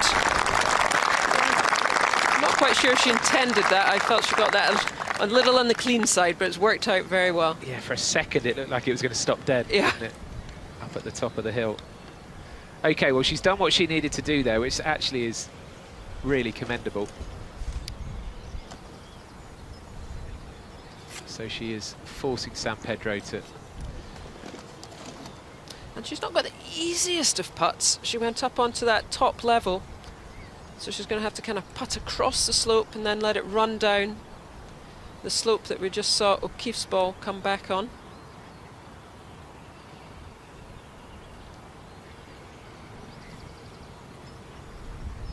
But San Pedro can get her nose in front again here. She's going to have a big break left to right. She's going to have to just play this out to the left to the top of the hill and then let it run down to the hole. She's got 2 to win it. Doesn't have to do anything spectacular here. Just wants it to stop and then run down. That was a very good putt, very well thought out. Virtually a right angle there, wasn't it?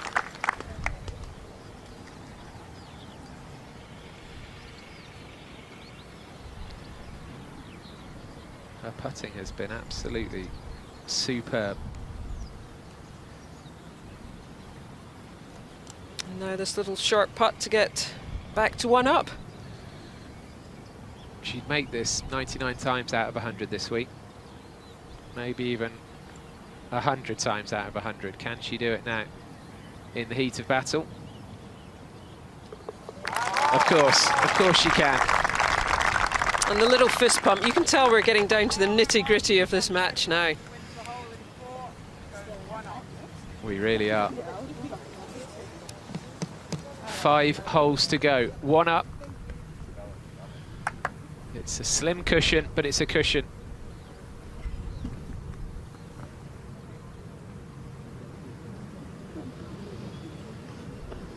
And we're on to the tough par 3, 14th, back down the hill. 199 yards. Got a little bit of help with the wind today though, so probably not playing quite so far. And a false front here. Got to try and get it up onto the green. The pin's just 9 yards on and 8 from the right hand side. Just a nice solid, probably mid-iron, middle of the green. No Spanish winner of this event for 16 years. A bit too early to be talking along those lines yet, but the way this match has been going, I think so. But it's a fact. It's a fact. That's we're edging closer to the finish line, though, aren't we? Absolutely.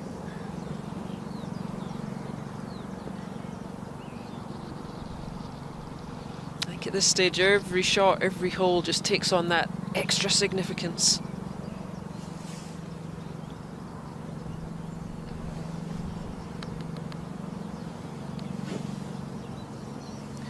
She could really turn the screw here after going one up by putting this close.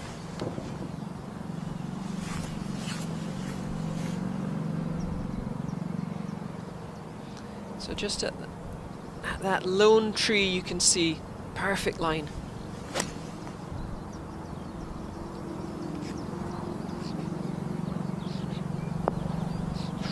Oh, she didn't get her little draw on that one, but at least carried the bunkers. It's trickling off. We're going to have a little bit of green to work with, though. But again, a little opening for O'Keefe. In a match where there have been so few mistakes, that has to go down as one.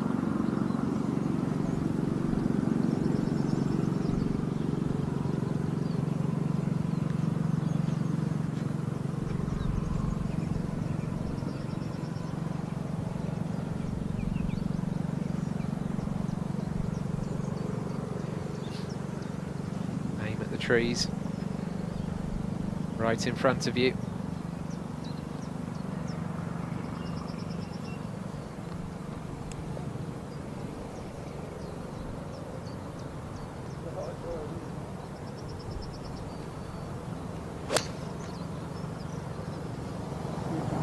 A better line.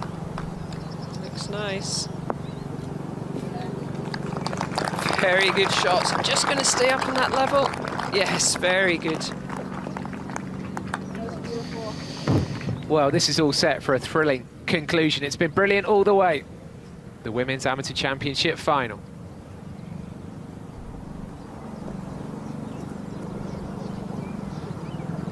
So a steep downhill slope for them all. Trolley's got a life of its own. Just like that cheese rolling easy hill, way to caddy. Just let the trolley go on its own. There's that town in England where they race down a hill after. That looks mayhem. Anyway, that's a bit of a tangent. This is actually really significant because San Pedro was never behind in that first 18, and as we flick through to the second 18, it's been a pretty similar story. O'Keefe has always been the one having to come back, stay in touch, come back from a deficit. You can see O'Keefe has never been ahead in this final, despite all her brilliant play. And 2 up's been the most San Pedro's ever managed to get up.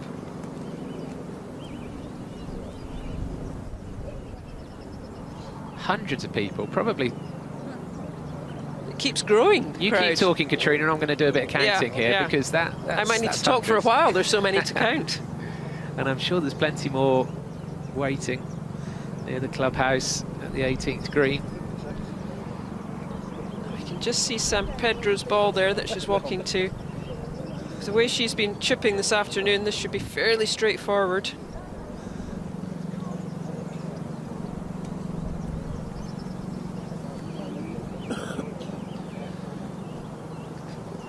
The wind is still there, isn't it? It's still a bit blowy. We've not had awful conditions at all over the last couple of days, but the breeze is still knocking about.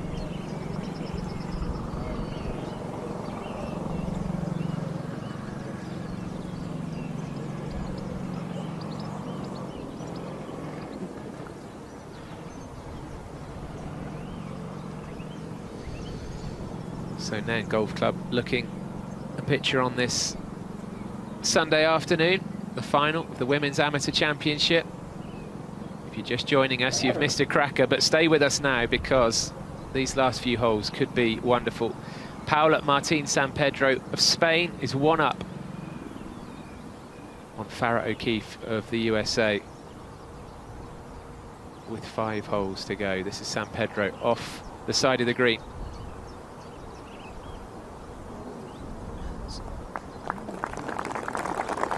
Just left herself a little bit more. She's been so good at pace control with these chips round the green.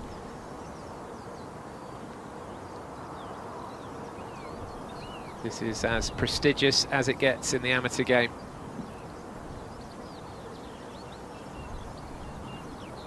Keith now with a birdie putt to get back to all square. You can just see her marker there.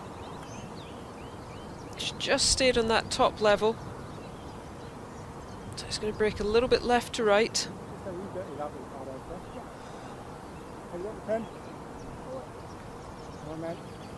A variety of vantage points.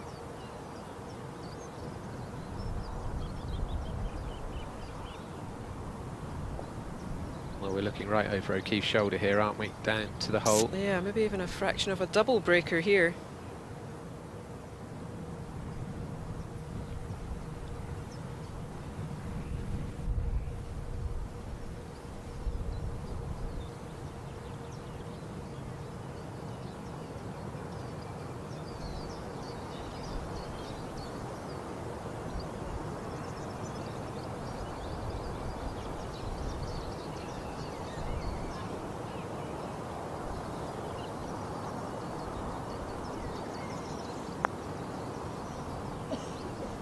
Drifting right. Back.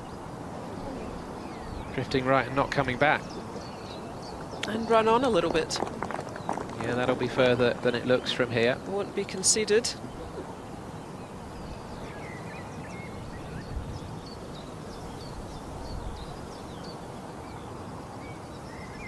It's been such a good match. You'd hate to be it kind of maybe decided on missed short putts, so hopefully they'll both knock them in. Yeah, you want the match to be won positively, don't you? Not by a mistake or something like that.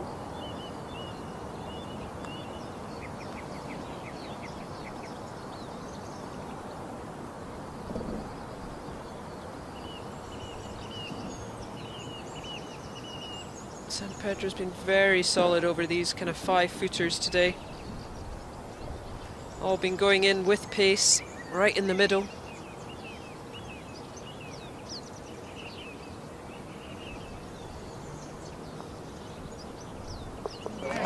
Another one, very good. I don't know how many times I've shaken my head in wonder at her putting today. It's quite a count. She is such a good putter.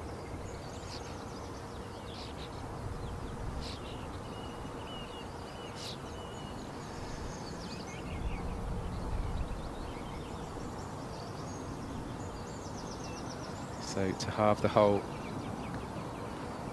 and stay just one down.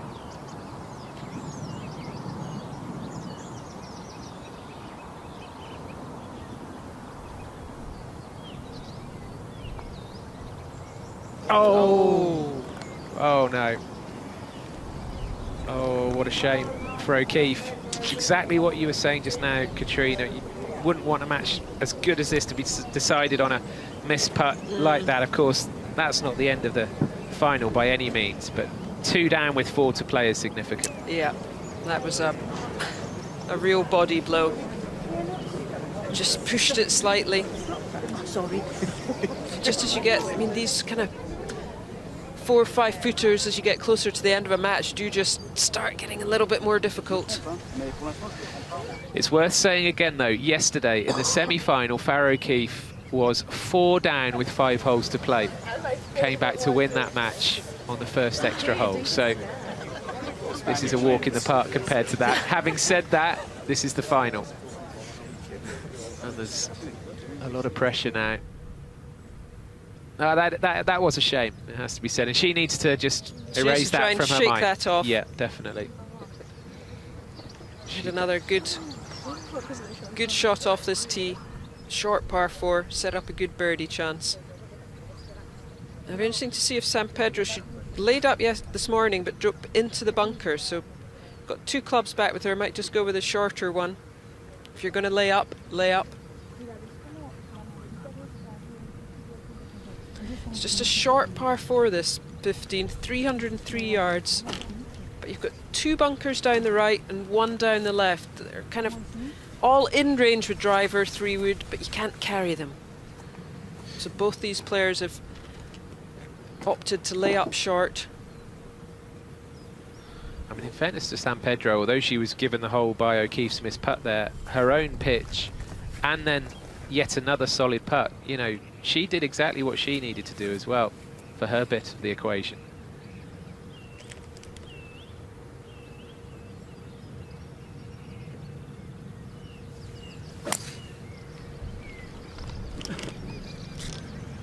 She's looking at it long and hard. Yeah, went with a club less, so even though she's missed right like she did this morning, but she's kept it short of the bunker.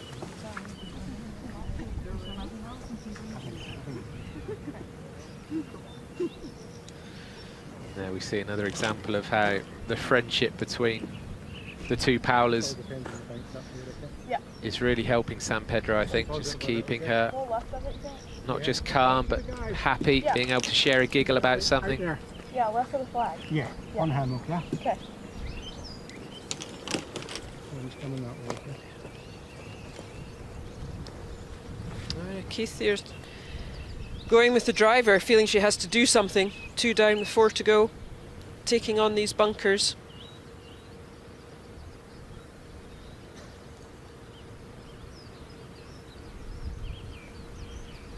Let's see if she can thread it down between them, get it close to the green.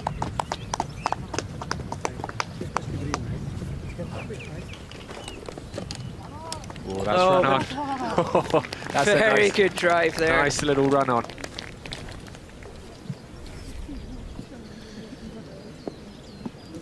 Can Farrah O'Keefe mount another comeback here at the Women's Amateur Championship?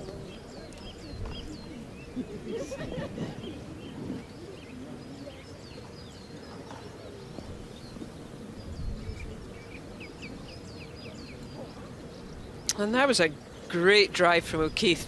Changed her game plan, 2 down with 4 to go. Decided to be more aggressive, go with the driver. And it's paid off. She ripped one down the middle, just short of the green.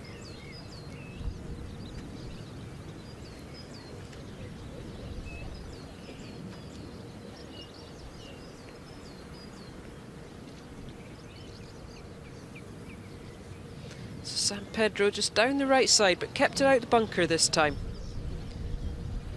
Let's maybe see if Sophie's caught up with the ball and can tell us about the lie and what she's got.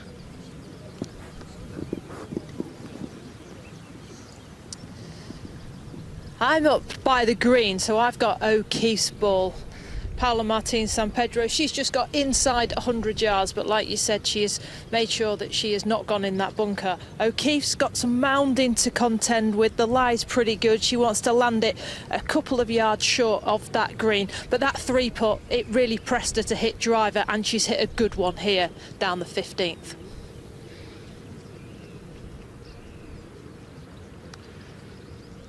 I'll leave you for a little bit, Bean. Look what happens. I mean, I had it beautifully balanced, all square. 2 quick wins. Still not over, though. It isn't. It just shows the kind of grittiness, I think, of O'Keefe, that she's had a 3-putt on the previous green, changed her game plan, gone with driver, and hit a really good shot. That wasn't an easy drive to thread it between those bunkers.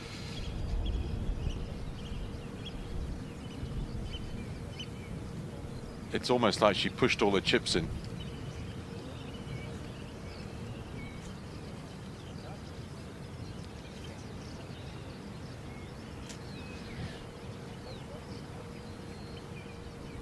Well, the American's got to make 3 from where she is. She has to make a 3. Absolutely. 2 down, 4 to go. She's in prime position to make a 3. She obviously can't control what her opponent does, but she's definitely put the pressure on this second shot.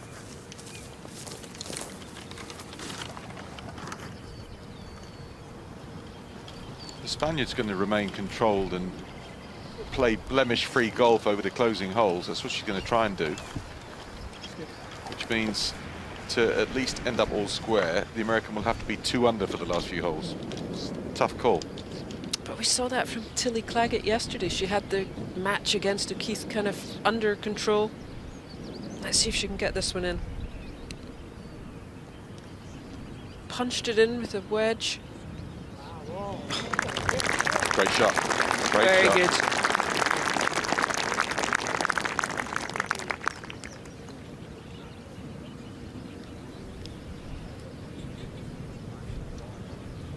Well, she's going to have to putt to half the hole, worst ways, and keep things very much in her favour. Shame somebody has to lose, really. It has been such a high quality game. They've been so good. Nip and tuck the whole way. But O'Keefe now, she's got to be thinking. She's got to hole it, put it into kind of 2-3 feet. She said something interesting yesterday, that she has a history of coming back in junior championships from being in what looks like a very grim position over the closing holes. And she's done it more than once. She did it yesterday, and she's going to reach down into the well once more. It's kind of like in stroke play. Some people are better front runners, others are better coming from behind.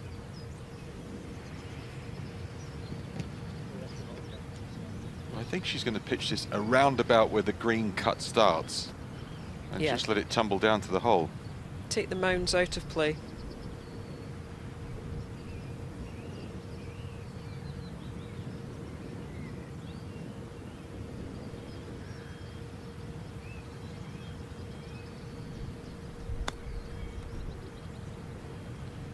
It's very good. Very good. Very nice. Gave it a chance, but still close. Yeah, classy shot. Classy drive as well, by the way. So she's not done. No, San Pedro can't afford to slip. No. She's got to keep her foot on the pedal, so to speak.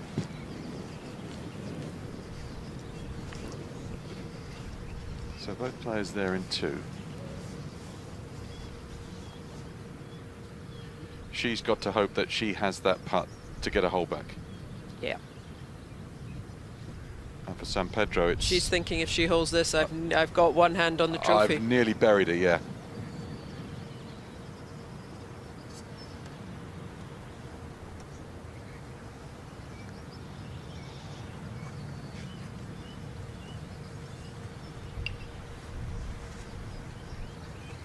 It's not a putt for the championship, but it's not far off.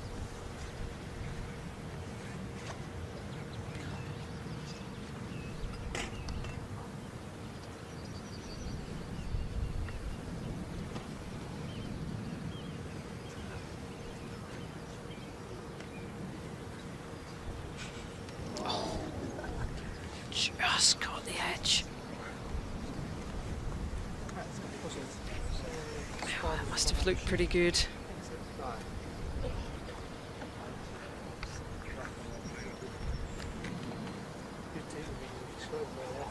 You know there's a lot of tension out there because that's the first reaction we've had from the 2 girls. It wasn't a smile. Correct. Even First on their time. bad shots before, there's always been a smile. First time. They know how important these putts are now. And it's coming down to where this is a must-make.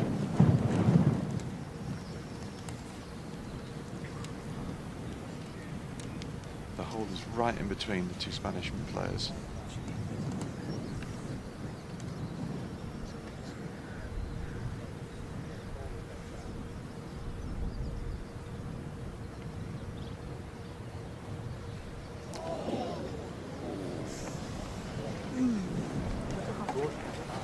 Oh. That hurts. Yep. That hurts. All the hard work she did there.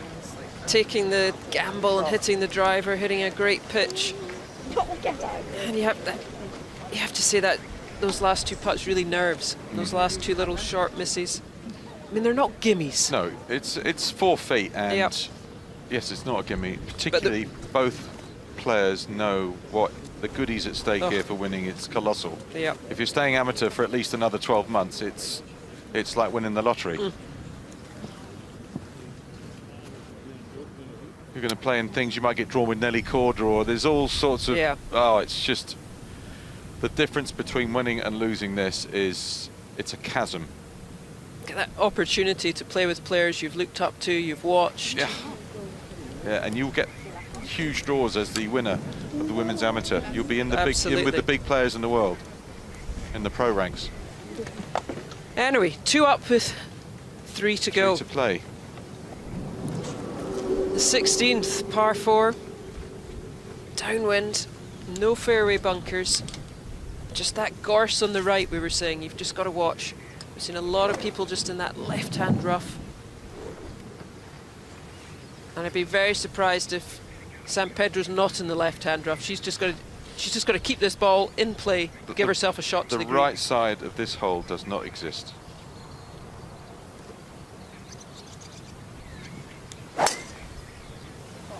Ripped it. Nice.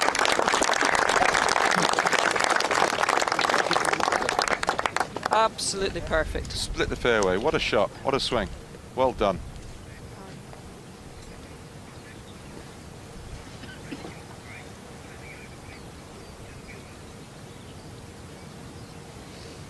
Right, she's running out of options.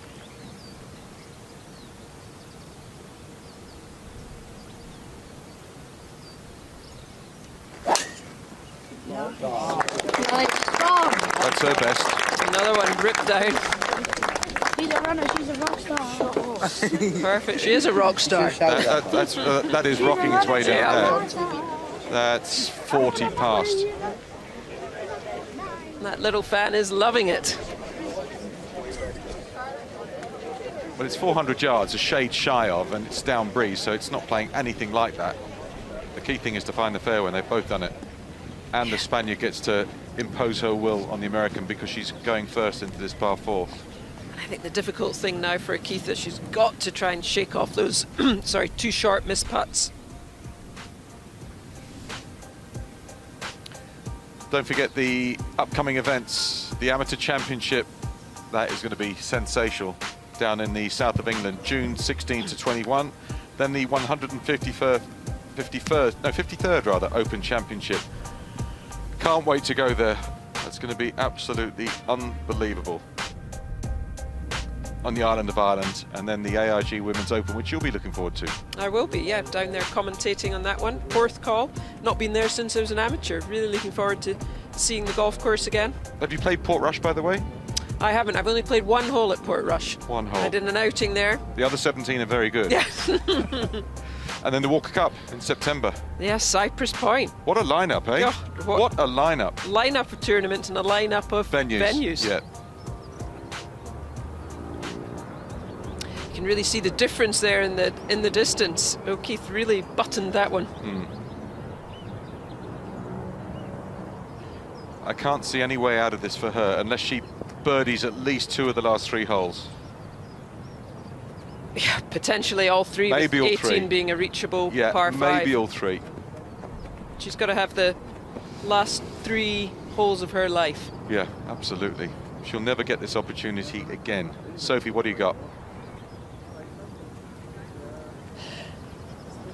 We have 2 perfect drives. I'm here with Paula. She's got 122 yards to the pin on the left. Bit of a sucker pin this. If you turn it down the left, it misses the green and catches the bank. O'Keefe, she has ripped one down here. She's 30 yards in front. But the issue has been all day that the Spanish is playing in first and hitting great shots, and the American has got to respond. She needs something special with 3 holes left to play. I think we're all thinking the same. Yeah. O'Keefe needs something special. Yeah. Last hole's a par 5. The first thing she's got to do is get it to the 18th hole. So she has to birdie here. Has to birdie 16. She's hit such a good drive again. And that's just hoping that San Pedro doesn't birdie. That's right. San Pedro can close her out here. Yep, she's definitely in the driver's seat. Yeah. 120 yards, downwind, probably just a little wedge, a little bit off a wedge.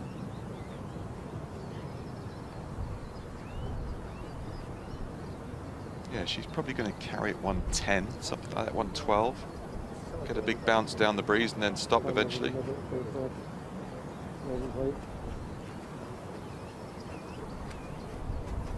I think she's still got to stay aggressive. Oh, Even though she's 2 up with 3 to go, she no. knows what a good player O'Keefe is. Yeah, in her mind, it's birdie here and shake hands in her head. Might even just be her gap wedge she's going with here.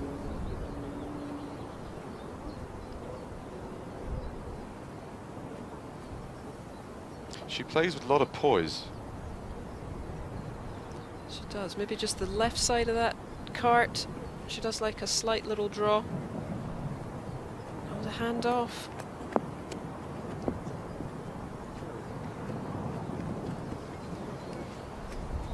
It's no harm done, but you wouldn't think that's 3 country there. No. Not ideal from that distance. She would have wanted to put a little bit more pressure on O'Keefe's shot. I don't know if she got that a little skinny or something, because she took a hand off. It wasn't a, you know, that's my postured finish. It wasn't one of those. I wonder whether she was just trying to hit that maybe just too hard and caught it a little thin. Well, I wouldn't say the door's ajar, 2 down with 3 to play, but there is a chance here. Get a hole back. She's got a glimmer. She's now thinking, she's going to be thinking, San Pedro's probably not going to make birdie.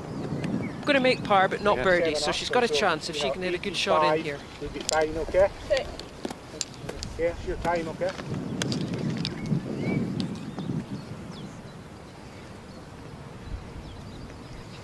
She wriggled out of danger. Very similar situation in the semi-final. She's got to do it one more time.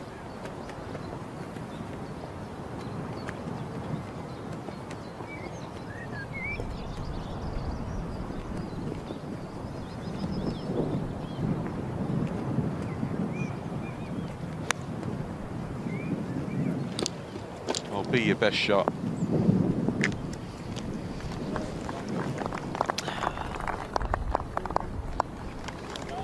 Disappointed with that. 90 yards. She'd have wanted to get that probably in within about 10-12 feet.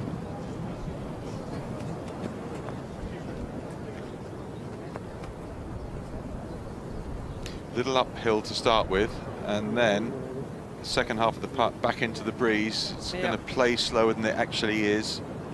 But after missing 2 shorter ones, maybe the longer one she know could be what? a little bit freer on. Yeah. Perhaps not expecting to hole it quite so much.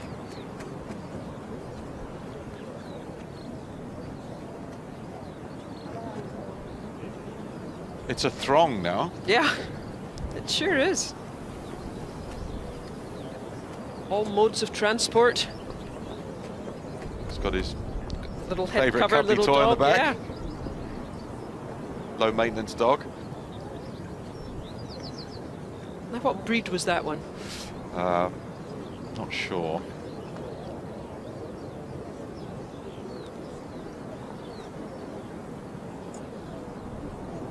She's chipped beautifully this has. whole final.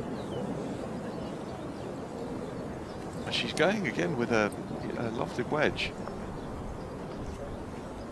This is a situation, though, you have to go with what feels most comfortable. And she's chipped well with this. Look, she'll spend weeks and weeks and weeks and months and months and months in the States never hitting chip and runs, never doing it. Yeah.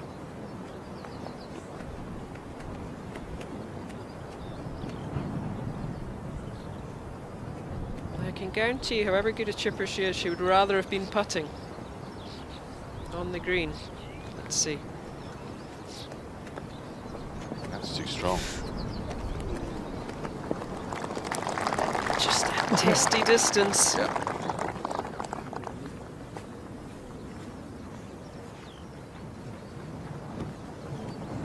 You see that thing right in front of us? It's the wind, she's putting across the wind. Everything's gone. Look, you know, when we're on down, the edge of my seat we're here. down to DEFCON 1 Yeah. here. There's no room. There's no squeaking room at all. No.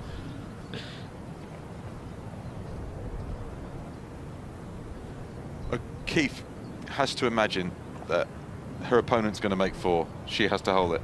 Absolutely. She's got to think back to that hole, the putt she held on 9, Yeah. 10. Exactly. Forget about the 2 she's just missed. And to your point that you've made through the week is speed is everything here. Yeah, sometimes people are, you know, really desperate to make it. They hit it too hard. They feel I've got to get it to the hole, and they just blast it through any break.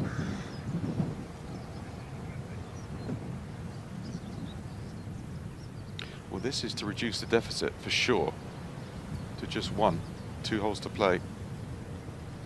Hit your best putt.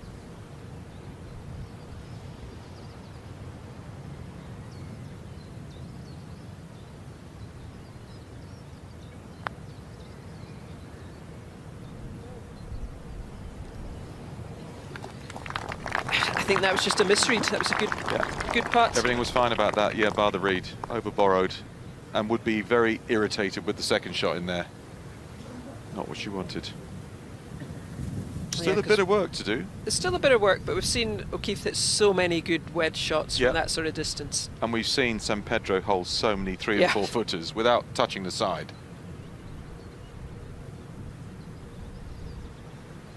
But none of them like this one. No, none with this significance. With 2 to play in the final, if it goes in.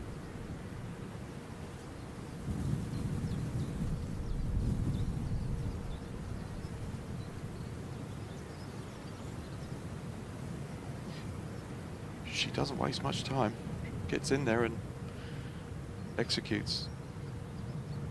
Fantastic. Very good. Nerves of steel. She's just edging ever closer. Keeps her head absolutely still. Little look and pure as you like. And right in the middle. Yeah. None are hitting the edges and going in. Very impressive. You know, if there was going to be a wrinkle, it might have been there, but in her own quiet, polite, determined way, she's been superb. Yeah, and we're seeing the odd little fist pump now. She knows what it all means. And here we are, the 17th, short par 4, 357 yards. We saw them both lay up short of those 2 bunkers we're just seeing now. Will O'Keefe perhaps go for it now? Try and get past the bunkers, give herself a shorter shot in? I don't believe so. I don't think there's any value in her trying to get it between the bunkers and the water hazard. I don't. And the pin here in the screen, the front 2 bunkers not really in play with the pin 20 yards on, 5 from the left.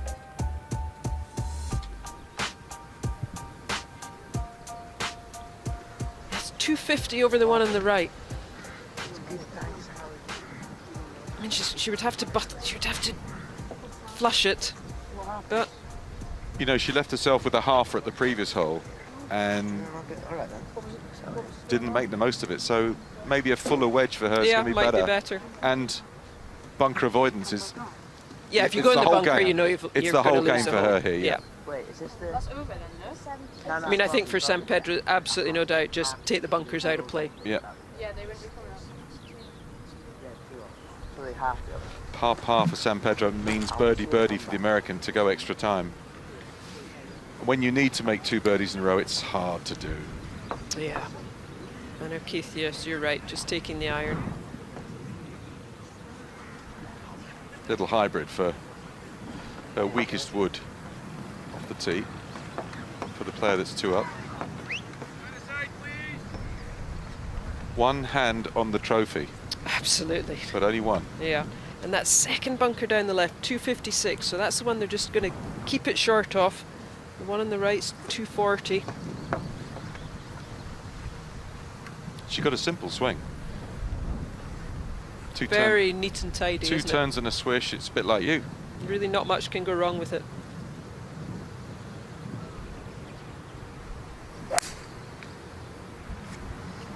Very nice. Very nice and accomplished. And I love the way she's just kept her quick routine. Just getting up over the putts, over the shots. That's gone 20 further down there than she thought it would, but it's fine. It was that good. Birdie, you would think, essential. Absolutely. For O'Keefe.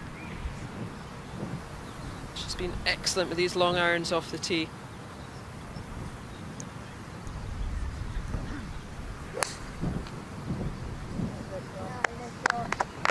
And another good one.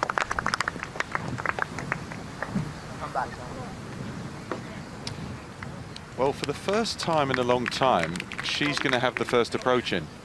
Which might be to her advantage. Maybe so.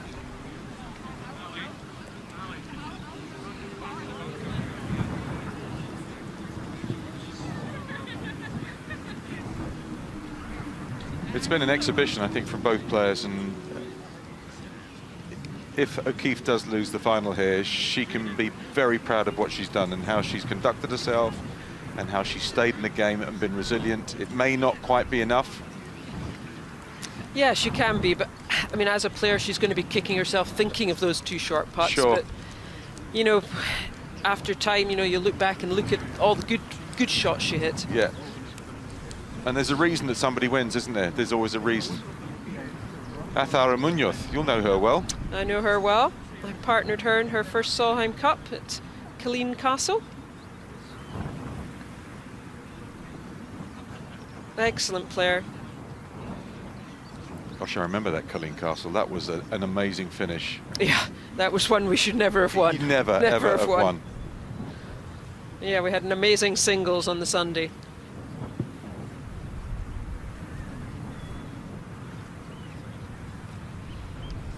Well, they've been chatty for 34 holes. They have been. And they're still going. Now, was it Love Island their favourite show? Maybe they've been chatting about Love Island. I think those alongside you decided that Long Island was the go-to show. But, you know, they're young, aren't they? They're college kids. Their whole golfing life is in front of them. And for her, it may well be as the amateur champion this year. It's looking more and more likely. It's looking more and more. It is looking more and more likely. It needs one really good shot here from O'Keefe.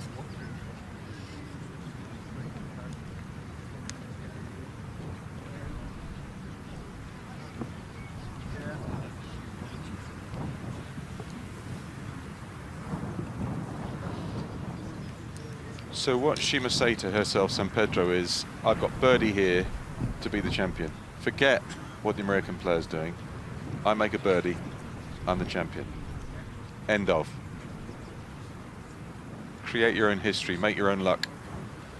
And for O'Keefe, she's just got to hit, again, the right approach shot and hole a putt from somewhere. Absolutely, she's got to hit the best wedge, 100 yards, she's got to hit the best kind of wedge of her life here. Which isn't easy.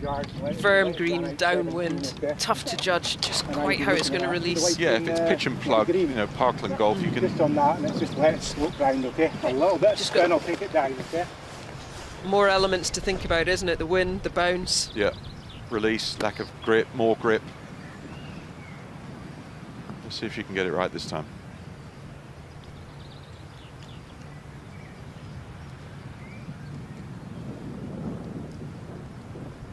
She'd love to shove it into a foot. Straight downwind, not bias on any side. Right behind her.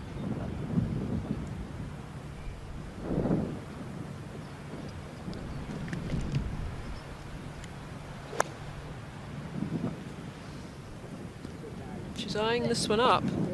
Is it going to check? Oh. Just with the strength of the wind, stopped that checking. Yeah. She thought that looked good. It was a good swing, it was. It was 15 yards too far through the air, the way that released down the green. Barely any purchase at all. No, didn't just get any check. Now San Pedro just middle of the green.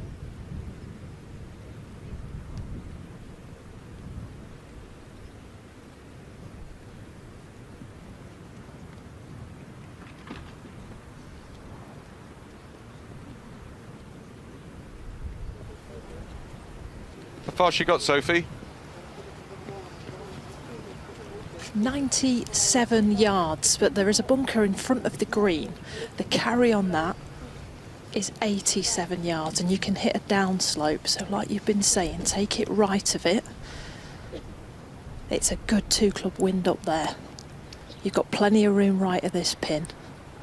That's your chance to get it in pin high. If you go at the pin, you could catch downslope and run through. 97 yards, lob wedge.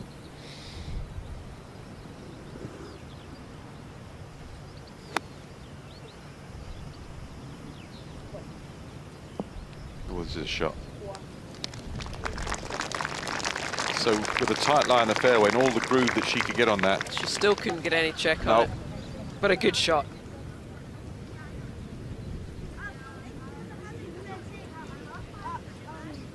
That was a proper links green reaction there. It looked as it was wanting to check, but it just didn't. Yeah. You could see the ball just it was trying, but it wouldn't. It's still a healthy breeze blowing down the last couple of holes. Can't see wind, and sometimes when you're sat at home watching, you can't feel how strong it is, but it's there. I never think watching on television shows how strong the wind is. But unless O'Keefe chips in here, San Pedro's going to have 2 putts for it. Yeah, her situation could be very clear in about 5 minutes' time.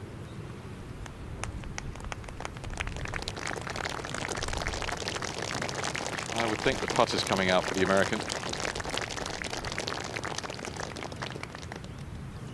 And for San Pedro, she is so close. Yeah. It's not immortality, but it's a name in the record books with a big one. It is, isn't it? I mean, amateur golf, this is the pinnacle. You're at the top. Yeah. These are the events you want to play in, the ones you want to win. And as we've been saying, you just see the names of the people who have won it. Carlota Saganda, Zahara Munoz, Georgia Hall, Leona Maguire, Nordquist.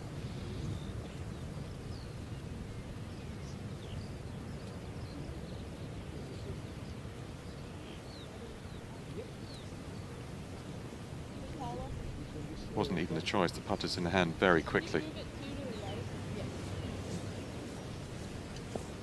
What are the chances, though, of making a putt back up the green into the wind, and you have to hole it to go down the path? What are the chances if you were a bookmaker? Pretty slim. 50 to 1? I would say potentially even 100 to 1.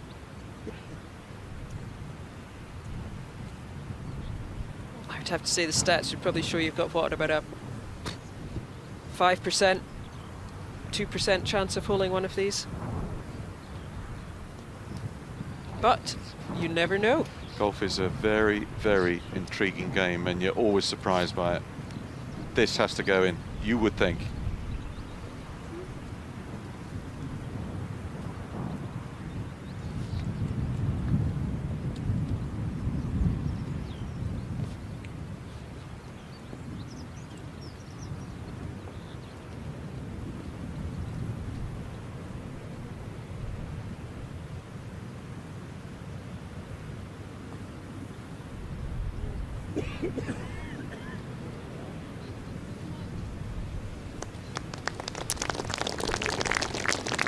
Disappointing. Yeah. It was a tough putt. Long distance, back into the wind.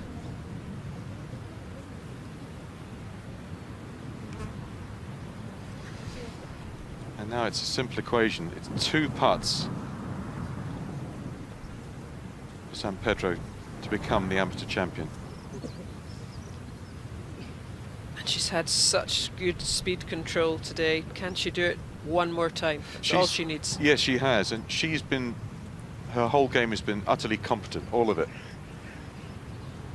And factor into that as well, her game planning, the way she's taken on some of the holes, negated a lot of risk. She's been excellent. How she would love to just roll this up to a foot, and that's that. Yeah.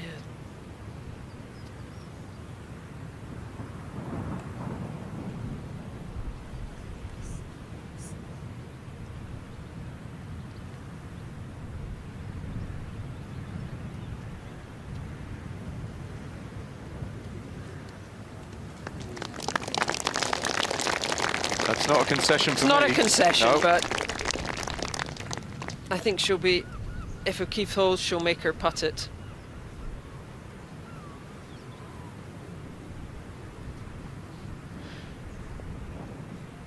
Well, she looks cool there, but there's a lot of churn going on. Yeah, her mind's got to be racing. Yeah, I've Why almost couldn't got I have there. got it a little closer? Absolutely, I've almost done it.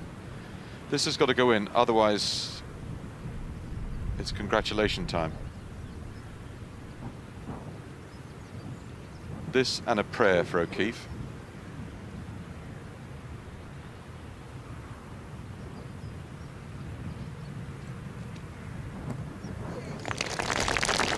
Good putt. Make her hold a putt to win.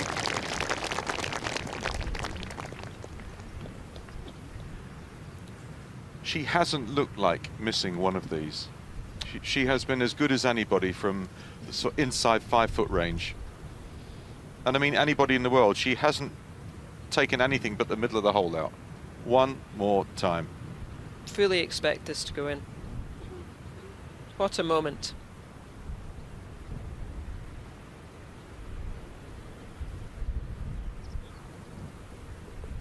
Fantastic.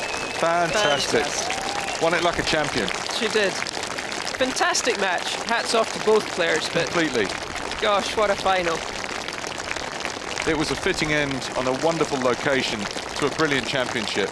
9 rounds of golf to eventually come out in front with her bestie on the bag for the last two Paulas. Yeah, since the quarterfinals. Teammates. Look at that. Those smiles have barely left their faces. Smiles and tears, I think. Yeah. Oh, it's incredible. For both women. What a moment. I think it'll take a while to sink in all the exemptions she's getting. Oh, I tournament she's going to get to play in. I think it's a lot of that stuff you don't get too into that when you're playing it. You kind of, if I get there, okay, I'll look at it then.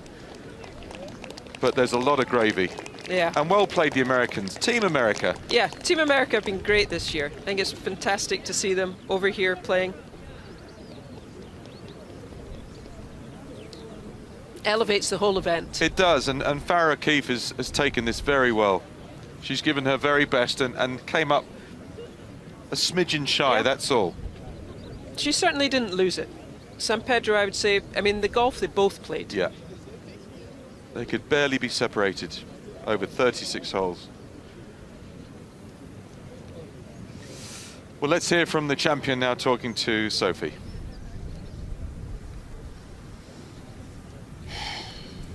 Paula Martin San Pedro, the Women's Amateur Champion of 2025. That was one of the most outstanding finals we've ever witnessed. What was it like to play and win? Yeah, it was. I knew it was going to be super tight with Farrah. She's a great player. She's been playing solidly, and today we got a great day, some wins. So Link's Golf Challenge was just always super fun, and I feel like we both played super good. I think we made just like a couple bogeys each, which is like insane in these conditions. And it came down to like the 35th hole, which is like almost the whole 36th hole final. So super happy to get the win. I can't believe it right now. It will take a while to sink in, but really, really happy. Well, you were 8 under par. You only made 1 bogey. This morning, the conditions were a lot different than this afternoon. How did you manage that? Yeah, it was pretty windy in the afternoon, especially the first 9. The golf level was obviously great throughout the 35 holes, but the first 18 were amazing, bogey-free, both of us. And I think just like staying patient throughout the round. I was up a little early, just 1-2, went back to all square. So I knew it was going to come down to the last few holes, and I was lucky to have Paula by my side. I think that was definitely key for me to get this win. Yeah, you looked like you were having fun out there, which is the most important thing. And you're going to have some fun with this schedule. You're going to get into 4 major championships, including the AIG Women's Open at Royal Porth Call. Playing links golf again in August. Looking forward to that? Yeah, I can't wait. And as a matter of fact, my coach won the amateur. I think it was 2002, and he won a Porth Call, so it's going to be a challenge. Hopefully he can come and caddy for me, and it's going to be a full circle moment, but super happy to play more links golf at the end of the summer. Well, you are the 6th champion of the women's amateur from Spain. Tell us what that means to you. Yeah, it's great. We're lucky to have a lot of great players to look up to in Spain, and being able to put my name on that trophy alongside Azahara or Carlotta is great. I'm just super happy right now and just looking forward to keep going. Well, many, many congratulations. As I said before, that's one of the best finals we've ever seen. Thank you so much. And she does look super happy. She does. No wonder. Spoke very well. Very well. Very well. You know, they go across to the United States, have a college education. They play a lot of golf, a lot of competitive golf, but not much like this. This is very special. And out not of their much in comfort front zone. of the cameras. And very nice of her to mention her caddy, Paula. Oh, how who lovely. She beat in the quarterfinals. Yeah, And a great experience for Paula. definitely. Her caddy Paula. Yes, her caddy Paula. Yes. Sorry, the two Paulas. Just a fabulous week at the R&A Women's Amateur. In the end, it was a 2-on-1 victory for Paula Martin San Pedro, just pipping Farah O'Keefe, who can be very proud of herself, especially the way she got here. Her journey was not straightforward in the semi-finals, and then produced her A game alongside Paula, particularly the first 18 holes. She came back very well in that semi-final. Let's show you how it all unfolded.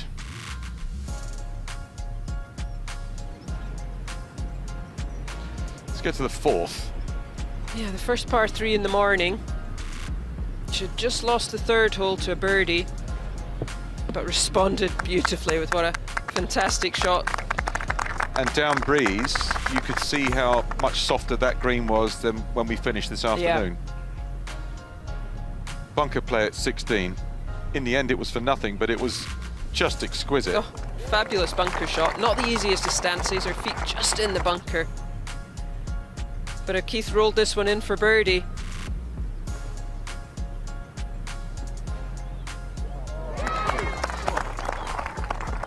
Back and forward they went for 18 holes, both 5 under par, both blemish free. Absolutely sensational. And then a break and then back out at it. Yeah, back out in the afternoon. The wind had definitely picked up for this front nine. Just missed the green here. Lip out there. And this was an interesting one. Go. On the third hole, in the fairway bunker, took 3 to get out.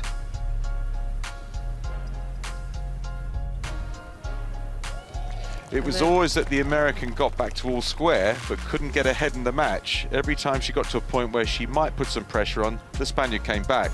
Yeah, and a great chip here at the sixth. O'Keefe has hit a good shot in on the par 3, but not much you can do against a chip in birdie 2. No, she's part Sevi's bloodline. Unbelievable. Again, with the putter. Yeah, on the 7th, the par 5. But then this was the start of a bit of a rally for the American. This one went in at some speed, out at the far end of the golf course. It did. She made a little bit of a rally here around the turn. That was a 9. This is the par 5 10th. And with her opposition on the green in 2, nearly an albatross. Nearly an albatross. And that was two fantastic shot spin there. And she and pulled made that the for eagle, yeah.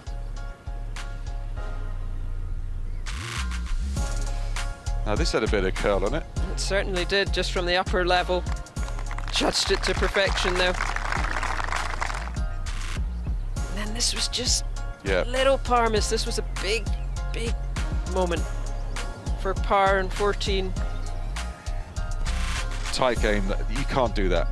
You can't do that. And this is the putt to take care of it all for a par on the 35th hole of the final. And so nice of Farah O'Keefe there clapping. It was played in such good spirits. What an advert for the women's game. Young women like that, full of ambition, full of skill, and able to play it in that manner. Yeah, the fiercest of competitors and both desperate to win. You know, if golf has anything, that's what it is. But we get into the pro game and it becomes a bit tetchier than that. That is golf in its purest sense. Yeah, both respecting in each other's great play. Yeah, it was wonderful, truly wonderful. As was Nairn. Yeah, a wonderful venue. Well, she talked about the trophy and the names on there. Spanish names that she can identify with, not from yesteryear, modern ones. And hers will be there. What a trophy. Looks quite heavy. It does look very special, yeah.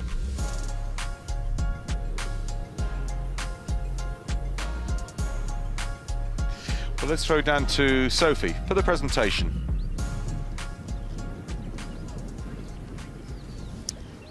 To present the trophy to our champion, Ian Patterson, captain of the Royal and Ancient Golf Club of St Andrews.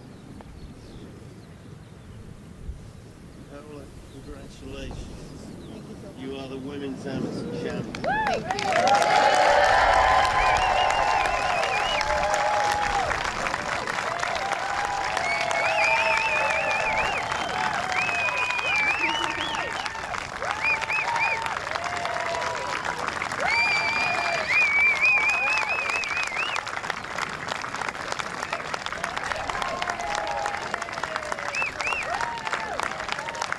How beautiful.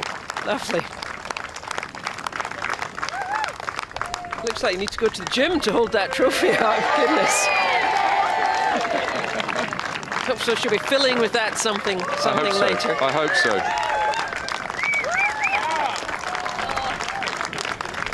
I wonder if we're going to hear from her.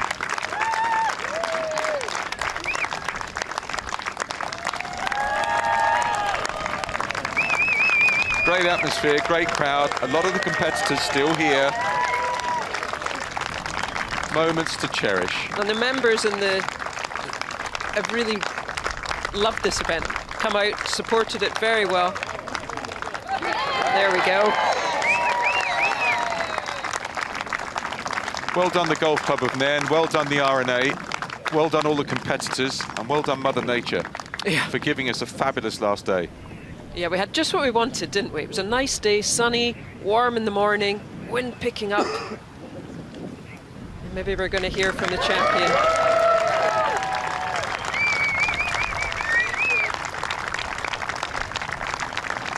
I hope she goes on to have a fantastic professional career, because she's got something. You can identify with her. She's got grace. She's got a quality that not everybody has. Very appealing. And seemed very composed under the pressure.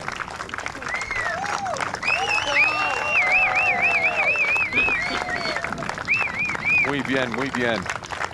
And the Scottish version of that as well. Yeah.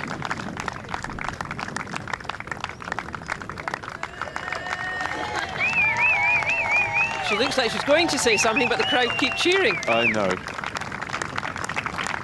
Maybe she's done her interview and she's just milking it, savouring the moment. Enjoying the adulation. Pictures she can show her grandkids. Yeah. Very, very special.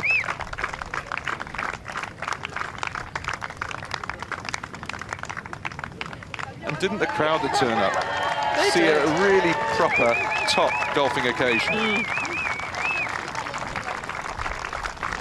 Oh, lovely. It would be lovely for them once, you know, to look through all the names when they've got a moment, see all the names that have won it in the past. How lovely for Paula Francisco as well. Yeah. You know, to be part of that. All right, she didn't win it. She competed well and got through to the end of, pretty much the end of the competition, but was part of a famous win. Oh, it's so good. I think they could stay there all night. I think they could. Yeah, I'm not And I think the crowd are going to stay there all night. I think they would. I think they'll get that trophy into the clubhouse. I think Instagram is going to be very busy in about 45 seconds with those pictures, those images that we're watching from around the world. Could not have been better. It could not have been a better final.